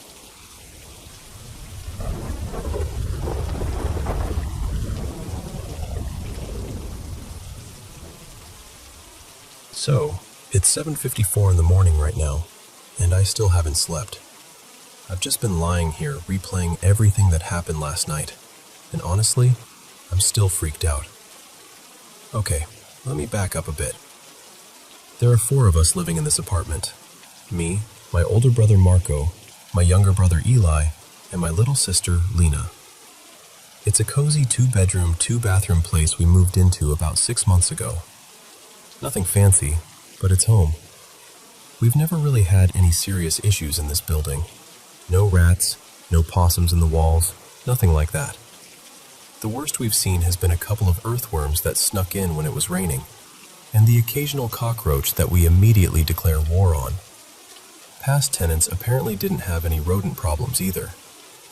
So, last night, well, technically this morning, it was around 12:10 a.m. or so. Things were pretty normal. I was in the shared bedroom with Lena, and Eli, who works this weird 2 p.m. to 10 p.m. remote shift with people in different time zones, had just finished work. He came into our room, dropped onto his mattress, and said something like, "Wow, it's already past midnight?" Lena heard that and was like, "Okay, we should really go to sleep now." I usually sleep when Lena does, habit from us getting ready for bed at the same time. But then I realized I hadn't brushed my teeth yet. So I told her, "I'll be right back, just gonna brush," and headed downstairs. And literally the moment I stepped off the last stair, I got this weird, heavy feeling, like the air had changed somehow. For context, this wasn't the first time I'd gone downstairs alone at night to brush my teeth. I do it all the time. And yeah, it's normal to feel a little creeped out when you're alone in the dark. I'm not new to that. But this was different. It wasn't just, oh, it's dark and spooky. It felt off. So the layout is kind of important here. When you come down the stairs, the bathroom is to the left. The kitchen is a bit farther down, on the right. And then there's this weird little empty room outside, like a storage room or something, that you can see through the kitchen window and through this tiny, high-up window in the bathroom. That little room has no light. At night, it's just pure black, like someone cut a square out of the world. Even in the daytime, it's a little unsettling, but at night, it's just pitch darkness. You feel like if you stare too long, something might look back. So I go to the kitchen sink to brush my teeth. Yeah, we do it there because the bathroom sink is tiny and the water pressure is pathetic. And while I'm brushing, I get that prickly feeling that something is watching me through the window over the sink. Again, not the first time I've had that feeling. I tell myself, "You're just paranoid, chill, and keep going." I finish up there and head to the bathroom because I really don't want to wake up at 4 a.m. needing to pee. And in the bathroom, it's calm, completely normal. That's actually what weirded me out. Usually, late at night, I get this creepy sense like something is hovering on the other side of that little upper window, just out of sight. But this time, nothing. It felt like daytime, calm, quiet, still. Like the calm before a storm. Anyway, I finish my whole routine. Face, skincare, bathroom, all that. And by the time I'm done, it's a little before 1 a.m. I turn off the kitchen light and start heading upstairs. Normally, I switch it off from the top before going into our room, but that night, I didn't. The switch is near the little foyer, not right by our bedroom door, and the idea of standing in the dark hallway, turning off the light, and walking blind to my room? Absolutely not. Our room light was already off because Lena was asleep, and I didn't want to wake her, so I just left the hallway light on. I go into the room, flop onto my bed, and scroll through TikTok like a responsible adult who definitely isn't ruining their sleep schedule. Eventually, my eyes start to feel heavy. I put my phone down, and I'm in that half-asleep, half-awake zone where your brain is still kind of listening. And then I hear it. This sharp little click. It sounded exactly like when someone tries to open a locked door and the lock just catches.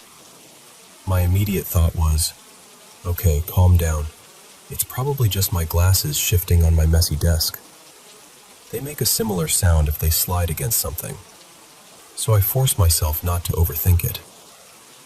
And then, a few seconds later, something starts scratching at our bedroom door. At first, I freeze, completely. My heart is pounding so hard I can hear it in my ears. I try to be logical. Maybe it's a mouse. Maybe this is the one time a rat found its way in, and I'm just unlucky. It happens, right? But I know this building. We've never had rats. Ever. The scratching doesn't sound small. It's not a light little skitter at the bottom of the door. Whatever it is, it's moving around, like it's testing different spots. There's scratching around the doorknob, then in the middle of the door, then back toward the knob. I get up, because my brain is screaming at me, what if the door isn't locked? So I stumble over in the dark, my legs feeling like jelly, and reach for the knob. It's closed, locked, and I just stand there with my hand on the doorknob, listening. The scratching keeps going. It's not gentle. It's not an angry clawing either. It's insistent. Like something wants in but isn't in a rush.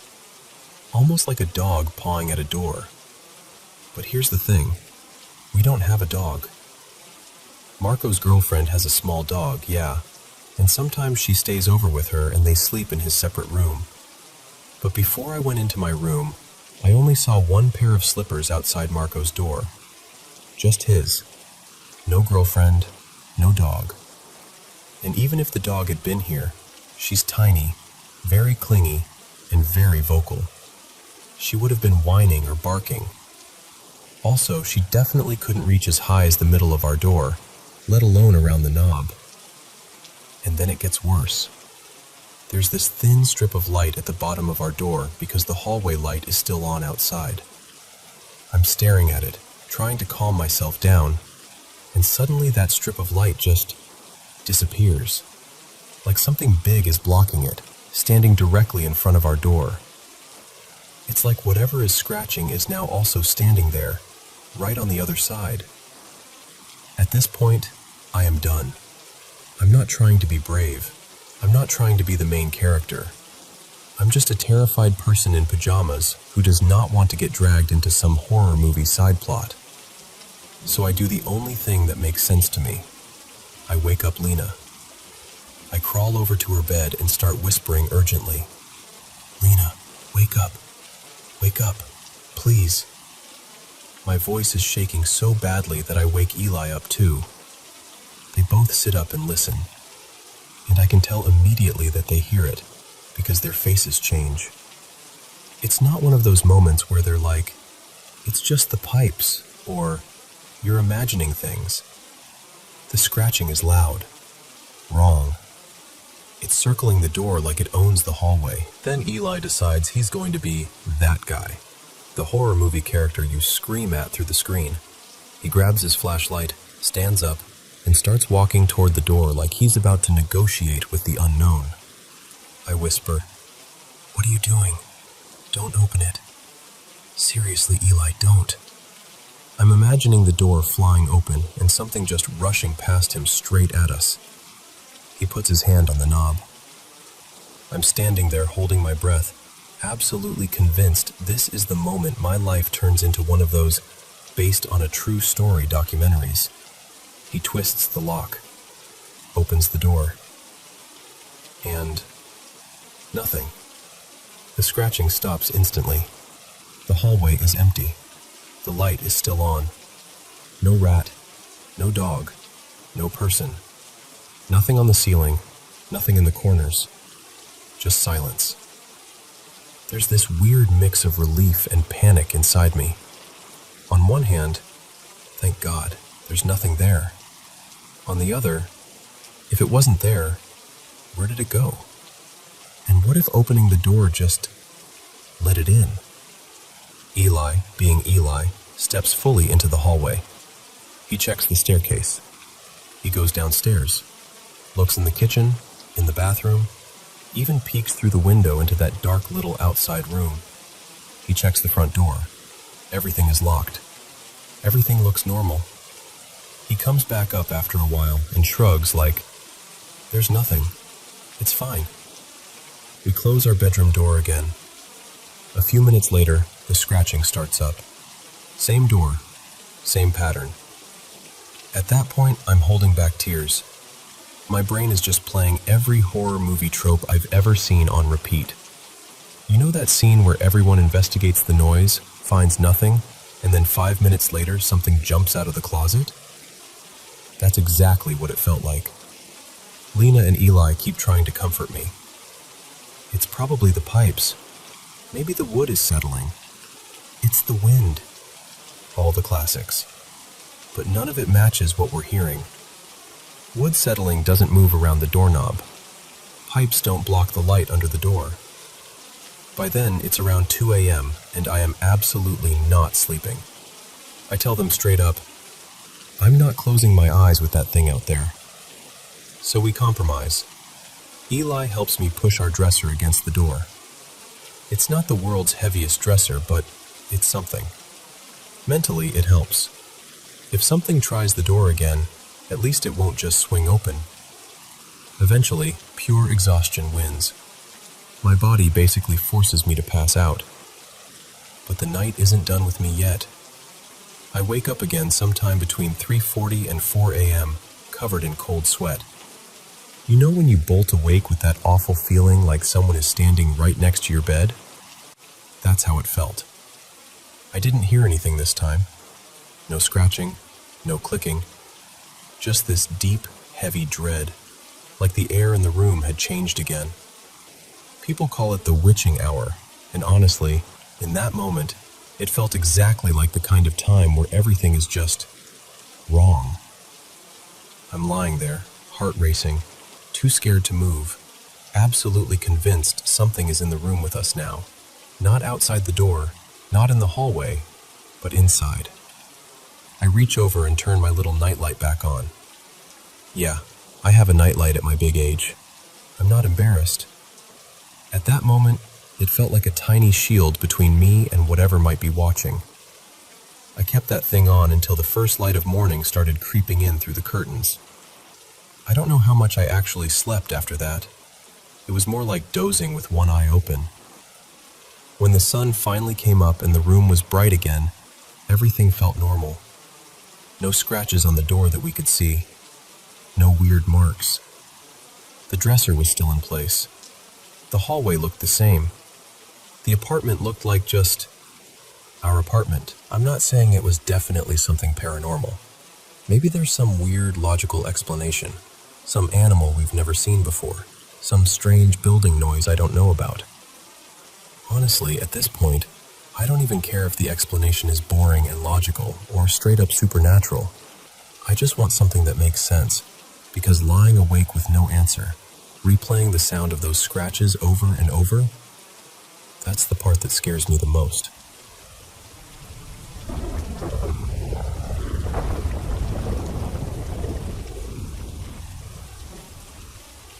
So, hey, I'm recording this on the 26th of October, 2025, and I want to tell you about something that happened over the last few nights. I'm from India. Right now I live in a small town in Maharashtra, and we just had Diwali. This year, the main celebrations were on the 19th and 20th of October. If you don't know, Diwali, Deepawali, is called the Festival of Lights. It's connected to the epic Ramayana, and it's usually such a happy, bright time. Diyas everywhere, sweets, family, all of that. But there's this other side people talk about too.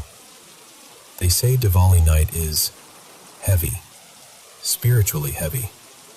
That spirits are stronger, that people do black magic and witchcraft on that night. We're told not to leave clothes outside, not to keep shoes lying around, not to step over weird powders on the road. All that stuff. And in our house, we tie fresh mango and ashoka leaves on the door for protection. My grandma swears by it. So, before any of this started, I'd moved into a separate room to study because my exams had started. It became my little safe place, you know? My comfort room. I used to actually sleep better there than with everyone else.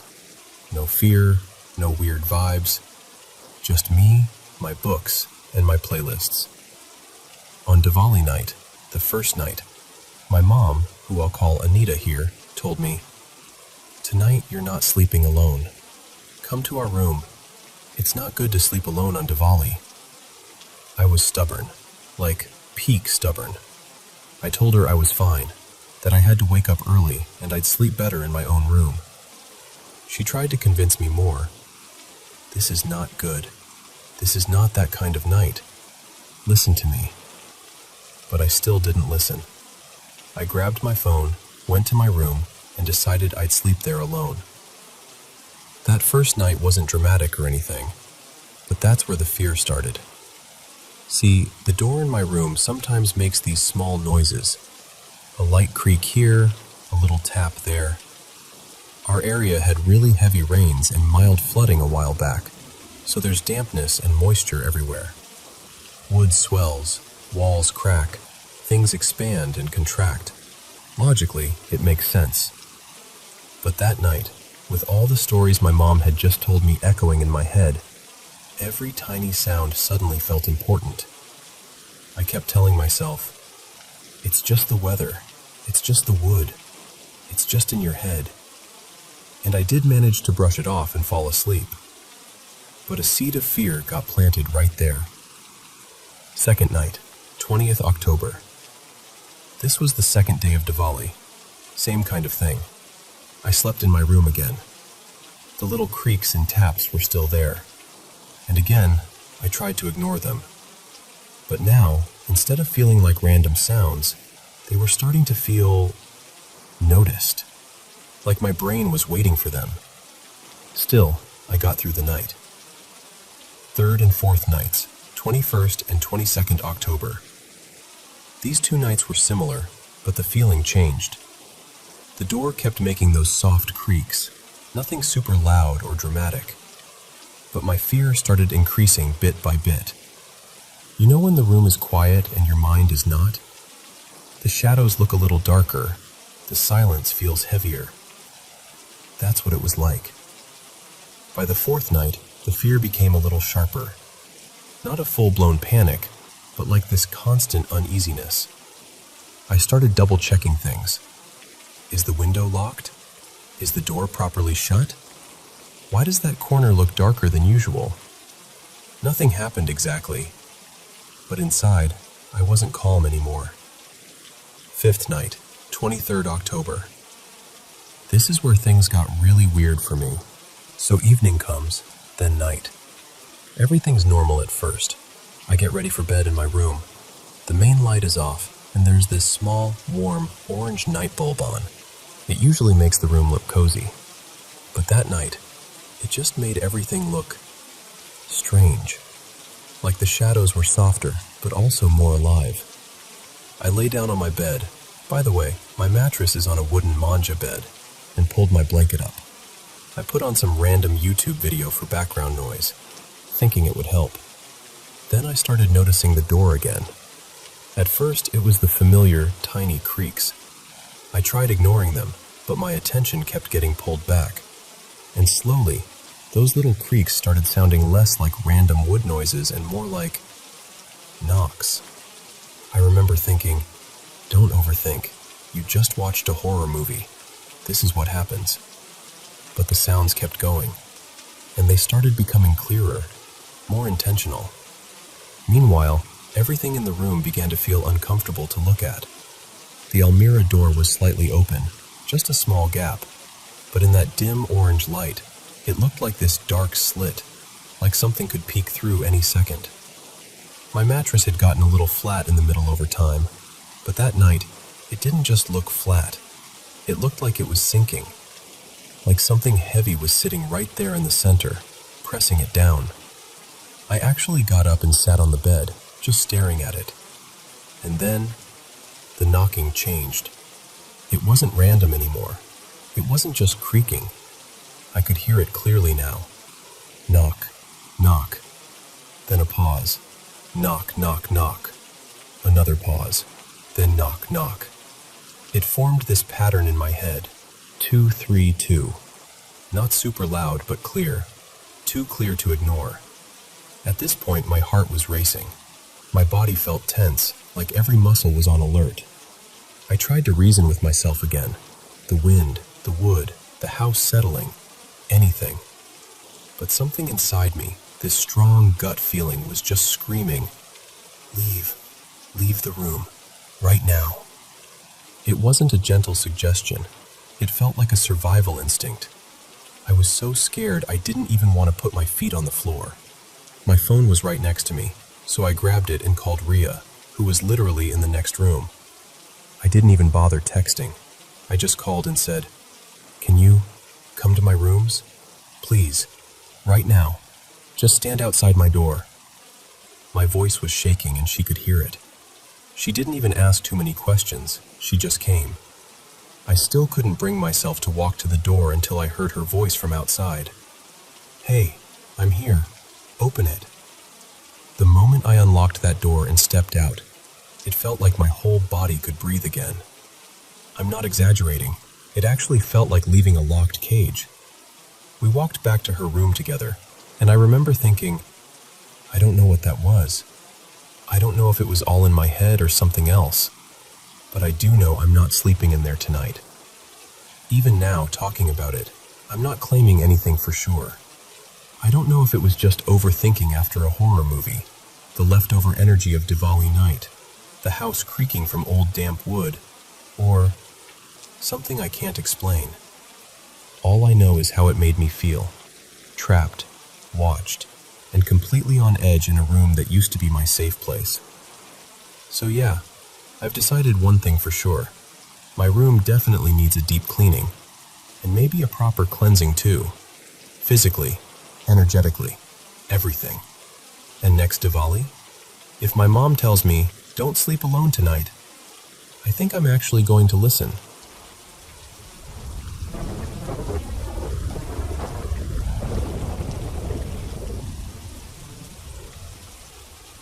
You know, for a long time I lived with this tight knot in my chest. Years of intense anxiety, these deep fears I couldn't put into words, and a kind of inner pain that made even ordinary days feel heavy. On the outside, I was functioning.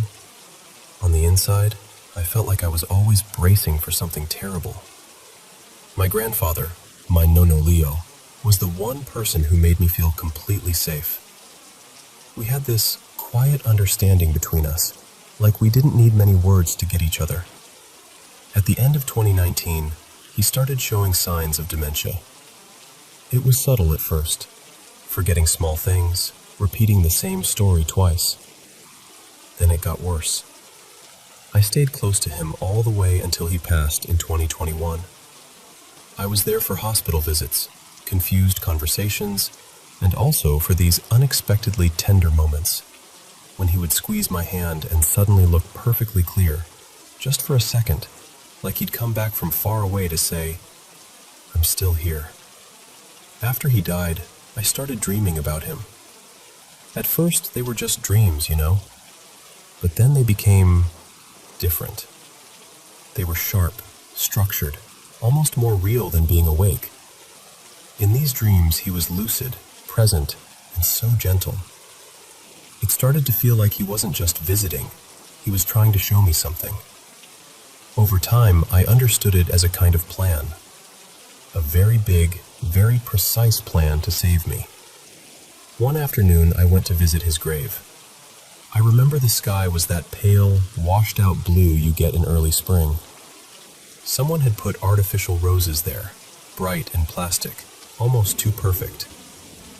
And right in the middle of them, pushing through the gravel, there was a single, real dandelion. I don't know why, but it stopped me in my tracks. That night, I dreamt of him again. We were sitting at his old kitchen table. He looked at me with that same knowing gaze and said, almost playfully, next time you go there, blow on the dandelion. Do it as a sign that you want to be free. The next time I visited, I actually felt a bit silly, but I did it. I leaned down, took a breath, and blew the seeds into the air. As they scattered, something inside me shifted. Very quietly, but unmistakably.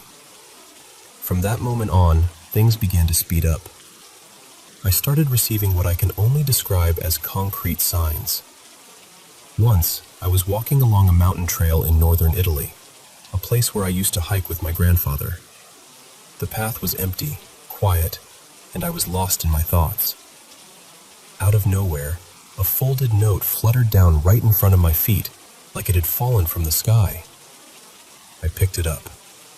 Inside, written in a shaky hand, were expressions my grandfather used to say only to me. Little phrases, almost like our private language.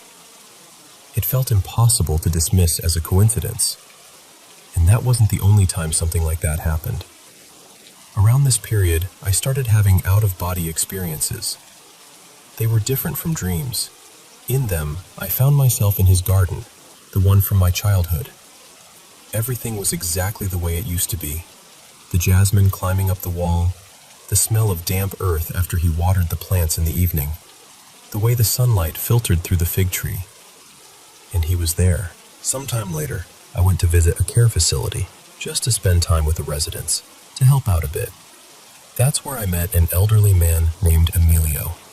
From the very first second, something about him reminded me of my grandfather. Not his face exactly, but the way he moved his hands when he talked, the way his eyes softened when he listened, the rhythm of his speech. Being near him felt oddly familiar, almost like sitting beside an echo.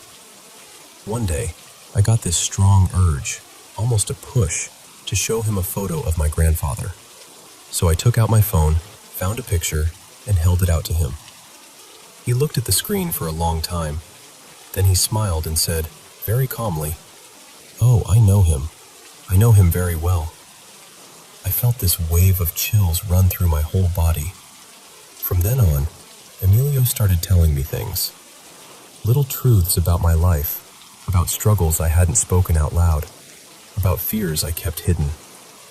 He would make very specific predictions, tiny details about upcoming days, situations, encounters, and they kept happening exactly as he said. But what mattered more than the predictions was what he helped me see. Day by day, conversation by conversation, he guided me to this understanding.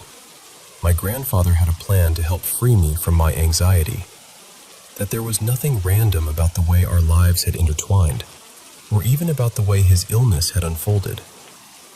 I began to affectionately call Emilio the Herald, because it felt like he was carrying messages that didn't entirely belong to him, like he was delivering something that had been prepared for me. Through all of this, the dreams, the signs, the garden visits, the meetings with the Herald, a strange idea began to take shape inside me. As unusual as it sounds, it felt like my grandfather had, in some way, offered up his mental clarity so that I could eventually reclaim mine. I started to see his dementia not just as a cruel, senseless disease, but as a kind of sacrifice. Almost as if, on some level I don't fully understand, he had carried the confusion, the fragmentation, so that I could one day find coherence. So that the pain I carried inside me could finally loosen its grip. I'm not saying I have everything figured out. I'm not saying I have all the answers. But what I know is that I am not the same person I was before all this started. My anxiety isn't completely gone, but it no longer rules me. There's more space inside me, more softness, more trust. And when I feel that familiar knot in my chest trying to tighten again, I remember the dandelion. I picture those seeds lifting into the air, carrying my will to be free to a place I can't see, but somehow still believe in. And in those moments, I feel my grandfather close. Not as a memory, not as a ghost, but as someone who loved me so much that he wove a whole hidden plan through illness, symbols, strangers, and dreams, so that, little by little, I could learn how to live again.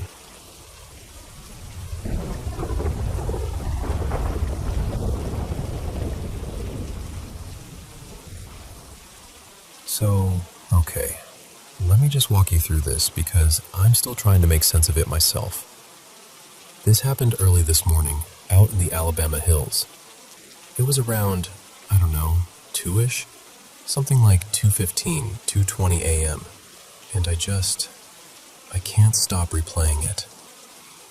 I grew up on the east side, born in Independence, raised in June Lake. So I've been up and down that stretch of 395 my whole life, almost 3 decades now. A couple years back, rent got ridiculous, so I built out a van and moved into it. Honestly, it suits me. I love being out in the middle of nowhere. I feel more relaxed when I'm away from other people, tucked down some dirt road where nobody's going to bother me. Last night, I was driving back up from Southern California and decided to break up the drive by camping in the Alabama hills. The plan was pretty simple. Pull in late, sleep a few hours, then wake up, have some coffee, read a bit, wander around the rocks, and then finish the drive back home to June. By the time I found a spot, it was already late, like 12:45 or so. I ended up on this little spur road on the opposite side from the creek. No trees, no water, just those weird, rounded boulders and sand. I remember thinking, perfect. It's ugly but quiet. I'll crash. I probably fell asleep around 1:15. At some point later, I kind of floated up out of sleep because I started hearing birds. And not just one or two. It sounded like morning. Like I was camped by a lush creek with cottonwoods and willows, and the sun was just about to come up and everything was waking up at once. But that wasn't where I was. I was in this barren little turnout on the rocky side, nothing around me that would have been bird heaven. I rolled over, grabbed my phone, and the time was 2:27 a.m. And I remember frowning at the screen like, no way, it's the middle of the night.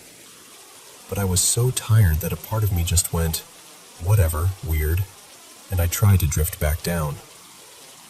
Then the birds faded out, and almost immediately it was crickets. Just this wall of cricket noise, like someone had turned one sound off and switched another one on. It was loud, way louder than I remembered when I parked. It felt artificial, or like somebody was messing with the volume knob on nature. I barely got through the thought, did I just not notice this before? When I felt something lean into the side of my van. You know that feeling of weight pressing in? The metal flexed just a little, and then this sound. I don't even know how to describe it. It was like a scream, a whistle, and a wail all at the same time.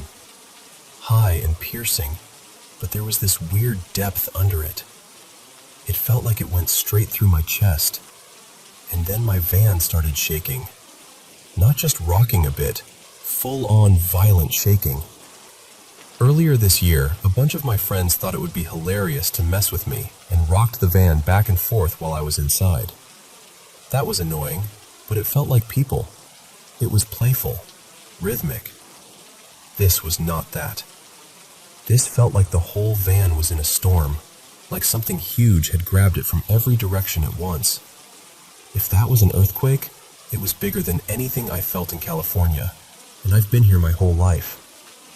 The movement wasn't rolling. It was like the ground and the van were each trying to go in different directions. And I just broke. Usually, when bears mess with my van, I know what to do. I grew up with black bears around. If they try to get into my vehicle, I'll yell.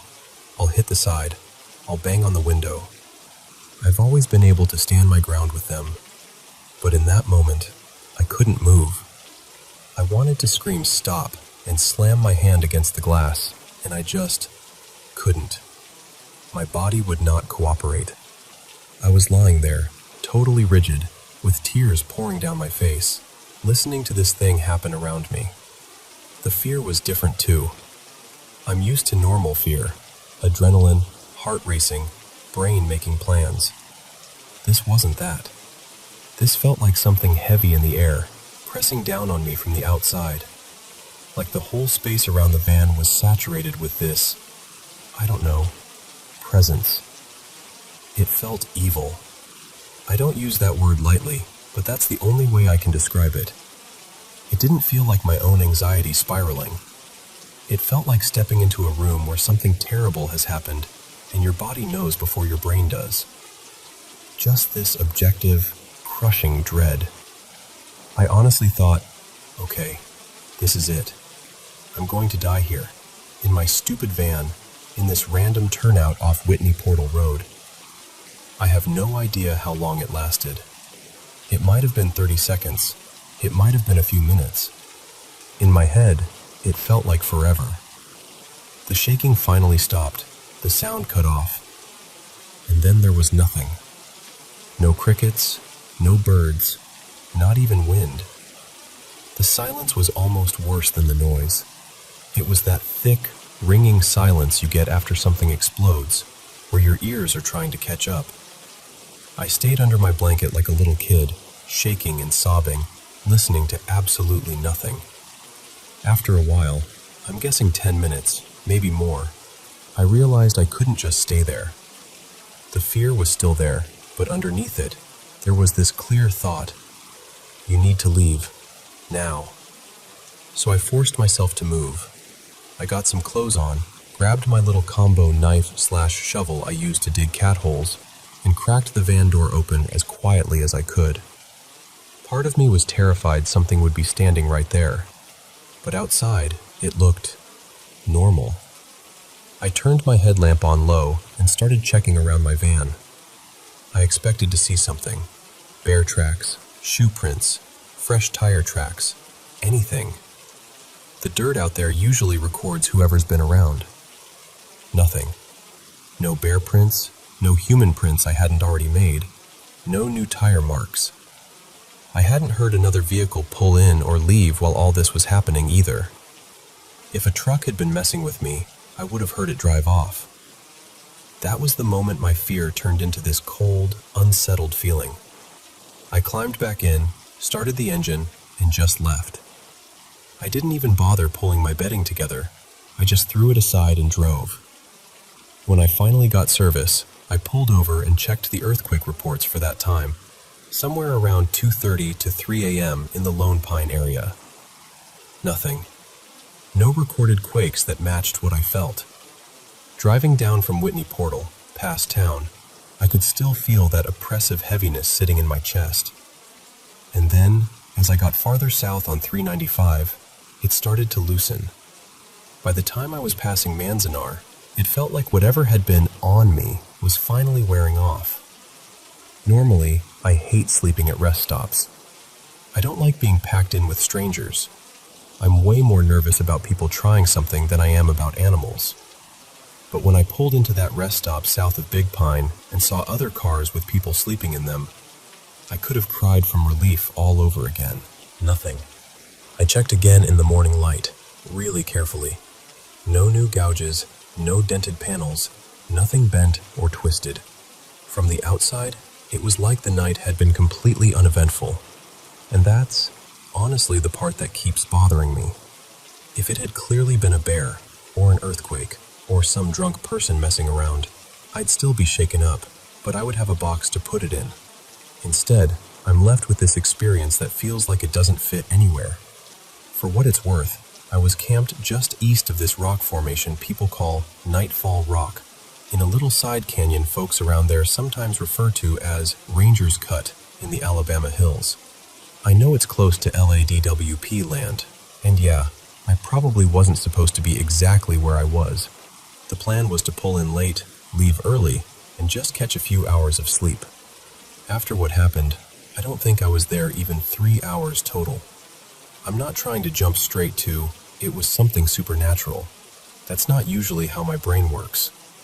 The real reason I'm telling this is because I'm hoping someone who knows the Lone Pine area better, especially around that part of the hills, might have some stories or some kind of explanation. Maybe there's local lore, or maybe someone's had something similar happen out there. Right now, I'm just rattled. It was honestly traumatizing. I've never felt fear like that, and I've never cried the way I did in that van. So yeah, that's what happened. If you've heard anything about that area, or if you've had your own weird night out near Ranger's Cut or around Nightfall Rock, I'd really like to hear it.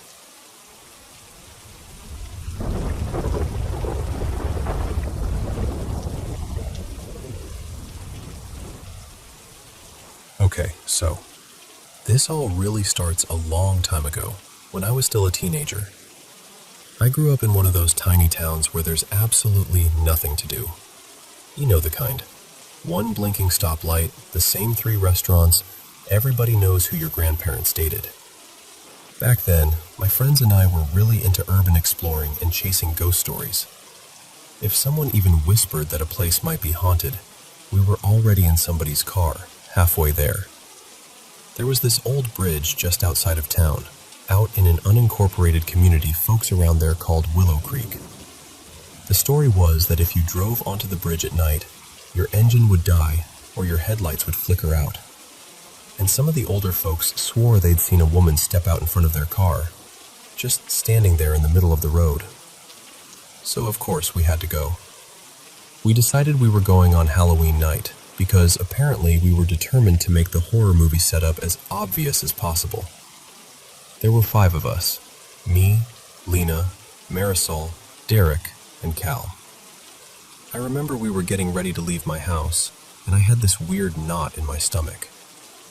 I turned to Cal and said, "I don't know, this trip feels different. Like, whatever's out there already knows we're coming." He stared at me for a second and said, "Yeah, I kind of feel that too." But we laughed it off. It was Halloween. We were spooking ourselves, right? On the way out there, a couple of us started passing a bottle around. Lena was always the one who overdid it, and she was already getting loud.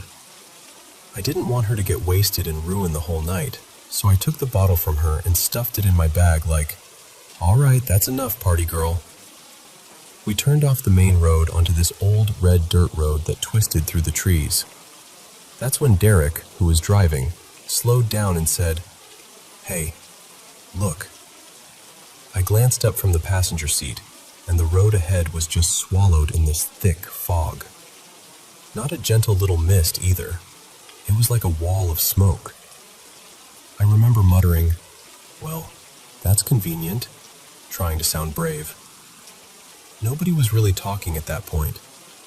The air felt heavy, like when a storm's about to break, but there wasn't any thunder, just that quiet, thick kind of silence.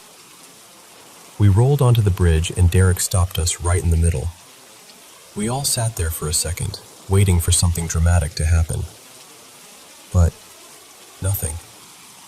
No screaming ghost, no flashing lights, just the hum of the engine. Finally, I said, "Why don't we get out and look around?" Everyone kind of shrugged and agreed, because we hadn't come all that way to just sit in the car. Lena climbed out from the back seat and stumbled a little. I hurried over and grabbed her arm. "Easy," I said, and we started walking together. We were maybe a car length away from Derek's old sedan when the headlights suddenly blinked off, then on again. Marisol whispered, Nope, let's go. I've seen this movie." But Cal shook his head. "Isn't this literally why we drove out here? We should at least look around."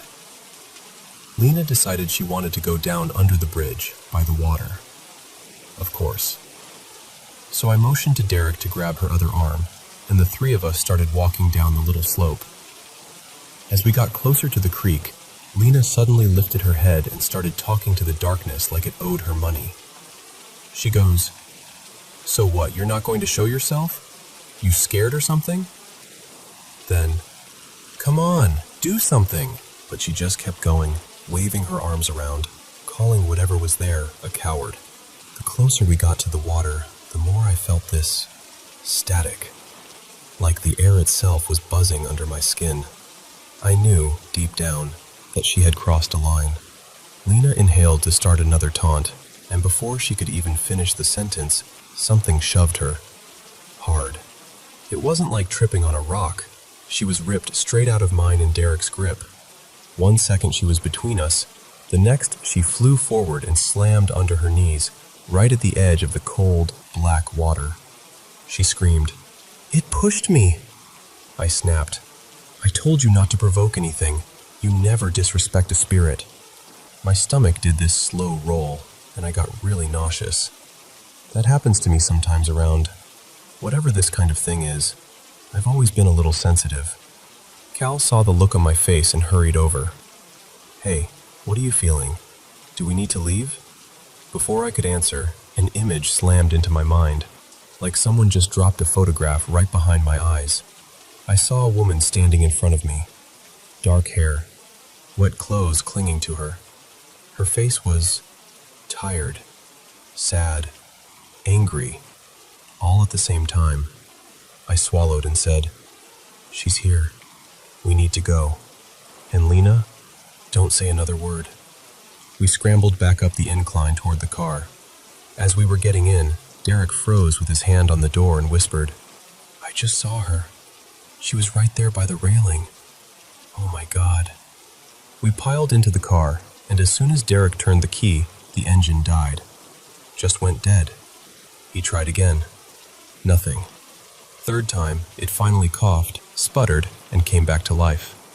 The way the road was laid out, we had to drive off the bridge, pull into this little gravel patch to turn around, and then go back over the bridge to get home. So we eased forward, turned around, and started crossing it again. Right as we got to the middle of the bridge, every light on the car went out. No headlights, no dash lights, nothing. Just darkness and fog.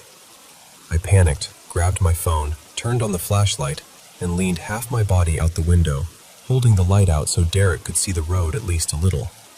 It was ridiculous and terrifying at the same time. Eventually, we made it back into town, all shaking and pretending we weren't.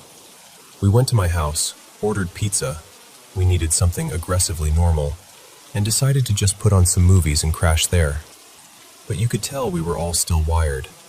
Nobody wanted to admit how freaked out they were, but the energy was off.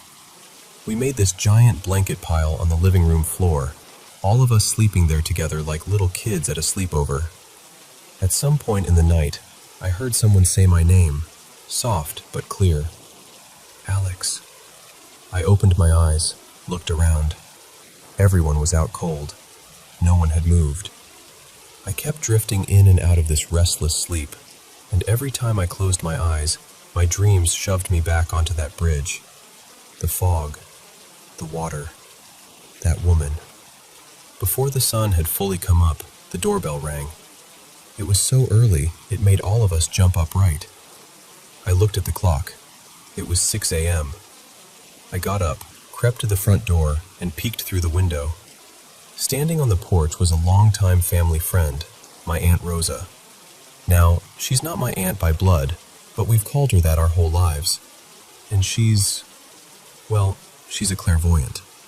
That's just always been part of who she is. I opened the door and let her in. She looked at me with this narrowed, suspicious expression and didn't say a word. Then she went straight past me and headed up the stairs. "Alex!" she shouted. We all sat up at once. "Yeah?" I answered, heart racing. Aunt Rosa appeared behind my mom, calm as anything, and asked, "Alex, where were you last night?" I hesitated. Part of me wanted to lie, but this is a woman who has known things about me I'd never said out loud. If she was asking, she probably already knew. My mom said, "Get upstairs and talk to your Aunt Rosa. Now." So I dragged myself upstairs to my room. Aunt Rosa was already sitting on my bed like she'd been waiting there for an hour. She patted the mattress. "Sit," she said. "Where did you kids go last night?" Because she followed you home. My skin went cold. "We went to the bridge," I started. She cut me off.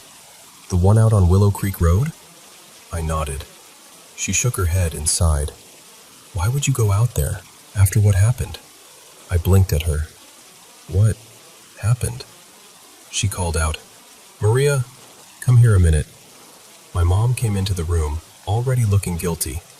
Aunt Rosa asked her, "You never told Alex about what happened out on that bridge?" My mom shook her head and said quietly, "No, I didn't think it was my place. I thought their dad would have told them." My mom sat down on the other side of me, and I remember the bed dipping under her weight. She took a deep breath. "In the late 50s, she began, "you had a cousin on your dad's side. Her name was Elena. She'd gone through a rough divorce and started working at a little bar near Willow Creek. It was close enough that she could walk home and still keep an eye on her kids." She paused, looking down at her hands. "One night, 2 men followed her when she left. They did terrible, terrible things to her. Then they threw her off the bridge and into the water. I just sat there, stunned. I'd never heard any of this before. Why would she follow me?" I asked, turning to Aunt Rosa. "I didn't provoke her. I tried to be respectful." Aunt Rosa said, gently but firmly, "Because she knew you were family. She recognized the blood, and she's still trying to protect her children.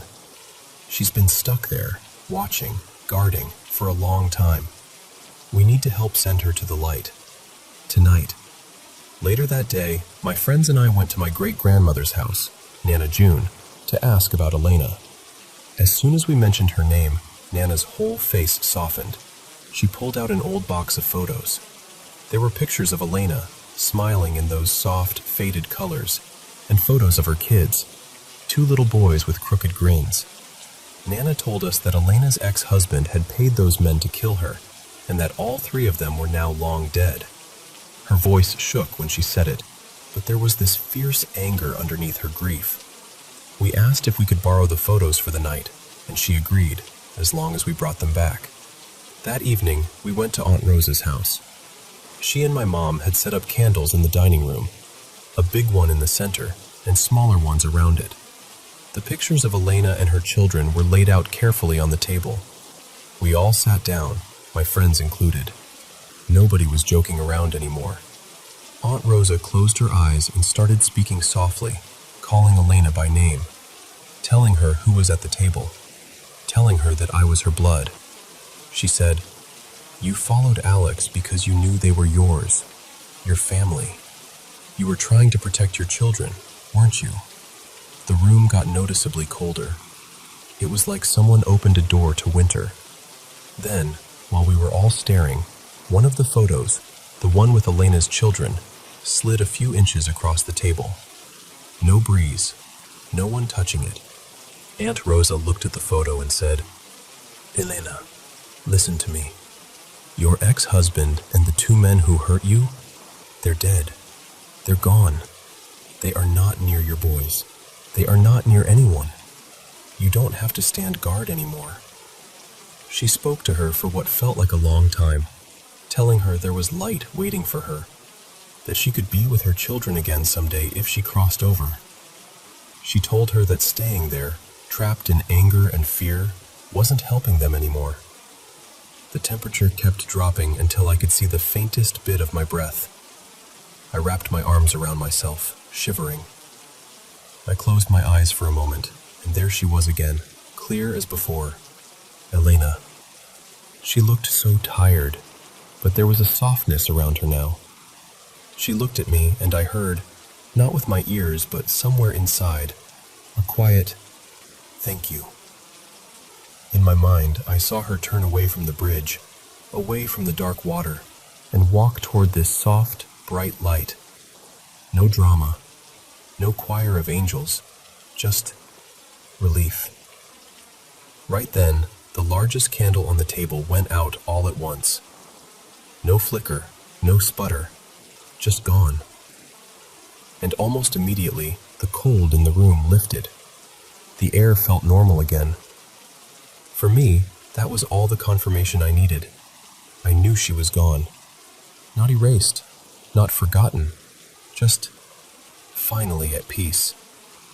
People around there still tell stories about Willow Creek Bridge. Old legends stick around, you know. But as far as I've heard, there hasn't been any real paranormal activity out there since that night. A while back, I drove out that way again. Just me, in my own car, on a quiet afternoon. The bridge looked smaller than I remembered. They usually do, when you go back as an adult. I pulled over, got out, and stood by the railing, looking down at the water. No fog, no static in the air. Just the sound of the creek moving along like it always had.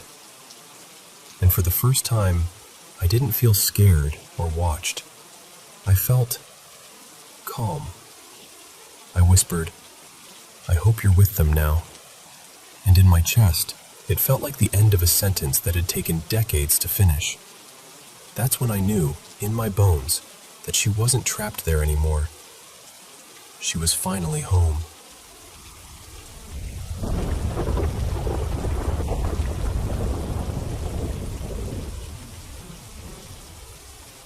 So, let me tell you about my house.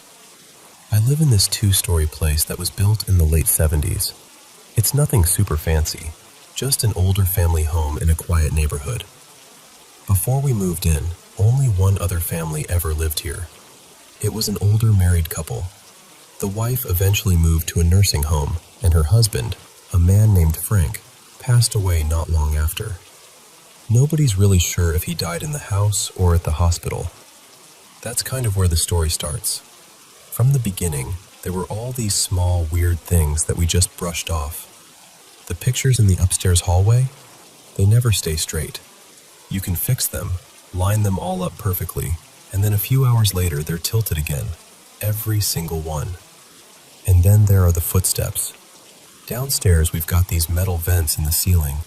Even when the heat or the AC isn't running, we'll hear footsteps walking across the vents above, like the sound of someone pacing back and forth upstairs. At first we blamed it on the house settling, or maybe the cat, but the cat is terrified of the upstairs, so yeah. Those were the little things. Annoying, unsettling, but easy to ignore. The bigger stuff started with my grandma. My grandma, Nana Rose, was staying with us for a few nights. When I came home one evening, she pulled me aside and said, "You know, you scared me last night." I was confused. I hadn't even been home. She told me she'd heard my voice calling her, clear as day, from the basement. Not once, but 2 nights in a row. Just, "Nana, can you come down here?" And she said the tone sounded exactly like me. Not just any voice, mine. The thing is, the first night she heard it, I was at my friend Mia's house. The second night, I was working late. I wasn't anywhere near the basement or the house at all. About a year after that, everything kind of exploded into this cluster of activity. It was like something in the house had been building up and suddenly decided, okay, it's showtime. The first big incident happened at the top of the stairs. It was me, my little brother Josh, and my stepdad, Mark. We were standing at the landing, just talking about something stupid, like what to eat for dinner or whatever. Right above the stairwell, on the wall, we had this big framed photo. We'd hung it really securely with these 2 hooks, like you had to lift it up and then out to take it off. There's no way it could just slide off on its own. In the middle of our conversation, the picture suddenly lifted. We watched it tilt forward, as if someone had grabbed the top of the frame and pulled it away from the wall. Then it came off the hooks completely and crashed all the way down the stairs to the bottom. We all just froze. Josh bolted, and I remember Mark and I just staring at each other with that, "Did you see that? Look." We both knew how we'd hung that picture. There was no draft, no one bumped the wall, nothing. It moved like someone had physically picked it up and thrown it. The next night, I wasn't home again. I was staying at a friend's house. My mom, Lisa, and Mark were asleep downstairs in the living room, back when we had the couches pulled out into beds. We have these little hanging bells on the front and back doors that our dogs ring when they need to go out. They jingle in a really particular way when the door opens. Mark said he woke up because he heard the front door. Not just the bells jingling, but that heavy, recognizable sound of the door opening and closing. After that, he heard slow, heavy footsteps walking across the floor upstairs. Steady, human footsteps moving down the hallway. When he came back down, Mom was still half asleep. She said she hadn't heard anything. Not the door, not the footsteps, not even Mark running around above her. The night after that, things got even weirder. My mom and Mark were upstairs this time, watching TV in the loft. The dogs were lying next to them, totally calm.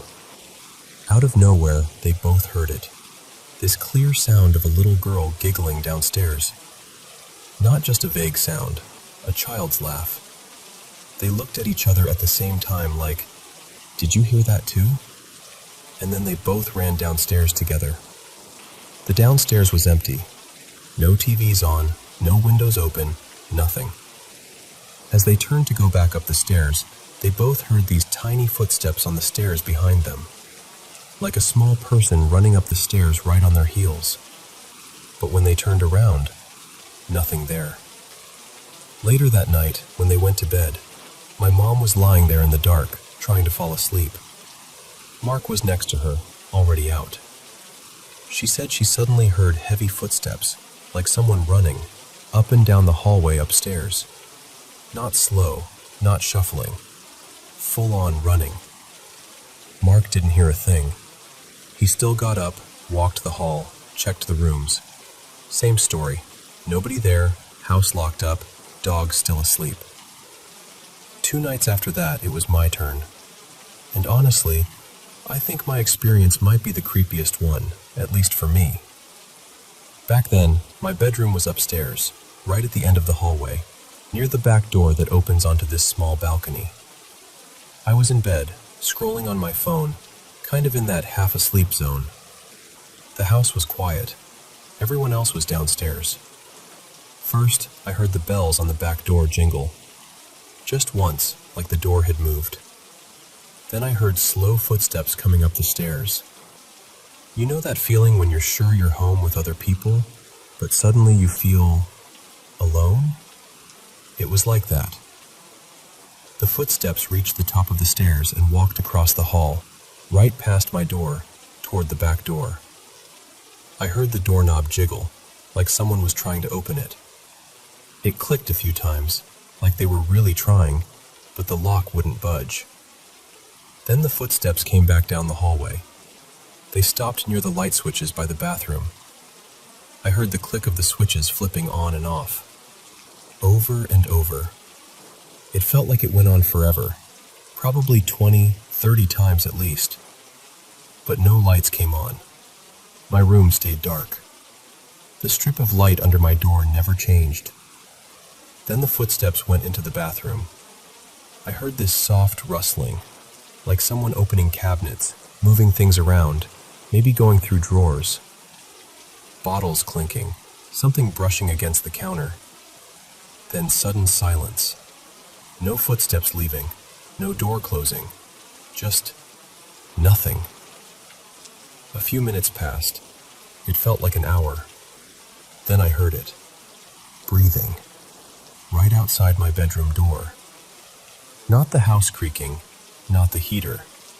Actual breathing. Slow and heavy, like someone standing on the other side of the door with their face almost against it. I completely froze. My eyes were open, but I was too scared to move. My throat felt tight, and my eyes started to water. I remember silently crying because I didn't want whatever it was to know I was awake. The breathing stopped for a second. I thought maybe I'd imagined it. And then, clear as anything, I heard my doorknob turn. I heard the metal click, the latch shift, like the door was opening. But the door didn't move. No light came in, no shadow, nothing. It sounded open, but it stayed shut. I didn't sleep at all that night. After that, the intense stuff calmed down for a while. We still had the tilted pictures and the occasional footsteps, but it was quieter. Until about a year later, in the middle of our conversation, I saw a man walk past the doorway. He didn't look ghostly or transparent or anything. He looked solid enough that my brain didn't even immediately register him as wrong. He was tall, wearing a long dark coat and a kind of old-fashioned hat. Like a top hat, but not cartoonish, more like something from the 40s. He walked into the kitchen doorway, turned like he was heading toward the sink, and then kept going out of my line of sight. I stopped talking. My mom stopped too, at the exact same time. After a second, she turned around and looked toward the doorway and then back at me. I said, "Did you just see that?" And she said, "The man with the coat?" We both described him the same way. Tall, wearing a dark trench coat, some kind of hat, moving calmly, like he belonged there. Mark, meanwhile, saw nothing. He just said the air suddenly felt heavy and weird, like walking into a room where someone had just been arguing. Since that night, nothing big has happened. The pictures still tilt. Every now and then we hear footsteps on the vents or across the hall when nobody's up there. It's like whatever is here is quieter now, but not gone. I don't know if it's Frank, the original owner, or someone else, or maybe even more than one someone. I don't fully understand what we've been experiencing, but I'll be honest with you. Even on the calmest nights, when the house is quiet and everything seems normal, there's still this feeling. Like somewhere in the hall, just out of sight, that man in the coat might still be walking by.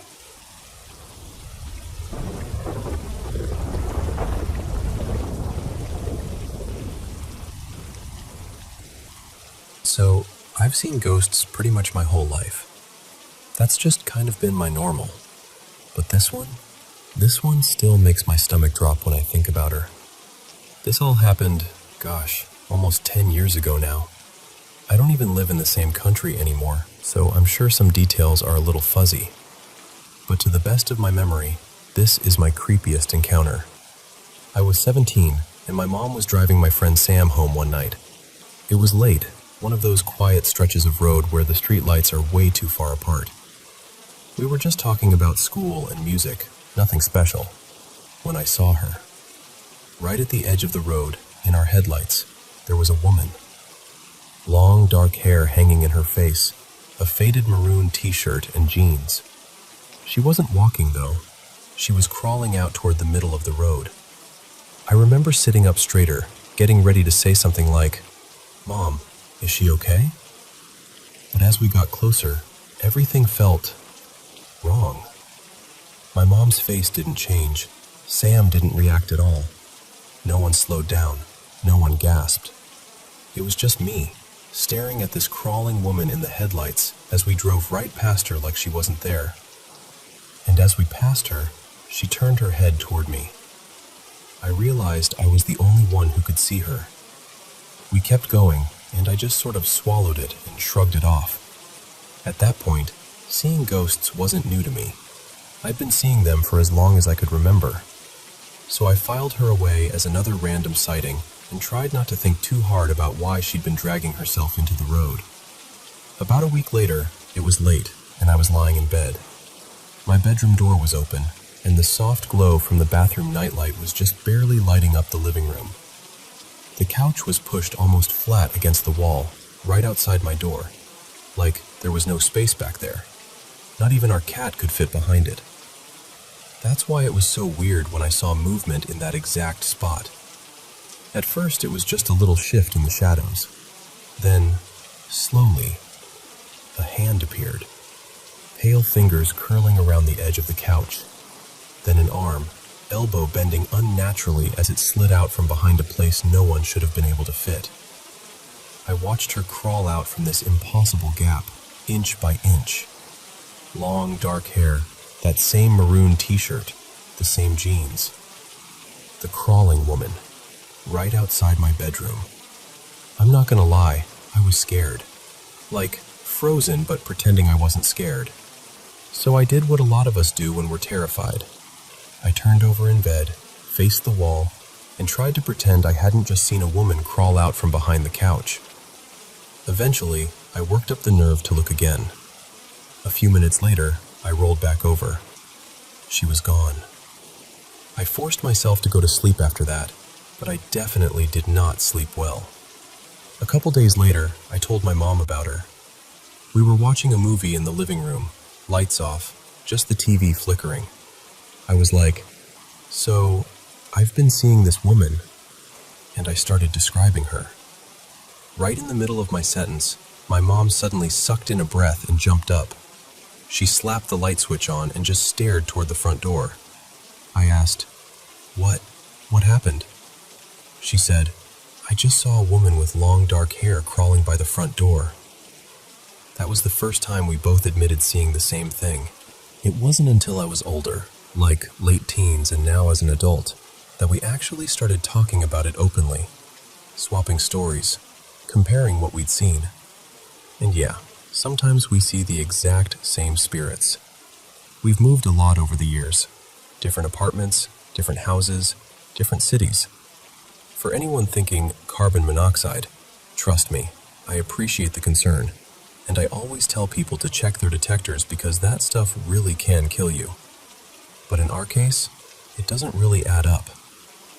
I'll see the same ghosts in completely different locations, sometimes years apart. Anyway, the crawling woman. We both saw her, and she was creepy in that kind of The Grudge or The Ring way, except she always had jeans and that t-shirt. Not a long white dress or anything dramatic, just unsettlingly normal clothes. Now, I don't usually get recurring nightmares. Even the scary dreams I do have, I'm rarely scared inside the dream. It's more like I wake up and go, Wow, that was messed up. And then move on with my day. But one night, I had a dream about her. And that one got under my skin. In the dream, I was in the basement of my childhood home, hanging out with friends.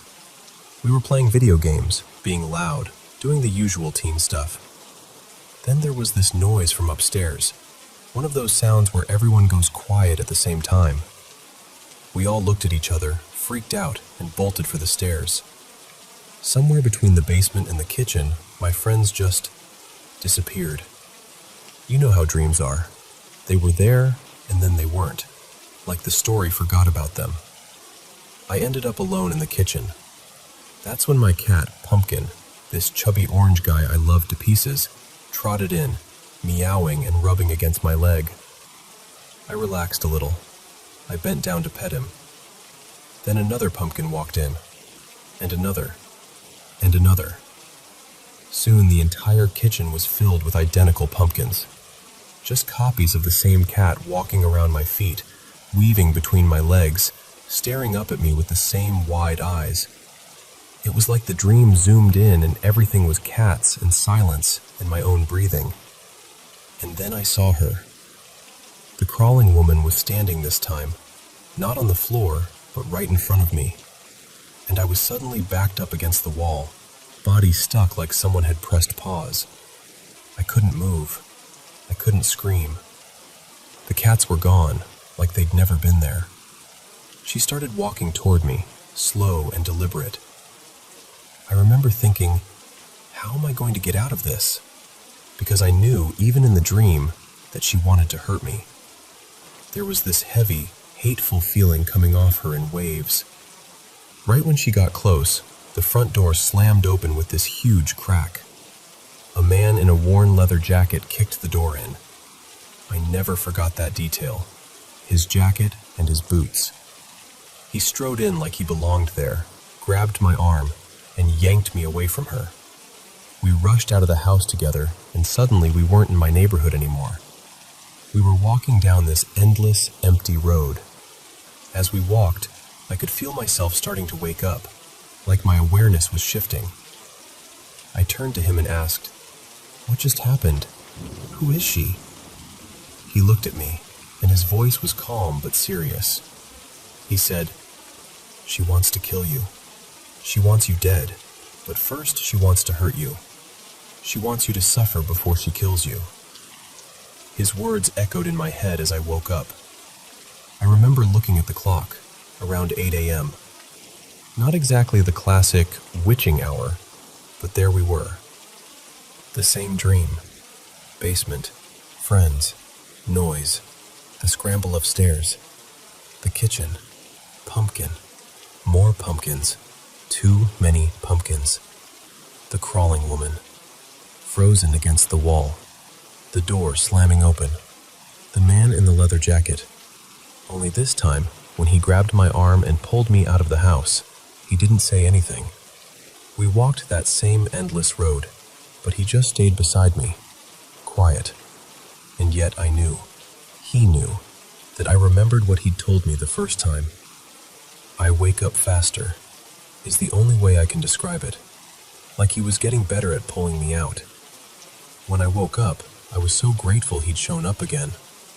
This random stranger in my dream who felt not random at all. And then, anticlimactic as it might sound, I never saw her again. I was terrified to go to sleep the next night, expecting round 3, but she never came back. No more crawling woman in the living room, no more nightmare basement, no more hateful presence. Over time, I started to understand something else. That man in the leather jacket wasn't just some dream character. He was a spirit too. He's followed me now to 5 different homes, different cities, different jobs, different everything. But he's always there in the background, especially when something nasty tries to bother me at night. His name is Elias. In the waking world, he usually appears as a shadow man, tall, solid, but never fully detailed, like he's standing in a doorway where the light doesn't reach. Elias has stepped in more than once when spirits tried to attack me in my sleep. He's been doing that for about 8 years now. I do practice witchcraft, but I want to make this part clear. I haven't bound him to me, and I won't. I don't own him. He stays because he wants to, and I'm incredibly grateful for his protection, but I'm not going to force it. If he ever chooses to leave, that's his decision. I'd feel a lot less confident without him, honestly, but he's not my pet or my tool. He's my, I don't know, guardian? Friend? Something in that space. I still don't know what the crawling woman's deal was. I don't know why she zeroed in on me, why she wanted to hurt me so badly, or how exactly Elias managed to kick her out of my life so completely. I just know I haven't seen her since. No more recurring nightmares. No more women crawling out from behind couches that are flush against the wall. Just silence where she used to be. And the funny part is, for all that buildup, most of my ghost encounters end kind of abruptly like that. No big dramatic showdown, no explanation, no closure. Ghosts just come and go. Some hang around for a little while, a few stay for years, and most move on without ever telling you who they were or what they wanted. I don't go looking for them. I don't advertise myself as psychic or offer services or anything. Honestly, I think it's rude to bother the dead on purpose. They've already done the whole living thing. They deserve some peace. So I mostly don't talk to them. I don't try to get their attention. I just live my life and hope they're doing their thing on the other side. But this story? This one still makes my chest tighten when I think about it. I do not like whoever she was. I hope she finds peace someday, really. Because being that angry, that focused on hurting someone, that can't be a good existence for a spirit. I know there's no big cinematic ending here. No, and then we discovered she died on that very road, or we found her name in an old newspaper. Nothing like that. I don't have an explanation, and I probably never will. For a long time, I didn't tell anyone stories like this. My mom was always worried people would try to use me to contact the dead if they knew I could see things, so we kept it quiet. It was our little secret. I just wanted to share it.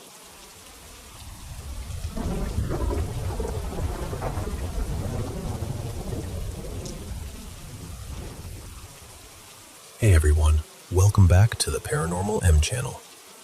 Man, what a day. I'm so glad it's finally over, because this is my favorite part. Sitting down with the mic and sharing paranormal stories from all around the world with you. Thank you so much for sending in your experiences, and please keep them coming. Drop a comment below and tell us where you're watching from. Now, it's time to dive into today's paranormal encounters.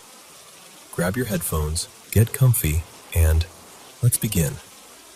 Oh, and don't forget to hit that subscribe button and turn on notifications so you never miss the latest videos on the channel. Thank you so much for being here. So, growing up, I was always that weird kid who was into things nobody really wanted to talk about. Ghosts, abandoned buildings, creepy documentaries. While other kids were into sports and pop stars, I was on the internet at 2 a.m. watching grainy paranormal videos and reading forum threads about haunted places. So, for my 13th birthday, my best friend at the time, Maya, and her mom, Claire, decided they were going to give me the perfect present. There was this old psychiatric hospital, kind of half museum, half tourist attraction, in a tiny coastal town a few hours from where we lived. Locals basically called it the Asylum on the Hill. People swore it was haunted, obviously. So of course, I was thrilled. On the drive there, Claire starts telling us about her friend, Rosa, who claims she's psychic. Rosa had gone on the same tour and told her the building was full of really dark stuff. Angry spirits, heavy energy, all that. She said the place didn't want people there. Now, you have to understand, at that age, I was obsessed with the paranormal. But I was also annoyingly skeptical. Like, I wanted ghosts to be real, but I also loved making fun of fake ghost shows. So when we finally pulled up to this big, crumbling brick building with boarded-up windows and those old metal fire escapes, I was more excited than scared. We go inside, and it's honestly pretty cool. There are glass cases full of old patient files, rusted medical tools, and the sort of uniforms they used to put people in when they were admitted. The halls smelled like dust and old disinfectant, and everything echoed. They still run tours there to this day, if you can believe it. Right before the tour actually starts, Claire leans in and goes, "Rosa said this place is full of demons, and they don't like visitors." And I just roll my eyes. So, being the cocky little teenager I was, I basically challenged the place.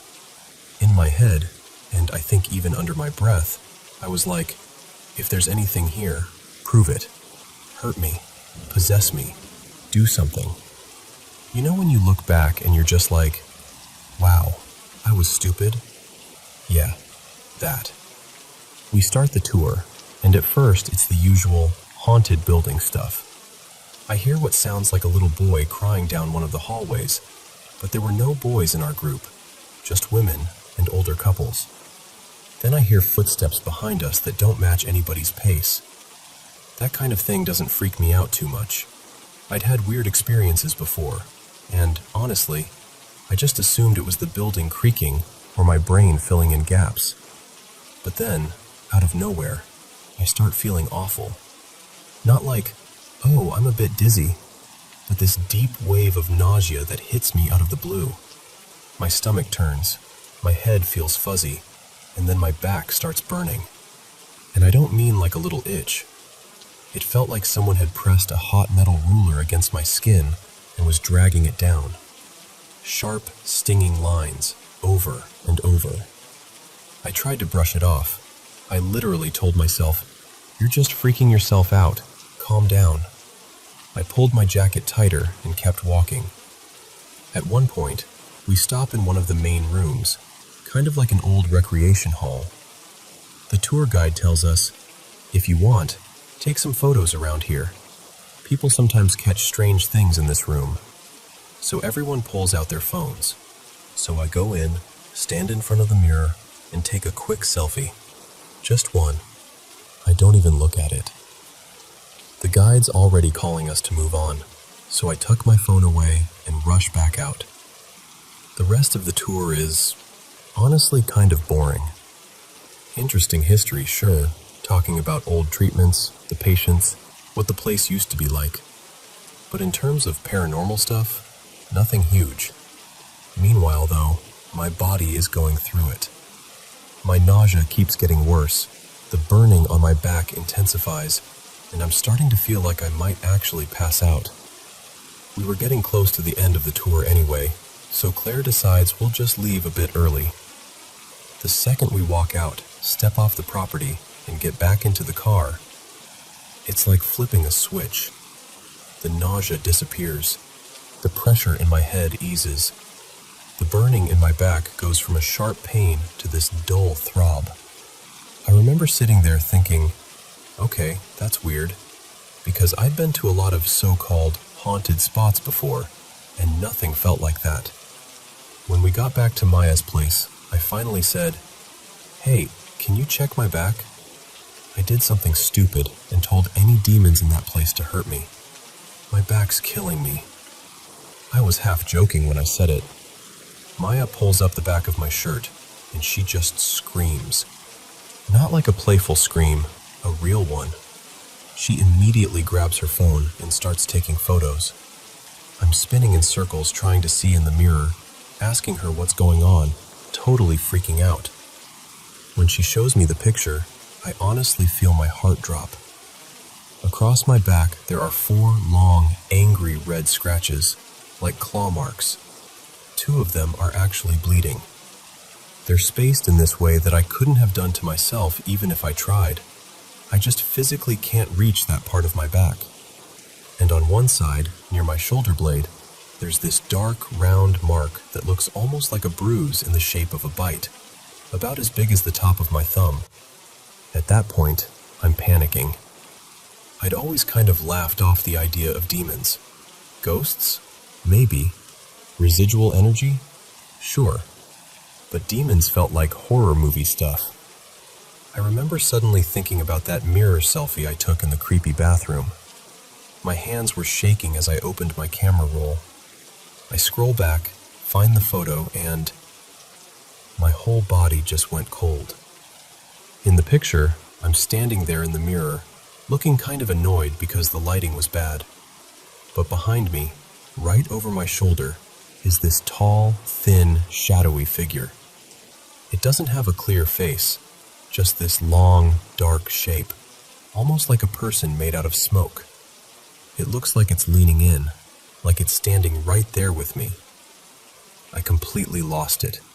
I burst into tears, full-on sobbing, because in that moment, it felt like everything clicked. The burning, the nausea, the scratches, the weird noises, and then this thing in the photo. I wish I could show you the picture, I really do, but I don't have access to it anymore. It was on an old phone that's long gone. Sometimes I think that's a blessing, honestly. Part of me wants proof. Another part of me never wants to see that image again. Ever since that day, I've never challenged anything like that again. No more, if you're real, prove it, nonsense. I still love spooky stories and haunted places, but that hospital? Whatever is in there, if anything is, I'm not messing with it. And I am definitely not going back.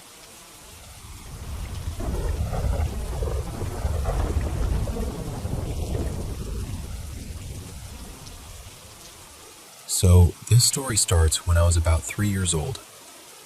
My mom and I had just moved into our very first place together after a few years of bouncing between relatives' houses. We ended up in this tiny upstairs apartment in an old duplex, the kind with creaky wooden stairs and slightly crooked door frames. It wasn't anything fancy, just a cozy living room, a little galley kitchen, 1 bedroom, 1 bathroom. But to us, it felt like ours. That alone made it special. Our landlord and his family lived on the main floor, and we had the upper half. And it's there, in that funny little apartment, that I met 3 children. Their names were Jamie, Rowan, and Lila. They talked to me all the time. I mean, constantly. They'd tell me stories, make up games, and they were very insistent about one thing. Don't tell your mom about us.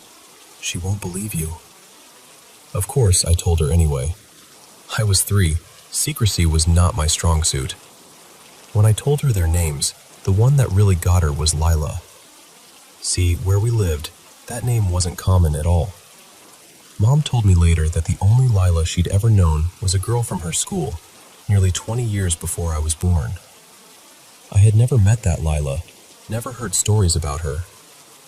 Mom still doesn't know how I came up with that name so matter-of-factly. But what I really appreciate, looking back, is that she never told me they weren't real. She never brushed me off or laughed in my face. She just listened. Lila was the oldest in the way that she looked. She seemed about 9, maybe 12. She always felt like the big sister of the group. She'd step in when things got a little too wild and tell the boys to knock it off if they were trying to get me to do something questionable. Looking back, some of the stuff they suggested was pretty dangerous for a toddler, but somehow I survived it all. I remember Lila telling me she died in a car accident. In my mind, I've always associated her with the 1930s or 1940s. I can still picture her dress, this simple patterned dress with a crisp white collar, white socks, and dark Mary Jane shoes. She had long, curly, dark hair that bounced a little when she moved. There was something very gentle about her, like she was trying to look after all of us, even then. Rowan was different. He always felt like the oldest in terms of how long he'd been gone. He looked around 8 or 10, with hair that fell around his jawline.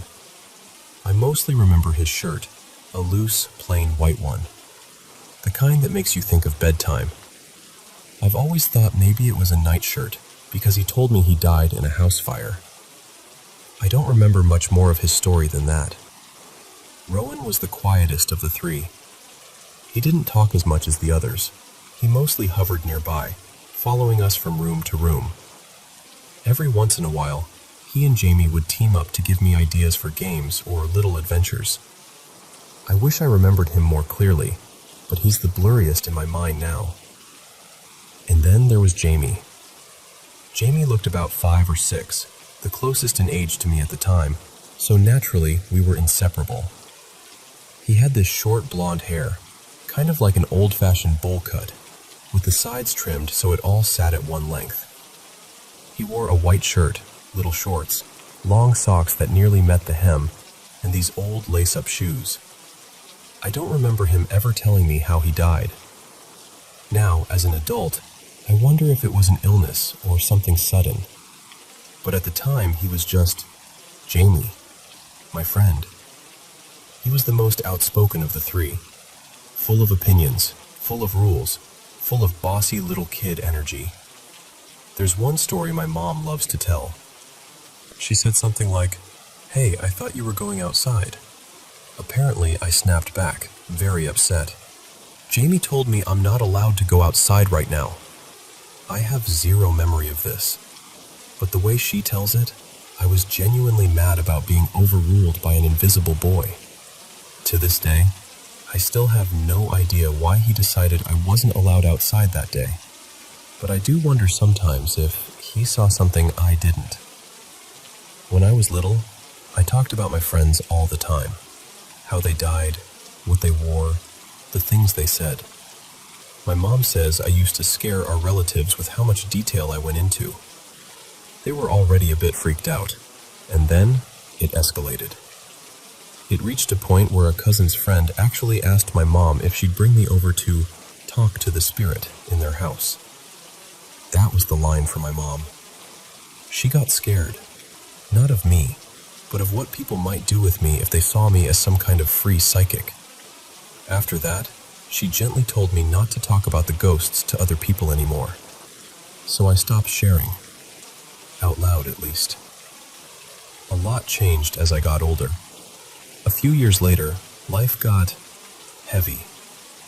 Without getting into every detail, I went through a long, deep depression. During that time, I stopped seeing my friends. No more Lila, no more Rowan, no more Jamie. I figured that meant they'd never been real.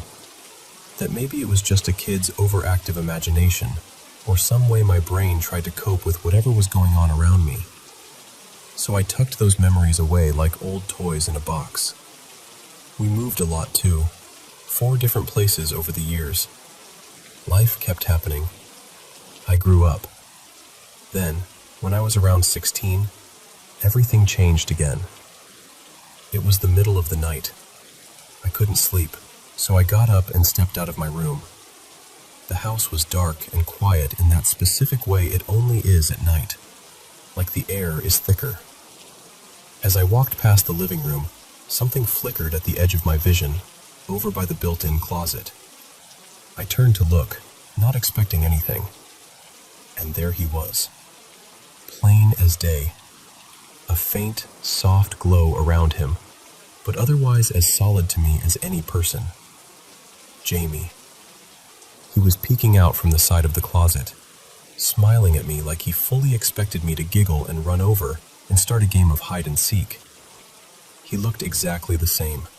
Same hair, same clothes, same little mischievous spark in his eyes. And then, as quickly as I noticed him, he ducked behind the wall. I went over to look, heart pounding. He was gone. I hadn't seen him in about 10 years at that point. I think what shocked me the most wasn't that I saw a ghost. It was who it was.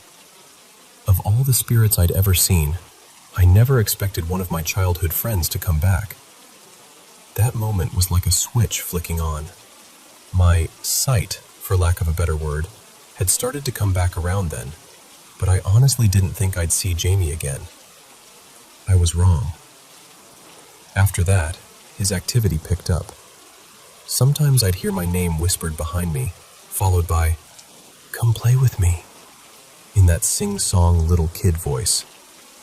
There were nights I'd wake up pressed awkwardly against the wall, like I'd scooted over in my sleep to make room.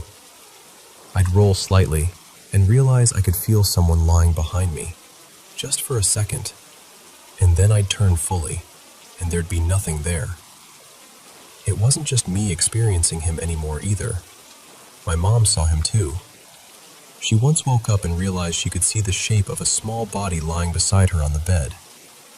By the time she fully registered it, he was gone, but it shook her. He also loves watching her cook. That's kind of their thing. "Jamie, stop that, you're going to make a mess," she'll mutter, even though no one's visible there. And yes, there was an incident with a few broken eggs. He hasn't repeated that one. We've moved multiple times since then. Different houses, different cities, even a completely different state. And Jamie has followed us every step of the way. He's not a malicious presence. Naughty? Absolutely. But he's a good kid. He still feels like a child. Sometimes I honestly think he forgets I'm not 6 years old anymore, that I'm an adult now, and my idea of play is more like scrolling my phone in bed. He still wants to play games. Sometimes I'll hear a little giggle from another room or catch a glimpse of movement in the corner, and I'll realize he's just trying to get me to chase him like we used to.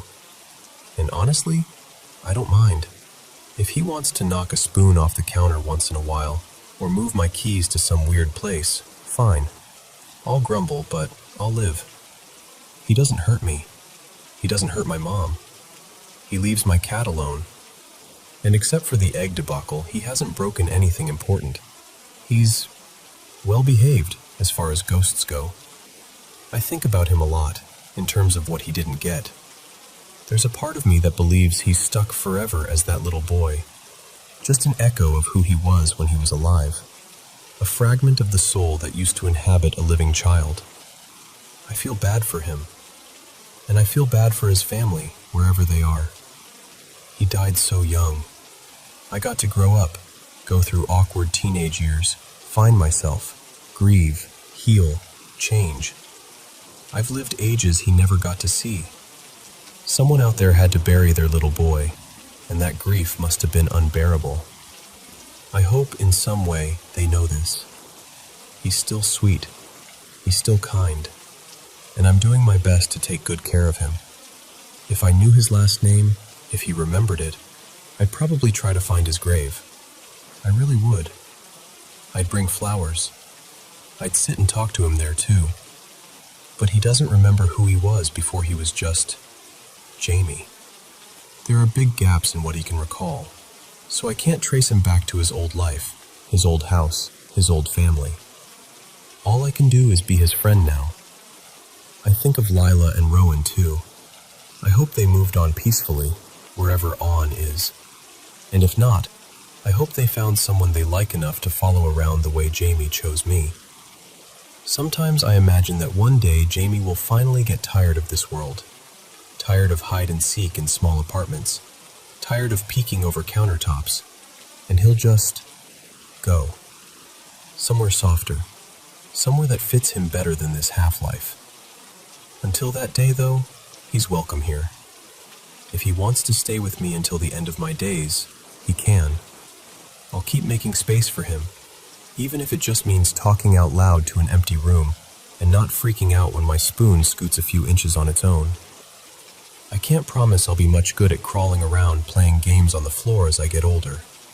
My knees are already complaining sometimes. But I can promise this: as long as he wants to stay, he won't be alone.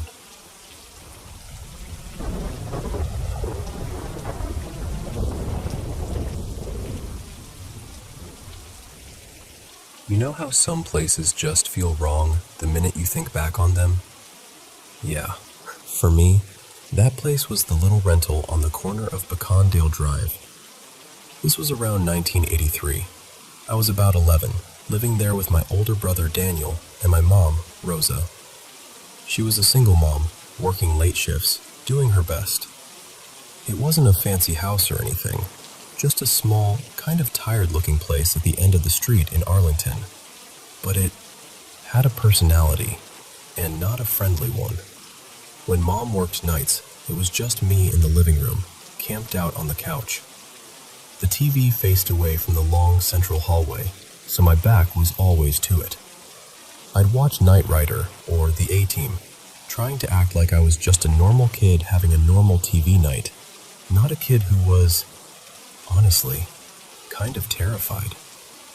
I loved making popcorn on the stovetop. Big metal pot, oil, salt, my little ritual. Above the stove was this old black plastic push-button switch for the exhaust fan. It made this loud ker-chunk when you pushed it in. You had to jam it pretty hard, like you really had to mean it. 7-8 pounds of force, easy. Thing is, I didn't always push it. I'd be standing there, watching the kernels start to dance, and over my head I'd hear it.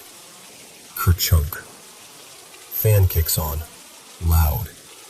I'd jump every time. Then I'd have to reach up and switch it off again, acting like it was nothing. But it kept happening. Over and over. Sometimes twice in a night. Nobody else home. Nobody near that switch. And that was one of the mild things. There were these weird mechanical and electrical fits the house would have. Lights would flicker in just one room, or the old box fan in the hallway would hum and jerk, and then just stop like it changed its mind. Plates would slide a few inches on the counter, and then, on 2 different occasions, one just shattered all on its own. Didn't fall, didn't get bumped, just cracked and burst, like it decided it was done being a plate. Sometimes, sitting in the living room with the TV turned up, I'd hear loud bangs and thumps from the back bedroom, down that long, dark hallway. It sounded like someone was dropping furniture or slamming drawers. I never went to check. Not once. I was scared enough that I started bringing a big kitchen knife with me to the couch. I'd tuck it on the cushion next to me under a throw pillow.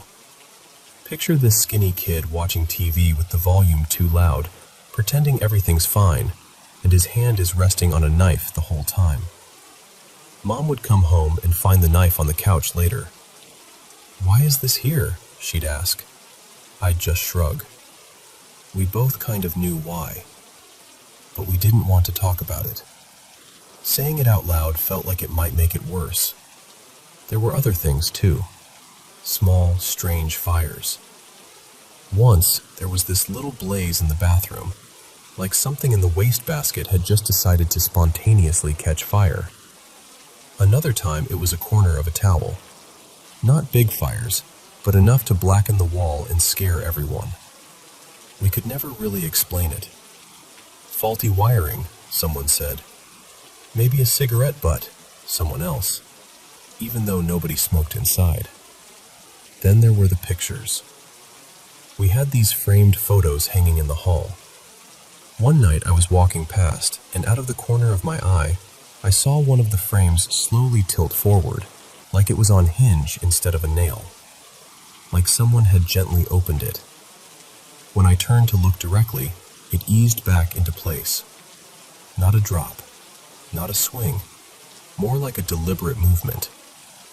I told myself I was tired. I told myself it was my imagination. Honestly, that was the only way not to completely freak out. It looked like a figure, human-shaped but not solid, kind of vaporous, without a clear face, standing on the other side of that opening, just watching, calmly. No movement, no threat, but it was there. The air felt colder around me, and my skin prickled from head to toe. I blinked hard, squeezed my eyes shut. When I looked again, it was gone. I told myself it was a dream. I needed it to be a dream. Some afternoons, Mom would come home from work and head straight to her room. Then she'd yell out, frustrated, "Who's been in my room?" Drawers open, bedspread crumpled, shoes in the middle of the floor. Stuff knocked over like someone had been rummaging through her things. My brother and I would look at each other and both say, "Not me."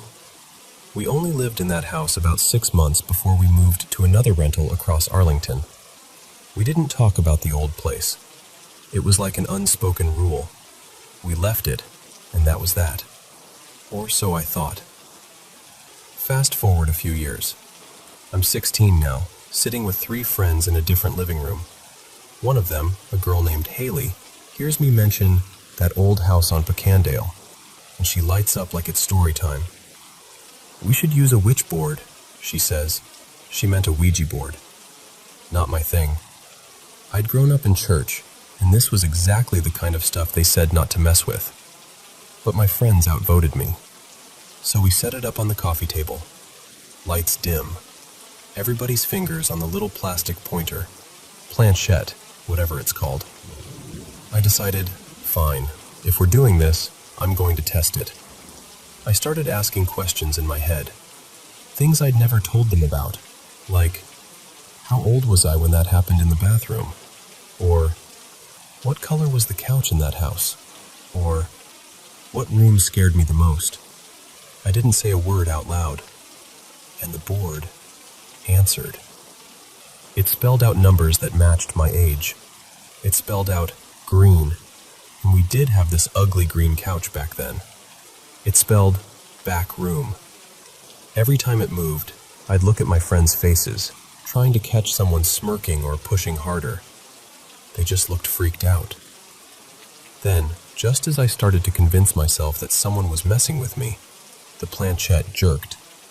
It slid fast to one corner of the board and started circling way too quickly for all our fingers to stay on it. Then it shot off the board and clattered across the floor like it had been thrown. We all screamed. Haley grabbed the board, shoved it into her bedroom closet on top of a pile of clothes, slammed the door and said, "We're done. We're done. We're done. We're done." We left soon after. No one joked on the way out. It was this heavy, embarrassed silence, like we'd collectively crossed a line we shouldn't have. About an hour later, my phone rang. It was Haley, hysterical. "My closet caught on fire," she said. The firefighters had gotten there in time to save the duplex, but the closet was burned out. The clothes where she'd thrown the board? Gone. Melted plastic. Scorched wall. We never all hung out together again after that. Not all 4 of us. We didn't talk about that night. It just dissolved. Like something wanted distance between us. A few more years passed. My mom had remarried by then, and we were in yet another house, a little calmer, a little brighter. One afternoon, I was walking through the kitchen and heard her talking with the woman next door, Mrs. Coleman. I realized, after a second, that they were talking about the old place, the house on Pecandale. "Oh, that place was strange," Mom was saying, in that casual way people use when they're actually unsettled. "We rented it for half a year. The boys hated it." I stopped in the hallway and just listened. Mrs. Coleman asked, "What happened there?" I remember standing there, frozen, feeling this mix of anger and understanding. I was mad she hadn't told us. I also got why she didn't. We'd been barely hanging on as it was, and she was just trying to get us through. We still don't really talk about that house. Every now and then it'll come up in a half joke like, "Hey, at least this place isn't Pecandale," and everyone goes quiet for a second too long. But I think about it. The fan that turned itself on, the pictures that moved like they were on hinges, the little fires, the vaporous shape in the wall just watching, the board that shouldn't have known anything about us, the closet fire. Maybe there are explanations for some of it. Maybe not. I've learned to live with the idea that I may never really know what was happening in that house. All I know is, back then, as a kid on that couch with my hand on a hidden knife and the TV turned up too loud, I felt it. Something else was there on Pecandale Corner, and I don't think it ever really left.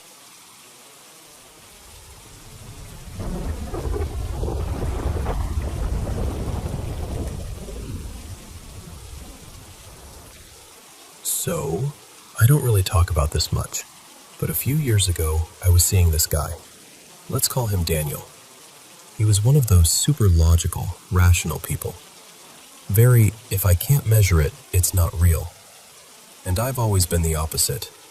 I'm the one who stays up late reading ghost stories and watching weird documentary clips online. One night, we were just lying there talking, and he started telling me these stories from his family. And the thing is, Daniel didn't do spooky. He didn't embellish. So the way he told them has just stuck with me ever since. The first story was about his aunt and uncle, Clara and Mark, who moved into this beautiful old house. You know the kind. High ceilings, creaky floors, big windows. It had this huge, formal dining room, the kind of room you'd imagine using for Christmas dinners or big parties. They were really proud of it. But pretty soon, weird stuff started happening. Lights would be on in rooms they were sure they'd turned off. They'd put their keys or a book down somewhere, leave the room, come back, and it would be in a different spot. At first it was tiny, almost silly things. They just laughed it off, blamed it on bad wiring, forgetfulness. Oh, we're just stressed from the move, that kind of thing. Clara had this little routine where she'd go jogging in a nearby park most mornings. And she told him that almost every time she went, she'd pass this same older woman sitting on the same bench, wrapped in this pale blue coat, even in mild weather. At first, it was just that awkward nod you give someone you see all the time. Eventually, one day, Clara slowed down, said hello, and they ended up chatting. The woman asked where she lived, and when Clara mentioned the street and the house, the woman went really quiet. Then she gave this strange, almost pitying smile and said, "Oh, that house. A lovely family lived there years ago. The grandfather died in the dining room. They say he took his own life, right there at the table." And that just lodged in Clara's mind. After that, she couldn't look at that dining room the same way. Every time she walked past it, she'd get this feeling, like walking past a room someone was still sitting in, even when it was empty. She told Mark what the woman had said, and he basically brushed it off. He thought it was just some morbid local rumor, or an older lady being dramatic. He didn't believe in that kind of thing at all. But then one night, both of them woke up at the same time. At first, they weren't sure why. You know that feeling where you're suddenly awake and something feels wrong? Then they heard it, this heavy, rhythmic creaking, like someone pacing slowly back and forth across the wooden floorboards. It was coming from the direction of the dining room. Mark, being the practical one, got up to check. Clara stayed in bed, listening. She said she could hear his footsteps going down the stairs, then nothing for a moment. And then he called her name. When she came down, he was standing in the doorway of the dining room, just staring. The room was empty. No one there, no windows open, nothing obvious out of place, except the chandelier. It was gently swinging back and forth over the dining table. Not wildly, not like it had been knocked, just this slow, steady motion, as if someone had walked underneath it a moment before and brushed against it. They stood there together, just watching it. He also mentioned that there was some rumor it had been the grandfather of a well-known local politician who died there, but he'd never been able to find anything concrete online. Either it wasn't true, or it was one of those things families quietly erase over time. Then he told me the second story. This one was about the house he grew up in. His childhood home was an old farmhouse that had been in his family for generations. You know, the kind of place that has weird little doors to nowhere and stairs that don't make sense because people just kept adding rooms over the years. Back in the 1940s, when his grandfather was a boy, there was this accident. Daniel's great uncle, a little boy named Thomas, had been playing outside with his brothers. They were kicking a ball around in the yard, and it rolled out toward the narrow country road. Thomas ran after it without thinking, the way kids do. His father, Daniel's great-grandfather, was out by the barn and saw what was about to happen. He dropped everything and ran, but he was too far away. A delivery truck came around the bend at just the wrong moment. Thomas was hit right there in front of his dad and brothers. It was one of those stories the family could barely say out loud. Just this shared heaviness that sat over that part of their history. On the mantel in that farmhouse, they kept an old black and white photo of Thomas. He's got this shy little smile, hair parted neatly, wearing a tiny collared shirt that looks a bit too big for him. And here's the part that gave me chills. Every year, on the first real snowfall of winter, not just flurries, but that proper, quiet blanket of snow, that photo would fall. Not the others. Not the clock, not the little porcelain birds, nothing else on the mantel. Just his picture. Daniel said his grandparents tried everything.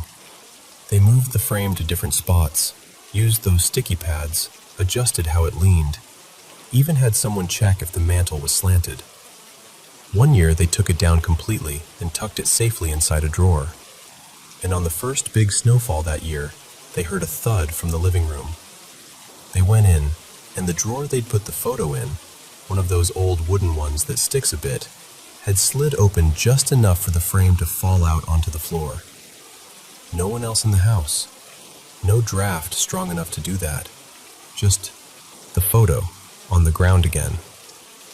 After a while, the family stopped trying to fix it. They just accepted it. Daniel said his grandmother would pick up the frame, dust it off gently, and say something like, "All right, Tommy, we see you. Hello, love," and put him back in his spot. And hearing him tell it, this logical, no-nonsense man who didn't like mystery for mystery's sake, you could tell it unsettled him. Not in a horror movie way, but in that deep, quiet way where the world doesn't fit into neat explanations anymore.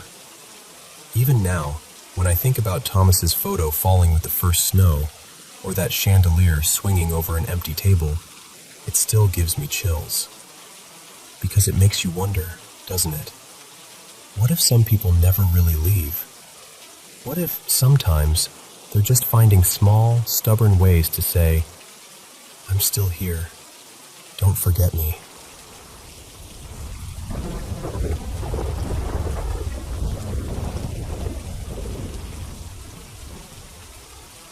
You know, this happened a good few years ago now, back when I still thought I was a lot braver than I actually am. So I grew up hearing my dad's stories about the moors in the southwest of England. He grew up around there, my dad, Colin, and he'd talk about just wandering off for days across the hills and along the coastline of Devon and into Cornwall, sleeping wherever he happened to stop. He loved telling this one story about bivvying so close to a cliff edge that he got worried he'd sleepwalk in the night. So he actually tied himself to a big rock with his climbing rope. I remember being a kid and thinking, that's the coolest thing I've ever heard. And also, you're a complete idiot. Anyway, fast forward to one summer when I was in my early 20s. I was bored, restless, and a bit romantic about the whole idea of following in Dad's footsteps. So I decided I'd go and wild camp on the moors by myself for a few nights. No big plan. Just walk during the day, camp wherever felt right by evening. The first night was, honestly, pretty boring.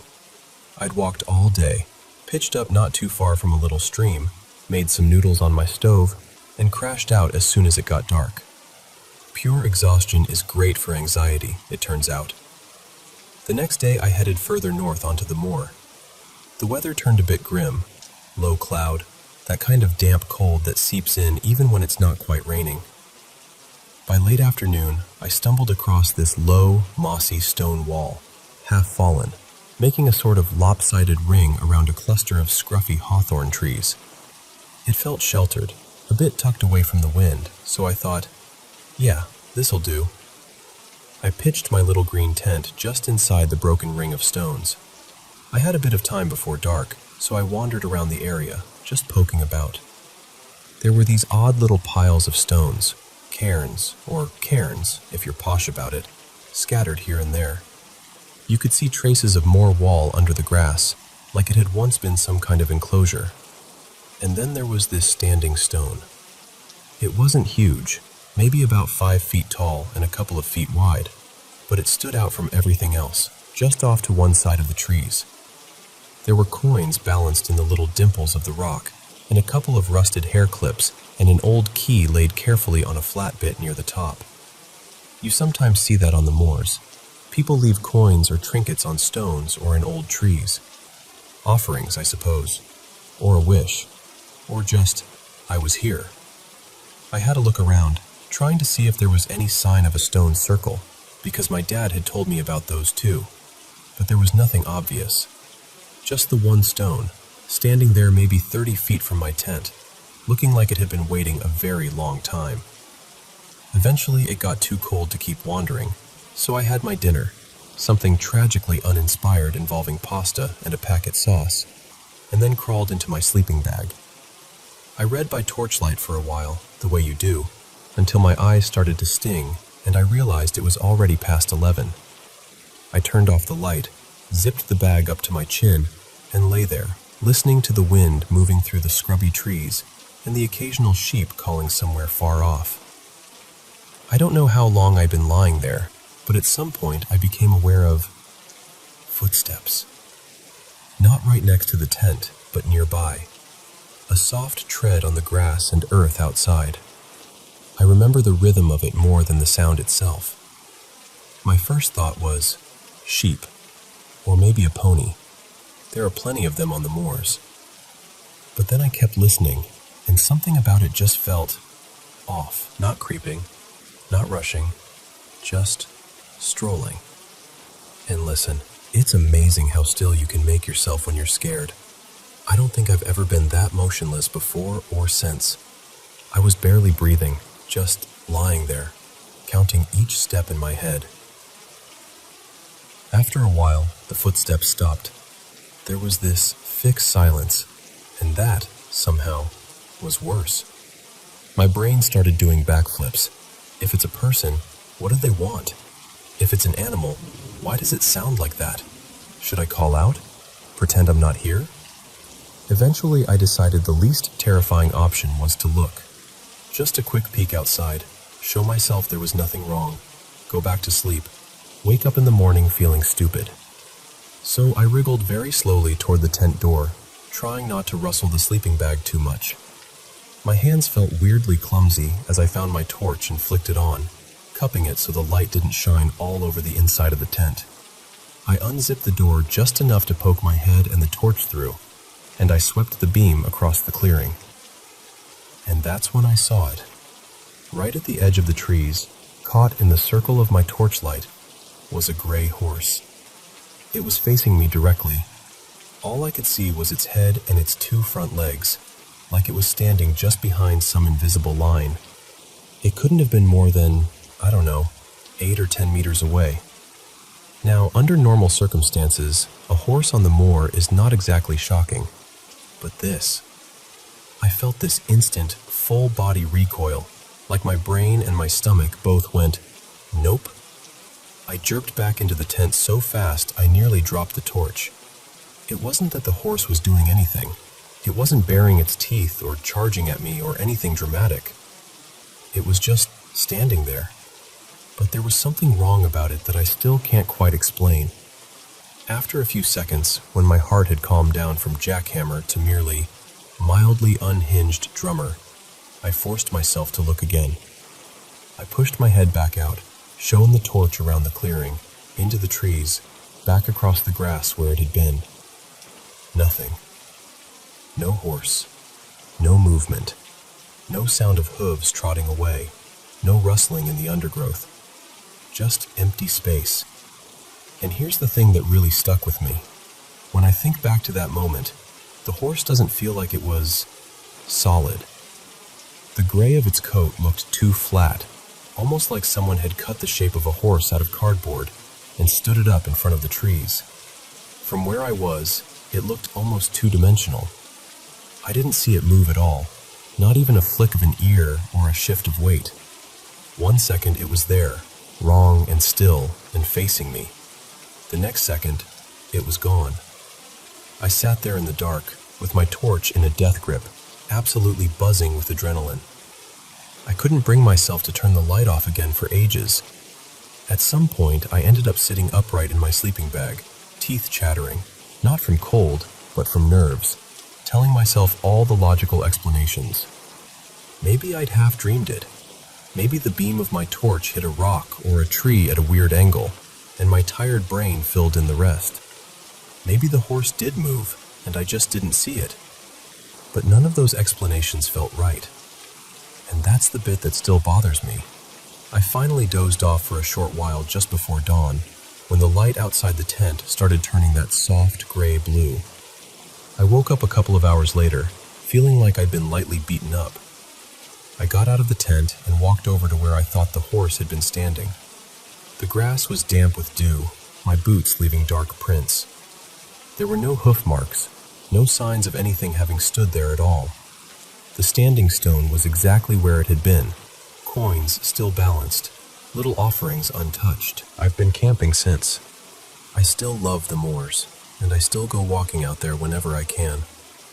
But I've never camped alone next to a standing stone again. And every now and then, when I'm lying in a tent and the wind is moving outside, and I'm just on the edge of sleep, I find myself listening, really listening, for footsteps.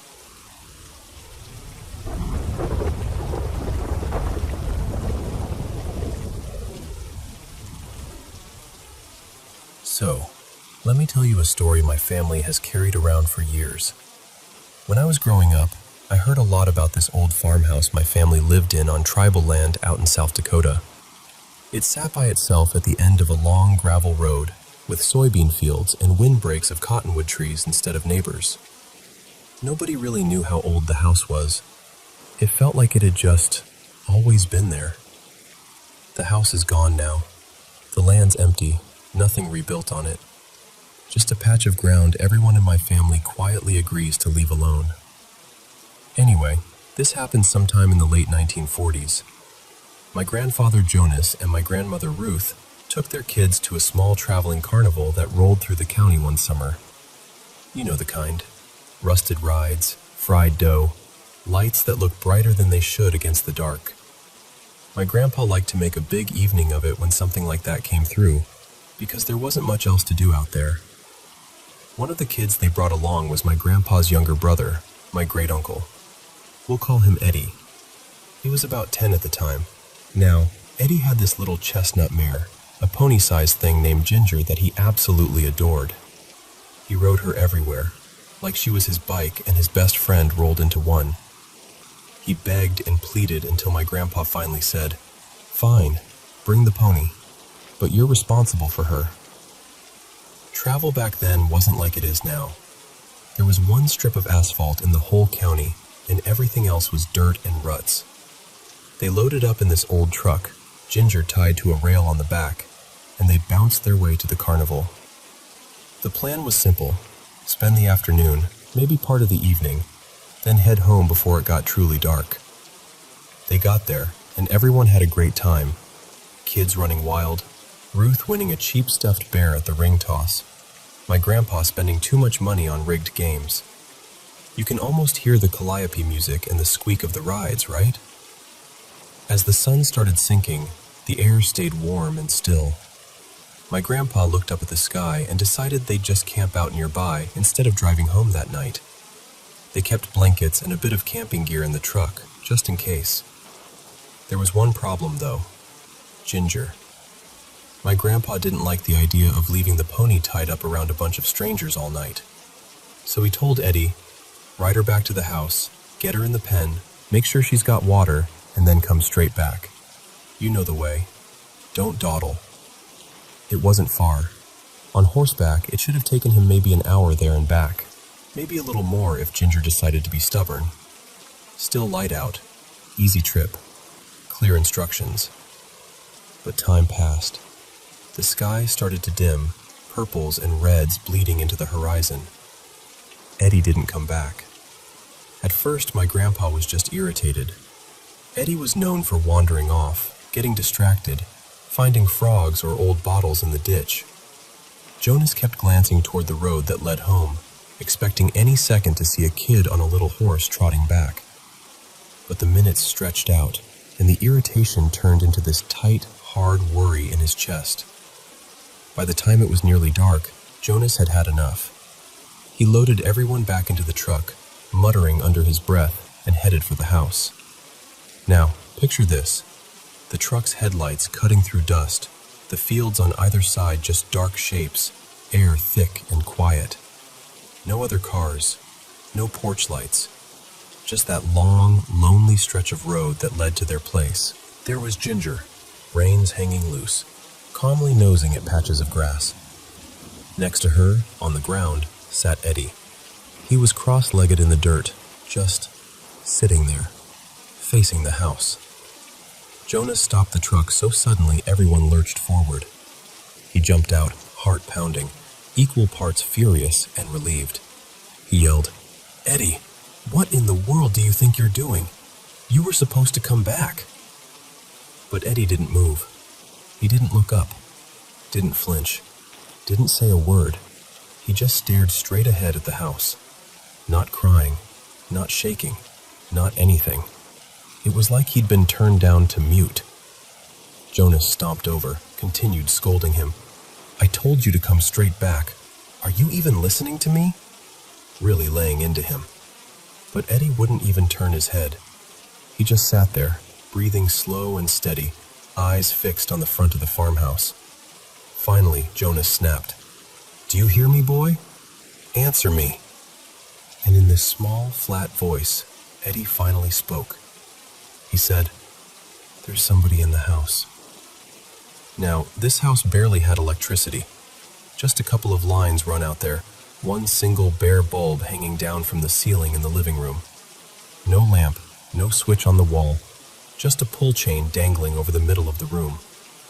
Eddie lifted his hand and pointed toward the front window. Jonas followed his gaze. The living room light was on. Jonas swore to his dying day that he had turned that light off when they left for the carnival. He was particular about things like that. So at first, he was annoyed all over again. He said something like, "You rode all the way back here and just turned the light on? You're sitting out here because you're scared of your own shadow now?" But Eddie kept staring at the window. And then he whispered, "No, watch." Jonas turned back to the house, and that's when he saw it. Step by step, into the spill of yellow light from that hanging bulb, came a figure. The doorway in that old farmhouse wasn't exactly short, but this thing had to duck under the frame to step inside. It looked like a man, sort of, wearing old, faded overalls, the kind farmers wore decades before, legs too long, shoulders too broad. Jonas always said it was like watching someone stretched out just a little too far. It had to be over 7 feet tall, maybe more. The proportions were wrong. The way it moved was wrong, like every joint bent just a few degrees off from normal. Jonas said that the instant his eyes landed on it, every hair on his arms and the back of his neck stood straight up. Not from fear exactly, but from that bone-deep sense that whatever you're seeing does not belong here. He tried to see the face, but there wasn't really a face. Just this shape where a face should be. A blur, like someone had smeared the details away with a thumb. Features that almost resolved into eyes, a mouth, and then slipped out of focus again if you stared too hard. Later in life, he said he could never decide if that made it better or worse. The figure walked into the middle of the living room. Its head was almost brushing the ceiling. It stopped right under that single hanging light bulb. Very slowly, it lifted its arm. Its hand reached up, and with this casual, deliberate motion, like it had every right to be there, it curled its fingers around the pull chain and gave it a tug. Click. The bulb went dark. The whole house vanished into blackness. No silhouette, no after image, just gone. They spent hours tearing that place apart. Every room, every closet, the tiny attic, the root cellar that always smelled like damp earth and old potatoes.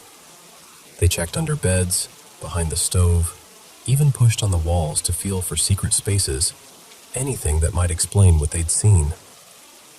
There was only one door in and out of that house, and a few old windows that stuck half the time. No footprints on the floor besides their own. No scuff marks, no displaced dust, no broken latch on a window. Nothing.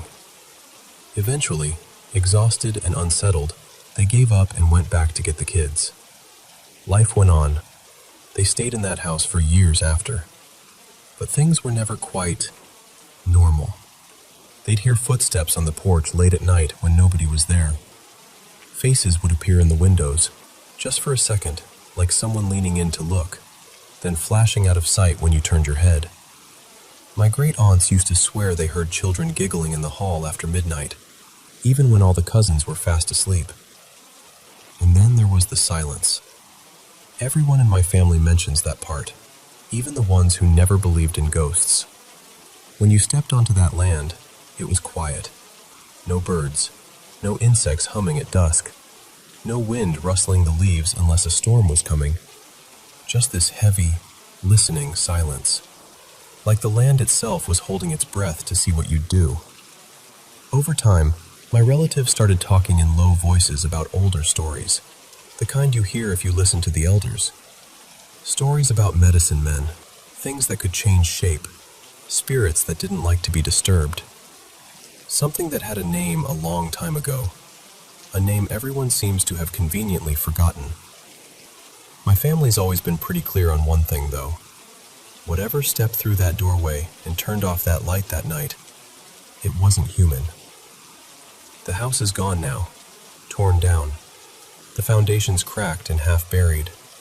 People drive past without even knowing anything was ever there.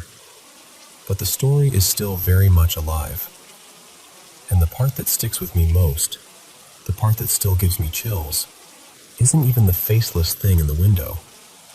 It's the way my grandfather would go completely pale, even as an old man, whenever he repeated the moment his little brother finally answered him. He'd close his eyes, his hand would shake just a little, and in a small voice he'd say, "Eddie just kept staring at that house," and then he whispered, like he was afraid to wake something up, "There's somebody in the house."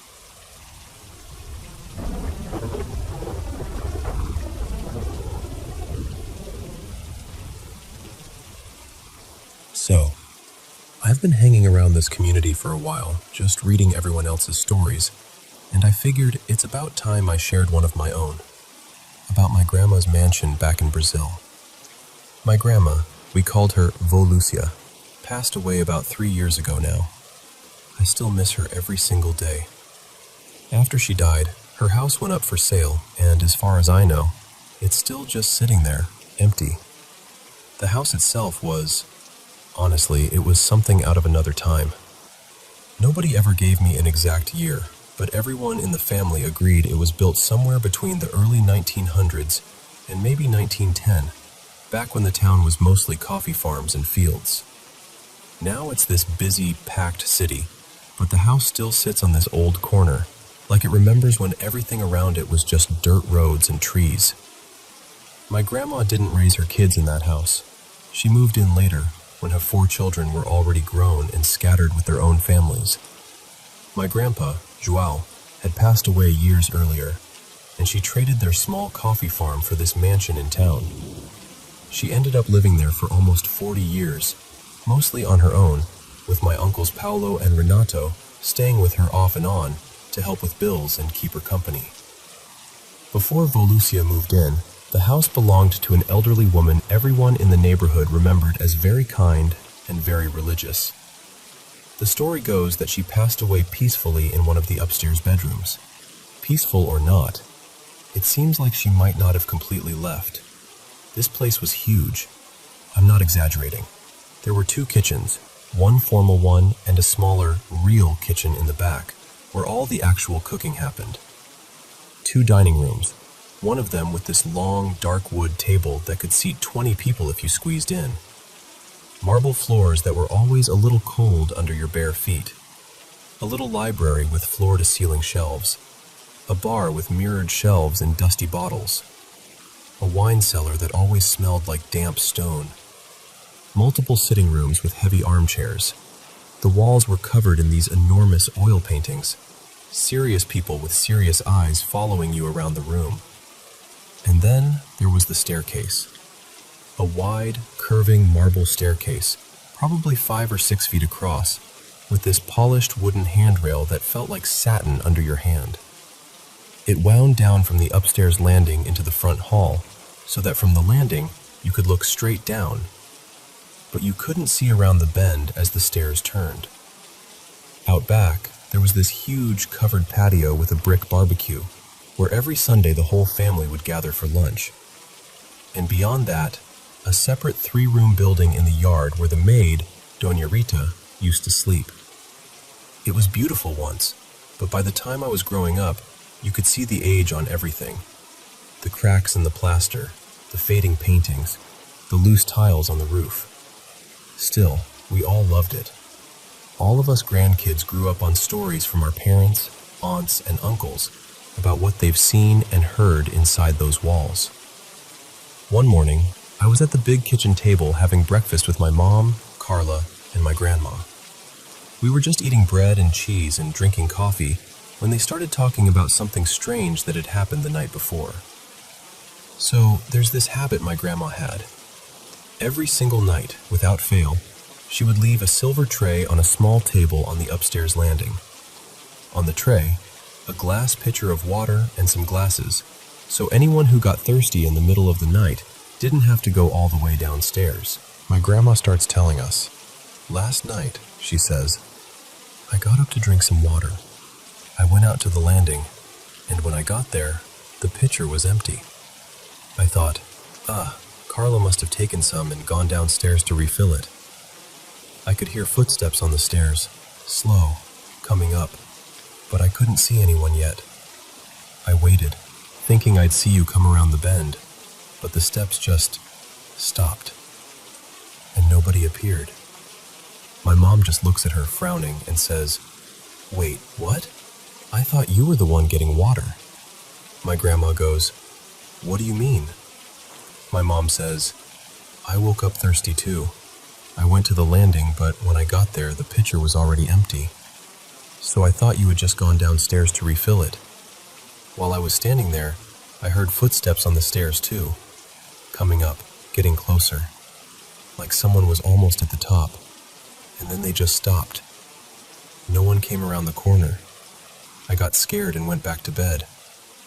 My grandma just stares at her for a second and says quietly, "That's exactly what I heard." They looked at each other across the table, both of them processing that they'd heard the same footsteps at different times with the same ending. Steps getting closer, and then nothing. And then, very on brand for my family, they both just kind of shrugged, crossed themselves, and went back to eating breakfast like, "Well, okay then." Another time, my mom told me about a night when she woke up to someone calling her name. "Carla. Carla." At first, she thought she was dreaming. You know that feeling when you're half asleep and you hear someone in your dream? But she kept hearing it. Soft, insistent. "Carla." She realized the sound wasn't inside her head anymore. It was coming from outside, from the front courtyard below her window.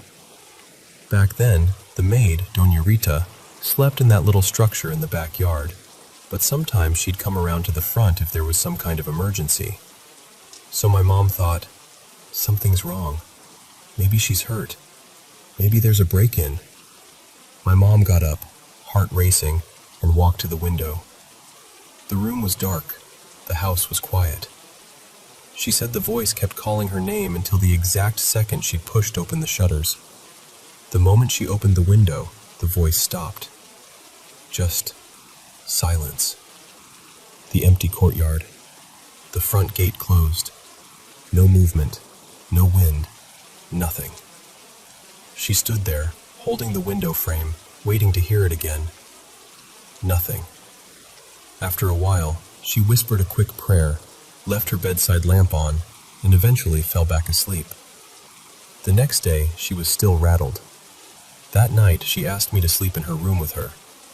I was maybe 12, 13 at the time. I remember her saying, "Hey, can you sleep with me tonight? Just in case?" And I, being a very brave child, obviously, said, "Absolutely not. I'm staying at Aunt Teresa's. Good luck, Mom." And I took my pillow and went to my aunt's room. We laughed it off at the time, but thinking back, I kind of feel bad I left her alone that night. The last story I'll share is one of the most vivid, and it didn't happen to me. It happened to my Aunt Teresa and my Uncle Paolo. One night, they were coming back from dinner. It was late, the street was quiet, and they came into the front courtyard through the gate. Now, in that courtyard, there's an exterior staircase that leads straight up to the second floor, so you don't have to go through the main front door. As they walked in, they both happened to look up at the stairs. There, midway down the steps, was an old woman slowly descending. My uncle's first thought was, "Oh my God, Mom is going to fall down these stairs." He panicked because those stairs were steep and hard, and it was late. He shouted, "My, what are you doing? Wait, I'll help you!" and rushed forward, lifting his hands like he was about to catch her. And as he got closer, the old woman's figure started to fade. Slowly. Not like she blinked out, more like mist dissolving. First the edges, then her face, then her outline, until there was nothing there at all, just the bare concrete steps under the dim outdoor light. He froze. He turned to my aunt and yelled, "Did you see that? Tell me you saw that." And she, wide-eyed and trembling, said, "Yes, I saw her." They ran into the house, shouting for my grandma. They found her in the kitchen, very much alive, in her robe and slippers, making chamomile tea. Out of breath, my uncle told her what they'd just seen. The old woman on the stairs, the nightgown, the fading away. My grandma listened quietly, stirred her tea, and then said, almost casually, "Ah, that's probably the lady who used to live here before me. Everyone says she was very attached to the house." Then she added, "I've never seen her myself, though. Maybe she doesn't want to scare me." And that was that.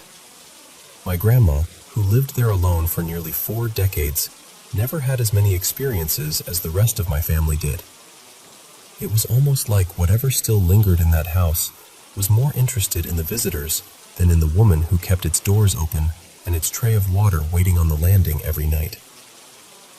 Sometimes I think about that empty mansion now, about the cold marble, the curved staircase, the silver tray that probably sits in some box or was sold off with the rest of her things. I wonder if, on some quiet night, when the street noise dies down, someone walking by might hear slow footsteps on the stairs, getting closer, and then stopping just before anyone comes into view.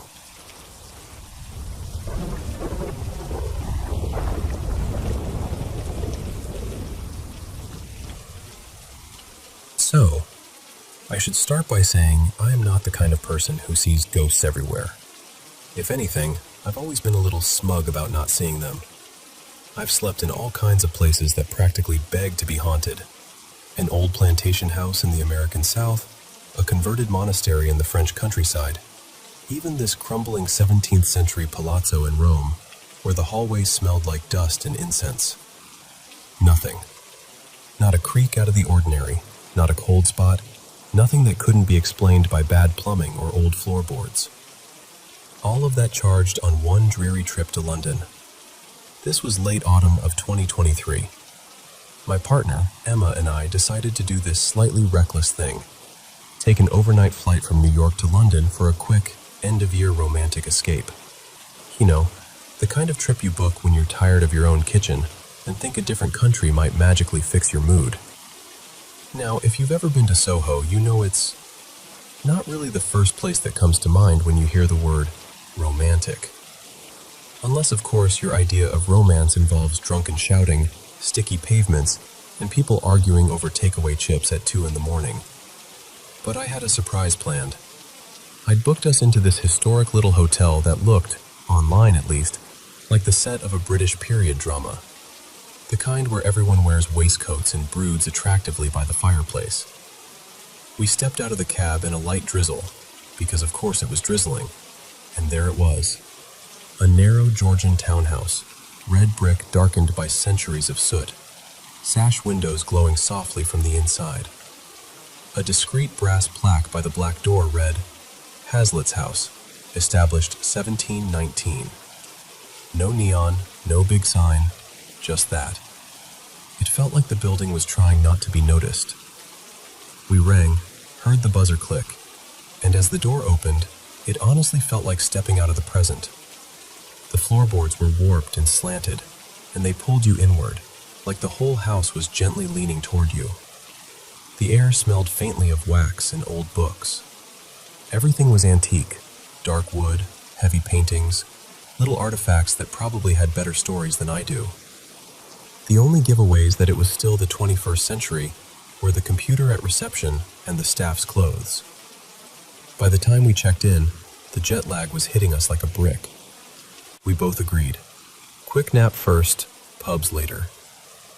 Our room key was an actual brass key on a worn leather fob, and on the little tag someone had written in neat, old-fashioned script, Lord Eversley. Not a room number, a name. We climbed this narrow staircase that complained under every step. The walls were lined with old portraits and landscapes, all in tarnished gilt frames. At the top of the next landing, we found a door with the same name, Lord Eversley. I turned the key. There was that heavy old lock sound, more of a clank than a click, and the door gave this theatrical creak as it opened. Inside there was a tiny, dim vestibule with dark paneling, and another door straight ahead, as if the room wanted to argue with us about whether we were really invited. That second door creaked even louder, and then we were in the bedroom. Everything in there felt like it had lived a life before us. The walls were completely paneled in wood, thick with layers of paint so old it had gathered in soft drips along the moldings. The bed was a massive oak thing with carved posts, and there was a marble fireplace with a small fire already laid out, unlit but ready. The windows were tall, but faced into a narrow light well, so instead of a view of Soho, we got pale sky and brick walls. Strangely, I loved it. It was unbelievably quiet for central London, the kind of quiet that feels like the room is listening. Emma sighed, kicked off her boots, and started undressing for a nap. I told her I'd join her in a minute. I wanted to wash my face, brush my teeth, just feel human again after the flight.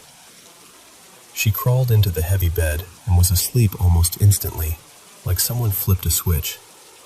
I could hear her breathing softly by the time I was standing at the tiny sink in the adjoining bathroom, toothbrush in hand. I remember this so vividly. I was looking at the old fixtures, admiring the way they'd managed to slip modern plumbing into a room that clearly predated indoor toilets by a couple of centuries. I was half thinking about how much I loved these weird places and how still everything felt. And then, out of the corner of my eye, something shifted in the bedroom. My first thought, this sounds odd, but it was so immediate, was that there was a painting I hadn't noticed. Like maybe there was a portrait on the wall by the bed that I'd somehow missed. Because what I saw looked flat, still, composed, the way a portrait is. It was a man, standing near the foot of the bed, by Emma's side. He was slightly turned, like he'd just straightened up from setting something down on the floor. His posture was relaxed, his head angled down toward the bed, as if he were curiously watching someone sleep. I stared at him, toothbrush frozen in midair. He looked to be maybe early 30s, medium height, slim. He wore a dark, fitted coat that hung to just above his knees, with lapels that were a bit too large and dramatic for anything you'd see today outside of a costume drama. His shirt collar was high. No tie, but there was a scarf or cravat loosely knotted at his neck, in a muted color I couldn't quite place. His hair was wavy, chestnut brown, parted slightly off-center. Not styled in any way you'd see now, it had this effortless, almost careless arrangement that felt old-fashioned, but also a bit rebellious. like he'd just walked out of a painting from the early 1800s where the painter liked him a little too much. The strange part, one of the strange parts, was that he didn't seem threatening.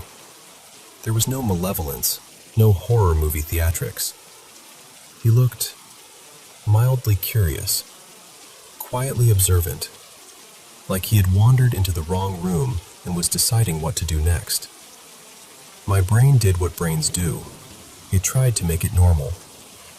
Okay, I thought, maybe he's a staff member. Maybe they forgot to mark the room as occupied. Maybe he came in to check something and didn't realize we were already in here. Except, the door was locked. I know I'd locked it, and I hadn't heard a thing. No key in the lock, no hinge, no footstep.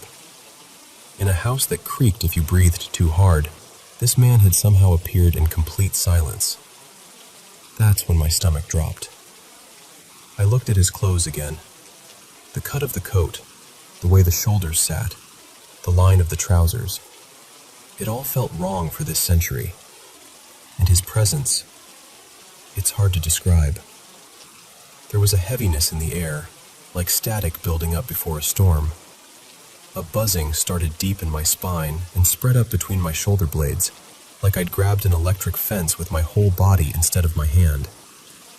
Somewhere in the middle of that realization, a second, quieter thought appeared.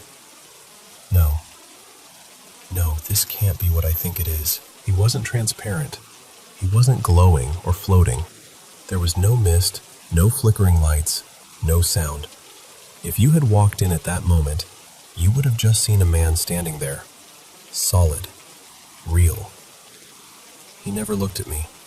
That's something that stuck with me. He was in my direct line of sight, only about 15 feet away, and his gaze stayed fixed on Emma, sleeping obliviously in that big oak bed.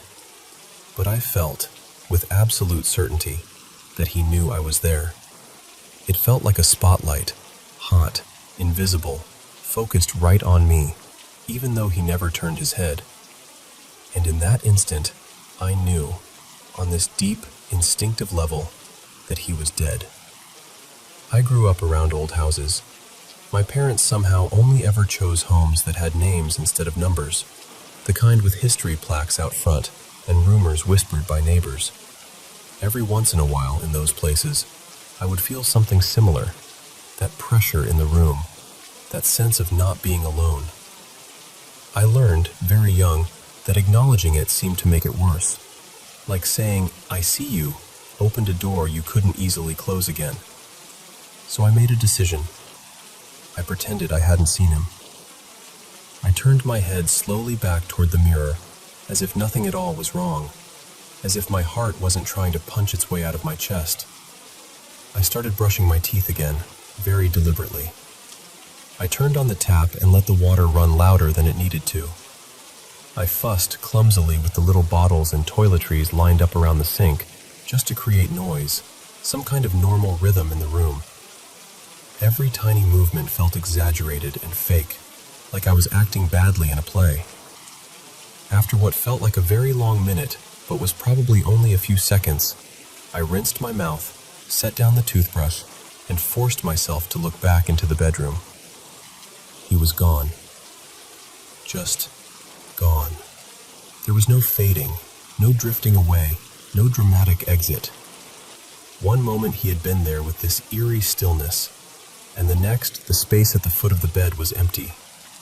Emma was still asleep, her face relaxed, covers pulled up to her shoulders. Nothing in the room was disturbed. Nothing was missing. It could have been any normal, cozy afternoon nap in an old hotel, except for the fact that I felt like every nerve in my body had been rewired. I stood there in the doorway, half in the bathroom, half in the bedroom, with this overwhelming sensation of being watched. Not from one particular spot, just from the room itself. From the walls, the ceiling, the dark corners the lamp didn't quite reach. Later on, I learned that the hotel is rumored to be haunted by the ghost of a writer, Edmund Hazlitt, who supposedly died in one of the rooms upstairs and gave the place its name. I looked up a portrait of him after we got home.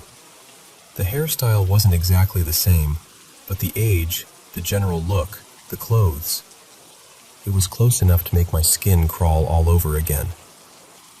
But in that moment, standing by the bed, I didn't know any of that. I only knew 3 things. The door had been locked. I had seen a man, and that man was no longer there. I did what any rational, deeply freaked out but exhausted person would do. I climbed into bed. I eased in beside Emma, trying not to wake her, even though a big part of me really wanted her to wake up so I wouldn't be alone with whatever was happening. I pulled the thick covers up, turned off the lamp, and lay there staring into the dark, telling myself I was just jet-lagged and my brain had misfired. Eventually, the exhaustion won. I fell asleep. Still, I carried that image with me the whole time. The man at the foot of the bed. The way he never looked at me. I didn't tell Emma what I'd seen, not right away. I didn't want to freak her out and ruin the mood of the trip. For all I knew, it was just a trick of the light and a very tired brain. So I held on to it, quietly, all the way through the flight home. Somewhere over the Atlantic, when the cabin lights were dim and most people were dozing, I finally told her. I walked her through it exactly the way I'm telling you now. The room, the fireplace, the painting, the clothes, the feeling, the way he disappeared. I admitted how scared I'd felt, even though I tried not to show it. She listened, really listened. She hadn't seen or felt anything strange herself, but she knows me, knows I'm not someone who jumps at shadows. We went through all the possibilities together, like a little in-flight investigation. Could it have been a staff member? She asked. Maybe, but if it were, why hadn't he knocked? Why didn't he say anything? And how did he get in without a sound in that old, creaky house? He would have seen us the second he opened the first door into the vestibule, long before stepping into the bedroom. What about another guest who got the wrong room? Our door had been locked from the inside. I had checked. Twice. Okay, sleep deprivation? A hallucination? I mean, sure, we were tired. But I'd slept a bit on the plane, and I've been jet-lagged plenty of times without inventing fully dressed strangers in period clothing standing by my bed. This felt different. It felt external, if that makes sense. Like I was perceiving something already there, not conjuring it up. Maybe you just didn't hear him come in, she said. You were brushing your teeth. It was a basic manual toothbrush, not an electric jackhammer. And again, those floors, that staircase. You could hear other people's luggage 2 floors away. There's no universe in which someone walks into that room, across that floor, stands that close to the bed, and you hear nothing. So we circled back to the 2 most unsettling options. Either I had seen something I cannot explain, or there had been a very real, very quiet man in our room, and I hadn't checked under the bed. And honestly, the second one might be the worst possibility of all. Even now, I don't know what I believe about what I saw in that room named Lord Eversley. Ghost? Trick of the light? Exhausted brain playing dress-up with shadows? Some bit of history replaying itself? I'm genuinely not sure. What I do know is how it felt.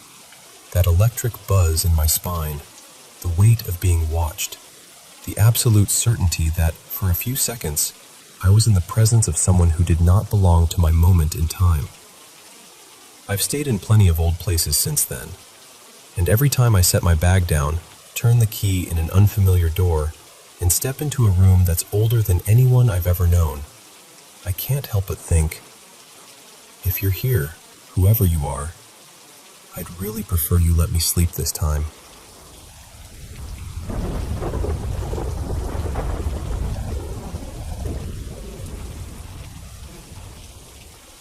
Okay, so let me just tell it the way it really felt.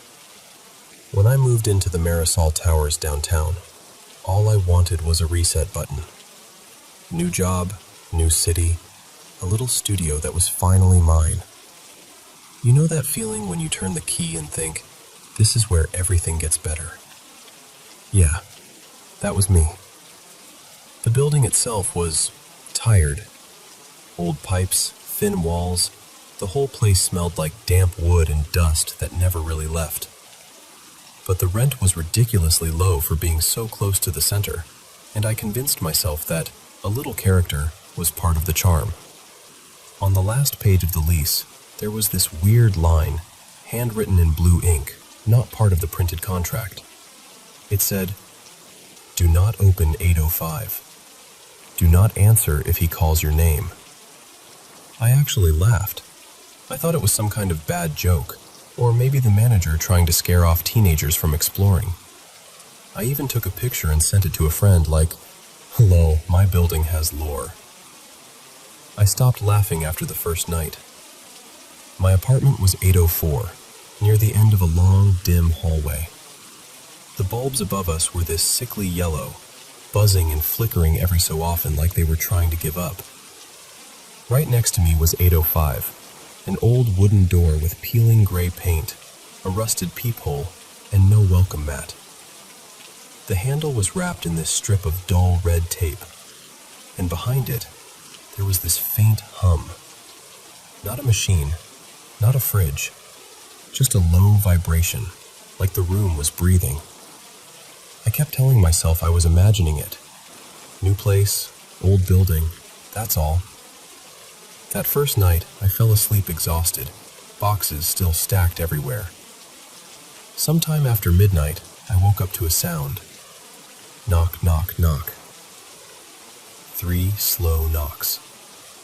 I stared at the ceiling, disoriented, and then I realized it wasn't coming from my door. It was coming through the wall, from 805. I held my breath, waiting for someone to walk away, a door to shut, anything. But there was just silence. Eventually, I convinced myself it was the pipes or something stupid, rolled over, and went back to sleep. The second night, it happened again. 3 knocks.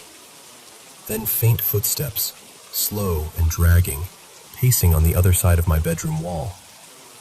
By the 5th night, the sounds had become a pattern. First the knocks, then the footsteps, and then, barely audible through the drywall, came the whispers. At first I couldn't make out the words, just fragments, soft and broken, like someone trying to talk underwater. I would press my ear to the wall and hear my own heartbeat, and under that, a voice.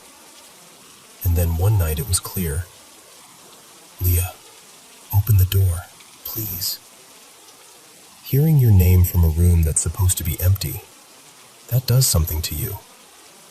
I jerked away from the wall so fast I nearly fell off the bed. The next morning, I cornered the building's custodian, Mr. Alvarez, down in the lobby. He's this quiet older guy who's always mopping or fixing something, never really looking anyone in the eye. "Hey, quick question," I said. "Who lives in 805? He stopped mopping. Just stopped. The water kept dripping off the mop onto the floor. "No one," he said finally. "Well, someone's in there," I insisted. "I hear them every night. They know my name." His face went flat, completely blank. "Señorita, 805 is sealed," he said. "You don't need to worry about that room." "But," he cut me off. "You shouldn't talk to it," he said quietly. "Just don't answer if it calls you." That night, I woke up and checked my phone. 3:12 a.m. The sound was different. Not knocks this time. It was a long, scraping noise, like fingernails dragging across a floor. Then those slow, uneven footsteps started again, making their way toward the shared wall, then to the hallway outside. I got out of bed and stood in my dark apartment, staring at my front door. The building was silent. No TVs, no doors, nothing. Just the faint hum of 805 and my own breathing. I opened my door just enough to peek into the hallway. The light above 805 flickered, buzzing louder than usual. I watched as the tarnished metal handle of 805 began to turn, slowly, all the way down. But the door didn't open. It just held there, strained, like something on the other side was waiting. I shut my door and locked it, twice. Sleep wasn't really an option after that, so the next day I went to the city records office. I told myself it was curiosity, but honestly, it felt more like compulsion. I gave the clerk the address and unit number, pretending I was just some nerd trying to learn the history of my vintage building. He scrolled through the records, frowned, and then printed out a thin stack of pages for me. Apartment 805 had been sealed since 1989. There'd been a fire. A family had lived there, a man, his wife, and their little boy. Neighbors had reported chanting at odd hours, strange symbols painted on the windows, and this thick smell in the hallway like burnt matches. When the fire department finally broke down the door, they found the man on his knees in what was left of the living room, in front of a scorched circle on the floor. His mouth was moving, still forming Latin phrases, even though he'd been dead for hours. The wife's body was never found. The boy was missing. I remember staring at those words, child unaccounted for. On the bus ride home, the city felt different, like I'd been given the answer to a question I hadn't meant to ask. That night, I watched the clock. I told myself I wouldn't, but I did. Every few minutes, my eyes went back to the glowing red numbers on my bedside table. 3:16 a.m., 3:17 a.m. Right on cue, the sounds came back. First, the hum behind the wall, growing louder, like something waking up. Then, instead of knocks or footsteps, I heard it. Crying. Soft, hiccuping sobs, the kind you hear from a kid who's been crying for a long time and doesn't know how to stop. It came from behind the wall, right where my headboard was. I slid out of bed and pressed my palm to the wall. It felt cold, damp. The crying stopped. Then, right against the plaster, as if his mouth was pressed to the same spot as my hand, a voice whispered, "He wants to play, Leah." Every hair on my body stood up. It wasn't just the words. It was the way the voice sounded, like a child trying to repeat a sentence someone else had taught him. Out in the hallway, the lights went out one by one with soft clicks. Click, click, click. My room went dark, except for the faint glow from my phone screen. Then I heard the door to 805. Click. This time, it opened. I don't know why I went out there. I tell myself I just wanted to see, to prove it was some prank, some glitch. But that's a lie. The truth is, when something reaches for you from the dark, some part of you reaches back. I opened my front door. The hallway was almost pitch black. The emergency light at the far end glowed a dull red. 805 stood open just a few inches, the inside blacker than the hallway itself. The air that seeped out was wrong. Heavy, wet, cold enough that I could see my breath. It smelled like burnt hair, rust, and something sweet that was starting to rot. I should have gone back inside. I know that. Instead, I stepped closer. There was a faint sound, like something dragging its fingers across fabric, coming from deeper inside. I whispered, "Hello?" The door swung inward, pulling me with it. As soon as I crossed the threshold, the door slammed shut behind me. The silence in that moment was thick. I could hear my own heartbeat, loud and fast, echoing in the dark. I couldn't see the chair anymore. I couldn't see anything. Then the breathing started. Not just one, many. Some high and whistling, some low and ragged, some so close I could almost feel the air on my cheeks. It came from every corner of the room, from above me, from behind me, from the walls themselves. like the space was full of people standing inches away, hidden just behind a curtain I couldn't pull back. Something moved right by my ear, close enough that the tiny hairs on my neck stirred. A voice, dry and amused, whispered, "You opened it. Now he's free." The overhead light flickered on for half a second. The room was empty. No chair, no toys, no burns on the walls. It looked like a bare, unused apartment. Except for the floor. The floor was covered in little blackened footprints. Tiny, child-sized, burned into the wood, starting in the center of the room and leading all the way to the doorway. All the way to where I was standing. I didn't run. I walked out slowly, because it felt like if I moved too fast, something would grab my ankle. The next morning, 8:05 was closed again. The tape was back on the handle. If not for the faint trace of soot on my soles, I could have convinced myself I'd dreamed it. But ever since that night, nothing is normal. In my bathroom mirror, if I stand just right, I can see 8:05 behind me, even though the door is on the other side of the hallway.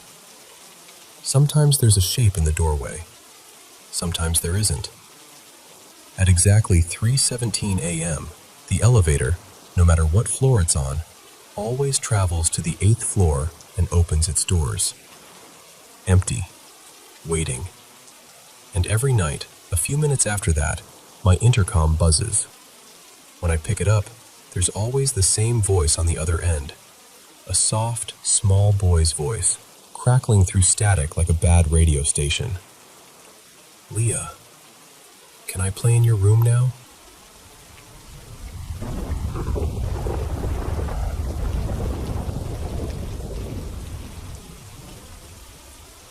Okay, so I'm just gonna tell this straight, like we're having coffee, all right? Because every time I keep it in, it gets worse. I still remember the ad that popped up on my phone. Cloudvale Mountain Spa, where silence heals you. There was this photo of a lake like glass, cabins with warm lights glowing, people in white robes holding mugs of tea. It looked safe, soft, like the kind of place you go when you're tired of being a person. So I booked it. The first night was calm, too calm. No wind, no crickets, no distant cars, nothing. You know how even silence usually has a little hum to it? That low fuzz in your ears? This didn't.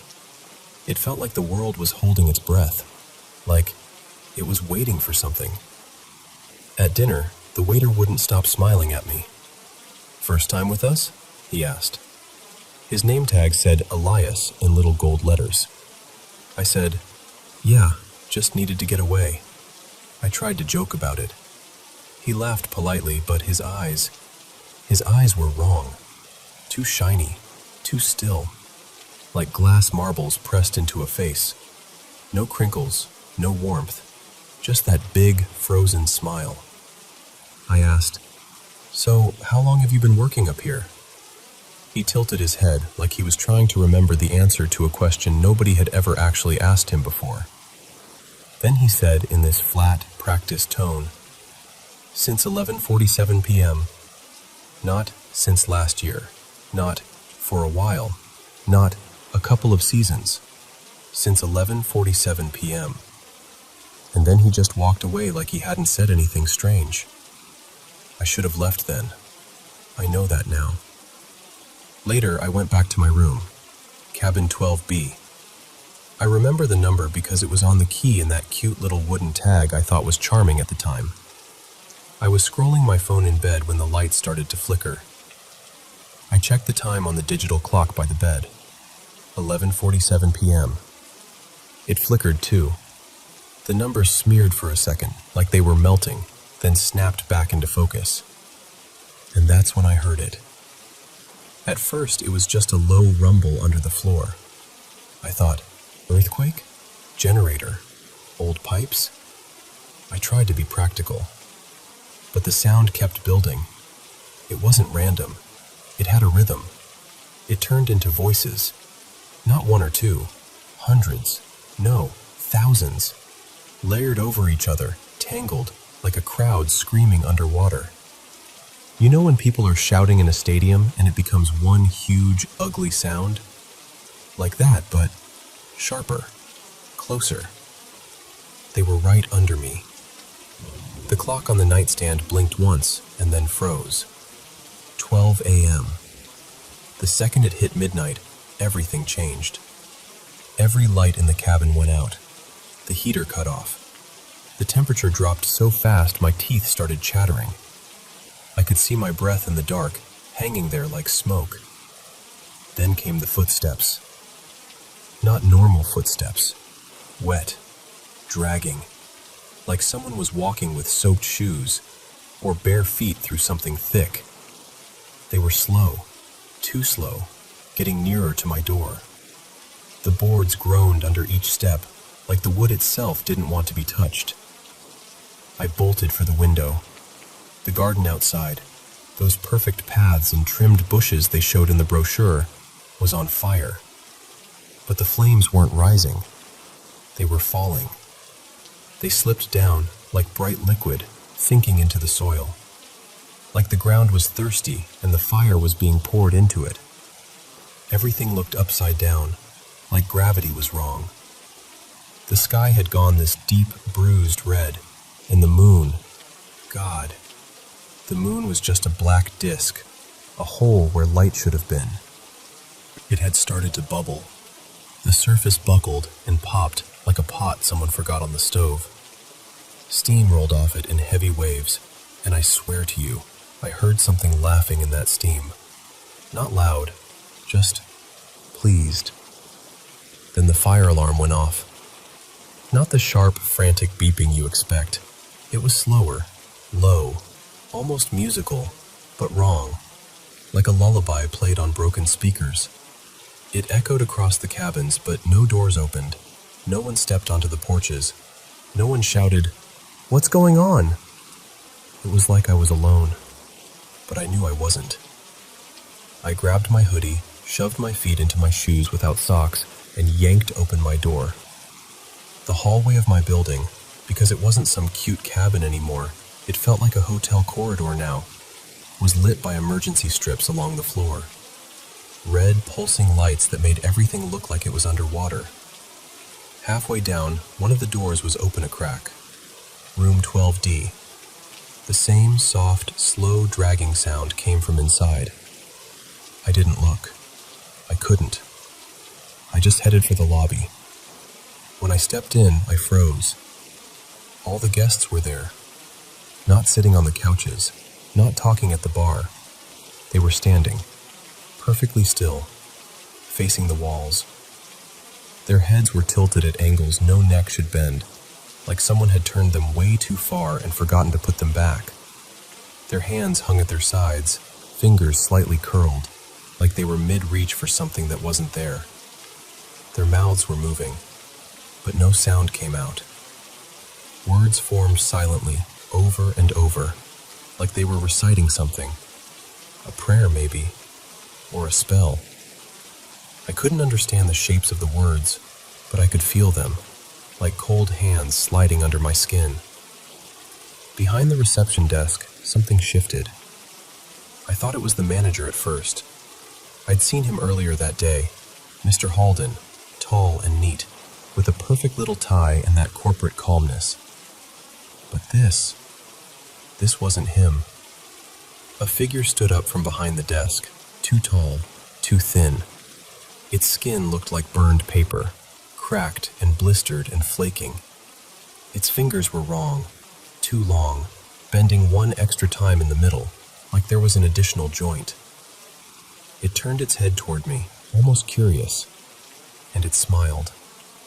Its teeth were shards, glass or ice, or something that caught the red emergency light and split it into slivers. Every time it closed its mouth, I could hear them clink together. It said my name, not loud, not whispered, just placed it in the air between us, like it had always known it. "You made it right on time." The voice didn't come from its mouth. It came from everywhere, The vents, the floor, the walls, the inside of my own skull. My ears rang with it. I didn't answer. I ran. I grabbed one of the lobby doors, yanked it open, and stepped into a hallway. Same red carpet, same lamps, same faint smell of smoke and something rotten underneath it. I tried another door. Hallway. Another. Hallway. Every exit was the same corridor, repeating like a bad copy and paste job. I started shouting, cursing, pounding on the walls with my fists. The wallpaper was some floral pattern in soft beige and gold, and under my hands it felt warm. Not just warm, alive. It throbbed under my palms, a slow, steady pulse, like I was pressing on veins. As I watched, dark lines started to spread through it, like blood seeping outward. The wallpaper began to bleed. Actual red liquid, thick and slow, pushing out from the seams and dripping down. It smelled like rust and pennies. Somewhere behind me, a woman started screaming. The fire alarm stopped. For one long second, there was nothing. And then the other screams started. This time, they came from behind the doors, from inside the rooms. Different voices, different ages, shouting, begging, sobbing, some of them not even using words, just animal sounds that tore at my nerves. Doors began to slam open. 1, 2, 3, down the hall, each one cracking wide. But nothing stepped out. Not really. It was like the shadows themselves unhooked from the rooms. They poured out along the floor, crawling, stretching, pulling themselves forward. I could see the suggestion of faces inside them, half-formed, melting, mouths open in silent pleas. "Help us. Don't look at it.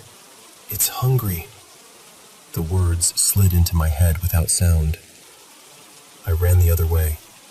I don't even remember choosing a direction. My body just moved. I grabbed the first stairwell door I found and threw myself down the steps. The air got thicker with every step, hotter. It burned my throat, like breathing in steam from a kettle. My eyes watered. My clothes stuck to my skin. At the bottom of the stairs, the floor tiles were cracked. Through the gaps, I saw fire. Not the normal kind, not orange and dancing. This was white and red and almost liquid. It moved in patterns, swirling, folding in on itself, and inside it I saw faces. I recognized some of them. The couple from the ad, the older man I'd seen in the check-in line, the two girls who'd been taking selfies in the lobby. Their faces flickered in the flames, mouths open, eyes rolled back. They weren't burning, they were part of it. And in that moment, I understood. The resort wasn't just built on a mountain, it was built over something. A gate, a mouth, a wound in the earth that never healed, just scabbed over with spas and cabins and all-inclusive packages. I tried to back away, my heels slipping on the hot tiles. That's when I felt a hand on my shoulder. I turned. It was the manager, or what was left of him.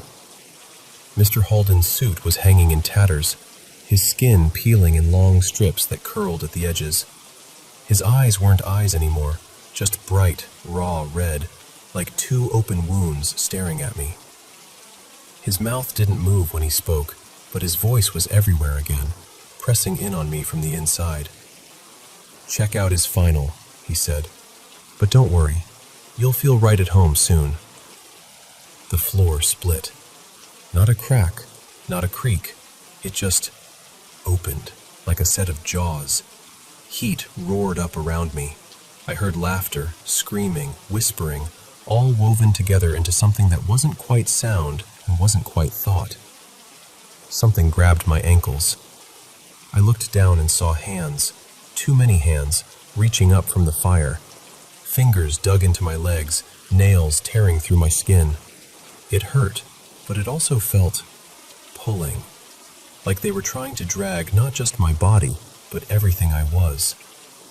I grabbed for the railing, but the metal was soft, running between my fingers like wax. It dripped onto my wrists and burned through my hoodie. The manager, if I can still call him that, leaned close. I could feel the heat of him, smell something like burned hair and sweet rot. "You came for silence," he said. "This is what silence sounds like, when it has nowhere left to go." I started to slip.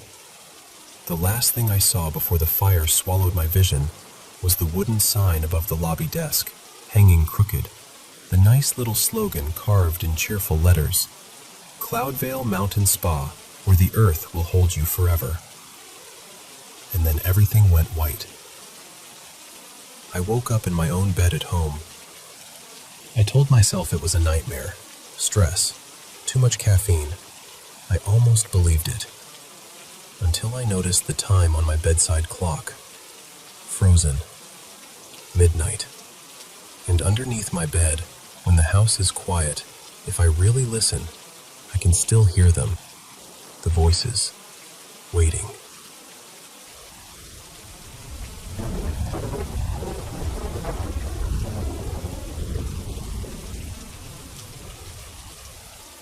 I don't usually tell this story. Honestly, I don't like remembering it. But you're listening, and I can feel that you're taking me seriously, so I'll try. My name is Dr. Mira Kovalenko. I'm a radiation biologist, and a few years ago, 2021, we were sent into the Chernobyl exclusion zone near Pripyat. Officially, our task was simple: study long-term radiation mutations, collect soil and tissue samples, document what decades of contamination had done to the ecosystem. It sounded dangerous in the way you can quantify: numbers, readings, protective gear. That kind of danger never bothered me. You can plan around it. I thought hell was a metaphor. I don't think that anymore. From the moment we crossed the perimeter, something felt wrong. Not dramatic, not like in the movies, just off. The air had a weight to it, like you're standing under high voltage lines. The kind of humming you don't hear, but your bones do. Our Geiger counters chattered steadily, like we expected. But sometimes, they did something that didn't make sense. They didn't go down. They went quiet. Not low background quiet, just dead. A flat line. No ticks, no noise, as if the radiation had stepped out of existence for a few seconds. And every time that happened, a cold would roll over us. Not a draft, not the weather. A deep, marrow-level cold, like your body suddenly remembers what it's like to be a corpse. We joked about it at first. Scientists cope with humor, you know? Dima, our tech, kept calling it the ghost mode. I laughed. I wish I hadn't. There were 4 of us on that team.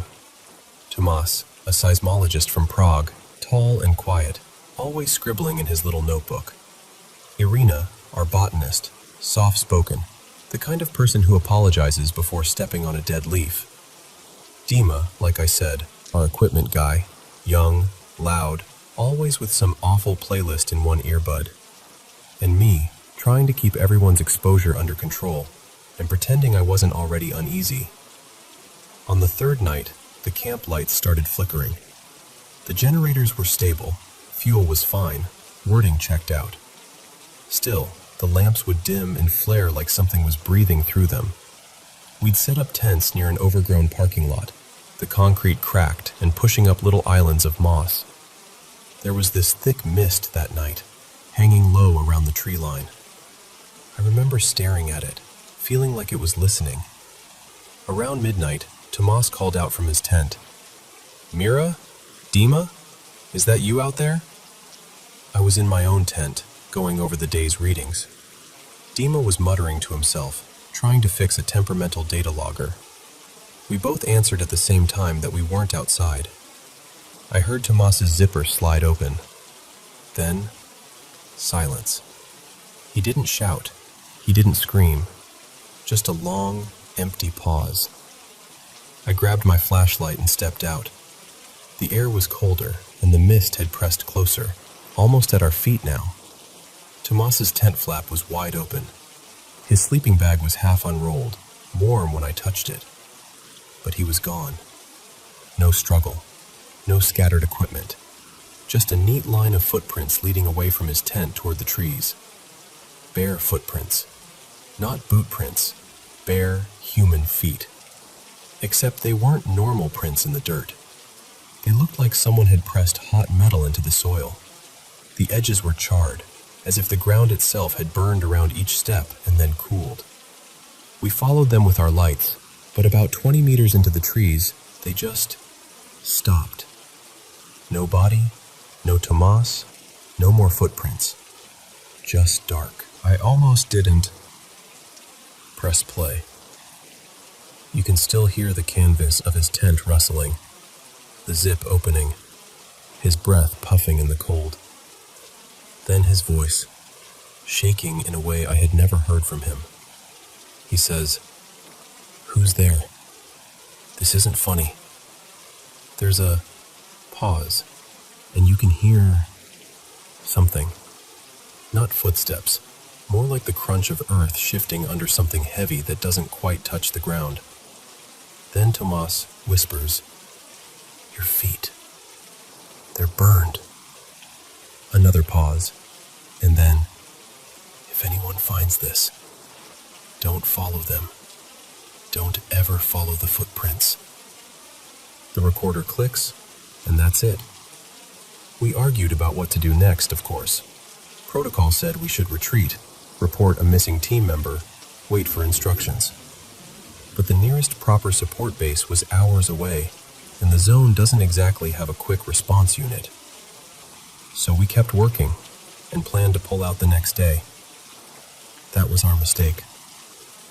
We went closer to Reactor 4 that afternoon. You've seen the photographs, I'm sure. The new safe confinement arch, the concrete, the steel. It looks like a tomb someone built for a god they were afraid would wake up. On the way there, the silence started. Not just the Geiger counters this time. The birds, the wind, the distant creak of old metal. All of it faded. You think silence is peaceful. It's not. True silence feels like pressure, like the world is holding its breath. Our counters ticked, ticked, ticked, and then flatlined. All of them, at once. The cold slammed into us again, so hard my teeth hurt. I could see my breath, even though the actual temperature hadn't dropped that low. We stood at the edge of the sarcophagus, staring up at it. And that's when I saw the light.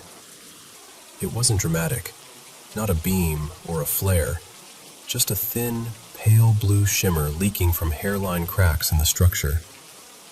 At first I thought it was Cherenkov radiation, like you might see in a pool reactor. But this light moved. It pulsed, almost like something inside was breathing slowly, pressing itself against the walls and then drawing back. Dima stepped forward with his dosimeter, mumbling something about probably just scattered interference. He held the device up, and it went from dead silent to screaming in half a second. Full scale, maxed out. Then it cut off. The display went black. Dima froze. His eyes went wide, and very quietly he said, "Mira." The numbers were singing. I asked him what he meant. He said, "It wasn't random. It was patterned, like a choir." And then we heard it too. At first I thought it was the wind, but there was no wind. The sound seeped out of the concrete, a low murmur, like the buzz in a crowded room when everyone's talking at once. It grew clearer, resolving into individual voices.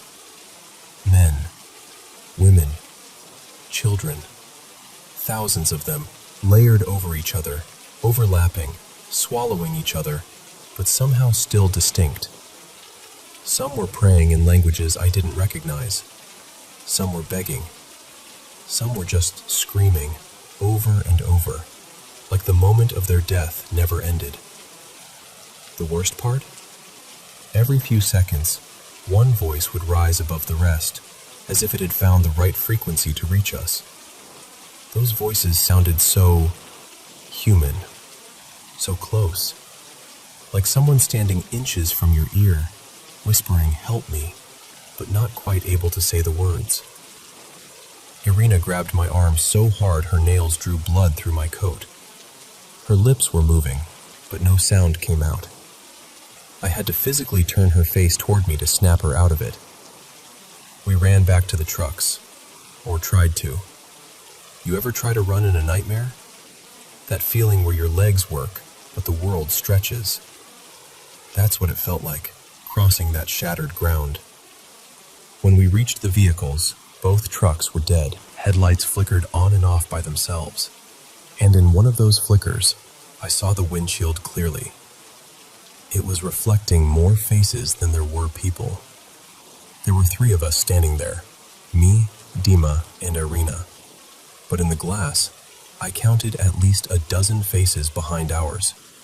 Pale shapes pressed close to the inside of the windshield, as if the glass were a window into a crowded room. Their skin looked melted, not burned away, melted, like wax someone had held a lighter under, blackened and shiny. Where their eyes should have been, there were just smooth hollows, as if something had scooped their gaze out and left the empty sockets polished. They were watching us, and as the light flickered again, they leaned closer. Not toward the truck, toward us. I looked away, and when I looked back, the glass showed only our own terrified faces. The zone changes at night. You think it's dead land, frozen in time, but it isn't. Not really. The trees seemed to bend inward as the sun went down, their branches arching over us like ribs. The air started to vibrate with this low, constant hum. The same hum I'd felt in my bones on that first day, now louder, angrier. We saw flashes in the distance, beyond the rusted Ferris wheel of the old amusement park. At first I thought it was lightning, but there were no clouds, no storm. Figures moved through the park instead. Shapes, walking along the empty paths where children used to run. Their silhouettes glowed with the same pale blue light we'd seen leaking from the reactor. Not bright, just enough to outline them in the dark. We watched one of them turn its head toward us, even though we were far away. I couldn't see a face, but I felt the weight of its attention, like someone placing a hand on the back of my neck. We tried the radios. Nothing but static at first. Irina kept cycling through frequencies, her hands shaking, mumbling the call signs by rote like a prayer. And then, suddenly, the static cleared. A voice came through. It was a male voice, mid-30s maybe. Calm, almost bored, like someone working a late shift at a desk job. It said, "You're late." I grabbed the handset. "This is Dr. Mira Povalenko. Our team is stranded near Reactor 4. Who is this? Identify yourself." There was a pause, then a soft little chuckle. "You don't recognize me?" The voice shifted as it spoke, cracking, distorting, like the audio file of someone's speech being stretched and compressed in real time. It said my name again, but this time in a whisper that sounded exactly like Tomas. Then, overlaid in the same words, Dima's voice, and Irina's, then my own. "Mira, you shouldn't have come back."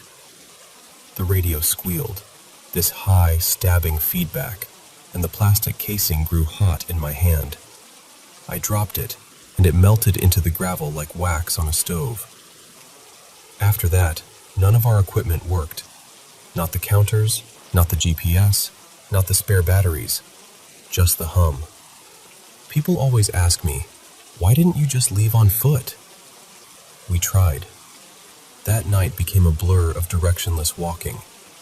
The forest in the exclusion zone does this thing where everything looks the same, especially in the dark.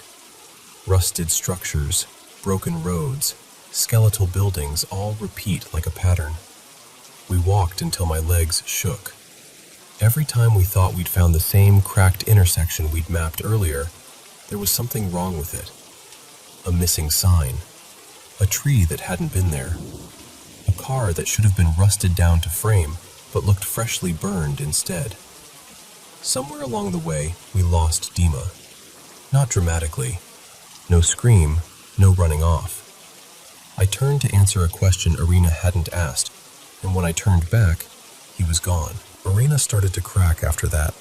She stopped responding when I spoke her name and began staring straight up at the sky. There weren't many stars that night, but she stared like it was a whole universe only she could see. Hours went by. She never blinked. At one point, she whispered, so quietly I almost missed it, "They're still falling." I asked her what she meant. She said, "The ones from the roof, they're still falling. They never stopped." Then she smiled this tiny, broken smile and kept staring up. I tried to drag her along with me. After a while, I realized I was just pulling an empty jacket. I don't know when she slipped out of it. I don't know how. I don't remember letting go. I don't know how I ended up in the control room. One moment I was staggering through a corridor that shouldn't have been intact anymore. Peeling paint, exposed rebar, puddles glinting with that faint blue light. The next, I was standing in the ruined control room of Reactor 4. It looked wrong. I've seen the old photographs, the panels and switches, the devastation from the explosion. What I walked into was softened, melted. The walls seemed to pulse, very gently, like the inside of a living thing. On the floor, near what used to be the main console, I saw a flashlight. It was one of ours. Tomas's flashlight. Still on. The beam was weak and yellow. The plastic housing looked slightly warped, like it had been left too close to a fire. Beside it, there was a twisted lump of something that had once been a protective suit. It had fused into the floor as if the concrete had softened and then re-hardened around it. I called out. My own voice echoed strangely, warping, as if the room were repeating it back with a slight delay. Every sound had a faint metallic aftertaste, like blood on your tongue. And then, something else answered. There was a figure standing in the middle of the room. Humanoid, at least in outline. Taller than me, but not unnaturally so. It looked like it had been carved out of light and ash. Its body glowed with that same pale blue, threaded through with darker streaks like smoke trapped inside glass. Ash swirled around it in a slow orbit, rising from the floor and falling back again, never quite settling. Its face was the worst part. It never settled. One heartbeat, it was Tomas, eyebrows knit in quiet concentration. The next heartbeat, it was Dima, mouth half open, about to crack a joke. Then Irina, eyes soft, thoughtful. Then someone I didn't recognize, a man in a firefighter's helmet, his skin blistered and peeling. Then, me. I saw my own face looking back at me from inside that thing, shifting like it was being reflected in rippling water. I couldn't move.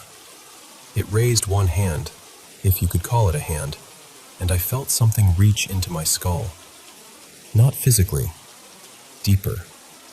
It was like every thought I'd ever had was being pulled up and examined at once under a microscope.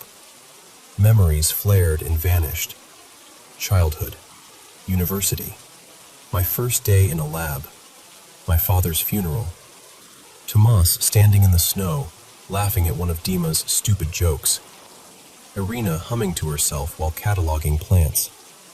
They all burned, quickly, leaving impressions like after-images on the inside of my eyelids. When it spoke, it didn't use a mouth. It used every voice I had heard in that place. Tomas, Dima, Irina, the praying voices, the screaming ones from behind the concrete, all layered together, perfectly synchronized, yet somehow understandable. It said, "Now you see." I don't know how to explain this part without sounding insane, but the meaning flowed into me all at once, like it had poured a whole book into my brain in a single second. Chernobyl was not just an accident. The explosion wasn't just a meltdown. It was a breach. The deaths, the suffering, the radiation. It fed on all of it. Not like an animal feeds, more like a scientist uses data. It learned us. It wore the voices and faces of those it had taken, like samples pinned to a board. And it was still hungry, still calling. The figure stepped closer, and I thought, this is it. This is where I die. Instead, it leaned in. If something like that can lean in, and all the voices whispered, gently this time, listen. Then the world went white. When I woke up, I was walking, barefoot, on a cracked, sun-baked road about 30 kilometers from where our camp had been. A patrol found me mumbling to myself, my feet torn and bleeding, my dosimeter dangling uselessly from my hand. I don't remember seeing them. One of them told me later that I kept asking, "Do you hear it? Do you hear them?" Over and over. I don't remember the debrief, not really. There's an official report, full of words like hallucination, acute stress reaction, equipment failure. They let me leave eventually. I went back to my quiet little apartment, my plants, my books, all the ordinary things that used to anchor me. But the zone never really let me go. Because at night, when the world is quiet and there's nothing to distract me, I still hear it. That low, constant hum, like a reactor that never truly shut down. The whisper of thousands of voices, layered and tangled, just below the threshold of understanding. Sometimes, when I'm almost asleep, one voice will rise above the others, clear as day, sounding like someone I loved, or someone I lost out there. It will lean close, in my mind, in my bones, and say, "Are you listening now, Mira?" So, when people ask me if I believe in hell, I tell them the truth. I don't believe hell is a place beneath our feet. I think we built it, right there in that concrete tomb. We cracked the world open, and something answered. It's still there, under that arch, beneath the layers of steel and lead and denial. Feeding, watching, calling, waiting for someone else to listen as closely as I did.